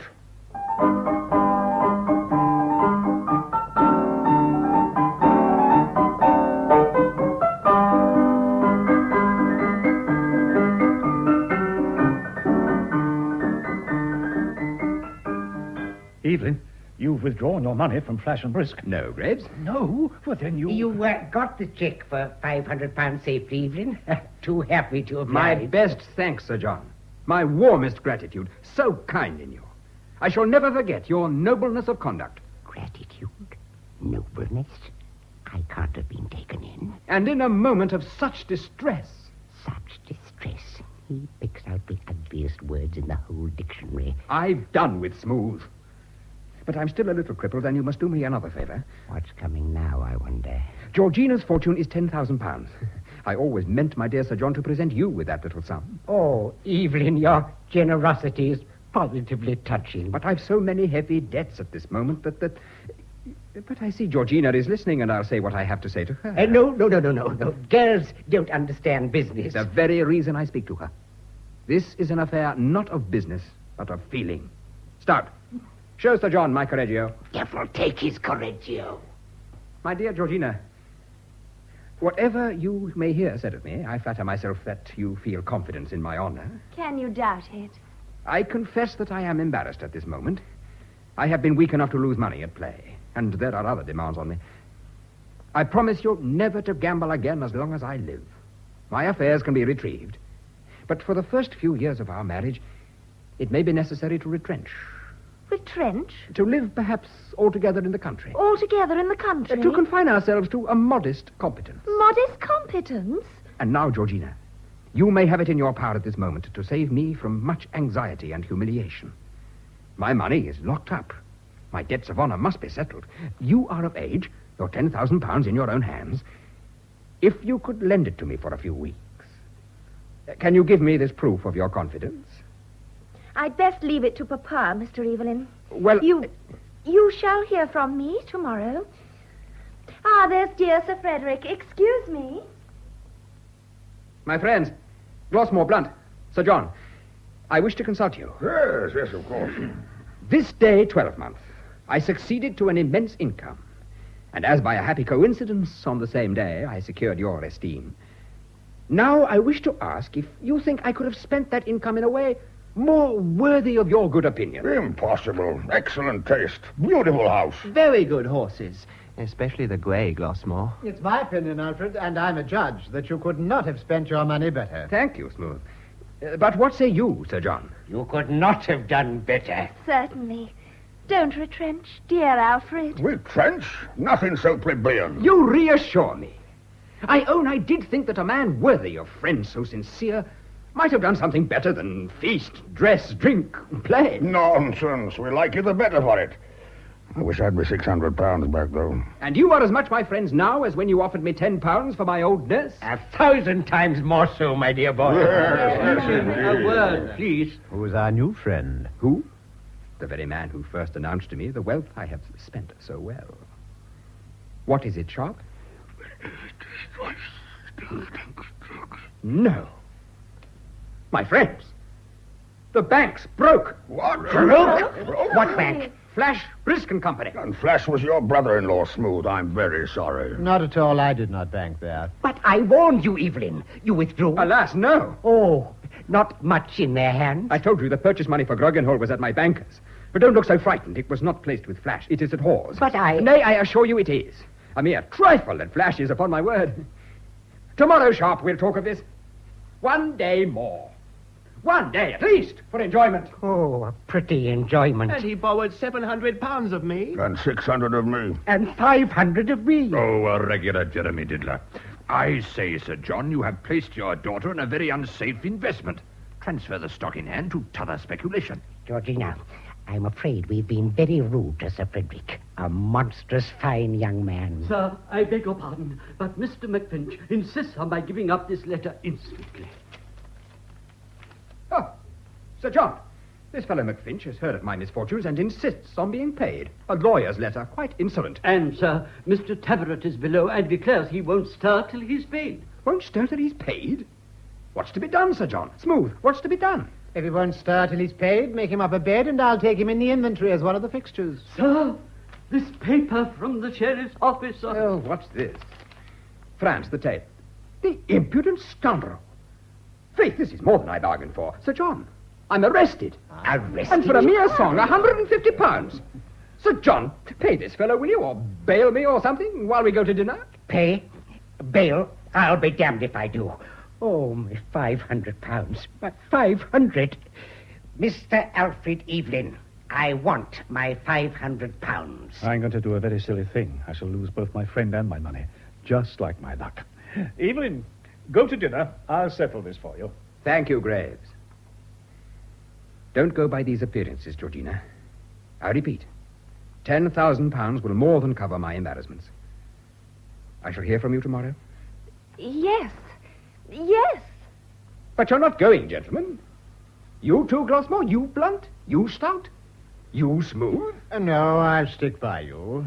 As long as you've a guinea to stake. Don't stop me, sir. No man of common enlightenment would have squandered his substance in this way. Pictures and statues. Bah. But you all said I could not spend my money better. Oh, the absurdest mistake. You don't fancy I'm going to prison? Oh, why don't you laugh, Sir John? Sir, this liberty is horrible. Take Sir Frederick's arm, my poor child. Mr. Evelyn, after this extraordinary scene, you can't be surprised that I'm suffocating. Dinner is served. Dinner? Dinner? It's a very good smell. Turtle and venison. I'm partial to turtle. That's right. Stay. But I say, Blunt, Stout, Glossmore, Sir John. One word. Will you lend me £10 for my old nurse? Smooth. The duper is dupe.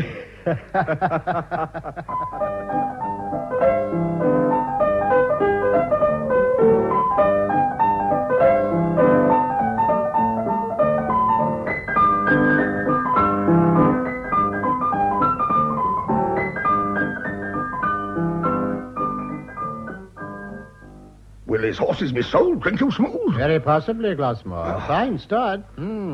Waiter, a glass of sherry. They say he must go abroad. Well, it's the best time of year for travelling. We're all to be paid today, and that looks suspicious. Very suspicious. My dear fellow, you must know the rights of the matter. I wish you'd speak out. What have you really won? Is the house itself gone? The house itself is certainly not gone, Glossmore, for I saw it in exactly the same place this morning at 10:30. It has not moved an inch. A letter for you, my lord. From Grogginhole, an express. What's this? They've actually, at the 11th hour, started Mr. Evelyn, and nobody knows what his politics are. We shall be beat. The Constitution is gone. Cipher. Oh, this is infamous in Evelyn. Gets into Parliament just to keep himself out of prison. He's capable of it. Not a doubt of it, sir.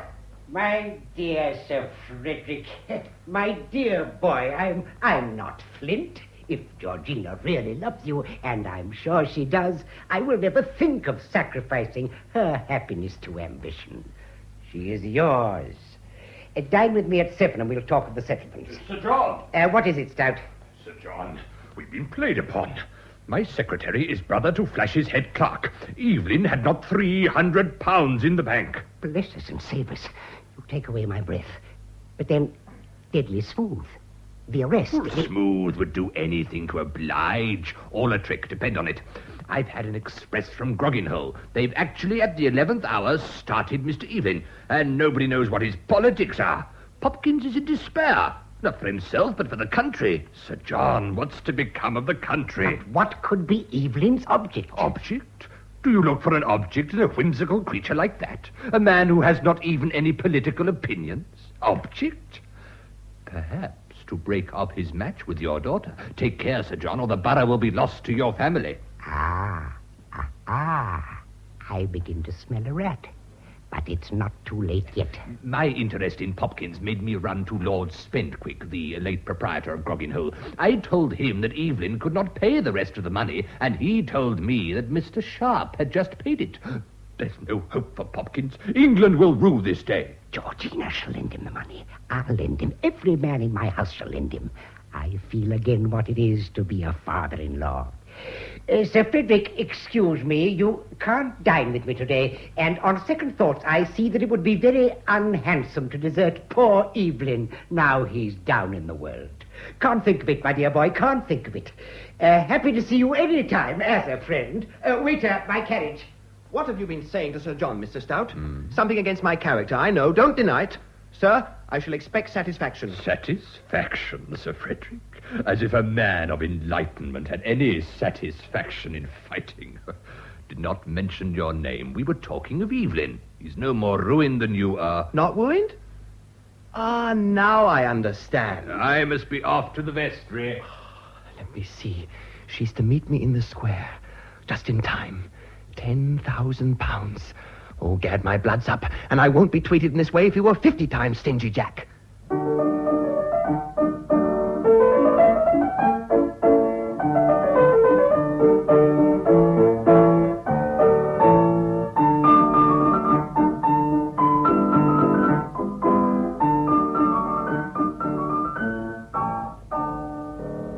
I am certain, Lady Franklin, that poor Evelyn loves Clara still, but you can't persuade me that she cares for him. She has been breaking her heart ever since she heard of his distress, Mr. Graves. I'm sure she would give all she has, could it save him from the consequences of his folly. I should like just to sound her. And you shall. Yes, my lady. Where are the young ladies? Miss Vesey is, I believe, still in the square. Miss Douglas has just come in, my lady. What, did she not go out with Miss Vesey? No, my lady. I attended her to Drummond's, the banker's. Drummond's? Here is Miss Douglas, my lady. Why, child, what on earth could take you to Drummond's at this hour? Mr. Graves, how is Mr. Evelyn? How does he bear up against so sudden a reverse? With an awful calm. I fear all is not right in his mind. The report in the town is that he must go abroad instantly. Abroad? But all his creditors will be paid. He only seems anxious to know if Miss Vesey remains true in his misfortunes. Ah, he loves Georgina so much then. That's more than I can say. She told me last night that he said that £10,000 would free him from all liabilities. That was the sum, was it not? Yes, he persists in the assertion. Will Miss Vesey lend it? If she does, I shall not think well of her poor dear mother, for she could be no child of Sir John. I should like to convince myself that my poor friend has nothing to hope from a woman's generosity. Civil? And are men then less covetous? I know one man, at least, who, rejected in his poverty by one as poor as himself, no sooner came into sudden fortune than he made his lawyer invent a codicil which the testator never dreamt of, bequeathing independence to the woman who had scorned him. And never told her? Never. There's no such document at Doctors' Commons depend on it. How could I be so blind? Oh, generous Evelyn. You appreciate. And Georgina will desert him. Miss Douglas, he loves you still. Good day. Georgina will desert him. Do you think so? She told me last night that she would never see him again.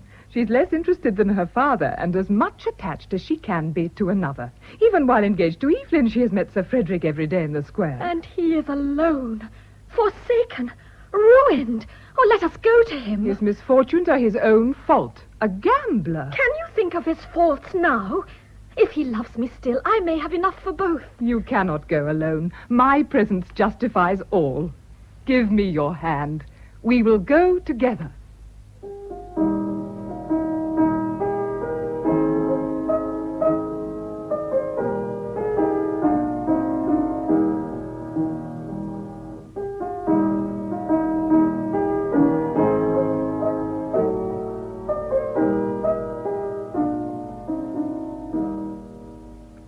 Surpasses my expectations. I am sure of Smooth. I have managed even Sharp. My election will seem but an escape from prison. True, it cannot last long, but a few hours are all I require. Ah, Graves. What do people say of me? Everything that's bad. 3 days ago, I was universally respected. I awake this morning to find myself infamous. Yet I am the same man. Why, gambling... Come, it was not criminal to gamble, it was criminal to lose. Will you deny that if I had ruined Smooth instead of myself, every hand would have grasped mine, yet more cordially? Evelyn, I like you. I'm rich, and anything I can do to get you out of your trouble will give me an excuse to grumble for the rest of my life. My dear friend, you alone are unchanged. But I can extricate myself yet. Do you think Georgina will give me a similar proof of confidence and affection? Would you break your heart if she did not? It is in vain to deny that I still love Clara. What do you intend to do? If Georgina can face the prospect not of ruin and poverty, but of a moderate independence, if, in one word, she loves me for myself, I will shut Clara forever from my thought. I am pledged to Georgina. And if she rejects you? Oh, if she do, I am free once more. And then I will dare to ask if Clara can explain the past and bless the future. A letter for you, sir.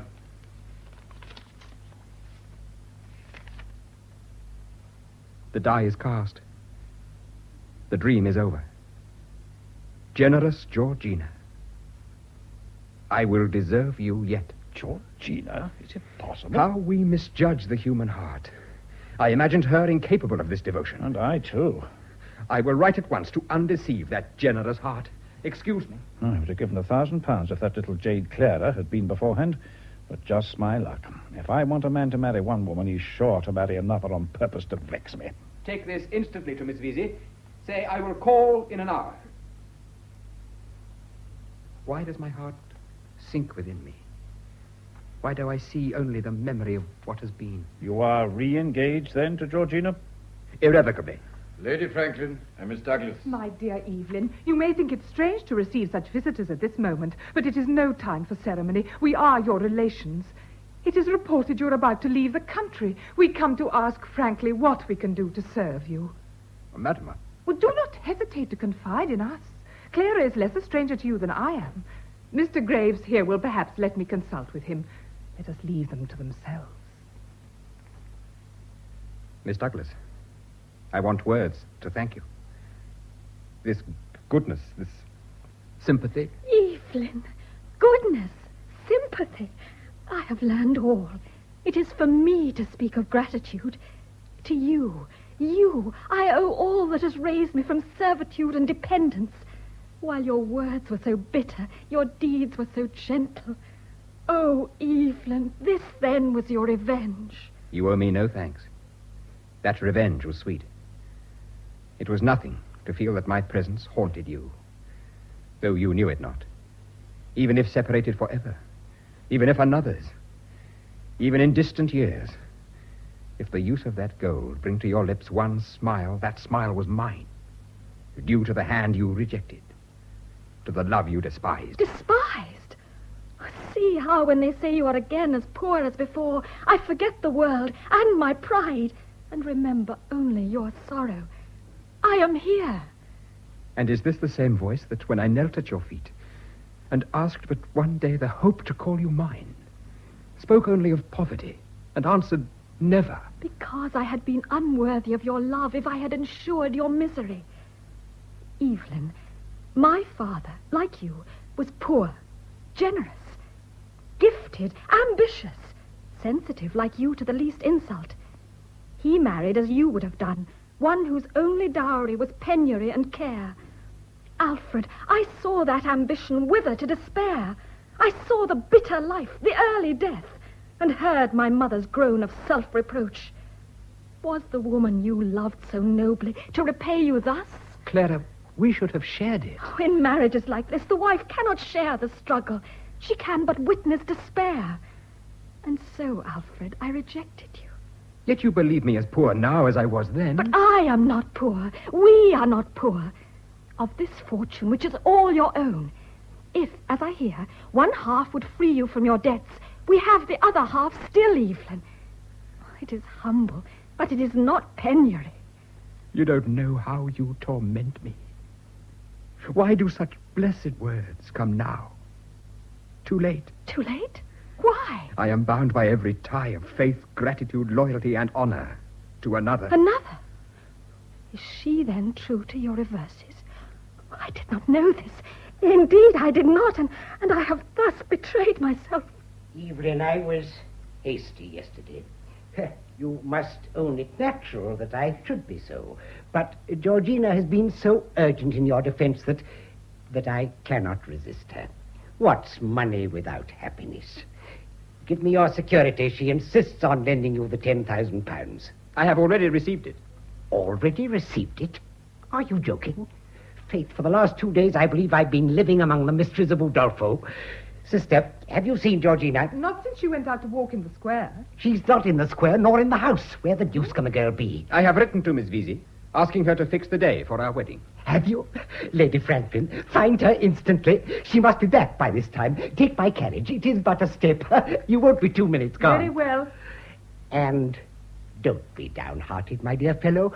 If the worst come to the worst, you will have everything I can leave you.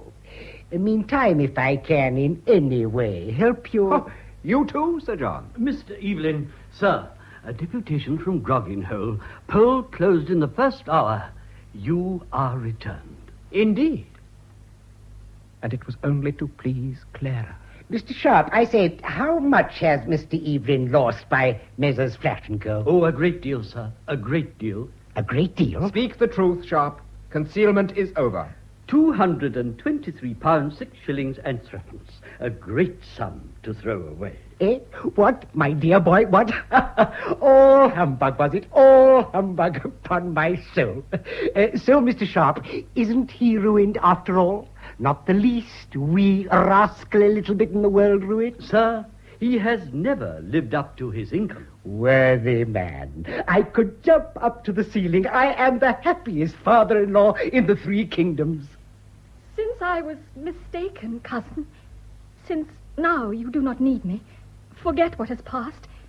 My business here is over. Farewell. Could you but see my heart at this moment, Clara? With what love, what anguish it is filled. And must we part now? Now, when...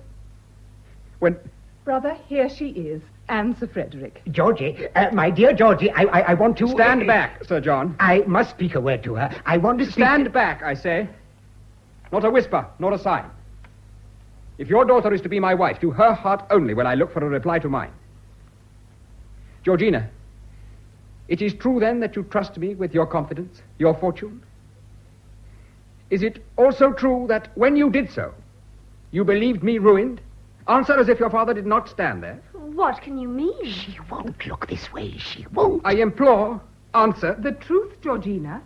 Mr. Evelyn, your fortune might well dazzle me as it dazzled others. Believe me, I sincerely pity your reverses. Good girl. You hear her, Evelyn? What's money without happiness? Clever creature. My own sentiments. And so, as our engagement is now annulled, Papa told me so this morning, I have promised my hand where I have given my heart to Sir Frederick Blunt. What? I told you? I? No such thing. No such thing. You frighten her out of her wits, Evelyn. She don't know what she's saying. But this letter, received today. Let me see it. Drummond's. From a banker. Read. £10,000 placed to your account from the same unknown friend to Alfred Evelyn. Oh, Clara, now I know why you went to Drummond's this morning. Clara? What? And the former one, written to my nurse with the same signature, on the faith of which I pledged my hand and sacrificed my heart, was written under my eyes and the secret kept... Clara, I am free. Forgive me. You love me? Yes. We are rich. Rich. I could devote to you my whole life, heart, soul. I am yours, Clara. A pretty mess you've made of it, Georgina, humbugging your own father. And you, Lady Franklin, I am to thank you for this. You to thank me that she's not now on the road to Scotland with Sir Frederick. I chanced on them by the park just in time to dissuade and save her. But to do her justice, a hint of your displeasure was sufficient. You know, Papa, you said this very morning that poor Frederick had been very ill-used. And you'd settle it all at the club. Come, Sir John, you can only blame yourself and Evelyn's cunning device. After all, I'm no such a very bad match. And as for the £10,000... I'll double it. Sir John, what's money without happiness? Nonsense stuff. Don't humbug me. But if you don't consent, she'll have no husband at all. There's something in that. Double it, will you, Evelyn? Then settle it all tightly on her. Well, my foible is not avarice. Blunt, make her happy. Child, I forgive you. You fool. I'm afraid it's catching, Lady Franklin. I feel the symptoms of matrimony creeping all over me. Shall we? Frankly now, frankly? Frankly now, Mr. Graves. There's my hand. Accepted? Is it possible? Sainted Maria, thank heaven you are spared this affliction. How do you do, Alfred? Quite a family party. I intrude, I fear. Oh, wish us joy, Smooth. Georgina's mine, and our 4 friends there have apparently made up another rubber. John, my dear boy, you look as if you had something at stake on the odd trick. Sir, you are very... Confound the fellow. And he's a dead shot, too. I'm sure he's of our side, Gosper. We've all the intelligence. I'm sure he's of ours, Stout, if his fortune is safe, for we've all the property. Just heard of your return, Evelyn. Congratulate you. The great motion of the session is fixed for Friday. We count on your vote. Progress with the times. Preserve the Constitution. Your money will do wonders for the party. Advance. The party respects men of your property. Stick fast. I have the greatest respect, I assure you, for the worthy and intelligent flies on both sides of the wheel. But whether we go too fast or too slow does not, I fancy, depend so much on the flies as on the stout gentleman who sits inside and pays the postboys. Meaning John Bull. Sir Cher, old John. I'm as wise as I was before. Sir, he's a trimmer. Smooth. We have yet to settle our first piquet account and our last.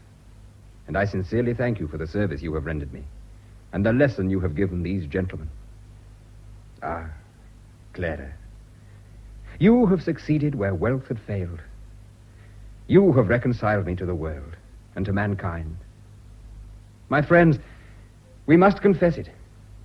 Amidst the humors and the follies, the vanities, deceits, and vices that play their part in the great comedy of life, it is our own fault if we do not find such natures as redeem the rest, brightening the shadows with glimpses of the everlasting holiness of truth and love. But for the truth and the love when found to make us tolerably happy, we should not be without good health, good spirits, a good heart, congenial temper, a proper degree of prudence, enlightened opinion, constitutional principles, a little humbug, and plenty of money.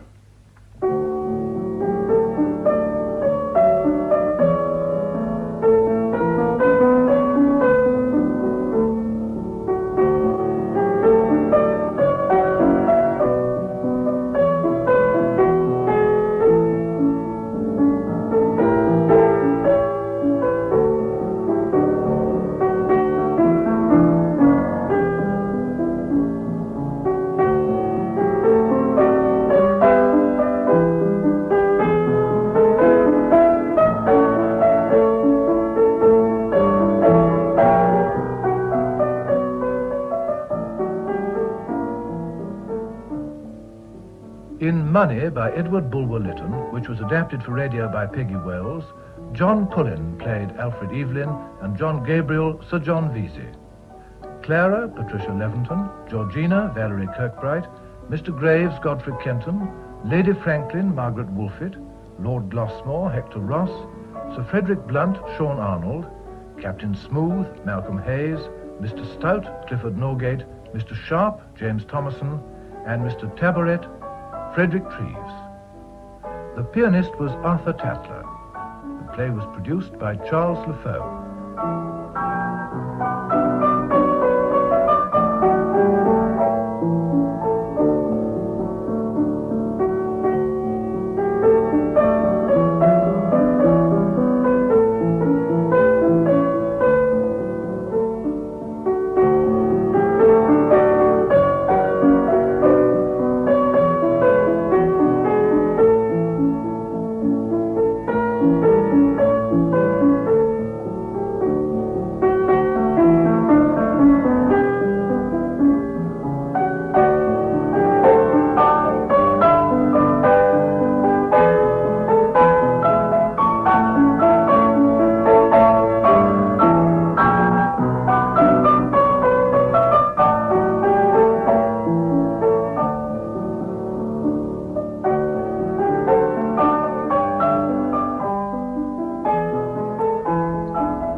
And so we have two.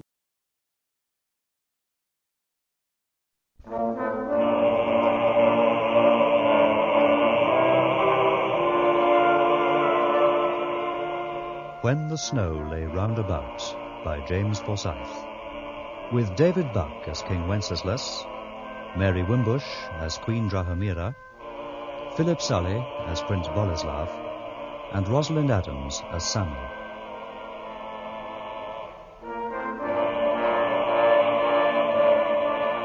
On a summer evening of 1968, 1 hour before midnight, Warsaw-packed troops, moving with the coordination of an imperial army of the empires of the past, crossed the mountainous frontiers of what was once Bohemia. By breakfast of the following day, the whole of Czechoslovakia was under Russian control. In Prague, the ancient capital of the Bohemian kings, the bronze statue of Wenceslas looked down on stunned citizens and rumbling Russian tanks. Wenceslas looked down. Once again, the foreign hordes had come. This time it was the crusaders of the new righteousness, riding their armored steeds against the infidels of the West and the heretics of contemporary Bohemia, Czechoslovakia.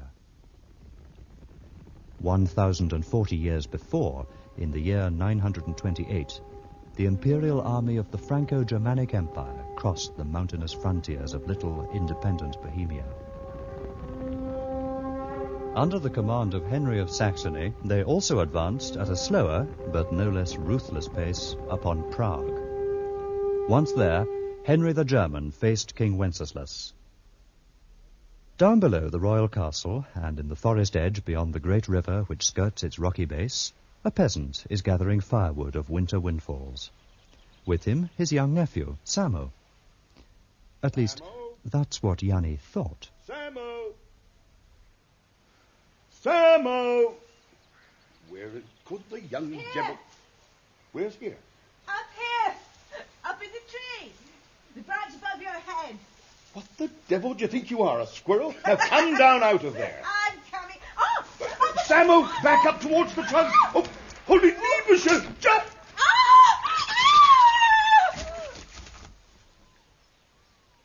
Samo? Samo? Oh! Ouch, that hurt. It was meant to. You could have broken your leg, your arm. And look at that mud that's on you now. I couldn't know the branch was rotten, could I? You could know that this was no day to take idiot chances. These clothes weren't going with me anyway. Oh, it's torn your green cape. Sorry, Uncle Yanni. No thanks to you, the branch didn't crack my skull. Now, where's the wood you gathered? Over there. Right, add some of this dead stuff you brought down with you and bundle it all up. The light's going. Oh, look, Uncle. Little stack of loggins all ready, and they're old and dry. Put that down. If you don't want another clip round the ear, do as you're told. That's King's wood for castle fires, not ours. They're on your patch of the forest. I know my patch. I cut them last year. And they're for up there. Look, see, the lamps are being lit up now. Just think, Summer. By tomorrow's sundown, it could be you that's lighting the castle lantern. We need firewood more than the king. Wrong, Patch, wrong. The king has 20 hungry fires to feed, if he's to keep his castle half as snug as our hut. I hope his wood fires are helping now to take away some of the chill that's in the heart of his holy Saxon guest. You mean the Emperor? Saxon king. No emperor, yet. Henry the Fowler, they call him. And he's got some of the hawk in him. I saw some of his knights today. They were looking into the forest chapel. Are they Christians too? Supposed to be. Here, help me get this on me back. I don't trust that imperial hawk, and he don't trust us. Or why has he kept hundreds of armoured knights round the castle and up the river by the ford? Shall I tell you something, Uncle Yanni? Probably, so make it short. I'm really scared about going up there. Well, as his page, you'll be close to the king, and you don't have to be scared of him. Everybody's scared of a new job. Well, I'd be worried if you wasn't. You're not scared of anything, are you, Uncle Yanni? Of course I get scared. We all do. What scares you, Uncle Yanni? Oh, I don't know. Lightning and the lone tree. The grip of a fire on a forest that's dry. And, females. And that female Drahomira right now. Who's she? Who's Drahomira, boy? Going up to be page to the king, and you don't even know the name of his mother? But I thought her name was Dromedary. Well, that's what Tata and Igor call her. That's the nickname the forest folk give her. Because she drinks no water, keeps going forever, and gives us all the hump. And is it true what Tata says about her? What's that? That Dromedary killed off King Wenceslas' grandma because... One thing remember when you get up there. Give ear to every tale you're told, but don't repeat any. All I know is that she's like a witch with a war horse for a broomstick. You never know when or where she'll swoop on you. How could such a nice man as Wenceslas have such a witch of a mother? Hey, Uncle Yanni? How could you have had such a devil of a father, God rest his roasted soul? Because your mother was an angel. So was the father of Wenceslas. An angel with a flaming sword, standing at the gates of Bohemia, protecting the Garden of Eden this country was to become, can still become now, if only Wenceslas can be let alone. We have peace here, the king's peace, the sort of peace that will let a promising young sapling like you grow as great and as strong as that great tree standing there in the clearing. Jesu, a lantern. Who could be coming this way through the forest now? Oh, no! Talk of the devil. I know that voice. Boy, it's her. It's your dromedary. And on foot. Get down. Down behind our bundles. Down. Who's with her? The Boleslav, brother of Wenceslas. Oh, now, look, my cape is torn. And my best riding boots... Clothes can be sewn and boots don't bleed. A complete folly to come this way. And on foot. By carriage. By carriage we could have been stopped. We're stopped now. And not by Saxon knights, but by Bohemian mud. We'll be up to our knees in it if we go on. Not my old knees. Now, get your breath back, boy, while I hitch up my skirts. Mother, are we peasants? Yes, and we'll be royal peasants till the day we die. Hey, look. Castles aswarm with torches. The Emperor must still be there. And were I the King of Bohemia, he'd never leave it. And we'd never survive your folly. There is to be no bloodshed. Not yet. But Boleslav, get this clear. If your brother treats with the Emperor so that Bohemia is brought within the imperial sway for our so-called protection, then nothing must be allowed to protect him. And his fate you must leave to me. What do you mean? Oh, boy. I'm not unaware of the love that continues between you two, nor should you think my love for him dead. But if Wenceslas signs away the independence of Bohemia, then he is a traitor, and as a traitor he has to die.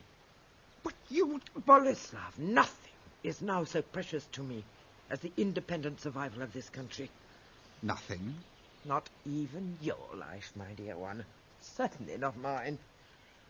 One thing I do respect in the Christians is that they see human sacrifice as a necessity, and it sometimes is. We go. Ploughing through mud like peasants. We began with the plough and the horse, so we will plough on now, and you will be horse. Now, take me up. Oh, Jesus Christus. When you swear, boy, swear by something really sacred to you. Now, take me up. How you enjoy degrading me. The truly degrading thing would be that one son proved too weak to make a good king, and the other too spineless to make a good horse. Now, stoop. What a woman. Who's the dromedary now? Oh, what was that? Shut it, boy. On your knees. On your hands and knees, quick. Mother, get down. Someone laughed. That was no animal sound. There. You. Run. No, don't run too late. You. Stand where you are. Oh, dear God, help us. Samo, leave this to me. Kneel down. Your Majesty. Who is it? Who the devil are you? Yanni, Excellency. King's forester, and my brother's son. And what are you doing here at this hour? Gathering wood for our fire. I live by St. Agnes' You were Fountain, hiding. Sir. Why? Stealing the king's wood. Oh, no, sir. No, only windfall wood. Show their Excellencies some. Then why were you going to run? We were afraid that... That what? Afraid that having heard what we said... No, I would never repeat. So you did overhear what we said, did you? Answer me. Answer the Queen Mother. Or with this hunting knife, pig? Please, Your Majesty. We're faithful people. We're forest folk who know how and when to hold our tongues. The boy's trustworthy too. Ask the king. Why else would he have chosen this boy to be his own page? Whose page? King Wenceslas. Chose this boy for his page? This wood was for a fire to make the boy's farewell supper. Tomorrow he goes up to the castle to start work. Well, I think you'd better start work tonight, boy. What's your name? Samo. Oh, good name. A great savior of Bohemia, Samo was. Would you like to help save Bohemia, too, from the invaders? Of course. The boy will come with us. Oh, Your Majesty, his clothes and his... And you, old forester. You go back to your hut. Yes, I remember you. Well, Yanni, if you breathe a word of what you heard me say this night... I understand, Your Majesty. Say goodbye, boy. Uncle. Oh, Samo, God is good. Remember that tree? We are the roots. Yes. And don't forget us down here in the forest. Go off with you, old root. Uncle Yanni, tell Teta Home, old dog, and take your bundle of wood with you. I'll miss you, Samo. Uncle. Come here, boy. You see this Scythian dagger at my hip? Excellency? It slit the throat of a red stag today. And it will slit your throat. If you don't prove to my mother and me that what your uncle said was true, that the forest folk know how to hold their tongues. Oh, we do. Then prove it right now. Put out your tongue. Out. Right out. Now, hold it. Right. Oh, was that necessary? Yes. You could have severed the boy's tongue. Only a chuck under the chin. But, boy, taste the blood, do you? Yes. Your blood. So, taste it. And never forget when you get up into that castle there to hold your tongue whenever you are tempted to say anything about what happened down here. Or else all your blood is going to do what the blood of that stag did today. Stain the earth. Now, on through this mud. Up, mother, and on.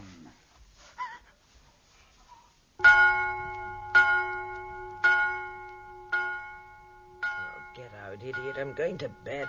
Mother, I have to know what you told the boy to do. I only told him to repeat to me what Wenceslas says in private. Have you left them together? I'm taking him in now. It was foolish to delay. The Emperor may go tomorrow. There's bound to be more talking tonight. He was obviously suspicious of our sudden arrival. What did Wenceslas say to you? Nothing. Nothing. He would never turn away the traveller at his door. Oh, go now. Take the boy in to Wenceslas. Boleslav. Boy, there is your king. And who is this? By a strange coincidence, we met your new page at the forest edge. And his uncle, the forester, old Yanni. Welcome, boy. Yes, I know your Uncle Yanni. When he worked at the castle and I was a boy, it was he who taught me how to split wood, how to think the axe right through to the chopping block. Samo is your name, isn't it? Yes, Majesty. Well, Samo, this can only be a very brief welcome. Go, stand by the fire while I see Prince Boleslav out. Brother, you must forgive me if I cannot talk to you till tomorrow when I know, but brother, as you talk with your imperial guest, please remember that though he speaks for an empire, you speak for a people who will never pay for peace by servitude. There is, brother, service and servitude. King Henry and I serve the same God, as do my people. But that's not true. Well, not all your people. Half of Brother, Bohemia. Please, not now. But if you're proceeding on that assumption... Boleslav, I am king. You're king, too. You must trust me, not our mother. Oh, Wenceslas, if I argue passionately, believe me, it's not only to save beloved Bohemia from shame, but to save you from destruction. For, brother, I love both passionately. Oh, that you should know. I do, and respect the fact. Good night. Good night. Well, Samo, come closer to the fire, for either you are frightened or cold, and no servant of mine should tremble for either. But as you can see, we have family squabbles up here, just as you have them down there in the forest, eh? Yes, sir. And if anything does frighten you while I'm otherwise busy, then you go to the castellan's wife, the Lady Beatrix. She is the most compassionate creature in the whole castle. Yet, if anything very deeply troubles you, then, busy or not, you are to come to me. You are my page. Is that understood? Yes, sir. Samo, Sir? you did not always talk with a lisp, did you? No, sir. I hurt my tongue. Yes. There's blood at the corner of your mouth. How did you do that? I bit it, eating my food. Samo, your face is saying rather a different thing to me than your tongue is. Your family had a reputation for honesty. Sir? You cannot be in my service, you know, if you do not tell the truth. This is not the truth, is it? No, Then why are you afraid to tell me it? because I fell out of a tree and struck my chin and I bit my tongue falling. I see. All right, boy. Run along now. Go to the Lady Beatrix and let her put some salve on that after you've eaten. Sire. And, Samo, your tabard is on inside out. Put it right, or in the kitchen they'll laugh at you, and to be laughed at on a first day in a new place is not very nice, is it? No, sire. No, Look out, boy! I'm sorry. Goat. But it's all right. What we've dropped is not breakable, at least when it's signed. The Articles of Agreement, Your Majesty. Pick them up, boy. Pick up the papers, Samo. Majesty. Samo is my new page. Ah. Cheer up, boy. This is Machi, the Castellan. Pleased to meet you. Well, almost, for you nearly winded me. Now, off you go to the Lady Beatrix. She will dry your tears. Come now. Samo's the name of a hero. This isn't very heroic. Sorry, Lady Beatrix. Cry so over a little hurt. Oh, it's not my tongue. It's that I told him a lie, and I've never... Shh. Here comes Prince Boleslav. What's that? Why is the boy weeping? Why are you crying, boy? Oh, because he says he told the king a little lie. Did he? Leave the boy to me, Beatrix. Leave him. Very well. Don't keep him long from his bed. The boy's tired out. So we are a liar, are we? No, Excellency. No, the lie I told the king was about my tongue. I said I'd heard it falling out of a tree. And how'd I know that isn't a lie to me now? No, please, it's true. It had better be. It's a much longer drop from here down to the river rocks than from the limb of any tree. What has the king said to you so far? Not very much. Then come and tell not very much to the Queen Mother and me before you sleep.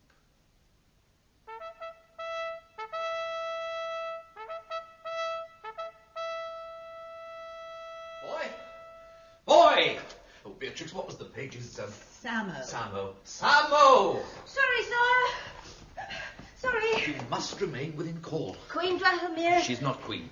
She is Queen Mother. Wenceslas has no queen. Queen Mother Drahomira wanted to speak to me. So did the king. And he, not Drahomira, is the ruler of Bohemia. You are not her servant. Is that clear? Yes, Baron Machi. Not Baron, Castellan. Oh, Castellan. Poor lad. With so many new things, his head's a swim like a swilled cup. Yeah. The wine and the other silver cups, Samo, are in there by the great fire. And King Henry of Saxony is astir, and you and I have to usher him in. And don't hold the royal cup as if it was a peasant mug. No. You're on duty. Follow me.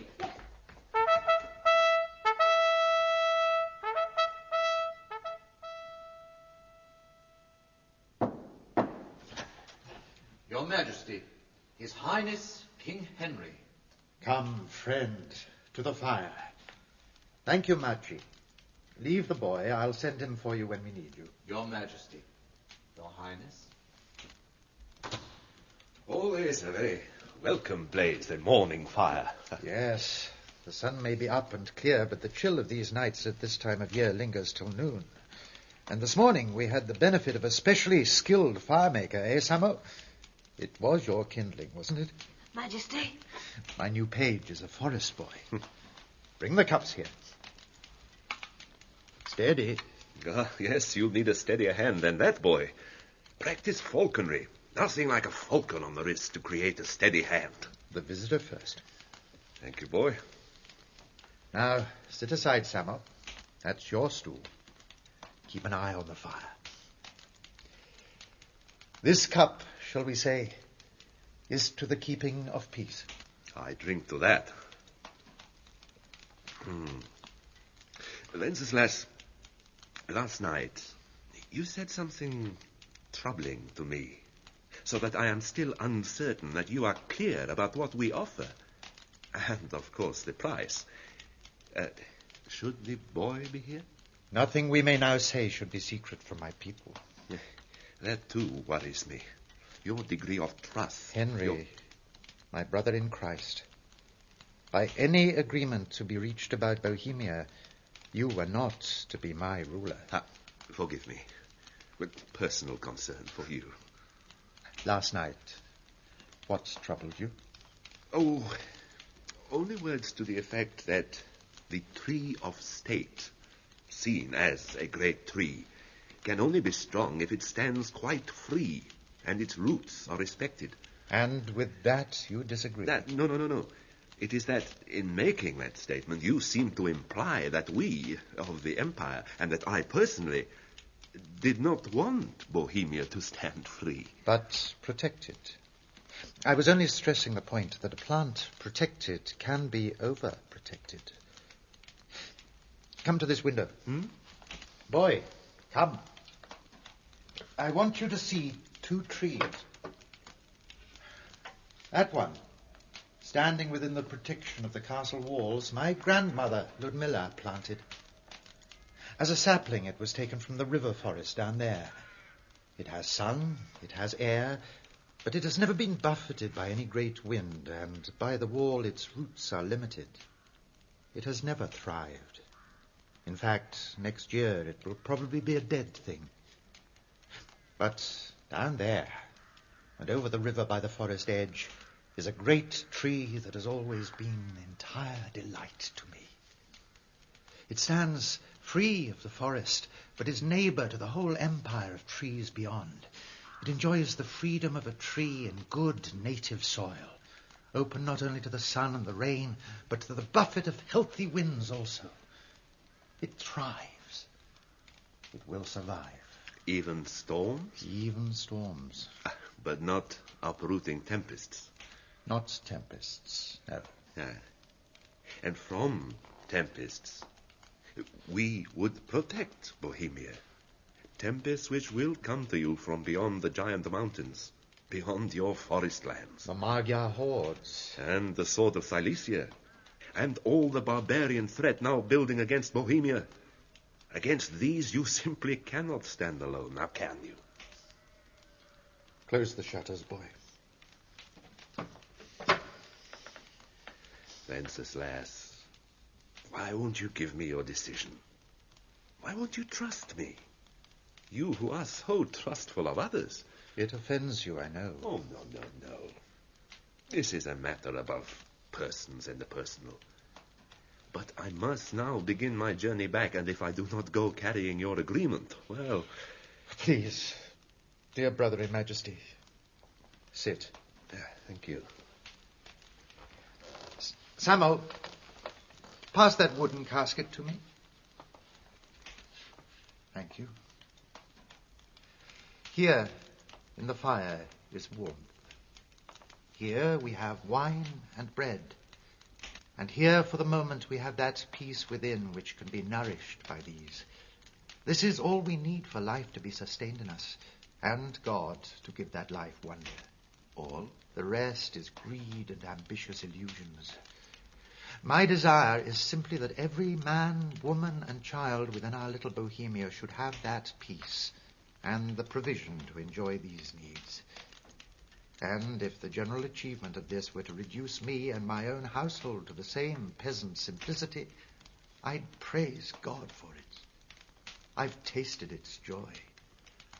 And the sooner we reach this simplicity, the sooner life lived as praise can be every man's privilege, and peace not be the mere negation of strife, but a positive joy. Oh, a dream, Wenceslas, a sentimental, though a lovely dream. Neither sentimental nor a dream. In this world, a dream, yes. But you cannot live your life as though you were an anonymous monk. And it is the dreamer in you that worries me. To be regal is to face the reality that crowns bring crosses. I am talking of reality. It was not dreaming to have tended the vines and pressed the grapes which made this wine. I did so. It was not dreaming to scythe the standing wheat, thrash the chaff from the true grain, and see this bread into the oven and out again. I did so. And is it not a reality that you have come here and have honored me with these deep deliberations, and peacefully, not because you fear me, not because I hold immense forces as you do, or the rich resources of empire? You could so easily have overrun all Bohemia. And if you have held off, is it not because that deep in you, as in any man truly alerted to the goodness of God, you do realize, and not just at the altar, symbolically, that the bread, the wine, the warmth is enough, and his peace praised abundantly is the fulfillment of man? Oh, the world. This wide world, what will it do to you, dear Wenceslas? I came alone, yes, because of you and what you are. And having come, I am more than ever determined to be your protector, and so the protector of your Bohemia. Therefore, do you accept our protection? Do you? There is still one thing. I need an answer now. But this thing is crucial to what we would agree and to the whole success of that agreement. Because for my people to accept, it is the most difficult condition of all. What condition? The presence on Bohemian soil of foreign soldiery. Foreign soldiery? Christian knights and Christian fighting men who would defend to the death all you so dearly believe in. But who to our peasants are foreigners. It is I who am now being the realist, because I know my proud people. Why need any force be stationed on our soil when on any sign of invasion we can call upon you have not admitted one blatant reality. That you have a house divided. There therefore has to be a force left here. If only sufficient to support you in any castle revolution. What have you been told? Oh, Wenceslas, I don't have to be told. I have eyes, I have ears, so have you. You are a house divided. And you know it. Your mother, your brother, the senior baron who would command all the royal levies, Baron Krock, and half the barons too are heathens. They don't act as you do. They cannot tolerate your belief. Do you deny it? No, I do not. Your own mother. When Ludmilla stood in her way, bravely teaching you the love of Christ, poisoned. I know. The boy. No, you need me. Bohemia needs me. And our protection. But I thought that under the one God we had agreed. Boy, these documents. Majesty. Wenceslas, I cannot wait. I will not make this offer again. Now, do you now accept our protection? These are, we agree, the only points at issue. Do you accept them? That, as a token tribute, you render annually 120 head of cattle and 600 marks. That also there shall remain within your immediate royal domain. At your call, though under our command, 40 mounted knights and 100 armed men. That upon these acceptances, Bohemia becomes tributary to the empire, yet ruled by you, and that rule to be under the letters of the law now native to her. That this is done in the spirit of the laws of God, as we jointly do reverence them within the revelations of Christ. There. Now do you, beloved Wenceslas, accept this? And now, do you? Do you? I do. Then sign these, and let us drain our cups, and let me clasp you to my heart, Oh, I'm not unmindful of your anguish, and of the personal strain. Samuel. Sir? Fetch Castellan Maci. Let my royal seal be brought. Mother, the boy's been sent to fetch the royal seal, and that can mean only one thing. Agreement. This may be him. Ah, good boy. Here he is, Mother. Bring him close to the window. The better to see if you are lying, Samuel. Boleslav, leave this to me. Now, Samuel, the only reason for my asking you questions is that you may help me to save Bohemia. Yes, Majesty. I don't think you're too young to understand that my own sad son, your king, has been misled by lies told to him by foreign priests. Now, their only aim is to lead us all in chains into their so-called Holy Empire. Now, Samo, what did the king, our Wenceslas, say to Henry of Germany? He said so many things, ma'am. How can I remember them all? Samo, did you hear either king speak of Bohemia and its protection? Wenceslas only wants peace. He said so. But did he say anything to the Saxon king about accepting the Empire's protection? Well, did he? Oh, boy, it's a simple question. Wenceslas is a good man, ma'am. And Henry the Fowler is a bad man. Now, surely you could see that. Yes, ma'am. So, Samo, did Wenceslas say yes to Henry's offer of protection? Yes, ma'am, but he... So, my God, it's done. And in agreeing, did Wenceslas talk of any conditions about tribute of goods, cattle? Or men? Fighting men? Fighting men? Oh! What do you mean? Oh. Well, only a few soldiers, mounted knights, Christian knights. Christian knights? What to do? Well, just stay here when his armies go. Frankish soldiery on our soil. Why? If you do not fully tell us the truth... But I couldn't hear it all. You could hear enough. He must have given a reason to Wenceslas for leaving any soldiery here. And some of the words I didn't understand. You don't have to understand. We shall understand. He said the knights were to stop a castle revolution. Ah. Oh, and let his lovely knights stay. For it will take all of the Imperial Army now to stop Croc and the barons and me. Be quiet, fool. The seal must be set. And there go our protectors. Samo, for being a better servant of Bohemia than my beloved fool of a brother, take this. It's my hunting dagger. Take it, I've others. Take it. Now go. Samo. Majesty. Before supper, come back here. There is something I need you to do for me. Majesty.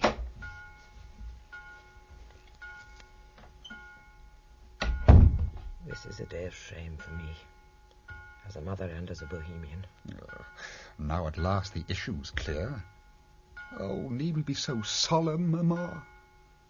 Tomorrow is his birthday. The day I gave him birth.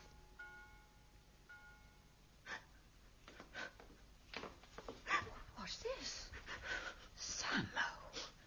Samo, this won't do. Hush now. Sure you don't want to shame yourself before the whole kitchen. No. Well, straighten up, boy. What's this dagger? God, boy, you haven't done something foolish, have you? I want to go home. I just want to go home. Oh, dear me. Listen, Samo, I want to go home too. My home's far away, beyond the western forest, in the hills where the Vltava rises, and I love it. And when I first came here as my dear Matchie's bride, I cried. Yes, I cried every day for a month. Even though I love Matchie, even though Wenceslas was kindness itself. Homesickness is as natural a thing as seasickness is on the sea. Now, where'd you get this dagger? Prince Boleslav gave it to me. Why? Samo, what has Boleslav been saying to you? I want to go home. Now, just stop it, Samo. You're not a baby. You're royal page to the King of Bohemia. Take my handkerchief. I'm sorry. Yeah, so you should be. Now, stand up. Straighten your tabard. You're going to walk with me right through the great kitchen, just as though nothing had happened. Then, in Matchie's private chamber, you and I will write a letter home. A nice letter. I can't write very much. Then I'll write it for you. Now, follow me and no tearful nonsense. All right?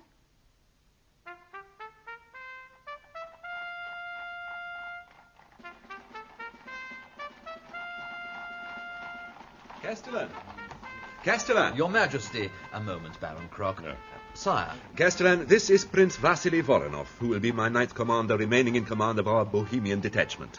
Your Bohemian? I mean the fighting men of the Imperial force whom I now leave with you on Bohemian soil. Prince Voronov, this is the King's Castellan Maci. Welcome. Allow the welcome to come from me. This is Baron Croc, who, in any emergency, has all the baronial levies brought under his command. Your Majesty's servant, sir. Baron? Before your Majesty's departure, may Baron Croc and I see the Prince's knights and their men on their way to their encampment? Certainly. The Prince Vasily himself will follow. He and I have to take our farewells. Vasily? Sire. Vasily, this Baron Croc, he is Drahomira's man, comes of her tribe, the heathen Luteces. He is not to be trusted. In any emergency, only obey orders from Wenceslas or from me. From you, but Highness... As we withdraw through the country, certain sick knights falling by the way will create a chain of mounted men as far as the border. Understand? Understood. Is King Wenceslas informed of this? No. This is a secret between myself and you, and the Almighty. For when the blood flows and these baronial vultures tear at the king, we, the falcons, must be ready to fly. 100 hooded and ready-mounted will be kept over the border. Majesty, I understand. But while here, do everything in your power to create, Christian friendship between your knights and these people. Maci, the Castellan, is to be trusted. Adieu. Sire, adieu. And may God protect us. Though protect us.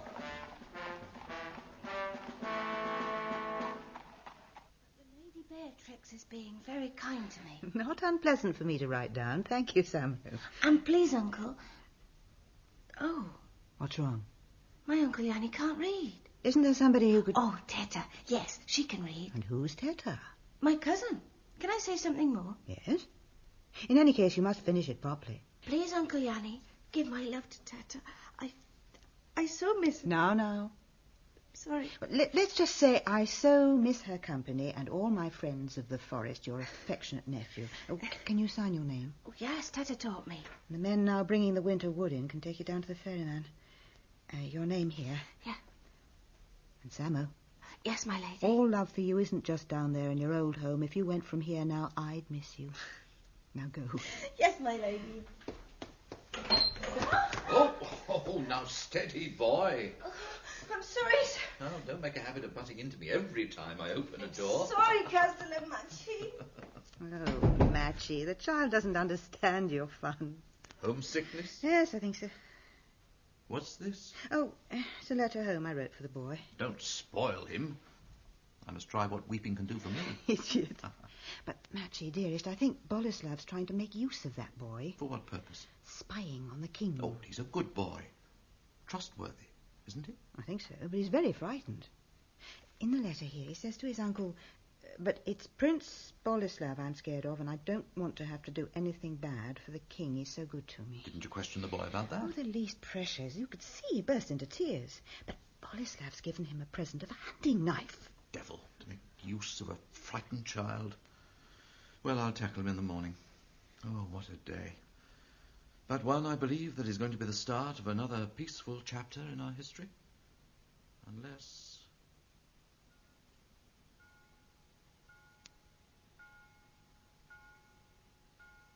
Yes, Croc. Dear Croc. A strange sunset. End to a strange day. An end much more for me. Well, don't think you've seen the end of Henry the Fowler. They're all birds of a feather, your imperialists. Righteous to a degree and rascals in pursuit of what they see as right. It's going to be hard to see hundreds still roosting here and eating our grain while we pay in beef. All for the privilege of holy protection. But I must not trouble your Majesty's rest. Oh, that's trouble beyond sleeping now. Yet a good night to my beloved Queen. Beloved Queen? Setting the clock back, old warhorse? Would that I could. Sleep as you can. The night watch is still Bohemian, and it's watching the watchers. When Wenceslas was too young to reign and I ruled, were you happier then? Good God, need you ask? And if Boleslav ruled? Well, again, need you ask? Still too hot-headed. I had to ask. Oh, open the door, Croc. I know who it is. Come in, boy. Samo, come here. Yes, Majesty. Samo, the king will be wanting his supper. Here's the wine in his silver cup, and here's the wheaten bread, and with it this cheese, which is an old favourite with him. Take them up. Take them in, and don't spill any on the way. Majesty. And Samo, this you must say to my dear son the king, that I have not forgotten his birthday and all the hope born with him upon that day, and that my love for him remains as deep and as true as it is for Bohemia, and that is an end of it. Boy, you're late. The king's been asking for you. Where have you been? To your mother, sir, to fetch the king's supper. And why aren't you wearing the dagger I gave you? Oh, watch out, you'll spill the wine. Wait. You say you fetched this bread and wine from my mother, not from the cook in the kitchens? Yes. She prepared it with her own hands? It was for his birthday. Something special. Something... Oh. I'll sit there. I won't be long. But... Don't talk to anyone. You hear? Sir? Wenceslas. Yes. I knew there were bound to be questions from Mother and you before the sky lost all its gold. Aye. And if the question for me were not desperate, I would not interrupt you at your prayers. Oh, I wasn't praying. I was simply kneeling by the window to see along the river to the ford. Aye. King Henry has left a rear guard there, which was intended for a vanguard one day. No. These are men of peace. Peace, Boleslav, is King Henry's aim, as mine. Wenceslas, you know that whatever our differences may be, however violent our arguments, there is, and will always be in me, a real love of you. Oh, I've never had any difficulty, Boleslav, in believing that you, in your hot heart, loved me. Then in that love now, let me plead with you to make me a promise. It can be a private promise between us, that as soon as his army is beyond Bohemia, you will tear up this treaty with Henry, which I know he'll never on his side honour. Are you asking me, the King of Bohemia, to break my solemn pledge to a great Christian king made after painful and full consideration? Where then would be the contract between princes and nations? Look at me, brother. Look. I know my reputation for hot-headedness, but now, clearly and calmly, seeing more than you see and caring for Bohemia even more deeply than you... Yes, for Bohemia. An idea, a pride, a principle, but not for its people. Its people? Its land, its history, us, you. I tell you that if tonight, if now, you will not solemnly promise me that you will revoke this treaty, which takes away our ancient independence, then I will not answer for your life. In fact, I cannot. Are you threatening me with death? No. I am pleading with you for your life. Oh, Wenceslas, we know that we both came crying from the one woman's womb, I and me probably screaming. For it is I who have inherited the violence native in her. But now, if you will not be our passionate father's son and fight the invaders, then I cannot save you. Wenceslas, for God's sake... My life is not in human hands alone. And I do fight.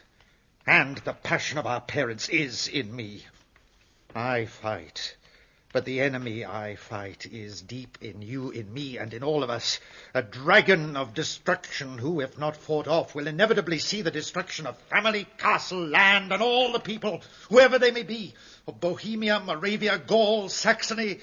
Oh, certainly I am no hooded bird of prey tied to an emperor's wrist, nor am I the eagle on the battle banners of our heroic father, but neither am I the passionless dove you take me to be.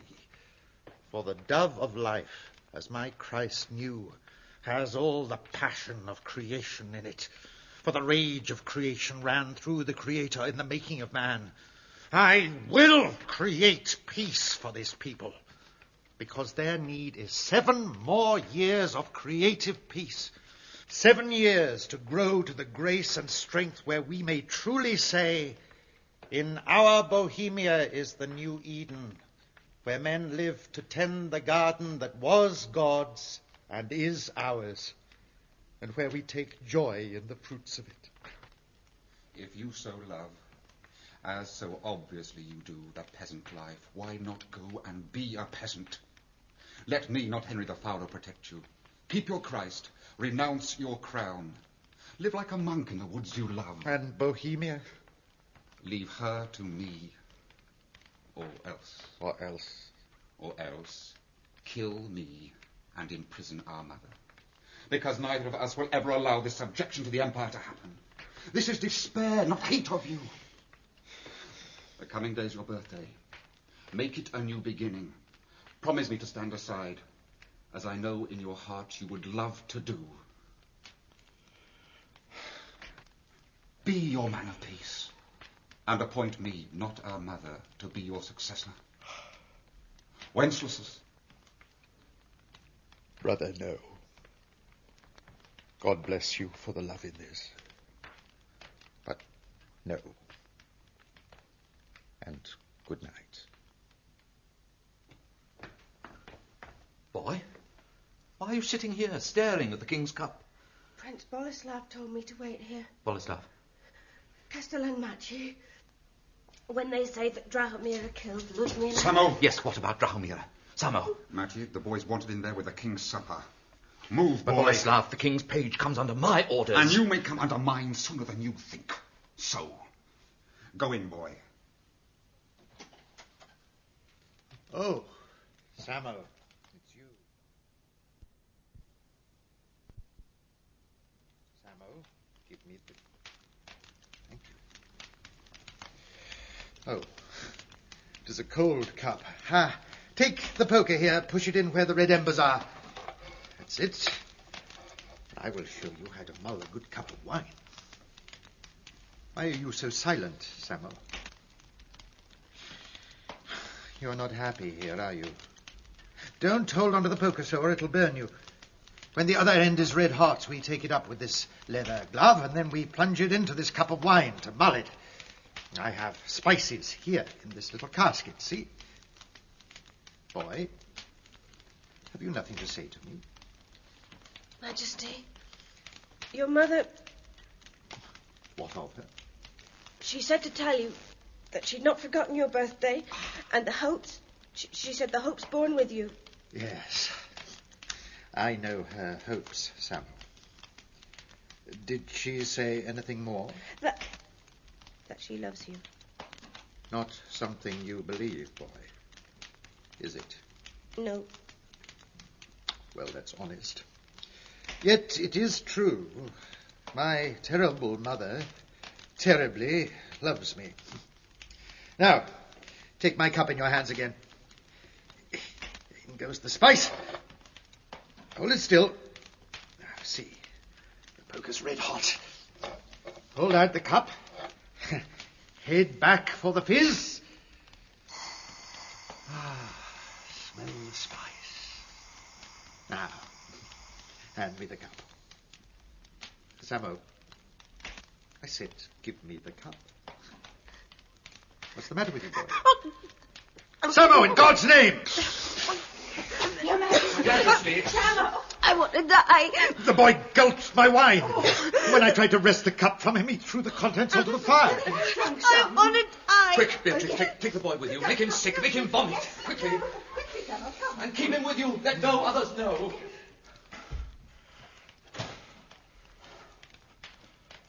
Beatrix tells me it was your mother prepared the cup tonight. Oh, dear God, no. And the food. Who's there? Mother. Boleslav, is that you? Wait.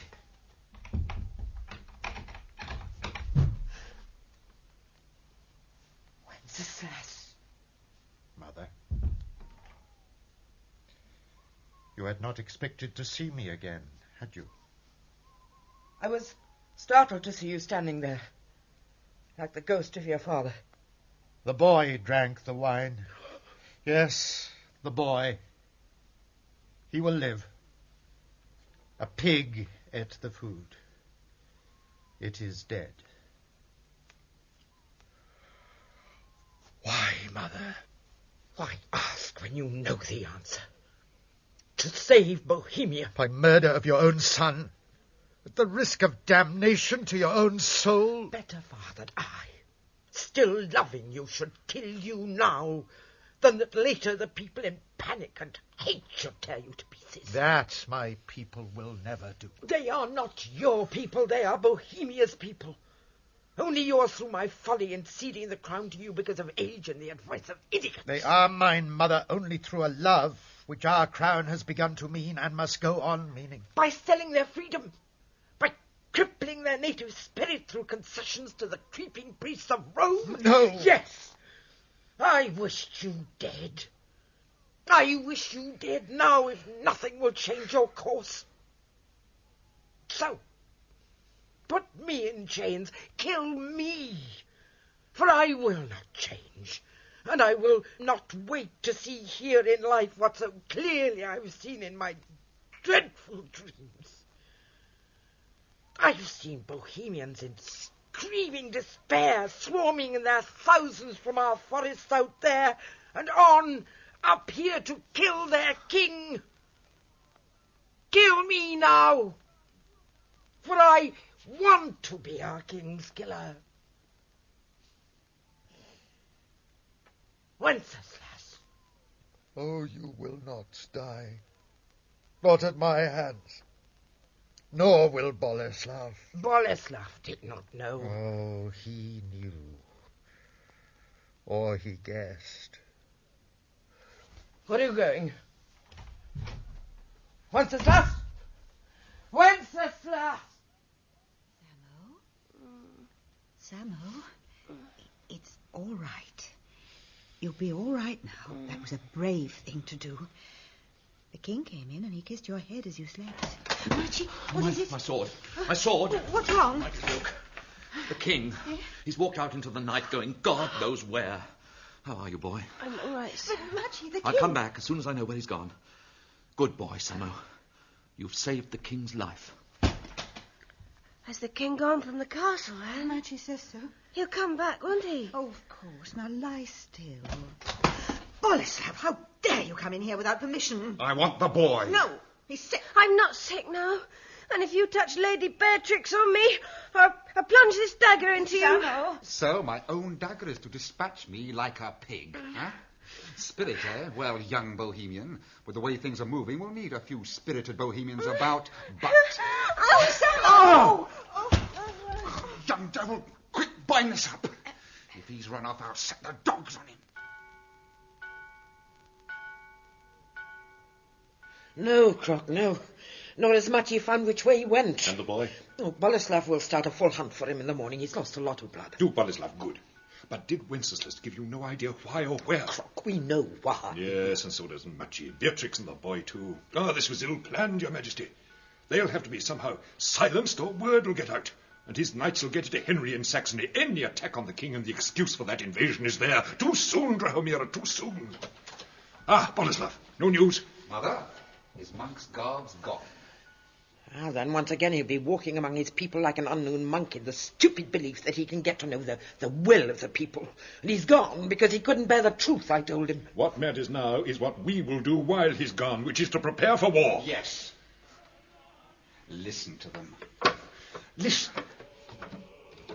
The Saxon fowlers, sweet Christian knights, encamped by the ford, and singing what? What song, mother, eh? Our harvest festival song. The sickle and the sheaf?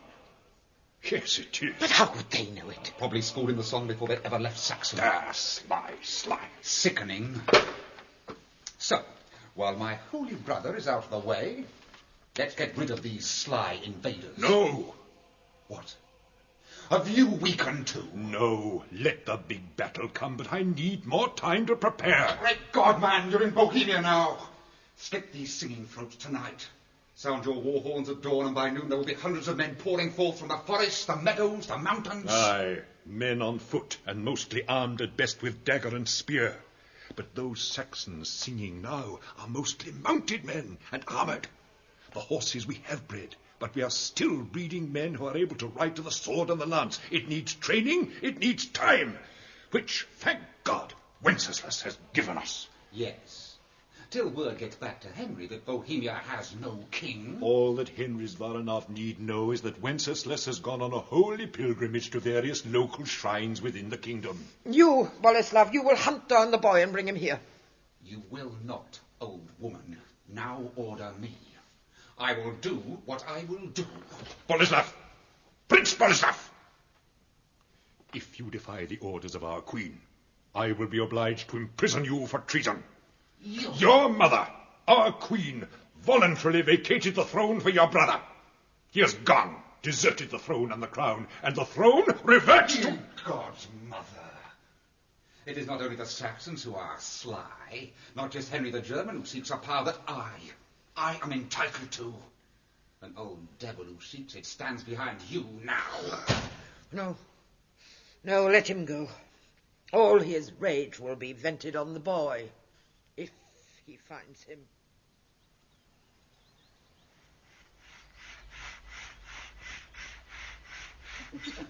Uncle Yanni! Uncle Yanni! Well, Cleta. Why, all that's marvellous. What have you dragged out here? A surprise, Yanni, eh? It's your own little donkey cart decorated for the Harvest Festival. And we're the donkeys to have dragged it right out here through the wood. I wanted you, Uncle Yanni, to see how well Igor and I had decorated it. Lord, Cleta, I didn't know there were that many wild roses left in the forest. There are. She made most of them out of cloth. A clever girl, isn't she? And I suppose this flower of the flowers of the forest, Igor, will be all petalled up in a fancy dress and sitting on the cart the great day, waiting, shall we say expecting, to be crowned Queen of the Harvest. Don't be silly, Uncle Yanni. It might be silly to expect anyone else to win. Oh, don't be a donkey. Well, I will be, more or less, for I'm to be the front part of the festival horse pulling this. Well, stop the horseplay and let's have the food. There's Samuel's letter. You said you wanted it, didn't you? All right, read it over to me. All morning my old brain's been sawing and sawing away at the edges of what the boy meant by that bit about Prince Boleslav. But it's Prince Boleslav I'm afraid of, and I do not want to have to do... that's it. Anything bad for the king. Anything bad for the king. See, it worries you too, doesn't it? Do you think you should go up to the castle? Dear God! What is it? That's Samuel, look! He's coming through the trees. Cleta! Uncle Yanni! Uncle Yanni! Boy, what in the great God's name are you doing down here? I've run away last night. You've run away from the castle? Oh, Samuel. You young idiot. What do you want to do? Shame your family and bring the king's anger down upon me? No, you don't understand. I'll understand all right, and so will you when I get you up there. No! And... What did you say? You don't understand. I can't go back. Samuel. Why not, Samuel?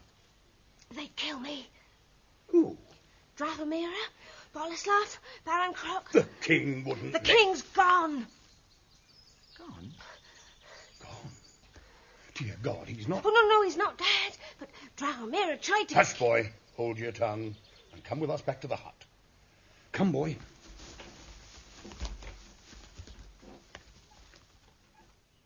Uncle Yanni, where can I go? All right. Just let's get you out of sight. I didn't mean to come here and bring trouble to you, Uncle Yanni. But when I swum the river, I was so cold. All right. I left my tabard by the river shore so they'd think I drowned. All right, we'll work on that. Now, just be quiet, boy, and do as you've been told.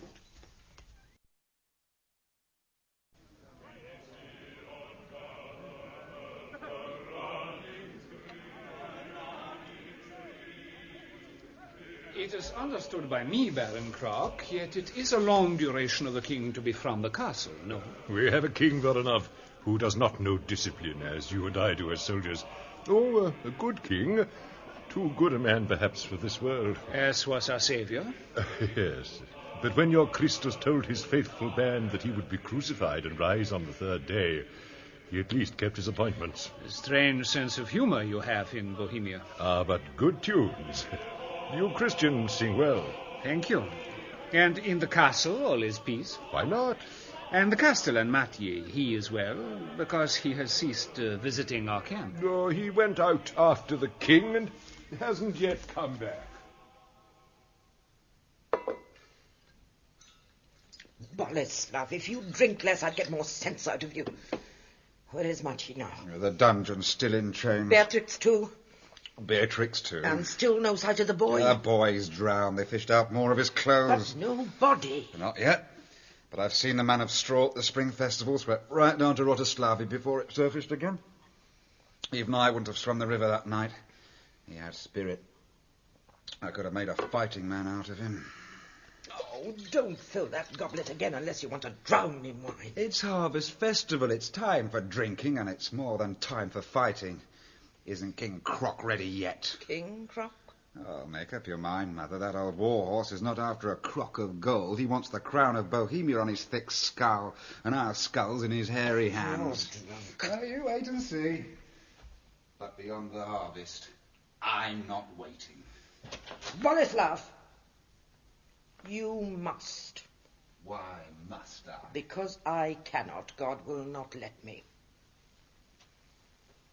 What are you talking about? Let me put it simply in order to get through your thick skull. I am dying, boy. Dying? None of the doctors will give me more than a matter of weeks. Mother. Croc must not know, but you must not challenge him. Not for the crown. The crown will be yours in time. In time. The great conflict is coming soon, which will sweep away Wenceslas and all weakness. But Bohemia must be united in the fight, and the barons will obey Croc, not you. Am I no longer prince? Great God! Why was I given sons who will not see that the crown is hollow until men with majesty invest it with brain and brawn? Croc has the experience and cunning in the field to lead the barons to battle, but you must be seen bearing the banner of the eagles. Ah, the banner boy, Mother. What am I? Why did God give me 2 such sons? Oh, Bohemia, Bohemia!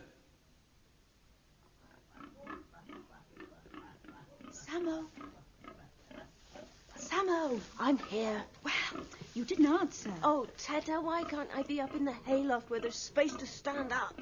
Oh, what's that? It's meal porridge and cream. I don't want any. I'm not hungry. Would you rather die? Would you rather, like Machi, spend the rest of your days in the castle dungeon? They say Lady Beatrix is there too. Beatrix? Oh, Teta, when will the king come back? Only the king knows that. Take a sip of this, please. Just to please me. You don't suppose that in the dark of that first night they killed Wenceslas and threw him in the river? Oh, no. Well, just as we were pretending I was dead, they might be pretending he's alive, so that the Emperor's knights won't kill him. No, he's been seen. What? The man who saw him could have been mistaken, of course. He said this person was unshaven and was dressed like a begging monk, but he swore it was him. And I'm sure the king is alive. What day is it? Don't you know?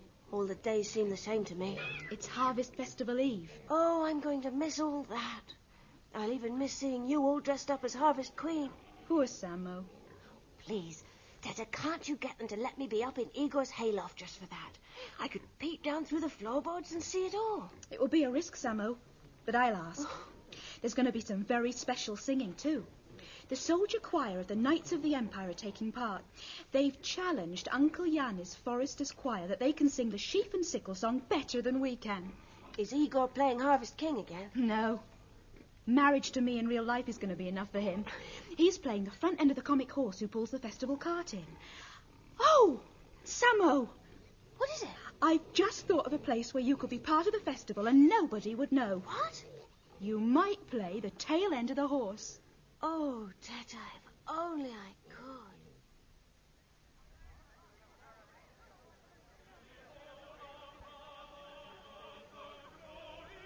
Young man!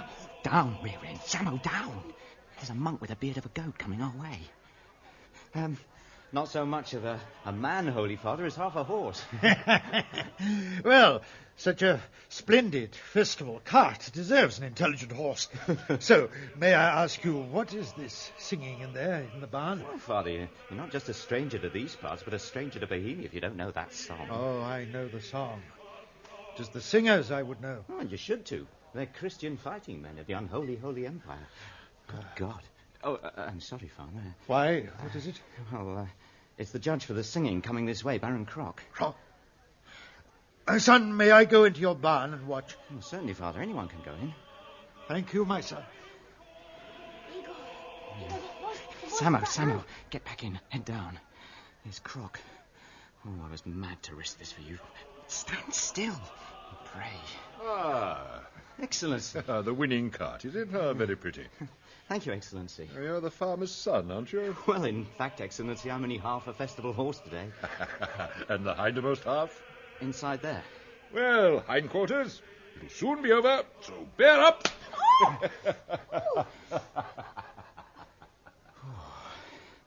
When he thwacked you on the rump just now, I Igor, thought... the voice of that monk was the voice of Wenceslas. Quiet, quiet, please. All ready, Excellency? When you are, Forester. Ready, Prince Voronov, sire? Ready, yes. Our honoured guests from Saxony will be allowed to sing first. Give them a welcome, boys.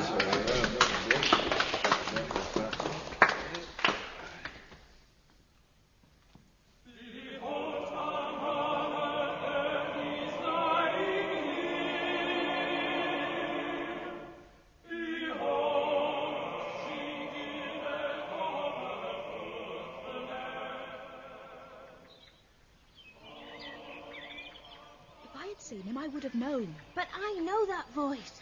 And you said he was dressed as a monk when that other man saw him.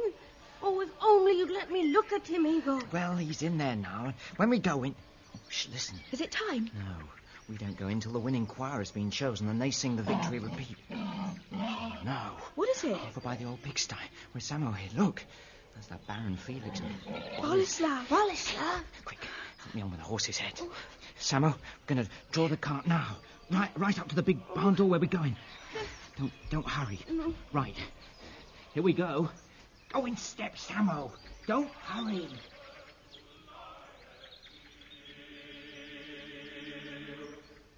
Hold on, mother, at the growing dawn.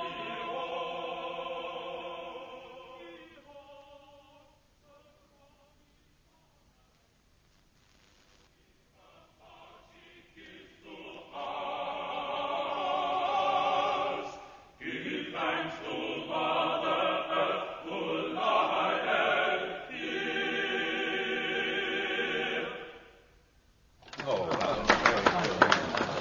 Well, Your Excellency, quiet if you please. Well, Baron Croc. An impossible choice. Both choirs a joy to hear. Congratulations, Saxon. So, in consideration of the fact that harmony is the aim, I declare this song contest to be a draw. And quiet. In consideration of the fact that festivals are for fun, let us have both choirs sing together to bring in your young harvest queen. Tell Igor to stand ready, and here we go.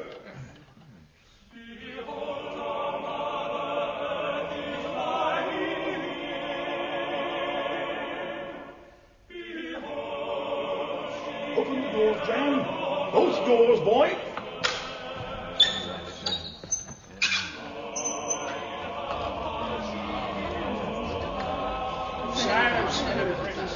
Silence, Prince Boleslav. Boleslav? My lady. It's Boleslav. He's come in. Samos, stay still. My profuse apologies to all at this time of harvest festival. In God's name, what is the meaning of this? Oh, King Croc. King Cock the Cautious. The meaning of this crock is that festival wine has loosened the tongues of a few faithful peasants. And by the wagging of tongues, we are once again hot on the scent of a certain young buck, past page to the missing monarch. So, Prince Voronov, you and your men may care to go. Yes, Baron, I think so. oh, I think so too. I've always said that our Christian competitors should go, and well beyond our borders. Fool! Thank you, Baron Croc. Come, people, foresters. Baron Felix, let the holy horseman go, but watch the peasant. Boleslav, this is drunken folly. To make the hunting down of a mere boy damage what I was doing now in lulling the enemy before we... Lulling? There's been enough lull and lullaby, old war. God! Out of my way. Prince Boleslav. Yes, please. Not in the loft. It's empty. I'm not in here, Excellency. Barn's cleared. Oh, well, let them all go along with the Saxon songsters. Wait. No. The horse, the comic horse. There are two ends to that, and both human, eh? Both peasant flesh. Dig out the demi-horseman. Samo! Run, Samo! Let's stop them! Nanny! Wenceslas! Right. No! Got the boy! Ah, the saints will rage. The wine swift. Boleslav! Brother, Wenceslas! Samuel, Come here, boy. She's the king. She's a traitor, Wenceslas. No! Prince, hold off your knight. The doors. Not the doors. Leave this devil to us. Keep off. Again. Fools, take your filthy hands off me. Your Majesty, Baron Crock's got away. Prince Volanov, your mounted scouts, pursue and hold the Baron Crock, but no injury. We have yet to know what his guilt is. By heaven, brother, we know yours. Rope his wrists. And your Majesty, sit here. On the harvest throne. I, mock king of the harvest. You may have sown the seed, but the harvest is going to be reaped by the imperial sickle. And the sheaves will yield the bitterest meat this nation ever made. No, brother. No bitterness, but peace in plenty. And may God keep me fit to be a king worthy to sit in this harvest throne among this people, among a people whose will I now know is for a peace intolerable to you and a faith with a future. Bring him closer. You'll never get me now to kneel before him. No, Boleslav, I do not ask you to kneel to me. I only ask you to face me, and in facing me to face these facts, that this people wants peace, needs peace to grow, and that peace is possible through Christ, through me, and without shame.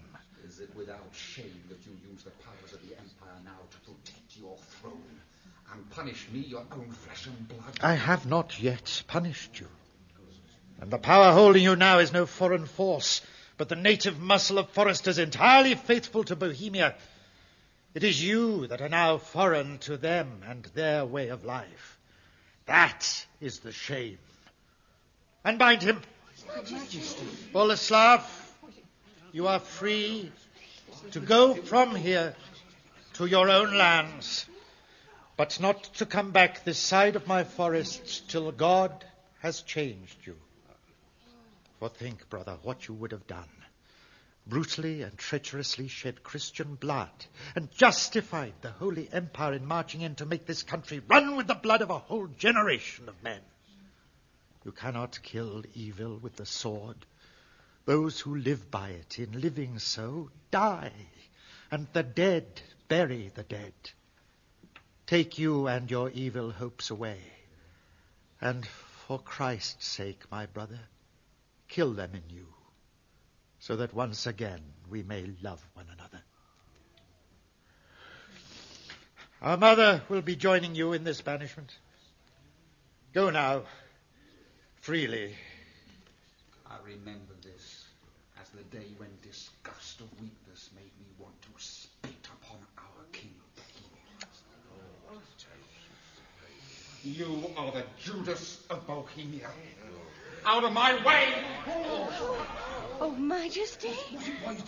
No, I don't think so. It was not wise. But when worldly wisdom would surely have been to kill one's own brother, who then is in the generation of Cain? He was drunk. He was hurt. He is proud. He will be brought to the truth. Wenceslas? Beatrix! Wenceslas, Drahomira, your mother, is dead. Dead. Dear God. But fear died with her too, for the jailers released Machi and me, though he is crippled. Samuel, Majesty? you and I have much work to do up in the castle.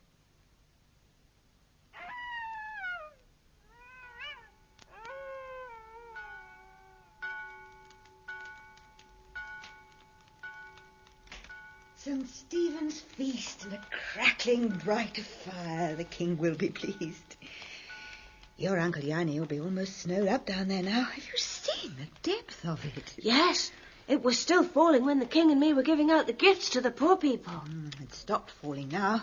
Oh, Samo, the doctor's given me the best Christmas present I ever had. He says we can burn Match's crutches. Oh, I want to watch them burning away all these nightmare nights and days. But would the king not complain? They're good ashwood.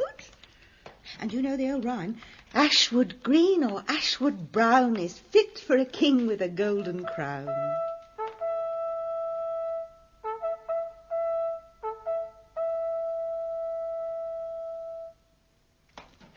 Well, Samo, are you enjoying your first Christmas in the castle? Yes. Well, of course, Your Majesty. You don't sound very convincing. My candle blew out at the first blow. My Christmas Eve candle in the great kitchen, when in the great tub we all floated our little candles. You know, in the walnut shells. Oh, that. That's just fun.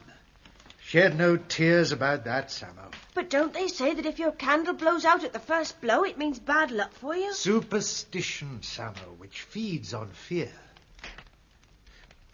Anyway, on Christmas Eve, when we all sliced our apples in half, and according to custom, we all looked to see if the cut through the core gave us a star, meaning sorrow, mine seemed to me quite clearly to be a cross.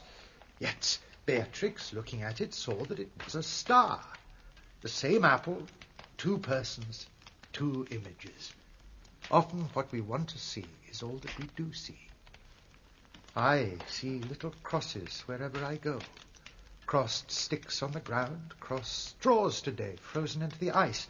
A bird on a branch stretching its wings is to me a black cross against the sky. But we must not wish ourselves into sorrow. How will your own people be celebrating St. Stephen's feast? Oh, but of course, on St. Stephen's Eve there is to be this special choral mass in the forest chapel. It would disappoint Uncle Yanni if the knights don't go. It would disappoint me. For with every such occasion, the enemy grows less and less our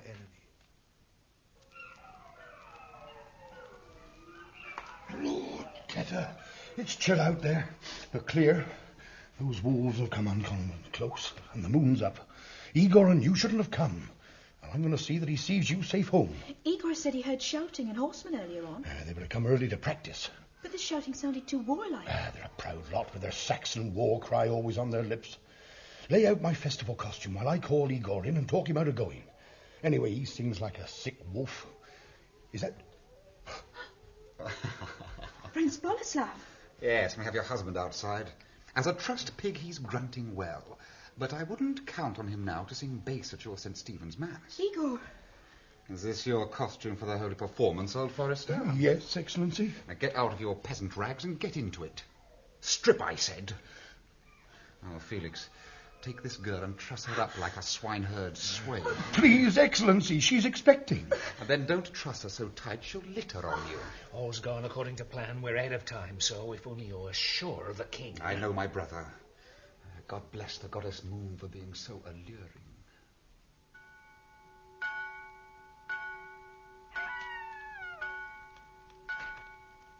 What was that? A wolf, I think, sir. Ah, yes. The full moon is bound to bring them out on the prowl. Go here to the window, Summer. Coming, sir. How crystal clear the air is. You can almost see to the mountains. Yes. What was that? A wolf howling again. No, I don't think the sound. See. Moving along the forest edge on the far side of where the river would be. Is it an animal? Majesty, it's a man. Struggling through the... Oh, he's fallen down. No, he's up again. What could he be doing out there at this time? But he's fallen again. He's in a drift. Struggling. Is something wrong with him? Then come. We must help him. Oh. Close the shutter. You mean go out and down there now? This is St. Stephen's feast, when my ritual is service to the poor. He is one of the poor, and he is in need. My cloak!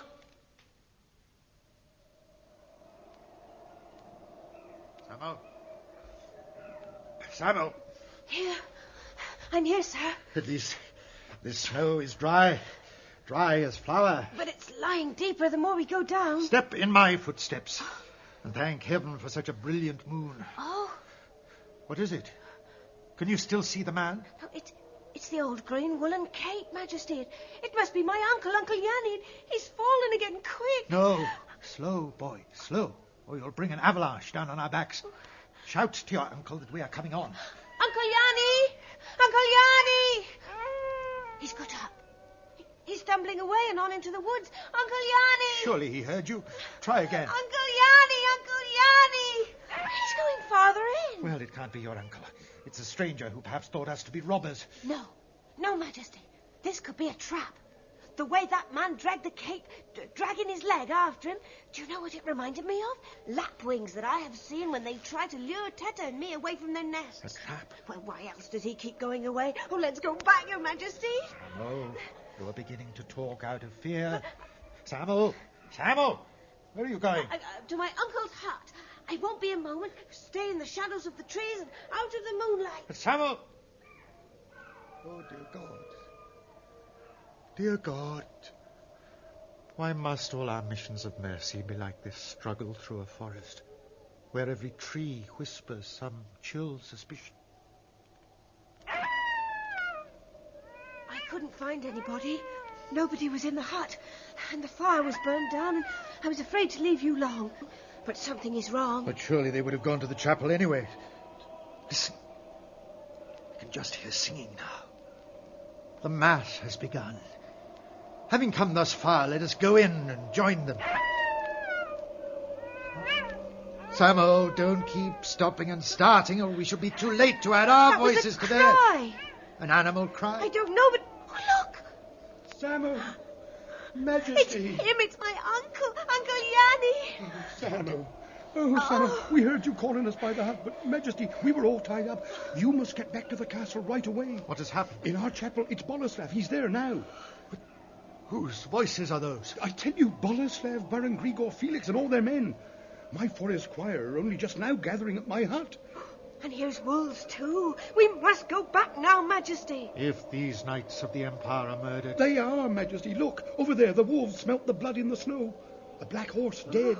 That's theirs. God, forgive him. Well, now nothing can stop the fighting we have all dreaded most. Nothing. Unless...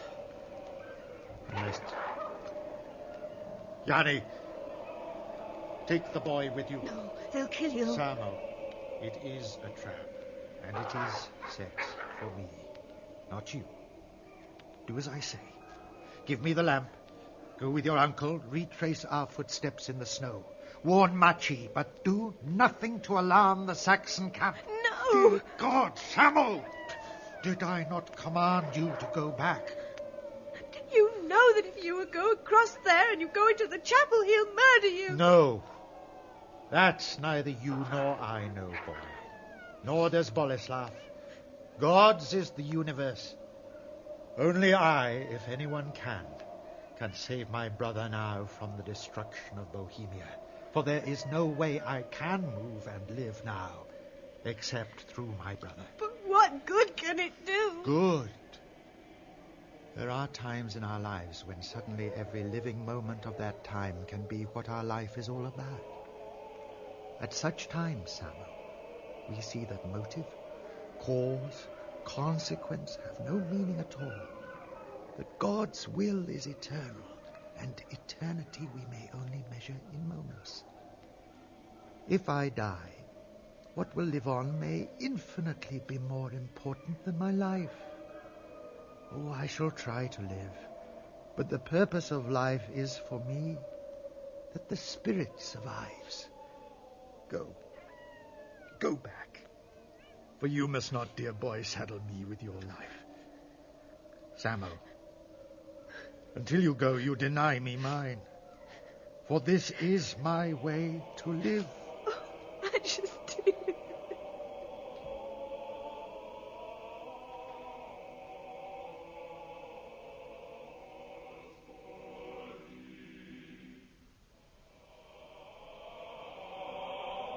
Boleslav. Wenceslas. Brother. Beloved brother. Beloved Bohemia. Go. Oh, Christ Jesus.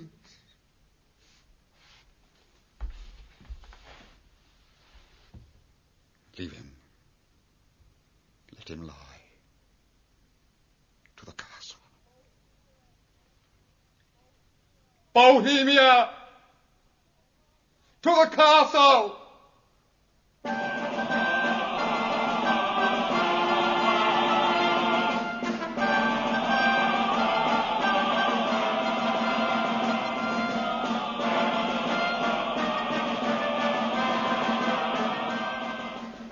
so the imperial invaders came flooding back, and with them came years of devastating war, which ended in an impoverished country and a king, Boleslav, who, in defeat, had to agree to the same terms of tribute offered to Wenceslas in the beginning.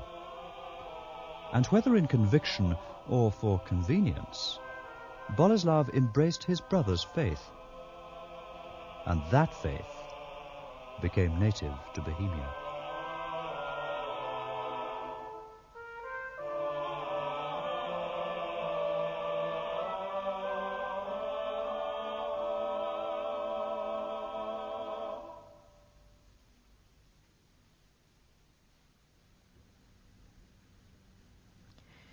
In When the Snow Lay Round About, King Wenceslas was played by David Buck, Queen Drahomira, Mary Wimbush, Prince Boleslav, Philip Sully, and Samo, Rosalind Adams. Yanni, Fred Bryant, Beatrix, Diana Olsen, Baron Krock, John Westbrook, Henry of Saxony, Stephen Thorne, Prince Voronov, Roy Spencer, Teta Christine Absalom and Igor, Anthony Daniels.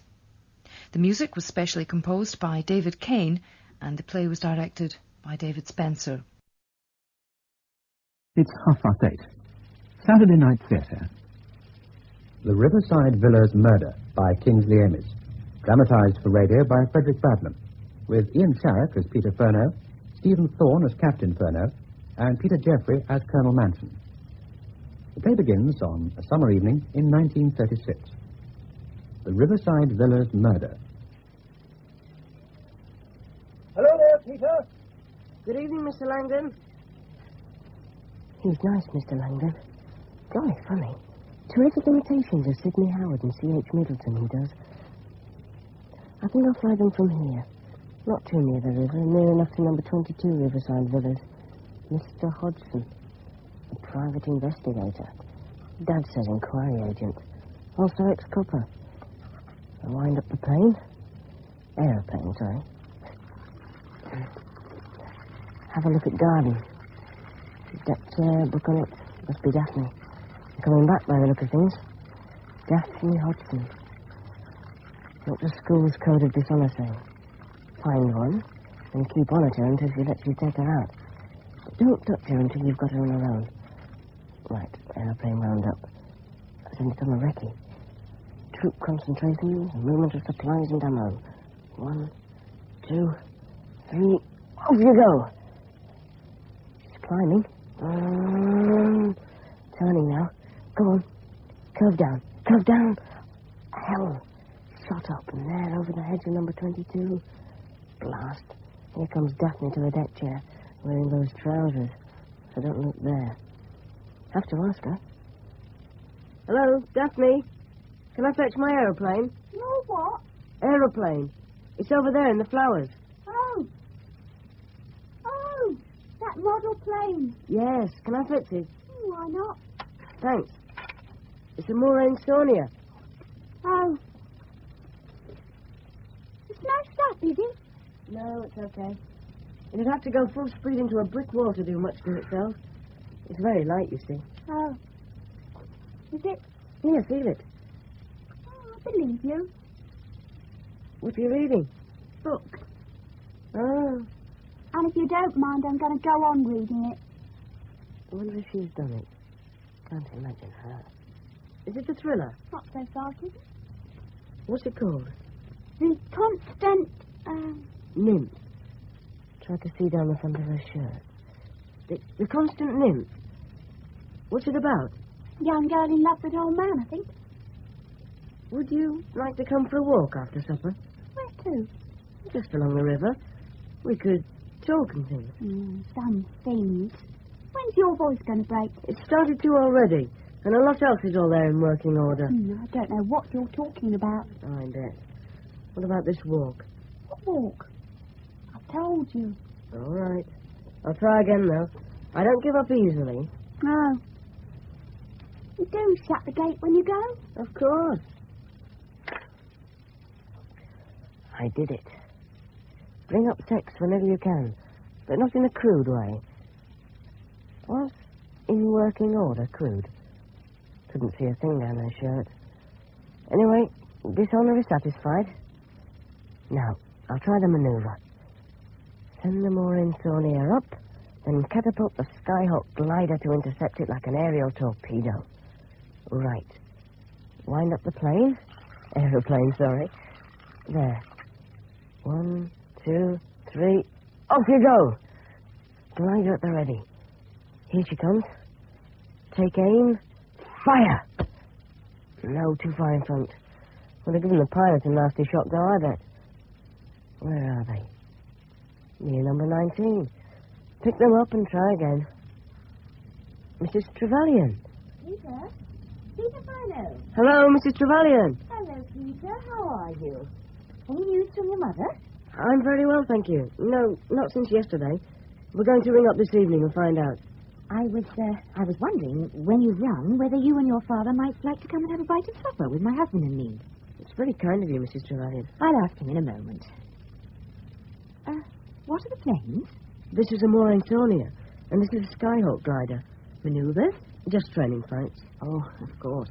I realize you can't give anything away to casual inquirers, but I wondered... Well, actually, these are secret trials. A new technique of anti-aircraft defense. An aerial torpedo, the Skyhawk, aimed at the middle of an enemy formation. Yes, I see. How's it fired? It would be launched by catapult. There are catapults, real ones, I mean, that can launch an aeroplane from the decks of naval vessels. The battlecruiser HMS Hood is one. Catapult?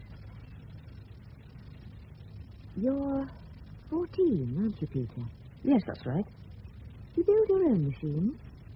The plane, the aeroplane's just shot kit. Elastic motor, quite powerful when it's fully wound. There are petrol ones you can buy, but they cost a terrific lot. She's looking at me like the chap who guessed my weight, but differently.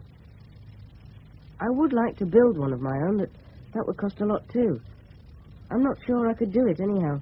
I'm not good enough with my hands. Oh, I'm sure that sort of thing develops with practice. Well, I suppose it might. Now, I must go and find your father before he starts supper. Are you coming in? I think I'll just have another couple of flights. I hope to see you later, then. Yes, thank you. Her hips and her top half. You can see them move. Easily move on her dress. White dress with red and blue flower pattern. She's not a girl. Look like Daphne. 25, 27. Terrifically attractive. Looks me up and down that way. Did I blush? Hope we go to supper. 2 flights and I'll go in. Hello, Dad. Hello, Peter. Honestly, old boy, I can't imagine what possesses some people. I've tried, but I can't. What sort of people, Dad? Well, this woman, Charlotte Bryant, on the Sunday Express here, sentenced to death yesterday for murdering her husband. Weed killer, if you please. Giving your own husband arsenic over a period of 6 months. Watching him writhing about. Oh, I just can't understand it. Beyond me. Are we going to have supper with Mr. and Mrs. Trevelyan? Yes. Decent little woman, Mrs. Trevelyan. I can't say I altogether take to him, Don, or Ron, or whatever he's called. Bit of a go-getter, if you ask me. He's a solicitor, isn't he, Dad? Yeah, something of the sort. I say, old boy, will you put the top back on that bottle for me? Yes, thanks. This is when I miss your mother. She's my right arm, all right. I don't know, Dad. You do a lot of things with it. Well, since I've suffered it since 1918, 18 years now, I ought to be used to it. I am, I suppose, on the whole. Except for not being able to wield a tennis racket. That still cuts. It's a tennis club's flannel dance next Saturday, isn't it? So it is, yes. Your first flannel dance. Now, this chap they hanged the other week, Buck Ruxton. Dad, are we going to ring up Mum? Ah, yes. You go and ask for the number, would you? I'll come and speak when they put you through. Righto, Dad. The number's on the pad.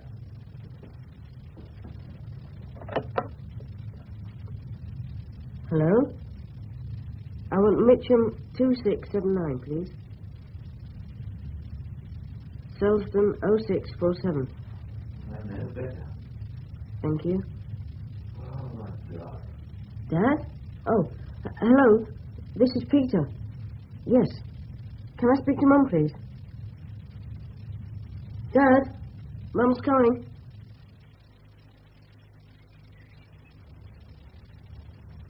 Here we are. Acting Chief Constable Colonel Manton, DSO-MC. 11:30 sharp. Good morning. Good morning. Colonel Manton was expecting me. Detective Constable Barrett? Oh, yes. Oh, do come in, Mr. Barrett. Ah, thank you.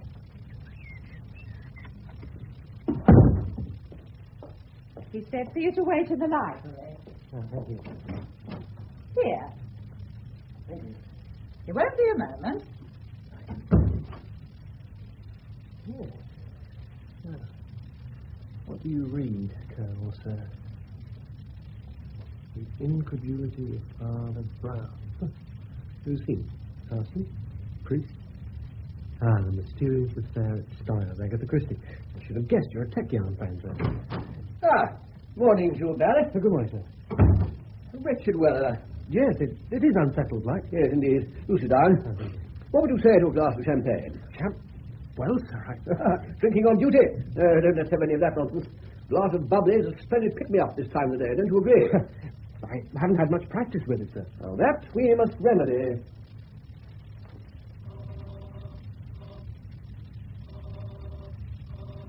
There we are. Charlie. Charlie, sir? I do beg your pardon. Charlie is service language for the letter C, which is dash dot in the Morse code, and in this case stands for champagne. Ah. Mrs. Ellington, who let you in, and I have worked out quite a useful system. It saves time for both of us, and it means I only have to see her once on each occasion instead of twice, which is an advantage because I don't like her much.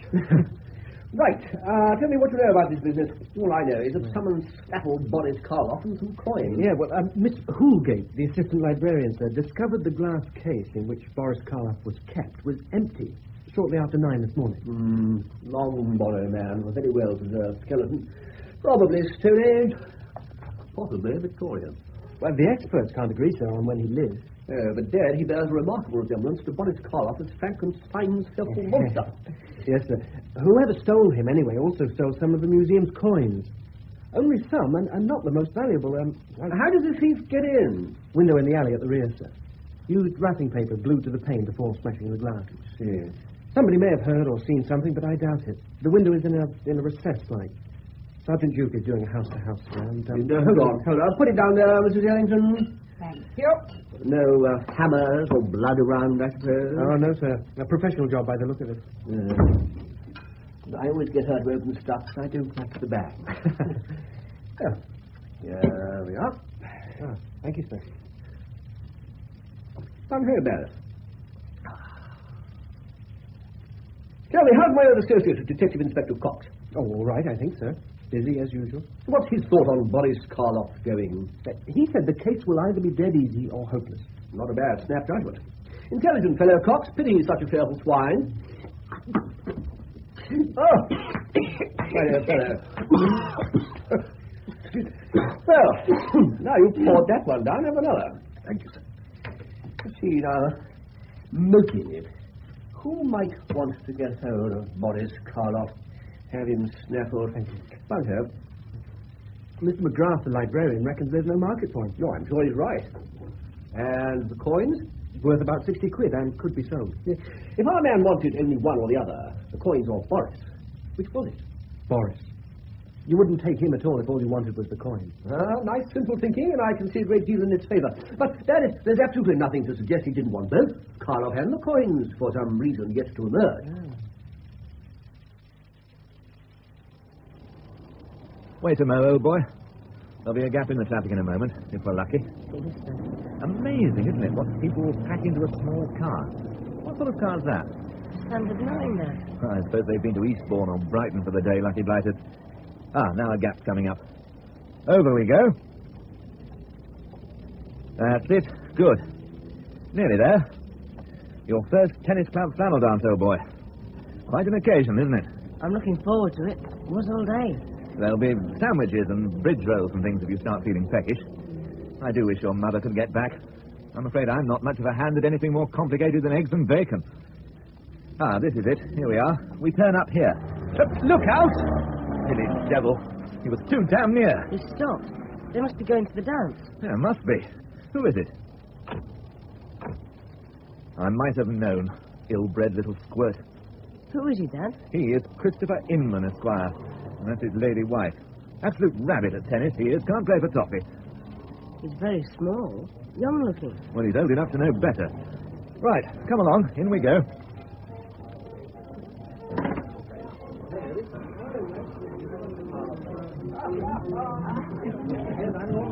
Who's playing? Bert Sofo's Rhythm Boys. I suppose they're okay. They haven't a trumpeter. So I see. Now, who's here? Oh, there's Mr. and Mrs. Trevelyan. They're waving us over to them. I might as well join them then, eh? For a start, anyway. Find out.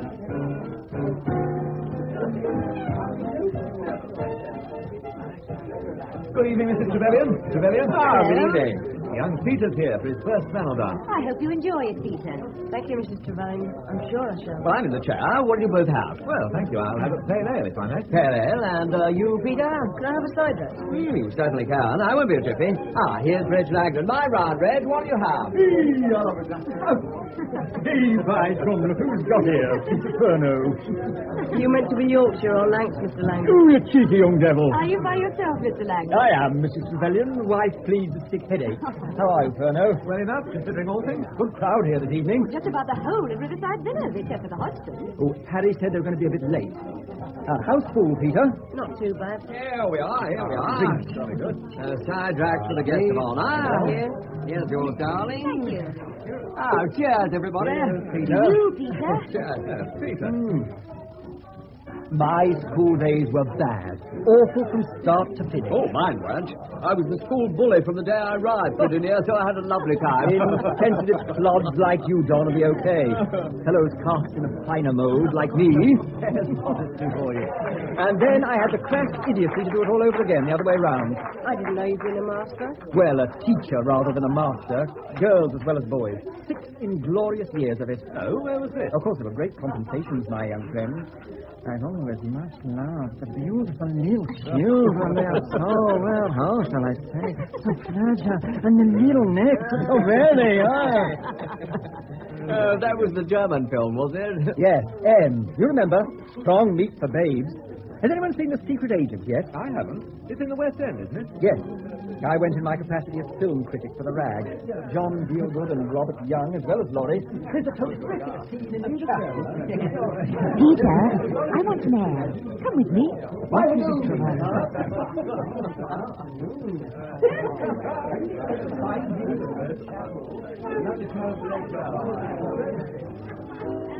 Thank you, Peter. We'll go back in a minute, only I thought you were funny. It's just a bit boring. No. Well, yes, a bit. I imagine you'll be keeping a pretty close eye on the local girlhood tonight. That is the sort of the idea, of course. But I haven't had much practice yet, and there's the age problem. Oh, there's always an age problem, however old you are, Peter. Have you any particular fancies? I was thinking of Daphne Hodgson, but she's not here yet. Oh, I know. She's a nice-looking girl. I think so, but she's a bit, heavy-going. Well, what do you mean? Dull? No, not really. More high and mighty, supercilious. Oh, so you get the impression she doesn't like you much. That's it exactly. Not dislike, just doesn't much like. How many times have you met and talked to her? About a dozen. Average length of conversation? I don't know. 5, 6 minutes. Then she doesn't not like you, that's for certain. Some of the time she couldn't have got out of it. Oh, yes she could, believe me. How old is she? 15. Peter, growing up isn't any easier for girls than it is for boys. Daphne is just as unsure of herself as you are. But she hides it behind this sort of, so what? And don't know what you're talking about attitude. Who told you that? Who told me what? She's always saying to me, so what? And she doesn't know what I'm talking about. I guess. If she does it again, tell her politely you'll put it another way. A simpler way, if I can possibly manage to think of one by racking my brain. No. That's bad psychology with females. Keep that for your clever chums at school. Don't you agree? Good Lord. You're awfully... I don't know. It sounds silly, but you're awfully wise. That's very nice of you, but I'm not really. I just remember things. I think it's more than that. Oh, look. There's the Hodgsons arriving, and Daphne. Better late than never. Over you go and ask her for the first dance. Yes. What about you? Oh, don't worry about me. I'll see myself there.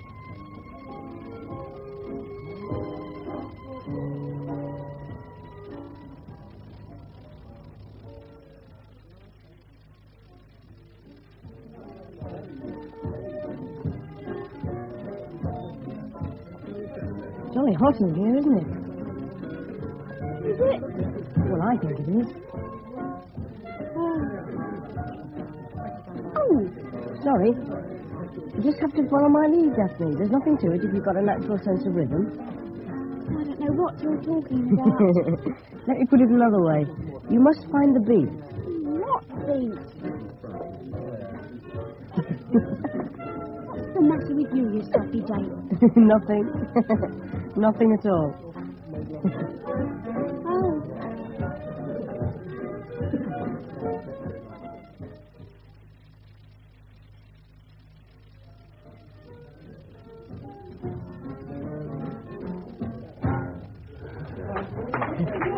Thank you.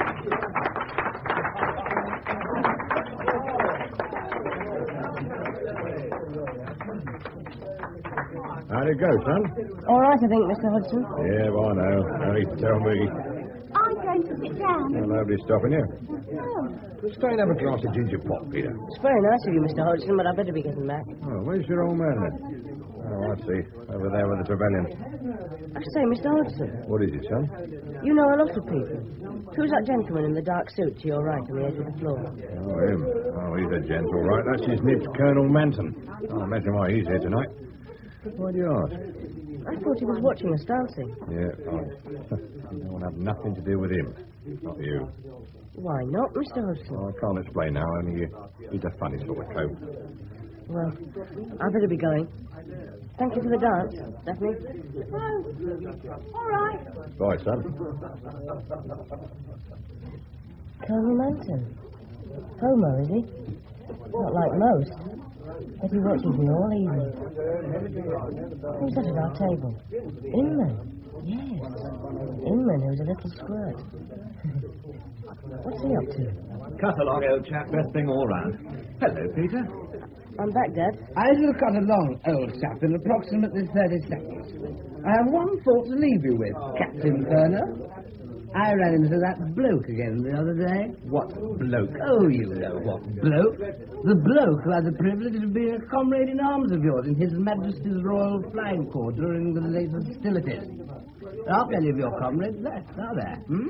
All but a few went down in that troop ship, didn't they? Okay, Anyway, this bloke was positive he remembered you, and he had some very interesting Clear things off, Chris. Clear off. And before I don't try- you start, Mr. Trevelyan, feeling that you're perfectly secure in your tasteful semi-detached riverside residence. You better stop. There are Stop some it. items in your own situation that would not, as the saying goes, look well in the full light of day. So watch your step, and keep a very civil tongue in your head. And I mean that for all of you. You, Langdon, and you, Captain Furno, also. You need teaching a lesson. Oh, really? Do you think you're mad enough? Okay, everybody. Come on, dear. Come on. Are you all right?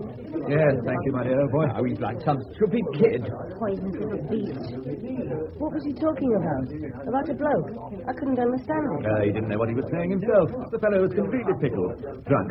Now, let's forget it.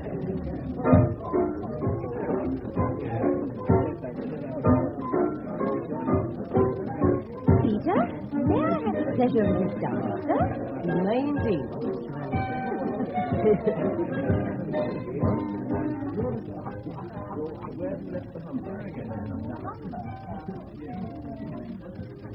No back to her dress. Her thumbs against my front. Close. Does it count with her? Is it like a nurse? No, nothing like a nurse. Dark suit there, Colonel Manton. Watching. This is little Angeline, isn't it? That's right. Not playing it very well, are they? No, they're pretty lousy. Which are the good bands, Peter? Well, all the ones you hear on the wireless are pretty good. Carol Gibbons and the Savoy Hotel Orpheans, Maurice Winnick, Charlie Coombs from Cassani's Club, George Scott Wood and his Six Swingers. That's a lot of names to remember. You soon learn if you're really interested. That's true. You're a natural dancer, Peter. That was a funny business with Mr. Inman, wasn't it? He's a poisonous little swine, that's all. I can't understand why he should have gone out of his way to be so unpleasant like that. Causing trouble for the fun of it. There are people who like doing it, and he's one. My father told me Mr. Trevelyan had been made a partner in his firm. You must be very pleased. Oh, we are, of course. Of course, it'll be a wrench in a way. A wrench? We'll be moving to North London as soon as we find a house. I see. North London. Oh, please, Peter. I'm not going to vanish off the face of the earth. You must come and see us there. Yes. Feels as if you are. Going to vanish? Well, we're not. You'll see. Now, let's concentrate on your dancing. You're good, all right, but you ought to open up a bit. Variations. Oh, right.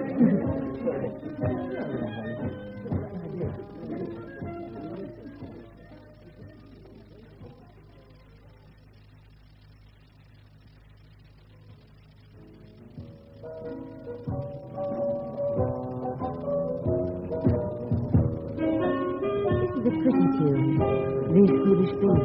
I know. The telephone that rings, but used to answer. Oh, how the ghosts of it came. That's very well put for this sort of song. I wonder if anybody special wrote it.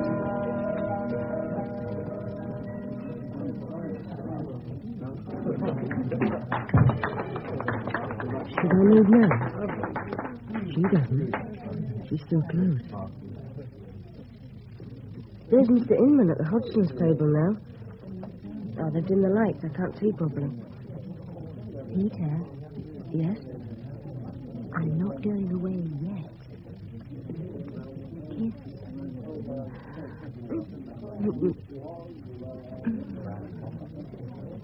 Not yet.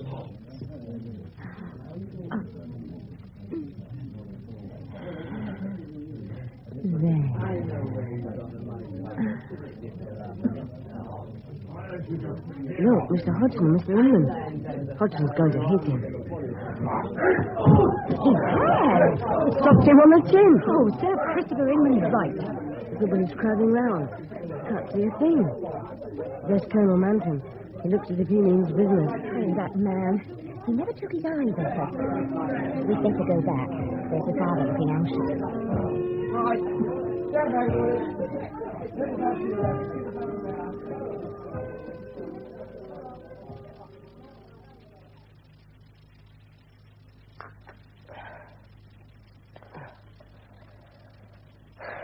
I wish Mum would come back soon.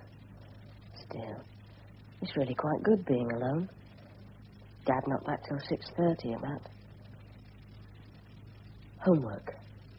Later. Not much anyway. And I can do the Congress of Vienna in the morning on the train. Time. 5 to 5. Radio Times. Tuesday. 5:15. The London Zigeuner Orchestra. Have that on. What's in the Daily Mirror? New flight in August. Jim and Amy Mollison. What's this under it? Change of life in men and women. Dr. Marie Stopes. Sex? Change into what? 6 bob, post fourpence? Not likely. Cricket. How are the Indians doing? What? French windows? There's a bloke there. Is he drunk? Just a jiff. I'll open the windows.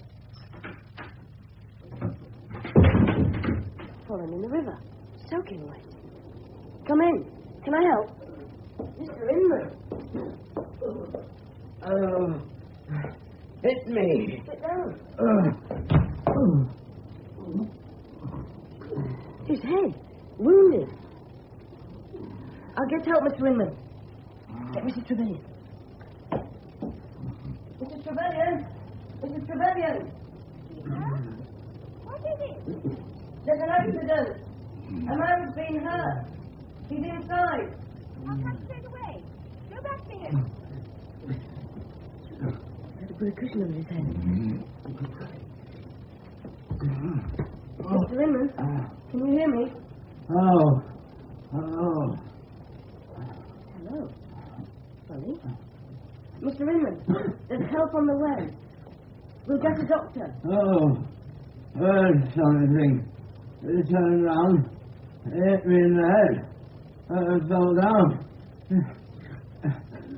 I had to tell him. You wouldn't have liked it. It was important. I had to be honest. A man has the right to know. Don't talk. You shouldn't try. You're the Furno boy, aren't you? Yes, Peter Furno. You tell you... It's Chris Inman. How did it happen, Chris? Oh! Peter, go to the telephone and tell them it's an emergency call and they're to send an ambulance as soon as possible. Don't try to talk, Chris.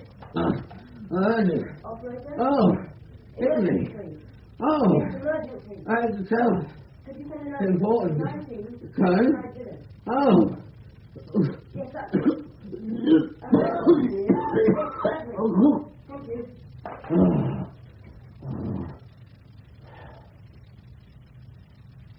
Oh, my God. Is that dreadful? Fetch me that mirror. Thank you. I think so. The mirror's quite clear. I think he's dead, Peter. How do you feel, old boy? I'm not dead. Just about. Oh, I ran every yard from the office. Jack Lovelock couldn't have done it faster. I don't know how you can be so calm. Marvellous, 100%. I wasn't frightened when he came in and fell over. I was more sorry for him. Then he seemed to be saying hello and other muddled things. It was worse for Mrs. Trevelyan. He died as she held his head. Yes. The police inspector said he doesn't think it was an accident.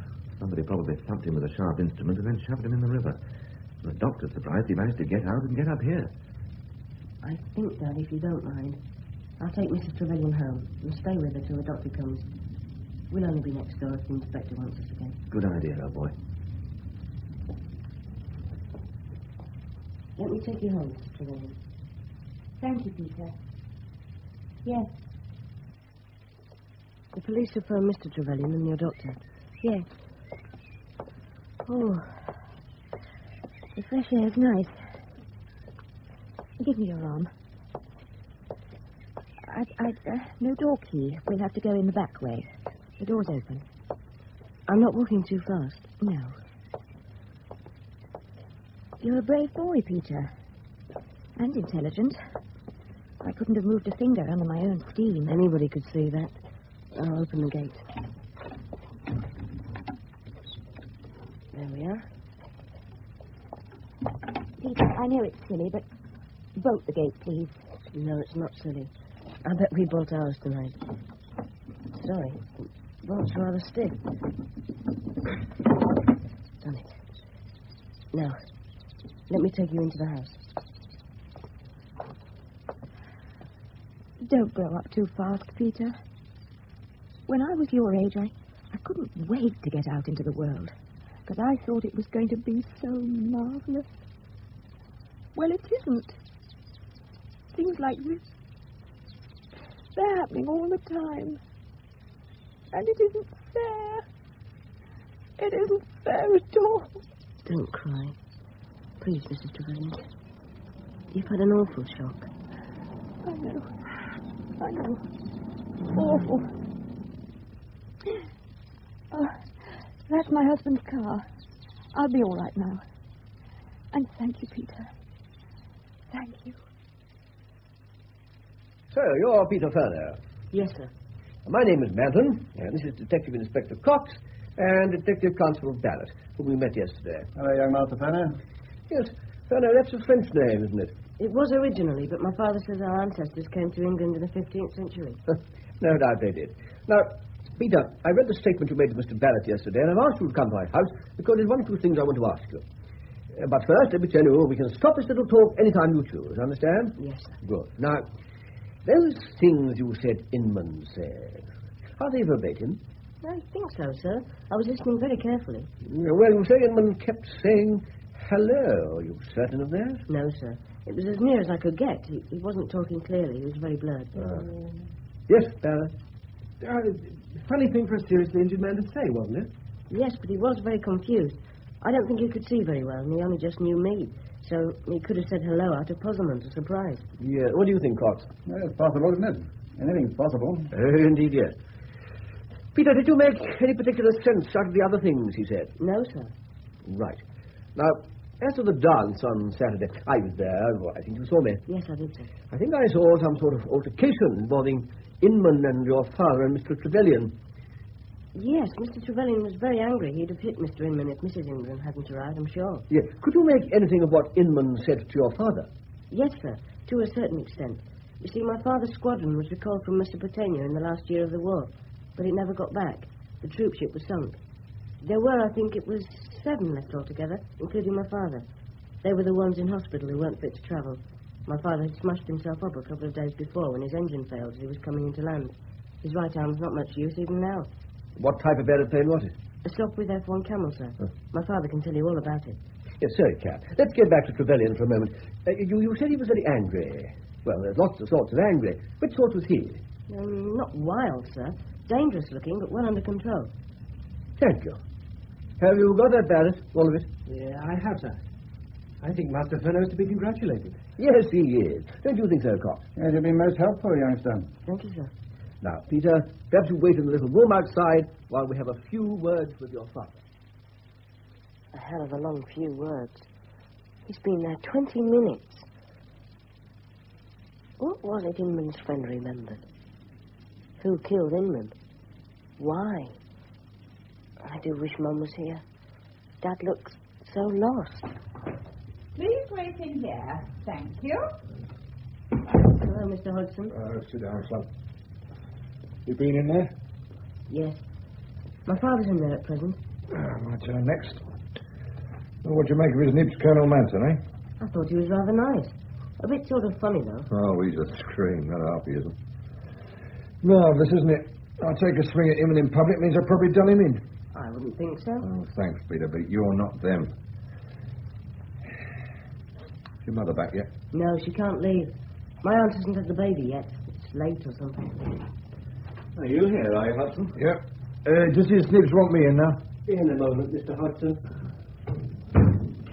You were a long time with Colonel Manton, Dad? The blight is raving mad. Question after damn silly question. What sort of questions? Now, what sort of a man Christopher Inman was? Had he got any enemies?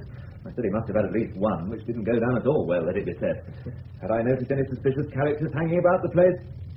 Could Furneaux have managed it in the time? There and back, Colonel. That we must establish, Barrett. It wouldn't have been easy for him with that arm. No, Cox, not easy. Anyway, he did come very clean about the crash. That is, the non-crash. Well, he knew we could probably turn up the hospital records. Too probably. Or find that bloke of Inman's. Right, let's have our private inquiry agent in, shall we? Yeah, yes, sir. Mr. Hodgson, will you come in now, please? Yep. Oh, better than the station, this room. Come in, Hodgson. Mr. Hodgson. Oh, good. I'm glad I have the name right. I'd be grateful if you'd tell me where you were between 4:30 and 5 yesterday afternoon. I was out Putney way, Upper Richmond Road. What were you doing there? I was on a case. At least I thought I was. Explain. Well, somebody rang me up, gave his name as Evans, and asked me to go to number 2 Hazel Drive, Putney. Wouldn't say why on the phone, which is not unusual in my business. He told me it was about 5 minutes' walk from Putney High Street, going west along the Upper Richmond Road on the north side. When I got there, no Hazel Drive, where he said. Did you ask anybody? Isn't it on the street plan? Well, I asked a woman, and she was sure there wasn't such a place. No, it's not on the street plan, but there are like Hazel Drive. Hazel Well, for instance. Anyway, I walked along the Upper Richmond to Rocks Lane, but no Hazel Drive. So I headed back to the office, fast as I could go. But it was all right when I got there, so I came home. That's it. Times? Well, left the office at 3:30 or so. Got to where Hazel Drive wasn't, say 4:20. Gave up looking like after 15 minutes. Back to the office 5:30, just about 2 hours. What about the woman you asked? Description? Well, I didn't notice. I was too head up, see? Head up about what? Well, being distinct like mad. Oh, I didn't care for Evans' voice first off, all deep and hoarse like he was forcing it. Now, the way I seen it, some sort of got me out the way so he could ever go in my office. I've got no cash to speak of, but lots of files, confidential. When I got back to open, I find everything's all right and I shrug it off. Till I get home and find Chris Inman's been done in, and when. So I see where that puts me from your point of view. So you work alone? No, son. I've got 10 assistants sitting round the place. Which means there were no witnesses to the phone call. Somebody may have seen me leaving the building, that's all. Now, Evans was fixing me up with no alibi for what happened to Chris Inman. I won't keep you much longer, Hodgson. I'd just like to know the details. Bribes to you. Well, I say it's a lie, and you won't find nothing on my record about it. My record says I resigned, and I say so too. Now, you'll have to start looking somewhere else altogether. I'll make it a bit stronger while you're about it if you want a motive for me. You don't kill a bloke because he shoots off his mouth that you once took a few backhanders 9 years ago. Now, hopeless, my dear old soldier. I don't care anymore. Good day. Langdon, by the way, Colonel, is well known for his imitations of celebrated people. Can turn on any sort of voice, I gather. Yeah, but his alibi is cast iron, I'm afraid. Have you the medical report on Inman about it? No, yes, sir. Ah, thank you. Rapid cerebral compression, struck with tremendous violence, like the work of a tall, right-handed man. Nature of the weapon difficult to determine, brain penetrated. In case, considerable physical exertion. Some minutes. He could easily... Yes. And we've just been talking to a man without an alibi who's the only person in sight with the required physical qualifications. Hodgson. Yes. Madly dull, isn't it? We've been assuming Inman was struck hand to hand. Couldn't he have had something thrown at him? By a darts player with muscles like Samson. Oh, not necessarily thrown by hand. Projected in some way. A bow and arrow, perhaps. I'll tell you exactly how it was done. Mrs. Trevelyan wanted to kill Inman because he knew she'd been a West End whore and was telling people so. But she didn't want to stab him or poison him because that would have been dull. So she read up a lot of detective stories to find a madly undull way. As a result, she stole a crossbow out of a museum and hid behind a bush with it near the river. And when Inman came along, she called out, "Keep still for a bit, Chris, while I aim my crossbow at you, please." Museum. Good point, Cox. So far, we haven't found any possible way of linking the theft of Boris Karloff with the murder of Inman. I see. There must be a link, because it would be so dull if there wasn't. Well, I reckon Furneaux was once a regular customer of the Trevelyan dame, so he nicked the skeleton for her to use as target practice. Perhaps you're right, Cox. Perhaps you're right. And do you think we'll come across the weapon, sir? You, Cox? Well, they never found a weapon in the Wallace case, did they? No, never. No. Our weapon's gone. Over the river and all the grass and greenery and so forth. And that's assuming he didn't take it with him. It leaves me very depressed, Cox. You'll be glad to know. Alibis are the order of the day, old boy. What's that saying? Geraldo and his... No, I was in my office. Then that's all right, because the girl was with you, wasn't she? Well, I'd sent her home after lunch. She wasn't well, off colour. She didn't want to go, but I insisted. Well, that looks good, doesn't it? Nobody called in. Nobody telephoned until you did with the news. Oh, I could have done it without even hurrying very much, according to our clever custodians of the law. But, Dad, you'd have been seen. I don't understand. Well, they say I could have gone out the back door. Then I could have gone under the road by way of the culvert. Well, catwalk across it, apparently. The same thing going back. And they found some sort of fight club yesterday by the bridge, they said. A club? Yeah. Why they don't call him Scotland Yard beats me. It's that Manton fella. Obstinate as a damn mule. And that's not the worst thing about him, I long chalk. You have been listening to Romance... Inside. Starting it off? Yes, do, old boy. Did you want a bath? I think so, Dad. And after my bath, we could listen to the London Regional. The BBC Orchestra Section G, conducted by Leslie Heward, with Heddle Nash, tenor.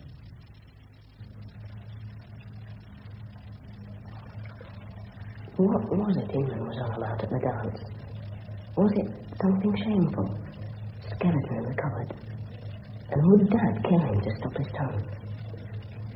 Everybody seems upset that Colonel Manton is up Henry. Do they really think I don't know about Homo? Surprise them to know how often I've been approached by such gents. Lock the door. What do you do, Peter, when I tell you to clear off loudly with much bad language?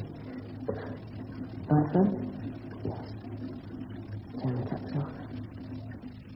Get undressed. What's that? What's happening? Oh, Lord, Brad. Coming, Dad, coming.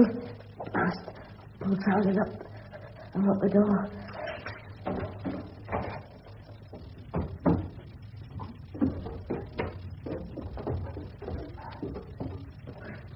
What's happened? Are you hurt? No, I'm all right. I'm all right. Just get this thing off me, will you?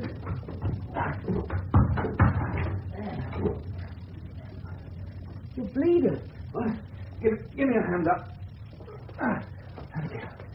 Oh, he cut me, did he? Yes, your head. Who was it then? Who did it? Why, I heard a knock on the front door, so I went and opened it, and he just jumped at me. Hit me with a sort of club, and I went over, and he turned the whole stand over on top of me. Oh. Yeah, I say. I'll be damned. Look, he left a weapon behind. It's a club with a nail through it. He could have killed you with it, Dad. This club thing here, Mr. Furneaux, you've never seen it before? No, Inspector Cox, I've never seen it before, but I can guess what it is. It's a replica of the thing used to kill poor Inman. Yeah, so you were attacked with this weapon, went over, and the attacker pulled the hall stand on top of you. Can you give me a description? Well, I didn't have the hall light on, and the light outside wasn't good. Was taller than me, young, all right, and pretty strong, powerful. He had something around his face. Oh, and he was wearing a dark hat and a raincoat, light-coloured. That's all I remember. Now, did he say anything at any stage? No, he swore at me as he went for me. I won't say what he said in front of the boy. And when he was looking down at me, he said something like, don't think you've got away with it. You're no better than Inman. I'll get you. What sort of voice? Do you remember? As if he had a cold. Peculiar. I know. Like an actor's when he wants to make sure everybody can hear when he's talking quietly in the play. And there was complete, absolute hatred in his voice. Yes, come in. Ah, Sergeant Duke, any luck? Not a thing, sir. The civilians on that side heard a bump, but thought nothing of it. The other side were out. Nothing along the rest of the row. What about the Langdons at number 11? Heard nothing, saw nothing, sir. All right, thank you, Duke. I'll be outside, sir. All right. So, our tall, powerful young man vanished into thin air. Now, Sonny Jim, you opened the front door. It's still daylight, and you saw nothing. He would have had plenty of time to disappear, Mr. Cox. How long? No, give it a guess.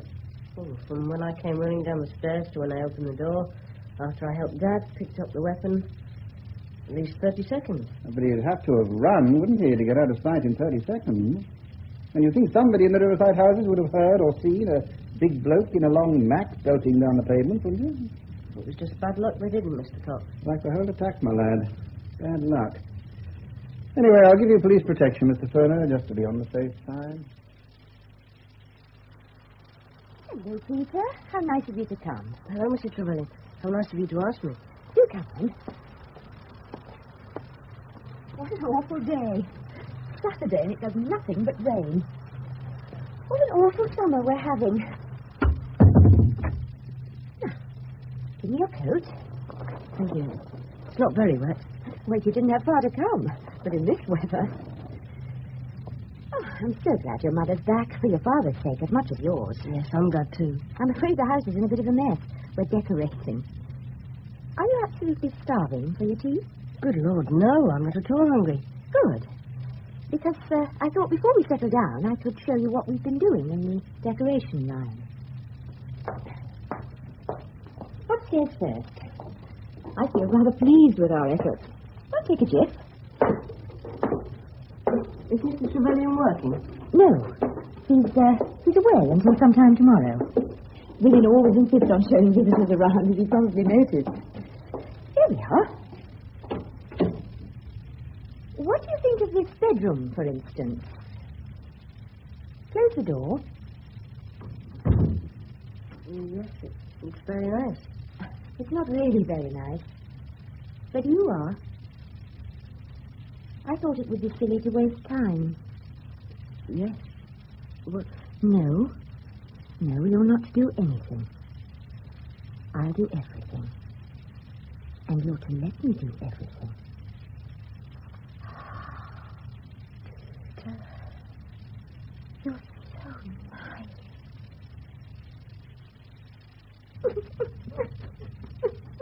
Please, don't cry. Please. Tell me what's the matter.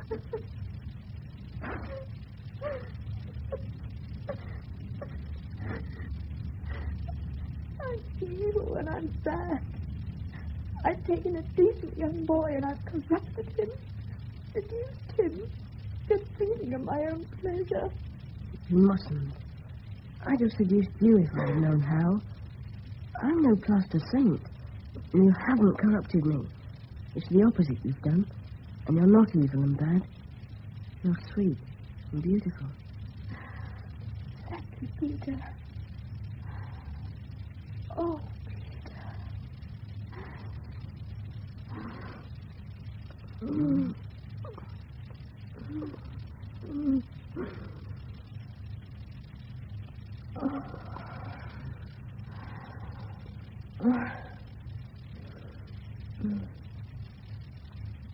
Now, would you like your tea? Good Lord, I'm hungry. Yes, please. Well, you stay where you are. Everything's done except make the tea. I'll go and bring it up here. It'll be cozier, won't it? You like being, well, sort of in charge, don't you? This is scrumptious cake. I made it myself. Yes, wanting to be the dominating one. It's probably rather awful of me, but I do. I don't know why. A boy doesn't mind, because it's all strange to him. And he's so terrifically keen on everything to do with it anyway. I expect so. I've been with a couple of other boys, you know. But you, Peter, are the most beautiful, the nicest of them all. Darling, Mrs. Trevelyan. Darling, Peter. You can have some more cake later. Put the tray on the draining board, Peter. Mind the clothes mangle. What happened to the window? You've sharp eyes. I knocked a pane out. My husband repaired it. I think I should go soon.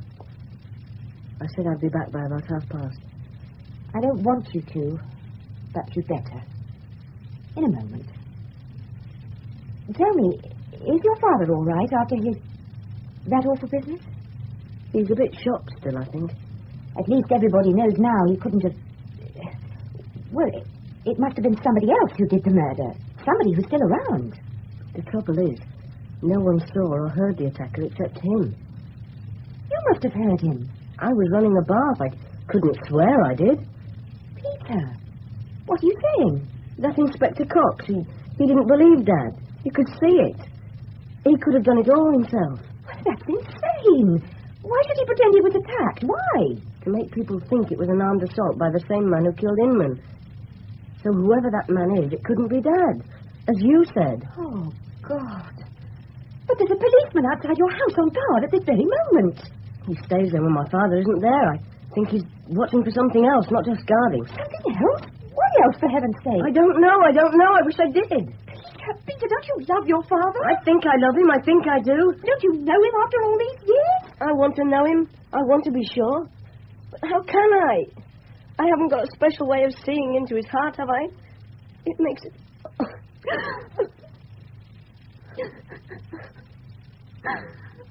Don't go. It wouldn't make any difference another few minutes, would it? You'd only be a bit late. Yes. Only a bit late. Shall we risk it? Yes. Yes. Good afternoon, Peter. Good afternoon, Colonel Linton. Come and sit down. I will apologize for bringing you round here on a Sunday. My mother was very impressed by the car and the chauffeur, sir. Was she? Because I intend to give you a whopping tea, and anyway, it's still raining cats and dogs. Like yesterday, sir. Raining hard. Yes, boring for you at your age, I'm sure. No, sir. I wasn't bored. I found things to do. Did you now? Well, tea. But before tea, I want to ask you some questions. Thursday evening attack on your father. Sir, to what degree do you suspect my father of being mixed up in all this? Because I'm not going to help incriminate him.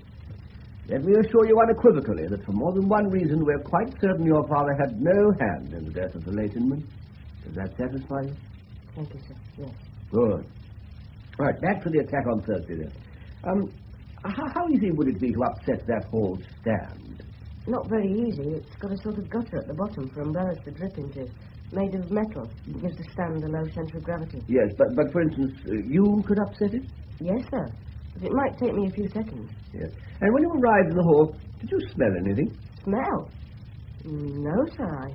I didn't notice any smell. Now, I want to ask you some more general questions about married couples.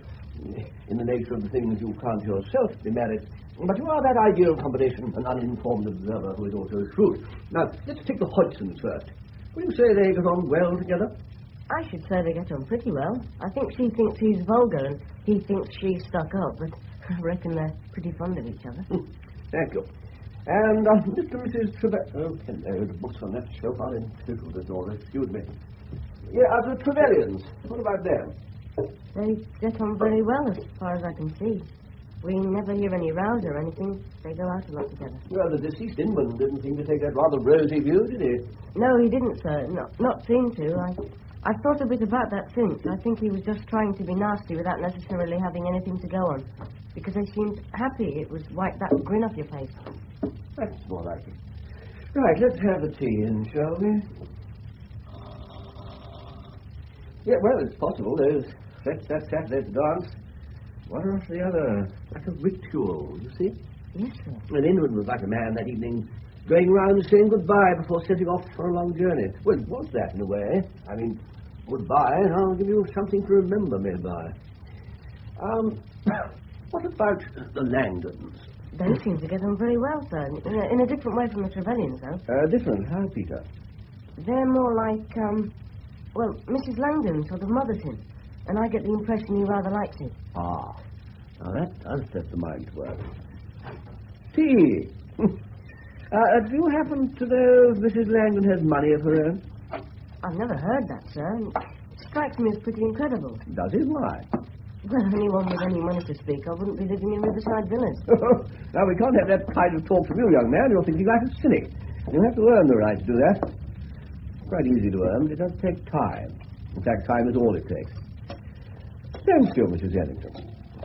Now, just you fall to, dear boy. Good Lord, sir, there's a terrific amount of it. If there's anything you wish for, which you do not see, kindly ask for it.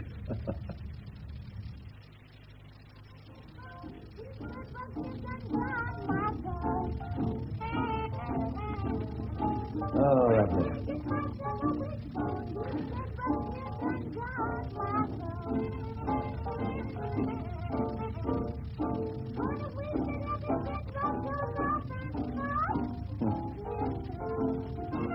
You like it? I'm not sure. Not very, sir. Well, don't let the form put you off. It's a simple 12-bar blues.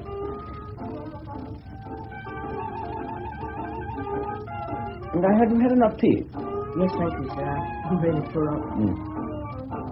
You know, Peter, that noise is about a quarter of my life. It makes me do absurd things.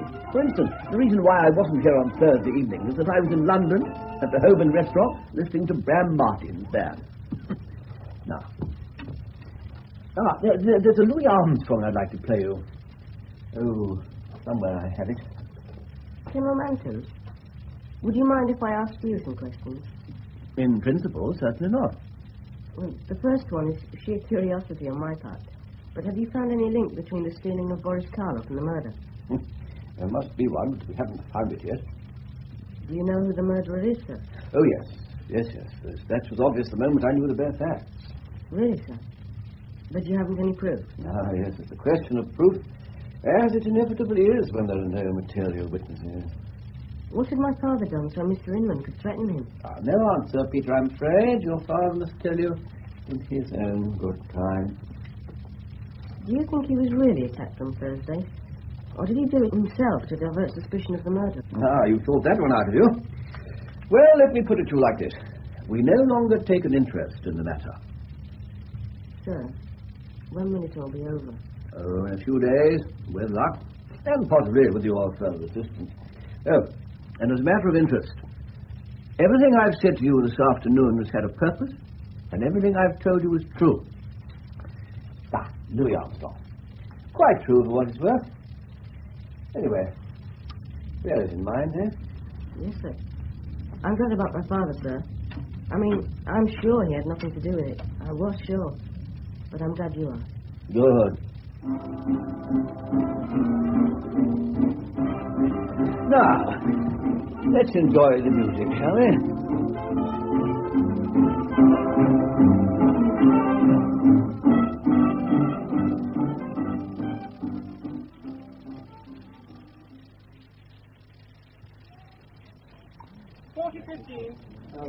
I sometimes think it's a very odd business, you know, Trevelyan, selling houses. Yes, well, as I'm going to have to sell one and buy another shorter, Captain Furneaux, I'm going to find out, aren't I? We shall miss you, Mrs. Trevelyan. You've been most kind to my husband and to Peter, both of you, while I've been away. With all this wretchedness going on. This is the least we could do, Mrs. Furneaux. I don't like the idea of moving, and I know Don feels the same. Well, we must do what we must do. No escape, I'm afraid. Ah, there's the old boy. Played his game, I see. Have a good game, Peter. Are you coming to join us, Peter? Oh, in a moment, Mum. I'll have a wash first. All right. Don't be too long. Oh, good one, good one. Stop, dear. Mrs. Trevelyan. Haven't seen her since... Can I sit there? You first, do. I bet I blush. To say I'm hot from playing. Now the Langdons have arrived. How do you do? Let's go and have a wash. I'll start to look a bit balmy, just glued to... What's this? Inspector Cox and a policeman in uniform. And that Mr. Barrett coming up the path. They look as if they're going to arrest someone. Hello, what have we got here? Walter David Furneaux, I arrest you for the murder of Christopher Inman. I caution you that anything you say may be taken down. Colonel Malcolm said it wasn't him. But you are not obliged to say anything at the moment.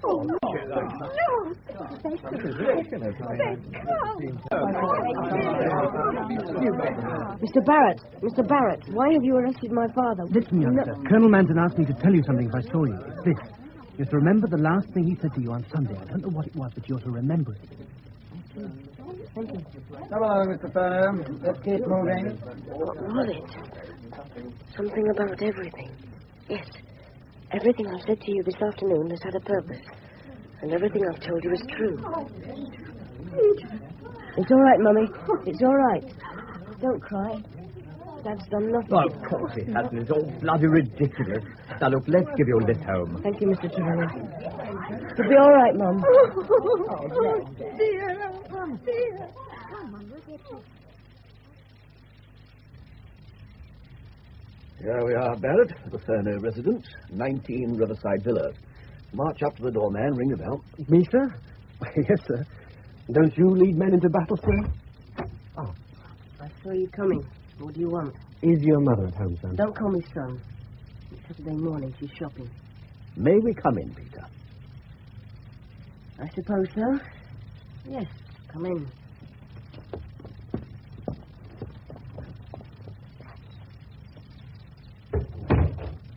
You'd better come into the sitting room, but it's untidy. We haven't felt like tidying up very much. It looks all okay to me. How's my father? Your father's being looked after, don't worry. How can we not worry? Colonel Manton, you told me that you knew he didn't do it. I also told you that I spoke the truth to you last Sunday afternoon. But according to the paper, you have fresh evidence. What sort of evidence? What does it mean? You'll have to trust me about that. Trust you? Sorry, Peter. You'll have to trust me about everything. I see. All right. What do you want, sir? Well, I said I might need your help again. I now do. Against my father? It's to establish a fact, and it won't tell against your father. Establish a fact? What fact? Oh, consider this, Peter. We think it possible that after being dealt the fatal blow, Inman fell or was pushed into the river near the bridge, floated downstream semi-conscious, until he was by the back garden gate of this house. But to prove it could have happened that way, we must try to repeat Inman's journey with an actual person. Whereas you're about the same weight and size as the dead man, you seem the ideal choice. And I haven't much choice, have I? Policemen are large persons. All right, why not? I just fell down. There'll be a rope for you to cling on to, held by one of our blokes. I'll go and put my swimming costume on. Good man. There's no danger involved, of course. Mind you, that water could be perishing cold.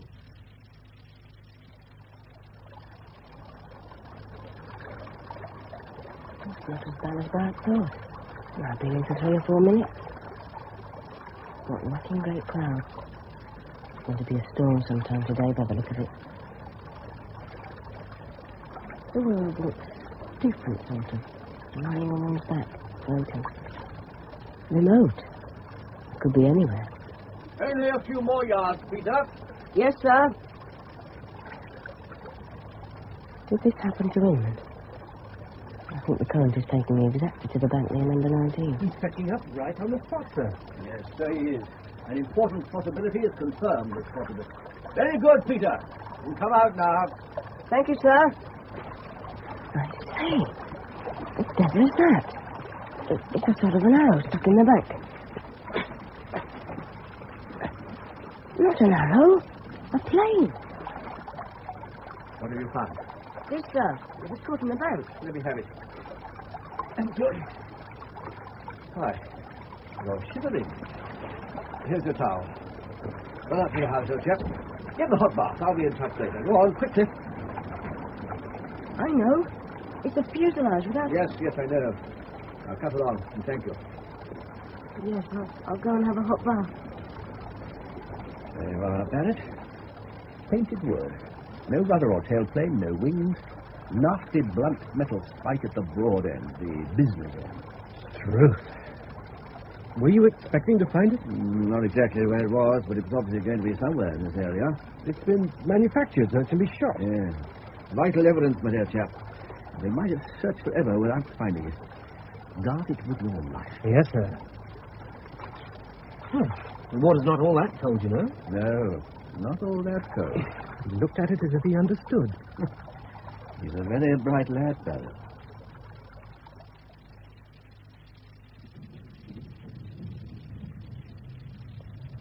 Oh, that's thunder. Once it breaks, perhaps I'll lose this bloody headache. God, I feel awful. Perhaps I caught my death of cold in the river this morning. Perhaps I'm going to die. There's death everywhere. God. Peter? The door. Yes, Mum. Come on. We'll answer it together. Yes, of course. Thank goodness you're here, Peter. Hello. It's you, Mr. Hodgson. Good afternoon, Mrs. Furneaux. Peter Boy. Will you come in, Mr. Hodgson? No need to. The wife and I were thinking. We thought it must be a bit depressing for you here on your own on a Saturday, so we thought you might care to step across to number 22 a bit later on. Like around 7, have a bite of food. Oh. Dad will be out, the youngest in bed, so there'll just be the 4 of us. Oh, that was lovely. That's the first meal I've enjoyed since... for days. Good. Well, sit yourselves down. Yes. Have a round of cards in a minute. You comfortable there, Peter? Yes, thanks. Good. I would like to thank you both, Mrs. Hodgson, Mr. Hodgson, for having us round. Under circumstances, it's most kind of you, and a lot more than most people are prepared to do. Please, think nothing of it, Mrs. Furneaux. It's the least we can do, isn't it, Harry? Yep, the least. Well, now, you're looking rather pale, Peter. It's the thunder. It always gives me a headache. Oh, well, it is a bit stuffy in here. Shall I open the window? Not wide, but enough for some air, Mrs. Furneaux. Oh, please do. Yes, I'd like some air, too. Right. Poor Peter. I hope you didn't catch cold this morning. That was a lark this morning, wasn't it? I won't draw the curtains for the moment. Oh, the muck up there is about to get to us any moment. Well, lovely summer. Look at it. It's almost dark already. Well, that better, Peter? Yes, thank you. You've seen your husband, Mrs. Furneaux? I saw him yesterday. Ah. All right, is he the captain? As they say, he's as well as can be expected. Is he saying anything? No. He's extremely reticent. Yes, I'm sure he is. And the solicitor isn't saying anything neither. That's the way they fixed it. Fixed what, Mr. Hodgson? Tell you what I think, son. It's all a put-up job. He's collaborating with him, the captain is. I know, I can feel it. They got some scheme going. The captain's not guilty, not in a million years. No, it's all some tricks with it. His nibs is thought up. I only know he's not guilty. He couldn't be. We know that, too. And I'd swear on the book that the voice I heard over the phone that time wasn't your father's, not the captain's, not ever.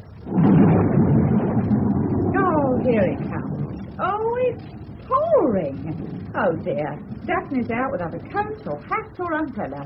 I think you should close the window, dear. Yeah, well, I told her it was going to come down, cats and dogs.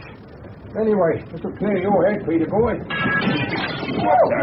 that? Right through the window. It's a golf ball. Ducky kids, I'll get my torch.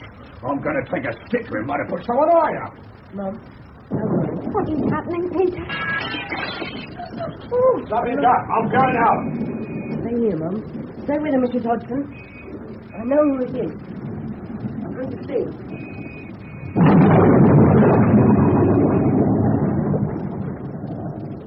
Split up into two groups.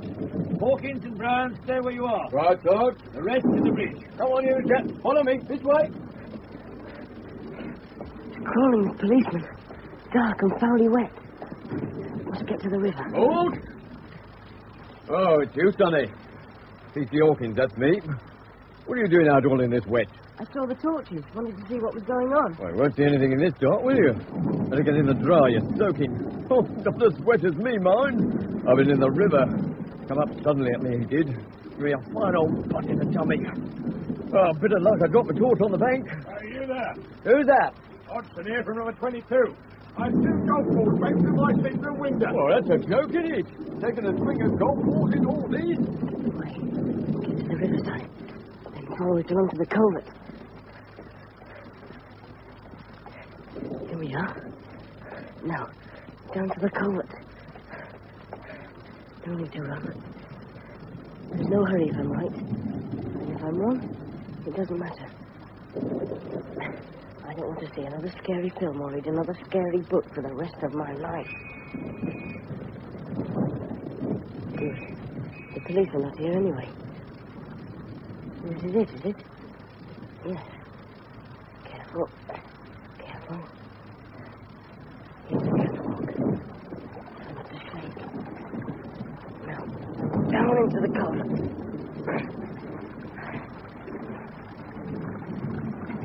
Anybody there? Got a knife. Stop it. Hold on. Don't. It's me, Peter.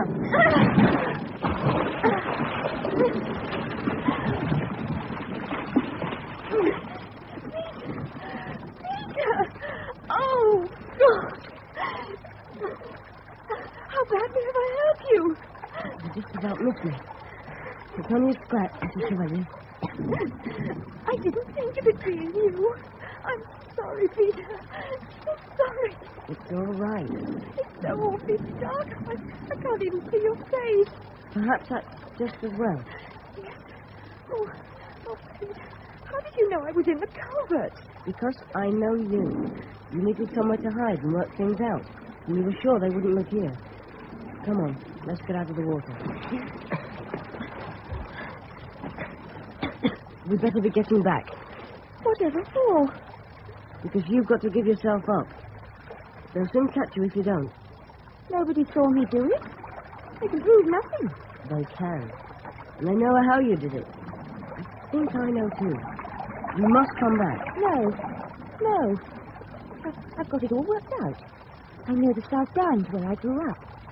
How do you think you'd get there? It's impossible, Mrs. Trevelyan. They'll be looking for you. And you're all wet. I'll break into shops and get fresh clothes and money and a pair of spectacles and do my hair differently. Oh, Peter, you could come too. We could change our names and live together. We could be together for always.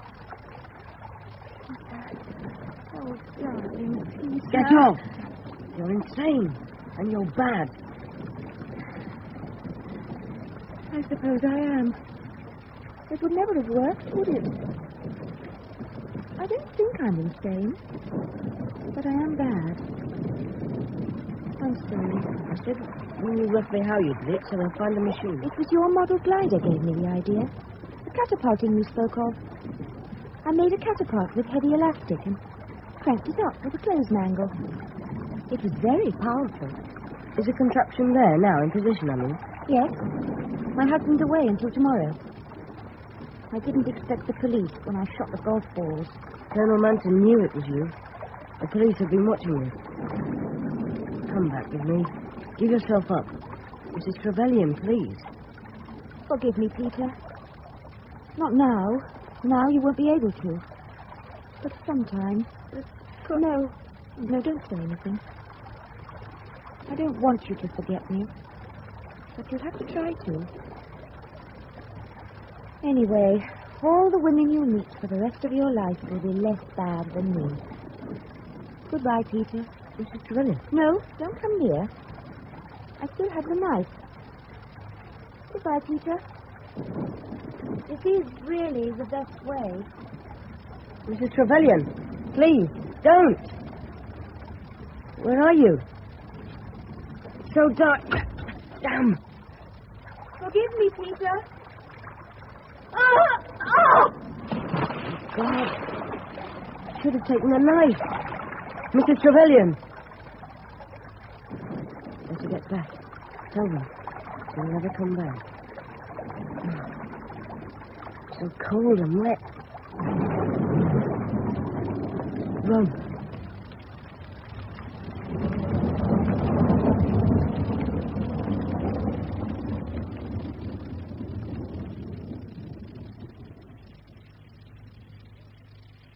Well, now, Peter, I've a number of apologies to offer you and some information to impart. Do sit yourself down. Thank you, King Michael. Yes.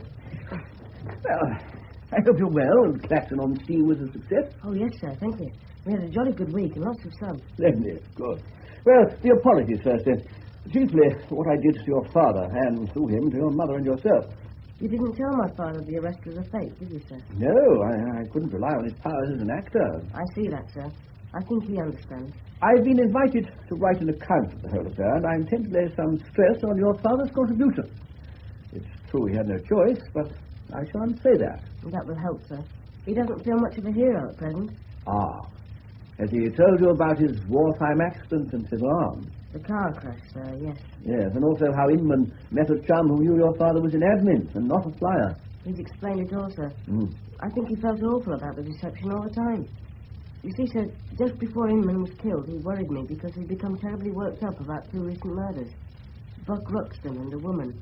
And Charlotte something. Charlotte Bryant? Yes. He felt he was no better than they were, which was silly. But when Inman was killed, it did worry me. His furious interest in the 2 murders, if you see. Oh, yes, completely, Peter. Most people have a morbid interest in murder, but not a furious interest. And then he made it worse by lying about the size of the person who attacked him that evening. She was so much smaller than him. He couldn't admit to being knocked over by her.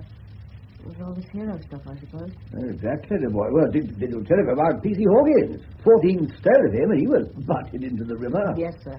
It helped. Yes, good. Yeah, well, that leads us back to the murder. And our break came when you found the weapon for us. You recognized it at once, didn't you? Not only as the fuselage of a 6-penny glider, it also told me who the murderer was. Because I'd explained about gliders and catapults and aeroplane elastic to her 10 days before the murder. I hadn't thought she was listening. Yes, but she was. Why did she want to kill him? Oh, well, she'd been having an affair with him, which was a good idea to begin with, until Inman started to become indiscreet. Well, at the dance that night, for instance. He was going to tell Trevelyan, perhaps start divorces going, and this was something she could not accept at any time. And certainly not when her husband was about to be made a partner in his firm. I see. Yes, but let's clear up those dying words, shall we? Now, Inman said, hello, a number of times. What was he trying to say? You have 10 seconds. Arrow. Correct, yes. To him it was an arrow. Well, now, I had 2 suspects. Her and your unfortunate father, whose lack of alibi was a huge snag. So Hodgson, by the way, was never a serious candidate, and she had nothing against him. All that evidence stuff was just to make us misdirect our efforts. But it was quite clever, sir, since Mr. Hodgson struck Inman, and Mr. Langdon was good at funny voices. Yes, she was quite clever, Peter. Well, now, once she had assembled her contraption and made her missile, she had to find out if it would penetrate the human skull. So, she stole Boris Karloff and used him to test the weapon. Successfully, obviously. On Tuesday, Inman was coming to see her, as usual, and when he reached her back garden, she shot him with her arrow and pushed him in the river. But he got out of the river and found you. And curiously, most of this, the way she killed, was guessed by accident in a fit of sarcasm by that man Cox, in the course of which he produced one virtually insuperable objection. What could have induced the victim to keep still long enough for such a clumsy weapon to be aimed at him? I mean, I can't explain it. Perhaps I can, sir. I noticed the bolt on the back gate of our house was very stiff. You'd naturally stay in the same position while you worked it into place. Oh, my boy, you saved my reason.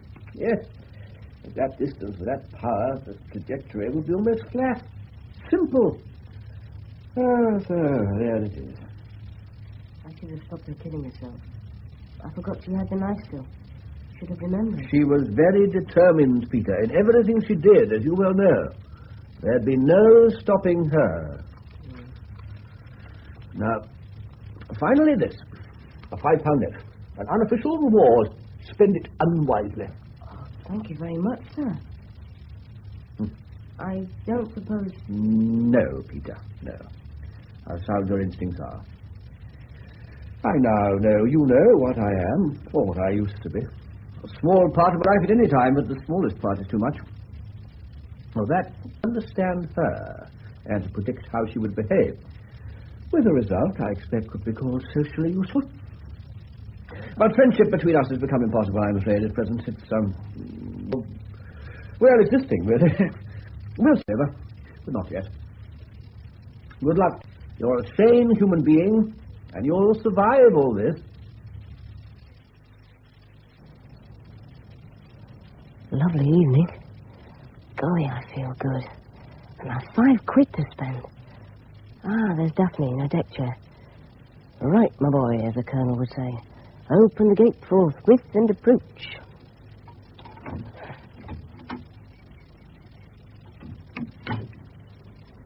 Hello, Daphne. Oh, hello. Put your book down, there's a good girl. Are you free this evening? Oh, dunno. Fine, that means you're free. I'll be over to fetch you about 7. You put on something nice and we'll go out somewhere. Oh. To hell with O, Daff. O or no O. I'm coming back at 7 and you'll be ready, okay? What if I'm not? Then I'll sit around until you are. It would be wasting time. You're a big man, aren't you? I'm not very big, I agree. Still, it's early days yet. He, certainly. As for man, I might surprise you. See you at 7. Oh. All right. That's a good girl. Till 7, then.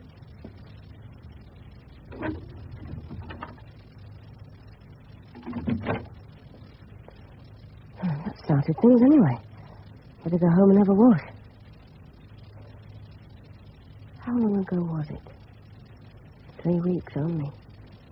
It all began 3 weeks ago, here at number 21, and she came to the gate at about this time of the evening. A for sale board there now. Listen. Telephone.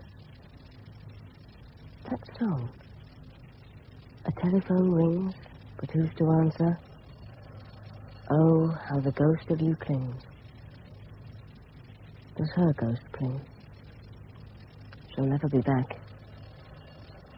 She's gone for good. She'll never not be there in my memory, though. But not like any other deep memory. She'll stay in my mind, but I'll never be able to see her squarely. What she did with me and what she did to him, and they'll sort of run together all my life. Peter, love, are you coming in? Yes, Mum. I'm coming in. Peter was played by Ian Sharrock, Colonel Manton by Peter Jeffrey, Mrs. Trevelyan by Norma Ronald, and Captain Furneaux by Stephen Thorne. Detective Constable Barrett, Paul Meyer, Mr. Hodgson, Clifford Norgate, Daphne Hodgson, Deborah Page, Mr. Langdon, Malcolm Reed, Inspector Cox, Gerald Green, Mrs. Ellington and Mrs. Hodgson, Anne Jameson, Mr. Trevelyan, Leslie Heritage, Mr. Inman, Steve Hodson, Sergeant Duke, Douglas Blackwell, and Mrs. Furneaux, Joanna Wake. Bert Soper's Rhythm Boys were Bill McGuffey, piano, Tony Gilbert, violin, Henry Mackenzie, clarinet, and Bobby Orr, drums. The play was produced and directed by Harry Catlin.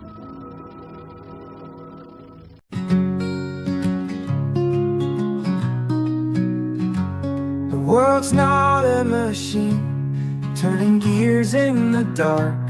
It's a child's game whispered in the daisies and the lark.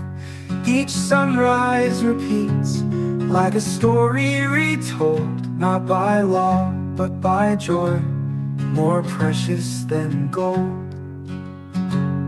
It's the logic of wonder, the song of the land. The world is a poem in a poet's hand. Not accident, not chance, but mercy and command. The world is a song in a poet's hand.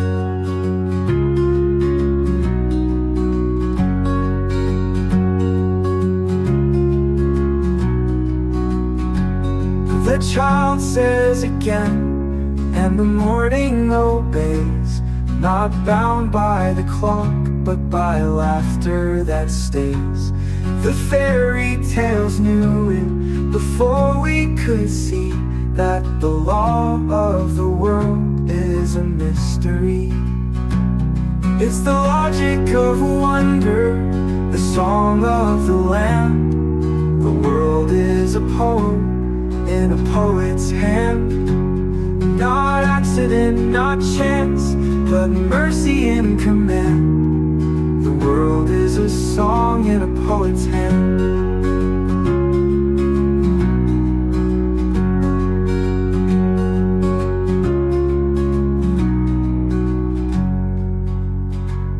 It's the logic of wonder, the music of delight. Kingdom still shining in the turning of the night. Not accident, not chance, but mercy and command. The world is a song in a poet's hand.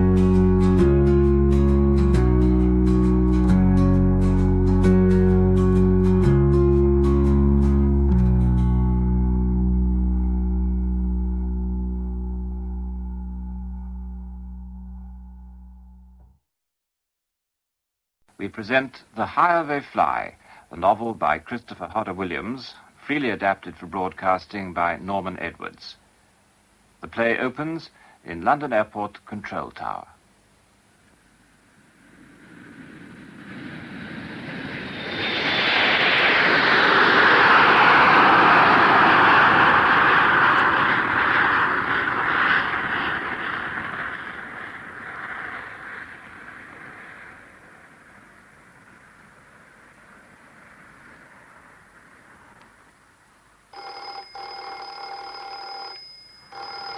Ministry of Aviation Watch Supervisor Scrivens here.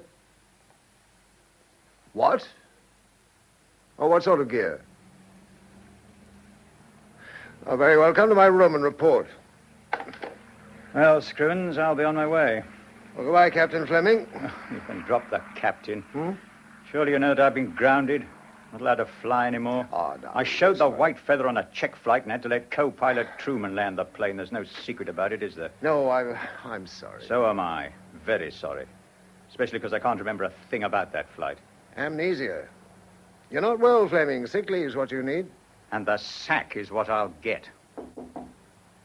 Come in. Ah, forms.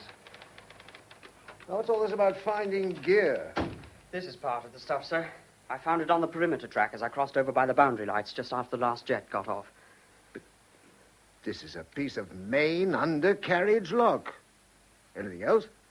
Well, there's the remains of a wheel out there and some other odds and ends. You didn't see the wheel fall? No, sir. Too dark. Well, Captain... Oh. Fleming, how bad is it?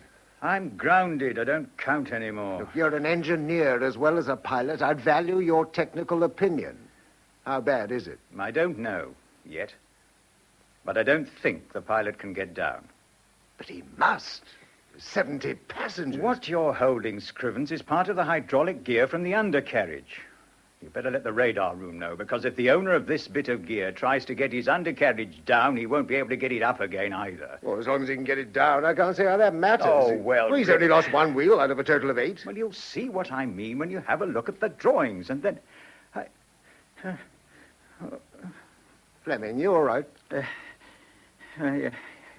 Yes, I'm all right. I thought you were going to faint. You're in bad shape, Fleming. I'm a lot better off than those poor devils up there. I must radio the pilot. Oh, I'd like to help. Yes, Fleming, but I can't allow you to intervene officially. It'll be up to the pilot to decide what to do. Yes, I suppose so. And I forgot that I'm the big failure around these parts. Oh, this is no time for self-pity. Forbes. Sir? Get along to the radar room, give them the facts, say I'll be along in a jiffy. Very good, sir. Fleming. Yes? Speaking unofficially. Yes? You check flew that Jet 4 a year ago, didn't you? Yes. I suppose you know that aircraft inside out. As a matter of fact, I do. But I certainly don't know how to land an aircraft that size with an undercarriage that's going to be at right angles to the line of flight when the pilot lowers it. Between you and me, what do you think the pilot should do? Well, all I can say at this stage is that he may have to try a belly landing and hope for the best. Hello? Hello, Woodford. Yes, Fleming's here. He wants to speak to you. Oh. Hello? Robert, Ken Woodford here. I'm in the country. Air traffic control phoned me just now and told me about the Jet 4. Oh, why the hell didn't you phone me yourself? I don't know. Wake up. What the devil's the matter with you? This is a matter of life or death. You must help. I don't see what can be done. Nor do I yet. But you know as well as I do what the chances of getting a Jet 4 down on his bare belly. It's just about nil. They'll have to do some engineering in flight. Oh, you're out of your mind. Oh, possibly. Now, listen.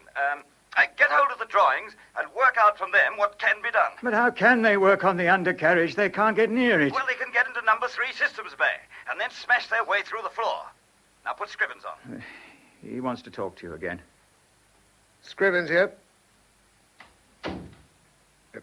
Fleming has just left the room. He's not feeling well. He's not feeling well, but...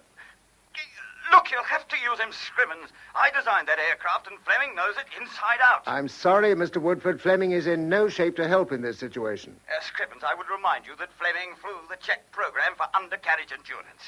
As well as being a line captain, he's a creative engineer in his own right.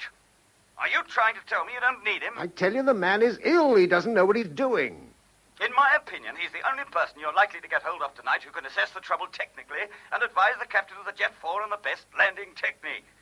Now, if you can't handle him and get him to help, then gotta help the passengers and crew of that aircraft. I'll do what I can, but it's obvious to me the fellow's on the verge of a breakdown. He's been going about in a half-dazed condition since he cracked up during that Czech flight and Truman had to take over the controls. Yes, I heard about it, but I must say I don't understand it. I've known Robert Fleming for a good many years, and he's the last person I would have thought to behave as Truman said he did. Now, what's your personal view? Well, if there's anything in rumor... What rumor? Well, it's just catty gossip, I expect. Well, tell me to hell with tales out of school. This is an emergency. Whatever the gossip is, it may be a clue to Fleming's incredible behavior. Well, come on. Out with it, Scrivens. Well, it concerns Fleming's girlfriend. Julie, yes. I've met her. What about her? Well, I said that Truman's been poaching. Successfully? So rumor has it. Jimmy Truman has a reputation as a Don Juan, hasn't he? I believe so. Yeah, so do I. Now, listen, I'm stuck in the country, but keep in touch. But use Fleming somehow. It's your only chance. Keep me informed, please. I'll do all I can, Mr. Woodford.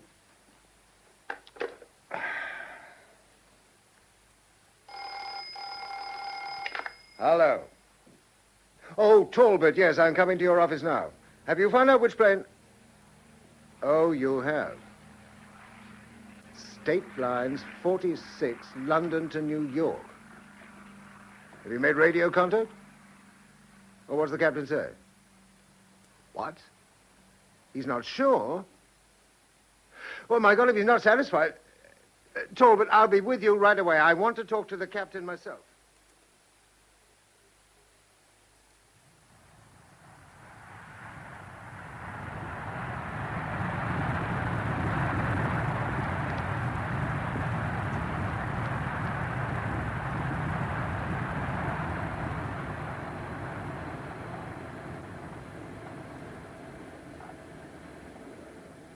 Is there anything I can get you, Mr. Hobb? Oh, now I come to think of it, yes. There's a new club in New York you'd love. How about a date? I'm sorry, but a stewardess isn't allowed to have personal associations with passengers. Do you always stick to the rules? At times, Mr. Hobb, the rules suit me very well. Look, how about a martini? Thanks. Good for my damaged ego. Anything for you, Dr. Rogers? No, thank you. Ah, so I'm sitting beside a lady doctor. Correct. And over there is a famous actress, Jane Tyne. Really? She's great. I hear she's opening a new play on Broadway. Glad I didn't economize and fly tourist. I've heard there's not a vacant place. Is that so? 70 people in the next cabin. Quite a load. Say, who's that big geezer over there talking to the first officer? I think I heard the stewardess say he's a Mr. Valentine, a businessman from London. He's sure been knocking back a lot of whiskey. So I've noticed. I think Mr. Truman is trying to persuade him to go easy. Truman? Is that the first officer's name? Yes, Jimmy Truman. I've been told he's co-pilot on this flight, and a very good one, too. Maybe. I don't like his blonde hair or his face. Why? Oh, he knows he's a good-looking guy. Oh, but charming, don't you think? Charm. Polished. Professional Romeo. As a matter of fact, I think you're right. But I'd rather have to deal with him than Mr. Valentine. I wonder what those two are talking about. Of course, Mr. Truman, it's all very different nowadays. The day when I had my own plane, one really had to know how to fly. Really, Mr. Valentine? Yes, really. As far as I can see, you chaps have pretty well nothing to do. What? Autopilots, altitude locks, course locks, and God knows what else. Piece of cake, eh? But, of course, this is not the airline I usually travel with. I hope it meets with your approval, Mr. Valentine. Mr. Truman? Ah, hello, Susan. Want me? No, Captain Crook wants you up front. Oh. Excuse me, Mr. Valentine. Oh, that's all right. Ha-ha. Susan, my girl. Yes, Mr. Valentine? I've got another of my favorites. Just a double and just a dash of water. Just show the bottle. Very good, Mr. Valentine. No need to say when. Hurry up, my girl. Hurry it up.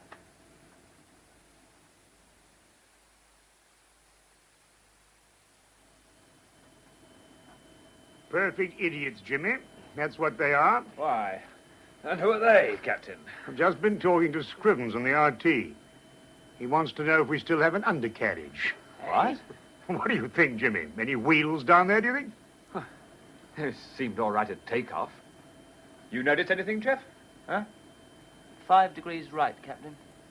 Yeah, where are we going, Perkins? The Tate Gallery? There's a beam wind picking up all the time, Captain. Right, all right. 5 degrees it is. Now, repeat. Did you notice anything at takeoff?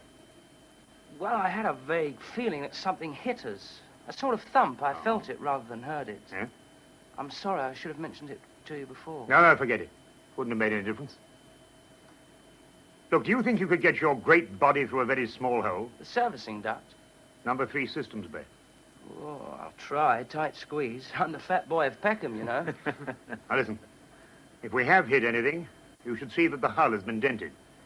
In number 3 bay, you'll be right above the retracted wheels. Yeah. If that's where the trouble is, there may be some damage visible from the inside. Meanwhile, we must depressurize.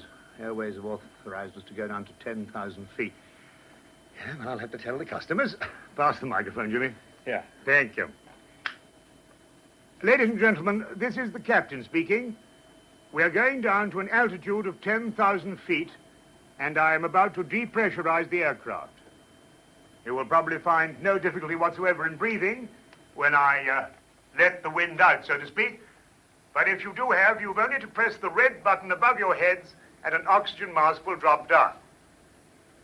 There is no cause for alarm, but one of my crew will be inspecting certain equipment. Please do not smoke, although you may move around as much as you please. I shall be making a further announcement later. Thank you. Well, Dr. Rogers, what do you make of that? A jovial understatement, Mr. Hunt. Yes. Even at Yale, I got to know you British love understatements. Losing 20,000 feet in order to depressurize. Yeah, I wonder what the trouble is. Flaps, undercarriage? I don't know much about aircraft. Nor do I. But this one has a bug in it somewhere. The captain was too offhand. Stewardess? Yes, Dr. Rogers? Can I get anything for you? Your name is Susan, isn't it? That's right. Susan Eccles. Oh, stewardess. Too formal. Susan it is. Fine, that's okay by me. Do you know what the trouble is? Trouble? Oh, there's no trouble. Captain Crook is one of our most experienced pilots. Rather than leave you in the dark, he prefers to let his passengers know what is happening. Stewardess! Stewardess! Hey, my girl! Oh, Servants! Servants! Empty glass! Coming, Come on, my sir. girl.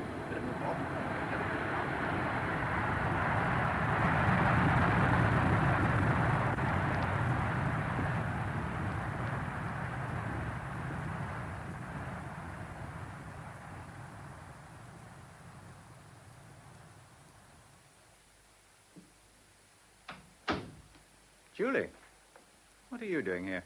Ken Woodford phoned me at my flat. Oh. He can't get to London. He asked me to come to the airport and see what was going on. Oh, did he tell you what's happened? That I'm sick? Yes. But it depends how sick you are, Robert. You probably talked yourself into it. You'd be sick indeed if you couldn't pull yourself together and do everything possible to help. I can't do anything officially. They won't let me. How long have they got? What are you talking? Fuel, I mean. About 8 hours. What they must be going through. You don't care, do you, Robert? You're too wrapped up in your self-pity. You haven't the imagination to understand how I feel. You hate me, don't you? Because of Jimmy Truman. You betrayed me for him. Oh, don't be so melodramatic. I fell in love with him. Do you know that the aircraft in trouble is State Lines Flight 46? No, Ken Woodford didn't tell me that. The pilot is Captain Crook. The co-pilot is your Jimmy Truman. Oh, I think I'll leave you now. Ken Woodford may be able to reason with you. I can't. You could try. I'm a good listener. You know the only thing you're good at in your present twisted state? What? I've got to see Greg in a minute. He might like to know, too. Hating. The thing that counts, Fleming, is the doctor's report. I discussed it with the board this morning. Yes, well, Greg, you are my boss. Are you going to sack me? No. You're valuable to us as a development engineer. But I am grounded. You're unfit to fly. But I'd like to see the doctor's report. No. The doctor feels you should see a psychiatrist. Oh, that's out of the question. What a triumph for Jimmy Truman. He's proved in his report that I'm a coward and an invalid. Invalids don't fly. Oh, wait a minute. Oh, wait. Fleming. Sorry. I thought my memory was coming back. Just for a moment, I remembered. What? Only that Truman lied in his report. He was the one who panicked. Go on. Yes, he... No, I can't. It's all blank again. Amnesia caused by shock. The doctor says your memory will return in time. In time? How long, oh Lord? Fleming. Yes?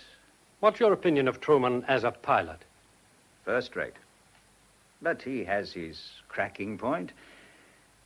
Flying with him is an act of vanity. He sees himself as a Greek god flying. I wouldn't care to be with him again when he feels that image being destroyed. You want him to be destroyed, don't you? I mean, as a man. Because of Julie? Probably. Aye. Excuse me. Surely. Hello? Yes, Scrivens, he's here. Hold on. Fleming, the captain of State Lines 46 wants to talk to you. He's on Atlantic shortwave radio connected to this phone. Now, here you are. Thank you. Take a grip of yourself and talk to him.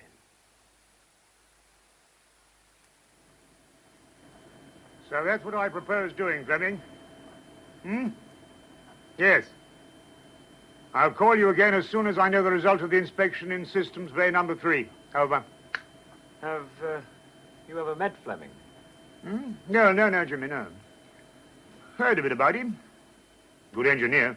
Knows these Jet 4s inside out. Yes. Sounded a bit, jerky on the RT. He's been grounded, you know. Lost his nerve. Yeah.